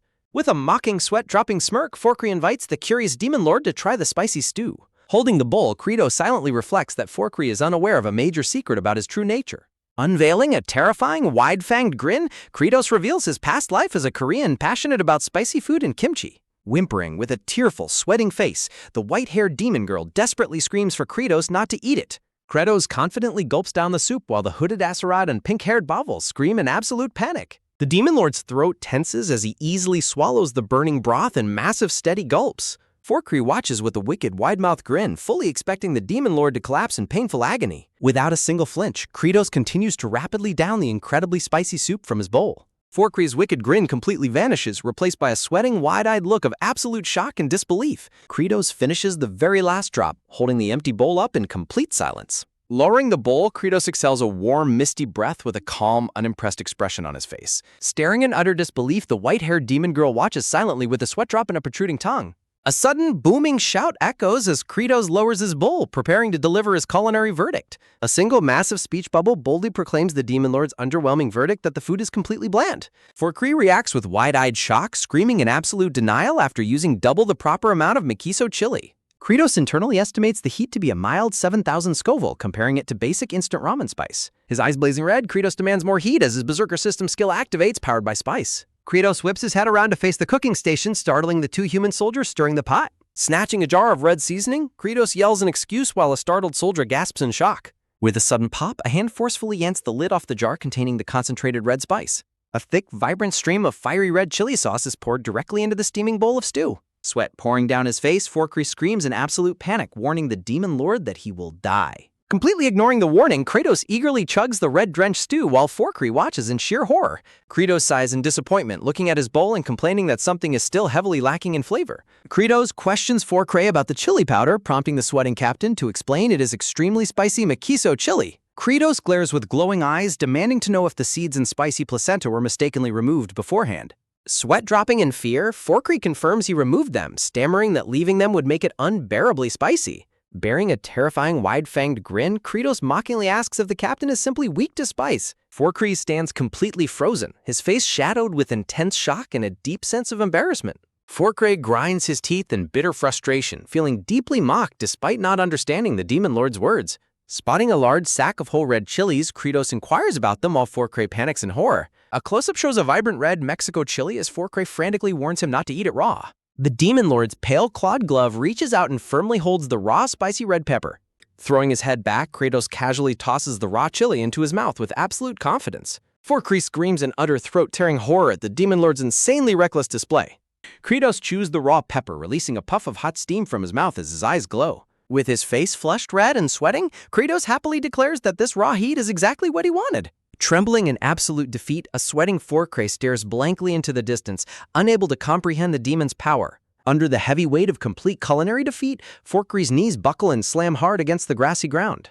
Dropping to his hands and knees, the blonde engineer captain collapses in total humiliating submission on the grass.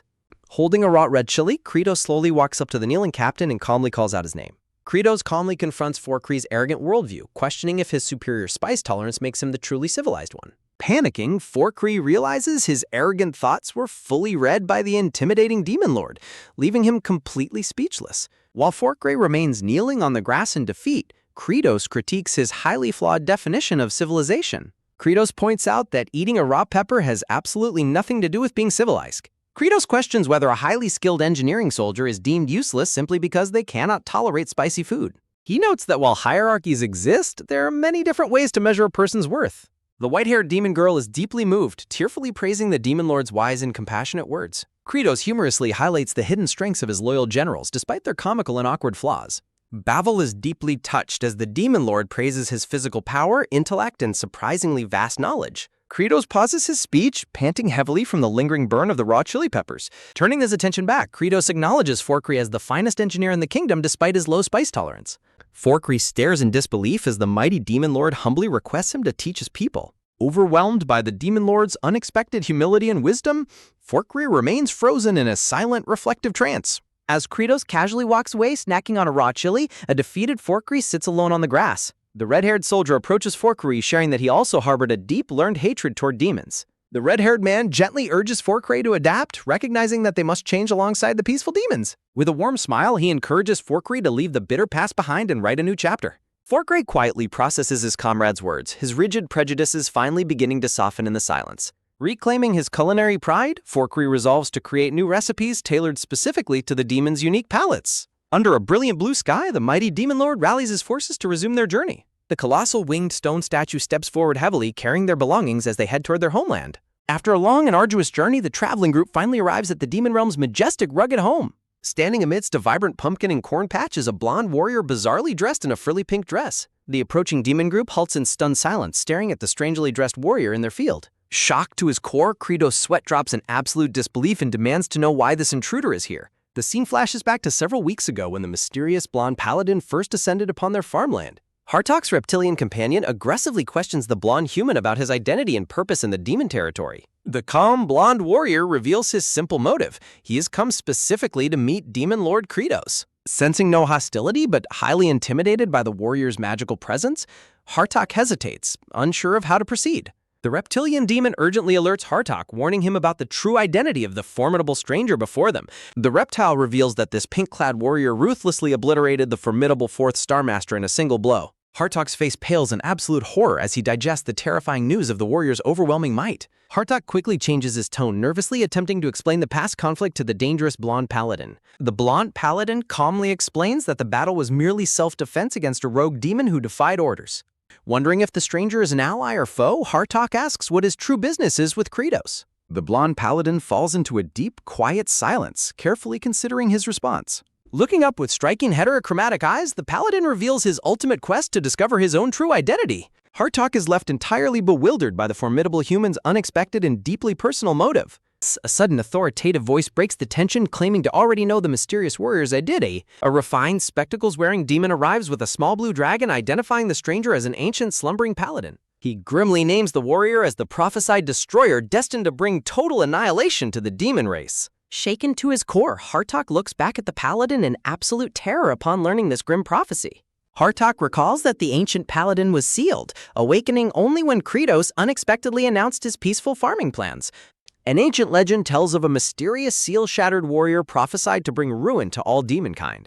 Since a holy barrier kept demons out, General Ogmia was stationed at the tower's entrance to keep guard. But the general was swiftly slaughtered, helpless against the paladin's terrifyingly vast and overwhelming physical strength. Though Hartok urged the demon lord to assassinate the threat, Kratos chose peace, refusing to fight unnecessarily. Tense and sweating, Hartok nervously wonders why this harbinger of doom has suddenly sought them out now. The paladin questions his knowledge, prompting the Horned Secretary to explain his fame through legend and magical monitoring orbs. Seeking any clue to his forgotten past, the mysterious blonde paladin inquires if there is anything else they know. The Horned Secretary assures the blonde paladin that they have no intention of initiating a fight with him. He explains that as long as humans are left unharmed, the paladin will not attack them either. The blonde paladin remains silent, processing the secretary's words with a thoughtful, downcast expression. Looking up, the blonde paladin requests permission to stay at the farm until the demon lord returns. The Horned Secretary turns back, calling out to the gray-skinned demon general, Hartok. General Hartok tenses up, his face contorted in anger as purple dark energy flares around him. The tense purple energy dissipates with a soft whoosh as General Hartok forces himself to calm down. General Hartok stands in the middle of the pumpkin patch and begrudgingly grants the paladin permission to stay. The scene transitions to the campsite where large canvas tents stand quietly under a warm sunset sky. Two human soldiers look on in absolute shock, their faces sweating and pale as they grip their swords. The blonde paladin stands calmly in front of them, bizarrely dressed in his frilly pink dress and gray cloak. The paladin introduces himself as aged Kimchi, completely baffling the terrified soldiers who question his sanity. The blonde paladin wonders why humans are here, noting that they do not look like prisoners. The Horn secretary explains that the humans are there voluntarily to assist them with their farming endeavors. A close-up shows the blonde paladin's face as he quietly contemplates the unexpected concept of farming. With a calm gaze, the blonde paladin asks if he can also help them with the farm work. The surrounding demons whisper in fear, terrified that the legendary destroyer is standing in their peaceful field. The blonde paladin looks down in silent contemplation as the whispers of the demons echo around him. A large white-haired demon and his reptilian companion watch him with sweating, highly confused expressions. A close-up reveals the paladin's sharp blue eyes glancing to the side as he walks through the crops. While other demons work diligently in the pumpkin field, the blonde paladin walks past them in silence. The paladin looks down, thinking that every encounter with these demons triggers fragments of his lost memories. He walks past a beautiful white-haired demon woman in a green dress who gasps in sudden recognition. Violent flashbacks surge as he remembers ruthlessly slashing the white-haired demon and brutally crushing a beast demon. With a sudden crash, his memories show him striking down a small horned red dragon creature. The flash of memory continues with the paladin lifting his heavy sword, ready to deliver another merciless blow. Returning to the present, the paladin continues walking through the pumpkin patch while a small red demon watches him. A close-up of his face shows a deep, pained frown as the heavy weight of his past actions sets in. The little blue dragon T-Bone perks up excitedly on the secretary's shoulder upon hearing a familiar voice. A cheerful purple-haired demon girl with a flower in her hair waves happily from across the field. With a joyous leap, the little blue dragon flies directly toward the purple-haired demon girl. The blonde paladin watches the sweet interaction, his blue eyes filled with a quiet, melancholic sorrow. The purple-haired demon girl happily catches the little blue dragon, cradling him close with a bright smile. A sudden, dark memory flashes of the same purple-haired girl as a child, screaming in absolute terror. In the flashback, a brave demon warrior stands protectively in front of her, raising his trident to fight. The memory turns bloody as the armored paladin mercilessly slashes the trident warrior right in front of the child. The young purple-haired girl weeps and screams in agonizing grief over her fallen protector. The cold armored paladin stares down at her with a single glowing blue eye devoid of any mercy. The paladin casually walks away, leaving the traumatized child crying in the ruins of her home. He raises his giant blood-splattered sword, a ruthless conqueror who left nothing but tragedy in his wake. In the present, the blonde paladin's eyes widen in sheer horror as the terrifying truth of his identity is revealed. He looks back at the sweet, smiling purple-haired demon girl as she happily holds her dragon friend. The stark contrast between her current smile and her childhood tears pierces the paladin's heart with immense guilt. The Horn secretary watches the paladin in silence, sensing the heavy shift in the warrior's demeanor. The blonde paladin slowly approaches the purple-haired girl, standing before her with a trembling, sorrowful presence. Tears streaming down his face, the blonde paladin looks down at the startled girl and whispers an apology. Overcome with profound remorse, the paladin collapses to his hands and knees, sobbing that he was terribly wrong. Kneeling in total submission in the field, the legendary warrior begs the young demon girl for her forgiveness. The scene shifts to a wooden structure where a white flag gently flutters against the sunset sky. Inside the quiet hall, the paladin sits across from Demon Lord Kratos, ready to ask about his forgotten past. Aged Kimchi looks at Kratos, searching for answers as he asks about his true identity. Sweat-dropping Demon Lord Kratos awkwardly reveals that Aged Kimchi is an ancient legendary hero. Aged Kimchi asks for more details, prompting Kratos to internally realize that was his character's only game description. A tense silence falls as Aged Kimchi stares coldly, processing the vague nature of his existence. A sudden, heavy heartbeat thumps as Kratos breaks into a cold sweat, feeling the suffocating pressure of a potential threat. Breaking the suffocating silence, the blonde paladin finally begins to speak to the nervous Demon Lord. Aged Kimchi admits he faintly recalls slaughtering demons across dozens of past lives, shocking the Demon Lord. With a grim frown, the paladin solemnly clarifies that those actions were not done of his own free will. A dark flashback shows the armored warrior mercilessly slaughtering demons, completely devoid of empathy or doubt. Aged Kimchi asks a single agonizing question, catching the Demon Lord completely off guard. Tears streaming down his face, Aged Kimchi demands to know why he was forced to commit such terrible slaughter. In absolute horror, Kratos realizes that Aged Kimchi has somehow discovered his past identity as the game player. Kratos quickly deduces that the paladin merely feels an intuitive connection to him as his unseen commander. Sweat-dropping, the Demon Lord panics as he frantically tries to think of an excuse for his past commands. A heavy, expectant silence hangs between them as the crying paladin waits for the Demon Lord's response. Resolving to be honest, the Demon Lord reveals his real name, Kim Jang-chol, and his otherworldly origins. Aged Kimchi looks on with quiet surprise, absorbing the unexpected confession from the Demon Lord. Kratos stands tall, deciding that honesty is their only hope to prevent a catastrophic battle. Outside, the brilliant full moon shines peacefully in the starry night sky over the quiet farmland. A gentle wind blows with a soft whoosh as the blonde paladin stands alone in the moonlit field. The paladin quietly contemplates the shocking truth that he was merely a character in a created game. Aged Kimchi questions if his very existence is a lie, prompting a gentle response from the Demon Lord. Kratos reassures the paladin, suggesting that their origins are less important than what they choose to do now. The blonde paladin is struck by the Demon Lord's words regarding their newfound freedom to choose. Kratos declares his firm resolve to take responsibility and act, regardless of his role in the story. Turning the question around, the Demon Lord gently asks the paladin how he wishes to live his life. The blonde paladin falls into deep silence, quietly reflecting on his path forward. A soft whoosh of wind rustles the crops as aged Kimchi stands quietly in the peaceful fields. Hearing a sudden rustle nearby, the blonde paladin turns his head in mild surprise. The sweet purple-haired demon girl happily approaches, flanked by two formidable demon generals. With quick pattering footsteps, the cheerful little girl runs up to ask if he has stopped crying. Asuret whispers tensely to Sergi, noting the paladin's lethal past and wondering if they should have defeated him. Asuret cynically notes that since Ogmia was a cannibalistic exile, the paladin actually rid them of a nuisance. The innocent little girl looks up, honestly sharing that the adults are terrified he will kill them all. With a bright gaze, she trusts that he won't hurt them, calling him a nice person. Aged Kimchi's sharp eyes soften with profound emotion as he listens to the little girl's pure trust. Smiling gently, the paladin reassures her that he is the Demon Lord's friend, here to help with farming. The little purple-haired demon girl beams with overwhelming joy at his gentle reassurance. The little girl innocently asks the two generals if they are a couple, sending them into complete shock. Blushing furiously, both generals loudly and defensively deny the embarrassing suggestion. Giggling happily, the little girl gleefully whispers to aged Kimchi that the generals are definitely a couple.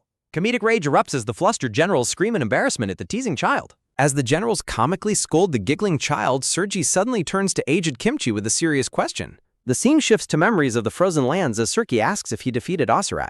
Flashback shows the six-armed general in her prime, eager to test the warrior who made Asurat kneel. Tears of cold determination filled her eyes as she challenged the legendary warrior to face her power. In a blur of sheer physical force, the paladin easily shattered her defenses in a single strike.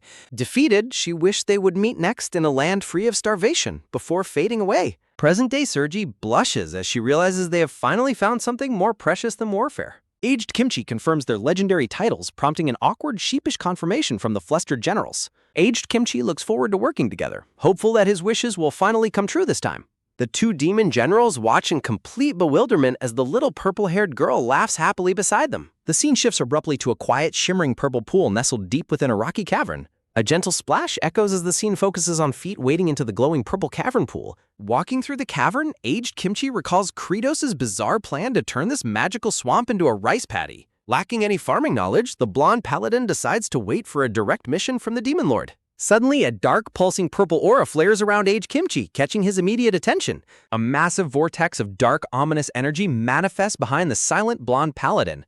A giant fiery eye inside his magic wand questions why he refuses to ask Kratos to unleash its true powerful sword form. Aged Kimchi calmly rejects the offer of more power, reminding the spirit of its own desire to help farm. Claiming to be the god of abundance, the dark entity insists it wants the land fertile, but worries for the paladin. The spirit plants seeds of doubt, asking if he can truly trust the master who commanded his past slaughters. With quiet resolve, aged Kimchi declares he will observe and judge the Demon Lord's actions for himself. The dark eye warns him to stay alert, offering its power whenever he decides to face Kratos. Promising to grant him strength when the time comes, the dark entity slowly fades back into the purple smoke. The cavern grows quiet once more as the swirling dark energy completely vanishes. Aged Kimchi stares at his pink magic wand in his hand, lost in deep, silent contemplation. The scene shifts under the blazing hot sun of a barren, desert-like region. Demon Lord Kratos barks orders to build quarters before departing, leaving his sweat-dropping secretary highly confused about his destination. Kratos explains his grand purification plan, needing the legendary treasure sword of Camillan to match his scabbard. Grinning with a wild, ambitious glare, the Demon Lord declares his mission to seize the legendary sword. The journey leads to the desolate, wind-swept canyons of the stormy wastelands in the abandoned lands. Hidden away in a remote corner of the wasteland lies a dark cave entrance. Inside the cavern, shafts of dusty sunlight pierce through a hole in the rocky ceiling. Deep underneath the cliff, a silent darkness enshrouds the bottom of the cavern. Underneath the single beam of light sits a lonely, isolated figure huddled on a boulder. The weak, tattered young orc named Mirash sits despondently reflecting on his unfortunate plight. He remembers a human merchant tricking him into buying a sword to defeat the Demon Lord. Taking a wrong turn, the poor orc fell down a steep, inescapable cliff inside the cavern. Starving and desperate, Mirash's stomach growls loudly as he begs for anyone to rescue him. Starving to death, he realizes he would welcome even the feared Demon Lord if it meant escaping. His green eye suddenly flies wide open as a heavy footstep echoes nearby. Startled by the sound, Marouche quickly scrambles to his feet in disbelief. Marouche peers anxiously into the darkness as the rhythmic thumping of approaching footsteps grows louder. Out of the shadows steps the towering, menacing figure of Demon Lord Kratos with a glowing red eye. Instead of fleeing, the overjoyed and weeping orc beams with hysterical happiness at the sight of a rescuer. Marouche dashes forward, babbling a massive, frantic explanation about his life, his tribe, and his childhood. Kratos stands frozen in sheer awkwardness as the talkative orc shares an endless story about his parents. The starved orc continues his unstoppable, incredibly detailed speech contest anecdote with starry, crying eyes. The overwhelming wall of words pushes Kratos' patience to its absolute limit as his veins pop. Unable to take the endless chatter, Kratos delivers a swift punch straight to the talkative orc's face. The powerful blow sends the rambling young orc tumbling backward across the cavern floor. Rubbing his bruised face, the undeterred orc immediately resumes his extremely long story about tribal politics. Darkening with terrifying rage, Kratos threatens to slaughter the orc if he utters another single word. Kratos furiously enforces a strict 3-sentence rule, warning that any excess speech will result in immediate death. Shivering in fear, Marouche tries to comply while sweating over the deadly penalty of the new rule. The talkative orc silently despairs, wondering how he will survive without being allowed to speak freely. Kratos coldly demands that the orc hand over the legendary sword currently lying on the crowd. The Demon Lord offers a simple trade, the sword in exchange for rescue and a hot meal. To Kratos' immense surprise, the starving orc hesitantly refuses to surrender the weapon. Marouche desperately refuses to part with Lala, pushing Demon Lord Kratos' boiling irritation to its absolute limit. Kratos recalls how simple it was to acquire the legendary treasure sword from Marouche in the original game. In the game, the talkative young orc would immediately launch into an exhausting, endless speech about his pathetic plight. The game version of Marouche would babble for hours, detailing embarrassing romantic secrets and complex tribal politics. Driven completely mad by the relentless talking, the player character would inevitably lose patience and swiftly execute him. With the chatterbox out of the way, picking up the legendary treasure sword was an effortless, instant task. Realizing this is real life, Kratos knows that brutally executing a living creature is no longer an option. Shifting his approach, the Demon Lord directly addresses the trembling orc to negotiate for the weapon. Read with a faster speed, with a sinister, toothy grin, Kratos proposes a mutually beneficial trade to save the starving orc. Pushed past his limit by the name Lala, Kratos roars fiercely, terrifying the crying orc into a panic. A comical wrestling match ensues as the frustrated Demon Lord desperately tries to pry the sword away. A firm, resolute grip clenches tightly around the golden hilt of the legendary treasure sword. The sword's giant blue eye flies open in absolute outrage, loudly protesting the Demon Lord's unwanted touch. Totally caught off guard, the startled Demon Lord stumbles backward with his hands raised in pure confusion. Kratos screams in utter disbelief upon realizing that the treasure sword is actually a sentient, talking entity. The bickering between the talkative sword and the weeping orc leaves the Demon Lord looking thoroughly exasperated. Determined to secure her purification magic, Kratos forcefully pulls the sword while Marouche desperately clings to it. The stubborn weapon violently resists his grasp, boasting of her immense power if they dare to separate them. Grimacing in absolute frustration, the physically superior Demon Lord finds himself unable to budge the magically locked weapon. Starving and weak, Marouche gently expresses his hunger, only for his clingy weapon to accuse him of abandonment. Overwhelmed by hunger and exhaustion, the sobbing young orc screams out his desperate desire to simply survive. A dramatic, personal argument erupts between the bickering duo, leaving the Demon Lord standing in awkward silence. Sweat-dropping, the talking sword frantically tries to convince herself that her owner's outburst is merely due to starvation. Crying tears of quiet resolve, Marouche begs the weapon to let them both move on with their lives. Challenging his resolve, Lala demands that the weak orc physically separate himself from her using his own strength. As Marouche stammers about his weak constitution, a sudden realization begins to form in the Demon Lord's mind. Kratos pieces together the magical contract, realizing the sword must surrender if Marouche finds the strength to let go. Smugly, the legendary sword boasts that the frail young orc will never possess the strength to break their bond. A dark, cunning smile spreads across the Demon Lord's face as a perfect training plan begins to formulate. With glowing red eyes and a triumphant laugh, Kratos confidently accepts the sword's physical challenge. The scene shifts as a heavy iron hoe forcefully strikes the dry desert soil, kicking up dirt. The massive red-haired demon General Ball turns around, dripping with sweat from his hard labor in the fields. Kratos confidently approaches his sweating general, announcing a highly unusual and special training mission. The Demon Lord demands that his hulking general transform the incredibly frail, skinny young orc into a muscular powerhouse. A hilarious contrast unfolds as the gigantic, muscular general stands towering over the shivering, scrawny young orc. With a stern, assessing gaze, the giant red-haired demon general directly asks the trembling orc if he has ever exercised. As Marouche nervously stammers a negative response, his talkative sword loudly mocks him as a weak nerd. Laughing hysterically, the mocking sword declares it absolutely impossible for someone as weak and fragile as Marouche to gain strength. The relentless verbal assault leaves the weeping young orc looking utterly defeated, his self-esteem thoroughly crushed. Breaking the toxic cycle, the giant red-haired general gently advises the startled young orc to ignore his weapon's words. General Baal astutely explains how the talking sword is deliberately manipulating Mirash's mind through systematic gaslighting. Shocked and flustered, the talking sword is taken completely off guard by the muscle-bound general's highly sophisticated psychological analysis. Sharing a piece of his tragic past, Baal reveals that he too was once a helpless, fragile weakling. A flashback illustrates young Baal's grueling training, tirelessly hauling massive boulders with absolutely zero immediate results. Exhausted and defeated, the young demon collapsed, fighting the natural instinct to give up when progress seemed invisible. Refusing to surrender to despair, the determined young demon gritted his teeth and pushed forward anyway. His simple-minded determination shines through, completely transforming him into a highly respected, wise mentor in the sword's eyes. Baal explains how a decade of tireless repetition forged his current strength, earning further admiration from the sword. A spark of hope ignites in Mirash's wide, teary eyes as he hangs on the wise general's words. With unwavering determination, the wise red-haired general encourages Mirash to take his first step towards self-improvement today. With a firm nod, the giant red-haired demon general Baal accepts the challenge to train the weakling. Trembling and sweating profusely, the scrawny young orc Mirash struggles to lift a pair of small rocks. Collapsing onto the sand, the exhausted young orc weeps and declares that he absolutely cannot continue. Lala the talking sword laughs hysterically, mockingly calling her owner a pathetic, weak-willed loser. Baal agrees that the orc is a lost cause, prompting the indignant sword to loudly defend Mirash. Demon Lord Kratos checks on their progress, while Baal notes the young orc's exceptionally weak mental strength. Lying completely flat on his back, the thoroughly defeated orc pants heavily next to his talking weapon. Kratos explains the concept of modern exercise, comparing the young orc's initial spirit to a flickering candle. A brief illustration depicts ordinary humans in a gym quickly giving up on their fitness goals. Kratos raises 2 fingers, explaining that only 2 types of people succeed in their grueling fitness journeys.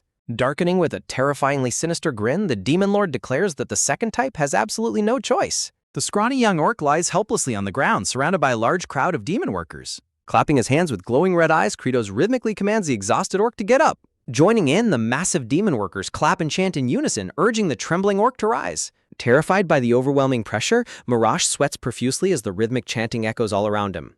The demon crowd's faces twist into monstrous, aggressive glares as they fiercely demand he get up. Panicking, the young orc realizes with absolute certainty that he will die if he doesn't stand up. Baal looms over the trembling youth, strictly ordering him to lift the rocks once more. Gritting his teeth in agony, the crying orc strains every muscle to lift the small stones. Kratos screams intensely, aggressively encouraging the orc to push through just one easy repetition. Sobbing in despair, Mirash cries out that he is physically unable to lift them. Lala gloats happily, encouraging her owner to give up so they can remain together forever. Suddenly, the demon workers raise sharp scythes and sickles, their glowing eyes filled with murderous intent. Gasping in sheer terror, the young orc stares at the deadly weapons closing in on him. Under the threat of immediate death, Mirash trembles as the crowd forcefully chants for one more repetition. Straining his neck and baring his teeth, the terrified young orc pushes himself past his physical limits.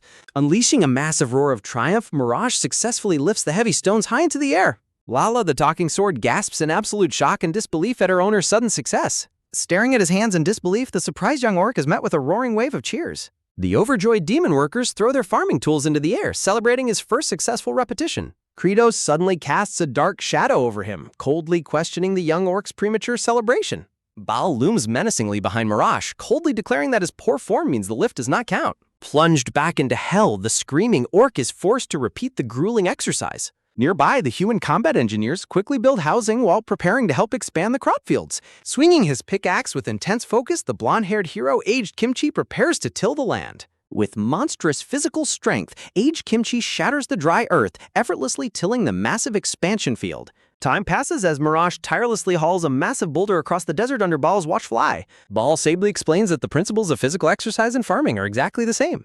Small, delicate green sprouts begin to break through the tilled soil, growing steadily at their own pace. Huffing with focused intensity, a noticeably more muscular and mature Mirash continues his grueling training. The crops grow tall and strong, mirroring the young orc's steady and determined physical transformation. Strapped to Mirash's much broader shoulder, a sweat-dropping Lala stays completely silent in sheer disbelief. The golden fields flourish beautifully, filled with fully grown pumpkins and tall, healthy stalks of corn. Kratos gazes proudly over the massive, flourishing crop field alongside his demon general and secretary. With a satisfied expression, the demon lord prepares to initiate the next phase of his plan. Wearing a confident and villainous grin, Kratos decides to check on the progress of the other training. A sudden, powerful crash echoes through the canyon as dust and debris explode into the air. A heavily calloused muscular hand rests firmly against the rock wall as a deep breath exhales. Out of the dust steps Marash, now a towering, incredibly muscular powerhouse with Lala strapped to his back. Approaching the transformed warrior, Kratos directly asks if he is finally ready to sever his bond with the sword. With quiet confidence, a heavily muscled Marush declares he is ready, shocking his talkative sword. Looking down at his broad chest, Marosh gently addresses his clingy weapon. With tears of genuine gratitude welling in his eyes, Marash emotionally thanks the talking sword for everything. Speechless, Lala, the talking sword, stares back in stunned silence. Lala suddenly barks back defensively, reminding her owner she is still here and challenging him to try. Marash grips the hilt of the sword embedded in his chest, standing before Baal and Kratos. Kratos secretly reflects on Baal's words, noting that orcs possess incredibly strong genes once awakened. With glowing red eyes, the Demon Lord fiercely commands Marash to show his true potential. Marash steels his resolve to pull, while Lala promises to hold on with all her might. Gritting his teeth, Marash prepares his body for the ultimate trial of physical strength. Roaring with intense effort, Marash unleashes a massive crimson aura as he grips the sword. Demon Lord Kratos shouts in awe at the immense wave of power surging from the orc. Marash screams with fangs bared as he pours every ounce of muscle into the pull. A sudden heavy rumble sounds as the crude stone barbel trembles during his past praying. Baal intensely cheers his trainee on, aggressively urging him to push past his limits. Sweating profusely, a leaner Marash strains to deadlift the heavy stone barbell under Baal's watchful eye. Throwing his head back in agony, Marash screams as he pushes through the grueling lift. With sweat dripping, Marash triumphantly roars that he successfully completed the heavy lift. Baal loudly applauds, encouraging his gym member to prepare for twice the weight tomorrow. Exhausted and heavily panting, Marash collapses flat on the desert sand next to his weights. Lala pipes up, questioning if the grueling daily workouts are just a desperate bid to break up with her. As Lala repeatedly mocks his efforts as futile, an exhausted Marash calmly asks her to shut up. Taken completely by surprise, the talking sword stares with a wide, shocked eye. Flustered and sweating, Lala stammers in absolute disbelief that her owner just told her to shut up. Apologizing casually, Marash attributes his bluntness to his new muscles, prompting Lala to frantically scream at him to lose him. Placing a hand over his eyes, Marash gently reassures his weapon that his training isn't about breaking up with her. While Lala wonders if he likes her again, Marash explains that her constant nagging simply doesn't scare him anymore. Sitting up in the desert, Marash calmly explains his new desire to test his limits. Looking genuinely determined, the young orc wonders if a weakling like him can truly become a warrior. Deeply moved by his words, the talking sword blushes intensely as her heart beats rapidly. Marash softly admits that he would have gone mad at the bottom of the dark cliff without her companionship. Gazing warmly, Marash confesses that Lala is the one who kept him alive and inspired him to surpass his limits. Lala remains completely silent, deeply touched by her owner's heartfelt gratitude. Letting out a sudden emotional snort, the weeping sword tries to hide her overwhelming feelings. Smiling warmly, Lala happily encourages Marash to go ahead and surpass himself. Back in the present, Marash roars fiercely as he pulls with all his might against the crimson aura. Lala matches his intensity, shouting for him to pull with everything he has got. Gritting his fangs, Marash screams back that he is doing exactly that. Swirling dust whips around Marash as he uses his massive physique to wrench the sword upward. Screaming in frustration, Marash realizes the magically locked sword still refuses to budge. Kratos aggressively cheers him on, screaming that they will all die if he fails. Marash screams back in agony, desperately pulling with his remaining strength. Frantic, Lala yells that it's useless and he can't pull her off. Unleashing a guttural roar of sheer determination, Marash refuses to give up.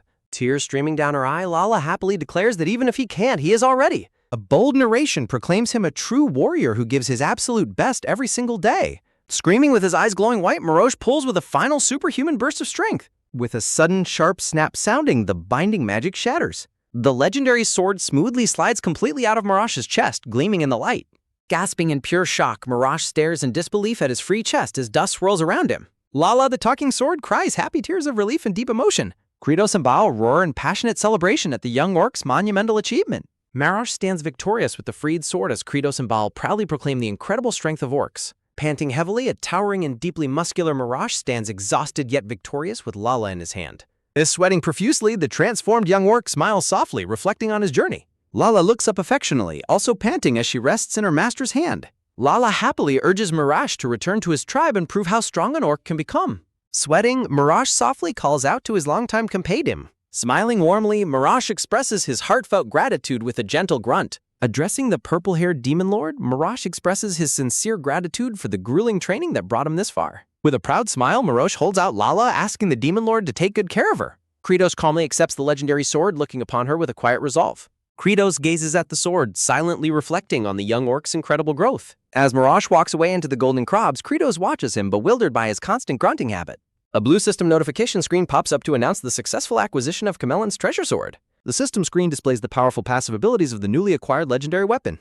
Gazing at the stats, Kratos shouts in absolute shock at how overpowered the sword is compared to the game. While Kratos holds her, Lala begins to sob uncontrollably, filled with sudden despair. Weeping bitterly, Lala laments that she has been abandoned yet again by another master. Sobbing, the talking sword recounts her tragic past of being repeatedly dumped by her previous creators and thieves. She confesses that her harsh attitude toward Mirage was born from her deep-seated fear of abandonment.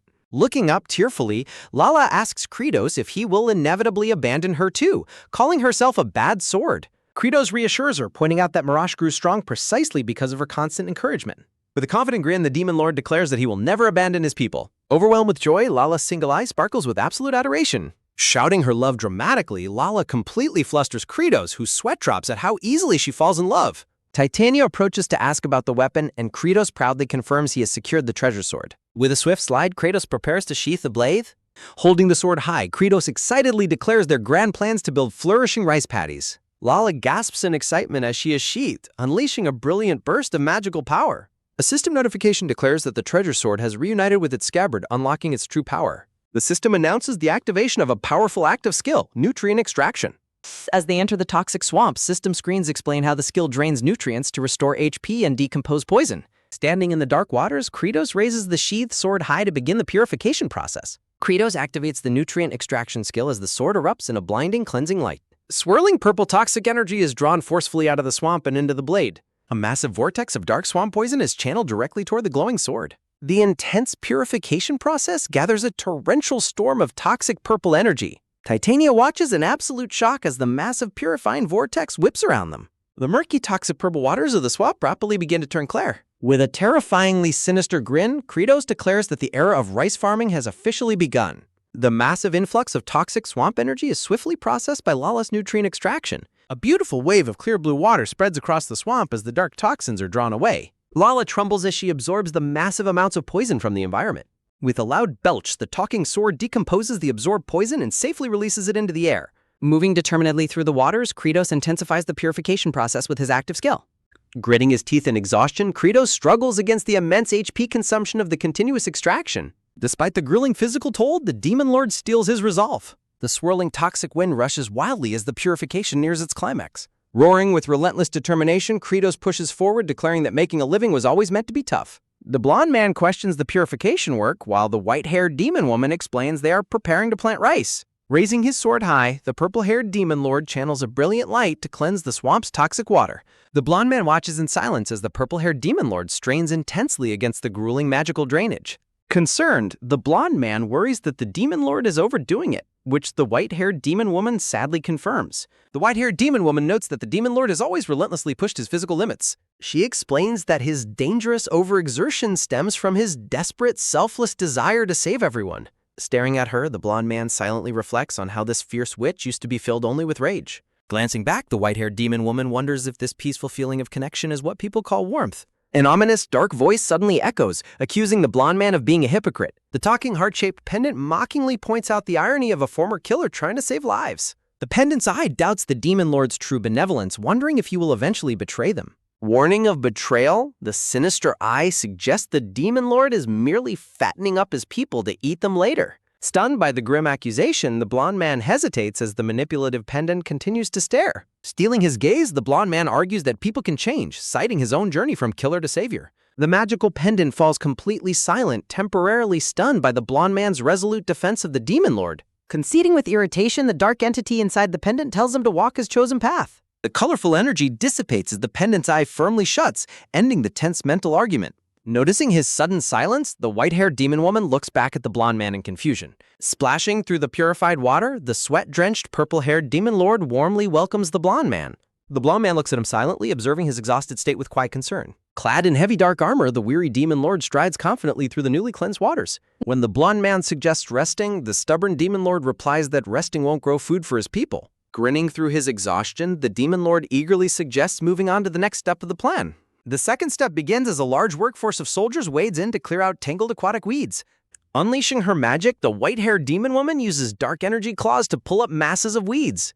A startled blonde soldier shots in shock as the powerful magical claws narrowly miss him in the water. The massive dark claws effortlessly rip countless bundles of aquatic weeds from the swamp bed. The white-haired demon woman flings the extracted weeds into the air, clearing large sections of the water. Watching her raw power, the terrified blonde soldier gratefully reflects on how lucky he is to still be alive. Smiling, the purple-haired demon lord points upward, inviting the blonde man to proceed to step 3 near the tower. Walking toward the looming tower, the blonde man questions the long journey, but the demon lord assures him it is necessary. The demon lord mentions a familiar small stream located near the village of exiles. He excitedly reveals that the stream holds a crucial element absolutely vital for successful rice cultivation. With a cute squeak, an adorable king snail with giant sparkling eyes greets them from a leaf. Leaning down, the blonde man inspects the snails, which the demon lord explains are helpers to keep the patties healthy. Letting out a soft sigh, the blonde man closes his eyes as he prepares for his next task. Drawing a massive buster sword, the blonde man prepares to slaughter the snails for compost, sending the demon lord into a panic. Shivering in absolute terror, the king snail listens as the panicked demon lord explains they are eco-friendly weed eaters. Holding a tiny weeping snail, the sweat-dropping demon lord frantically pleads with the blonde man to spare the cute creatures. Sheepishly apologetic, the blonde man admits he is simply used to every mission involving lethal force. The demon lord stands completely dumbfounded, his mouth hanging open in stunned silence at the blunt response. A sudden, ecstatic cheer from nearby breaks the awkward silence between the two men. Squealing with delight, the female knight gushes over the snails, begging to keep a few at home. The giant red-haired demon matter-of-factly warns her that keeping benthic invertebrates at home is highly impractical. The demon lord sweat drops at the giant's overly academic terminology while the knight continues swooning over the snails. Turning back to the demon lord, the blonde man softly reflects on how different this life is.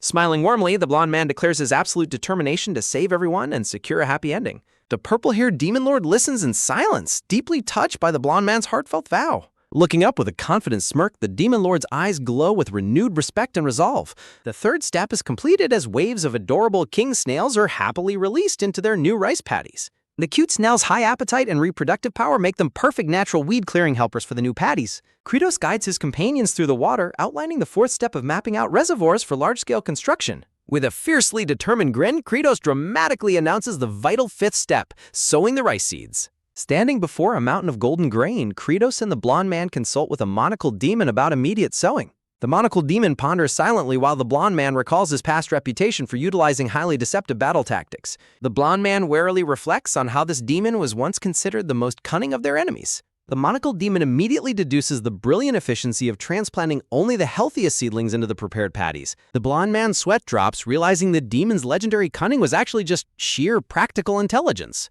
Kratos proposes growing the seedlings in soil-filled boxes while the monocled demon sheepishly downplays his own teaching role. The meticulous agricultural process unfolds, from soaking the seeds and raising sprouts to carefully regulating the soil conditions. The vibrant green rice seedlings grow beautifully inside their carefully divided gridded seed beds. The dark-haired demon with glasses reports that the paddies are ready, to the roaring delight of the demon lord. The blonde man gravely announces that it is finally time to begin the crucial sixth step. Kratos grimly acknowledges that this upcoming step is notorious for boasting the absolute worst difficulty. Before them lie the vast muddy paddies, marking the start of the grueling rice planting ordeal. Meanwhile, a cold wind sweeps through a desolate rocky canyon, revealing a looming fortress wall in the distance. 3 mysterious figures stride purposefully through the dust toward the massive stone fortress. Gazing out over the desolate landscape, the blonde elf archer quietly identifies their grim destination. The dwarven warrior, elf archer, and human mage prepare to enter the forbidden, desolate lands inhabited by demons. The chapter draws to a close with a swirling mist of dark purple magic.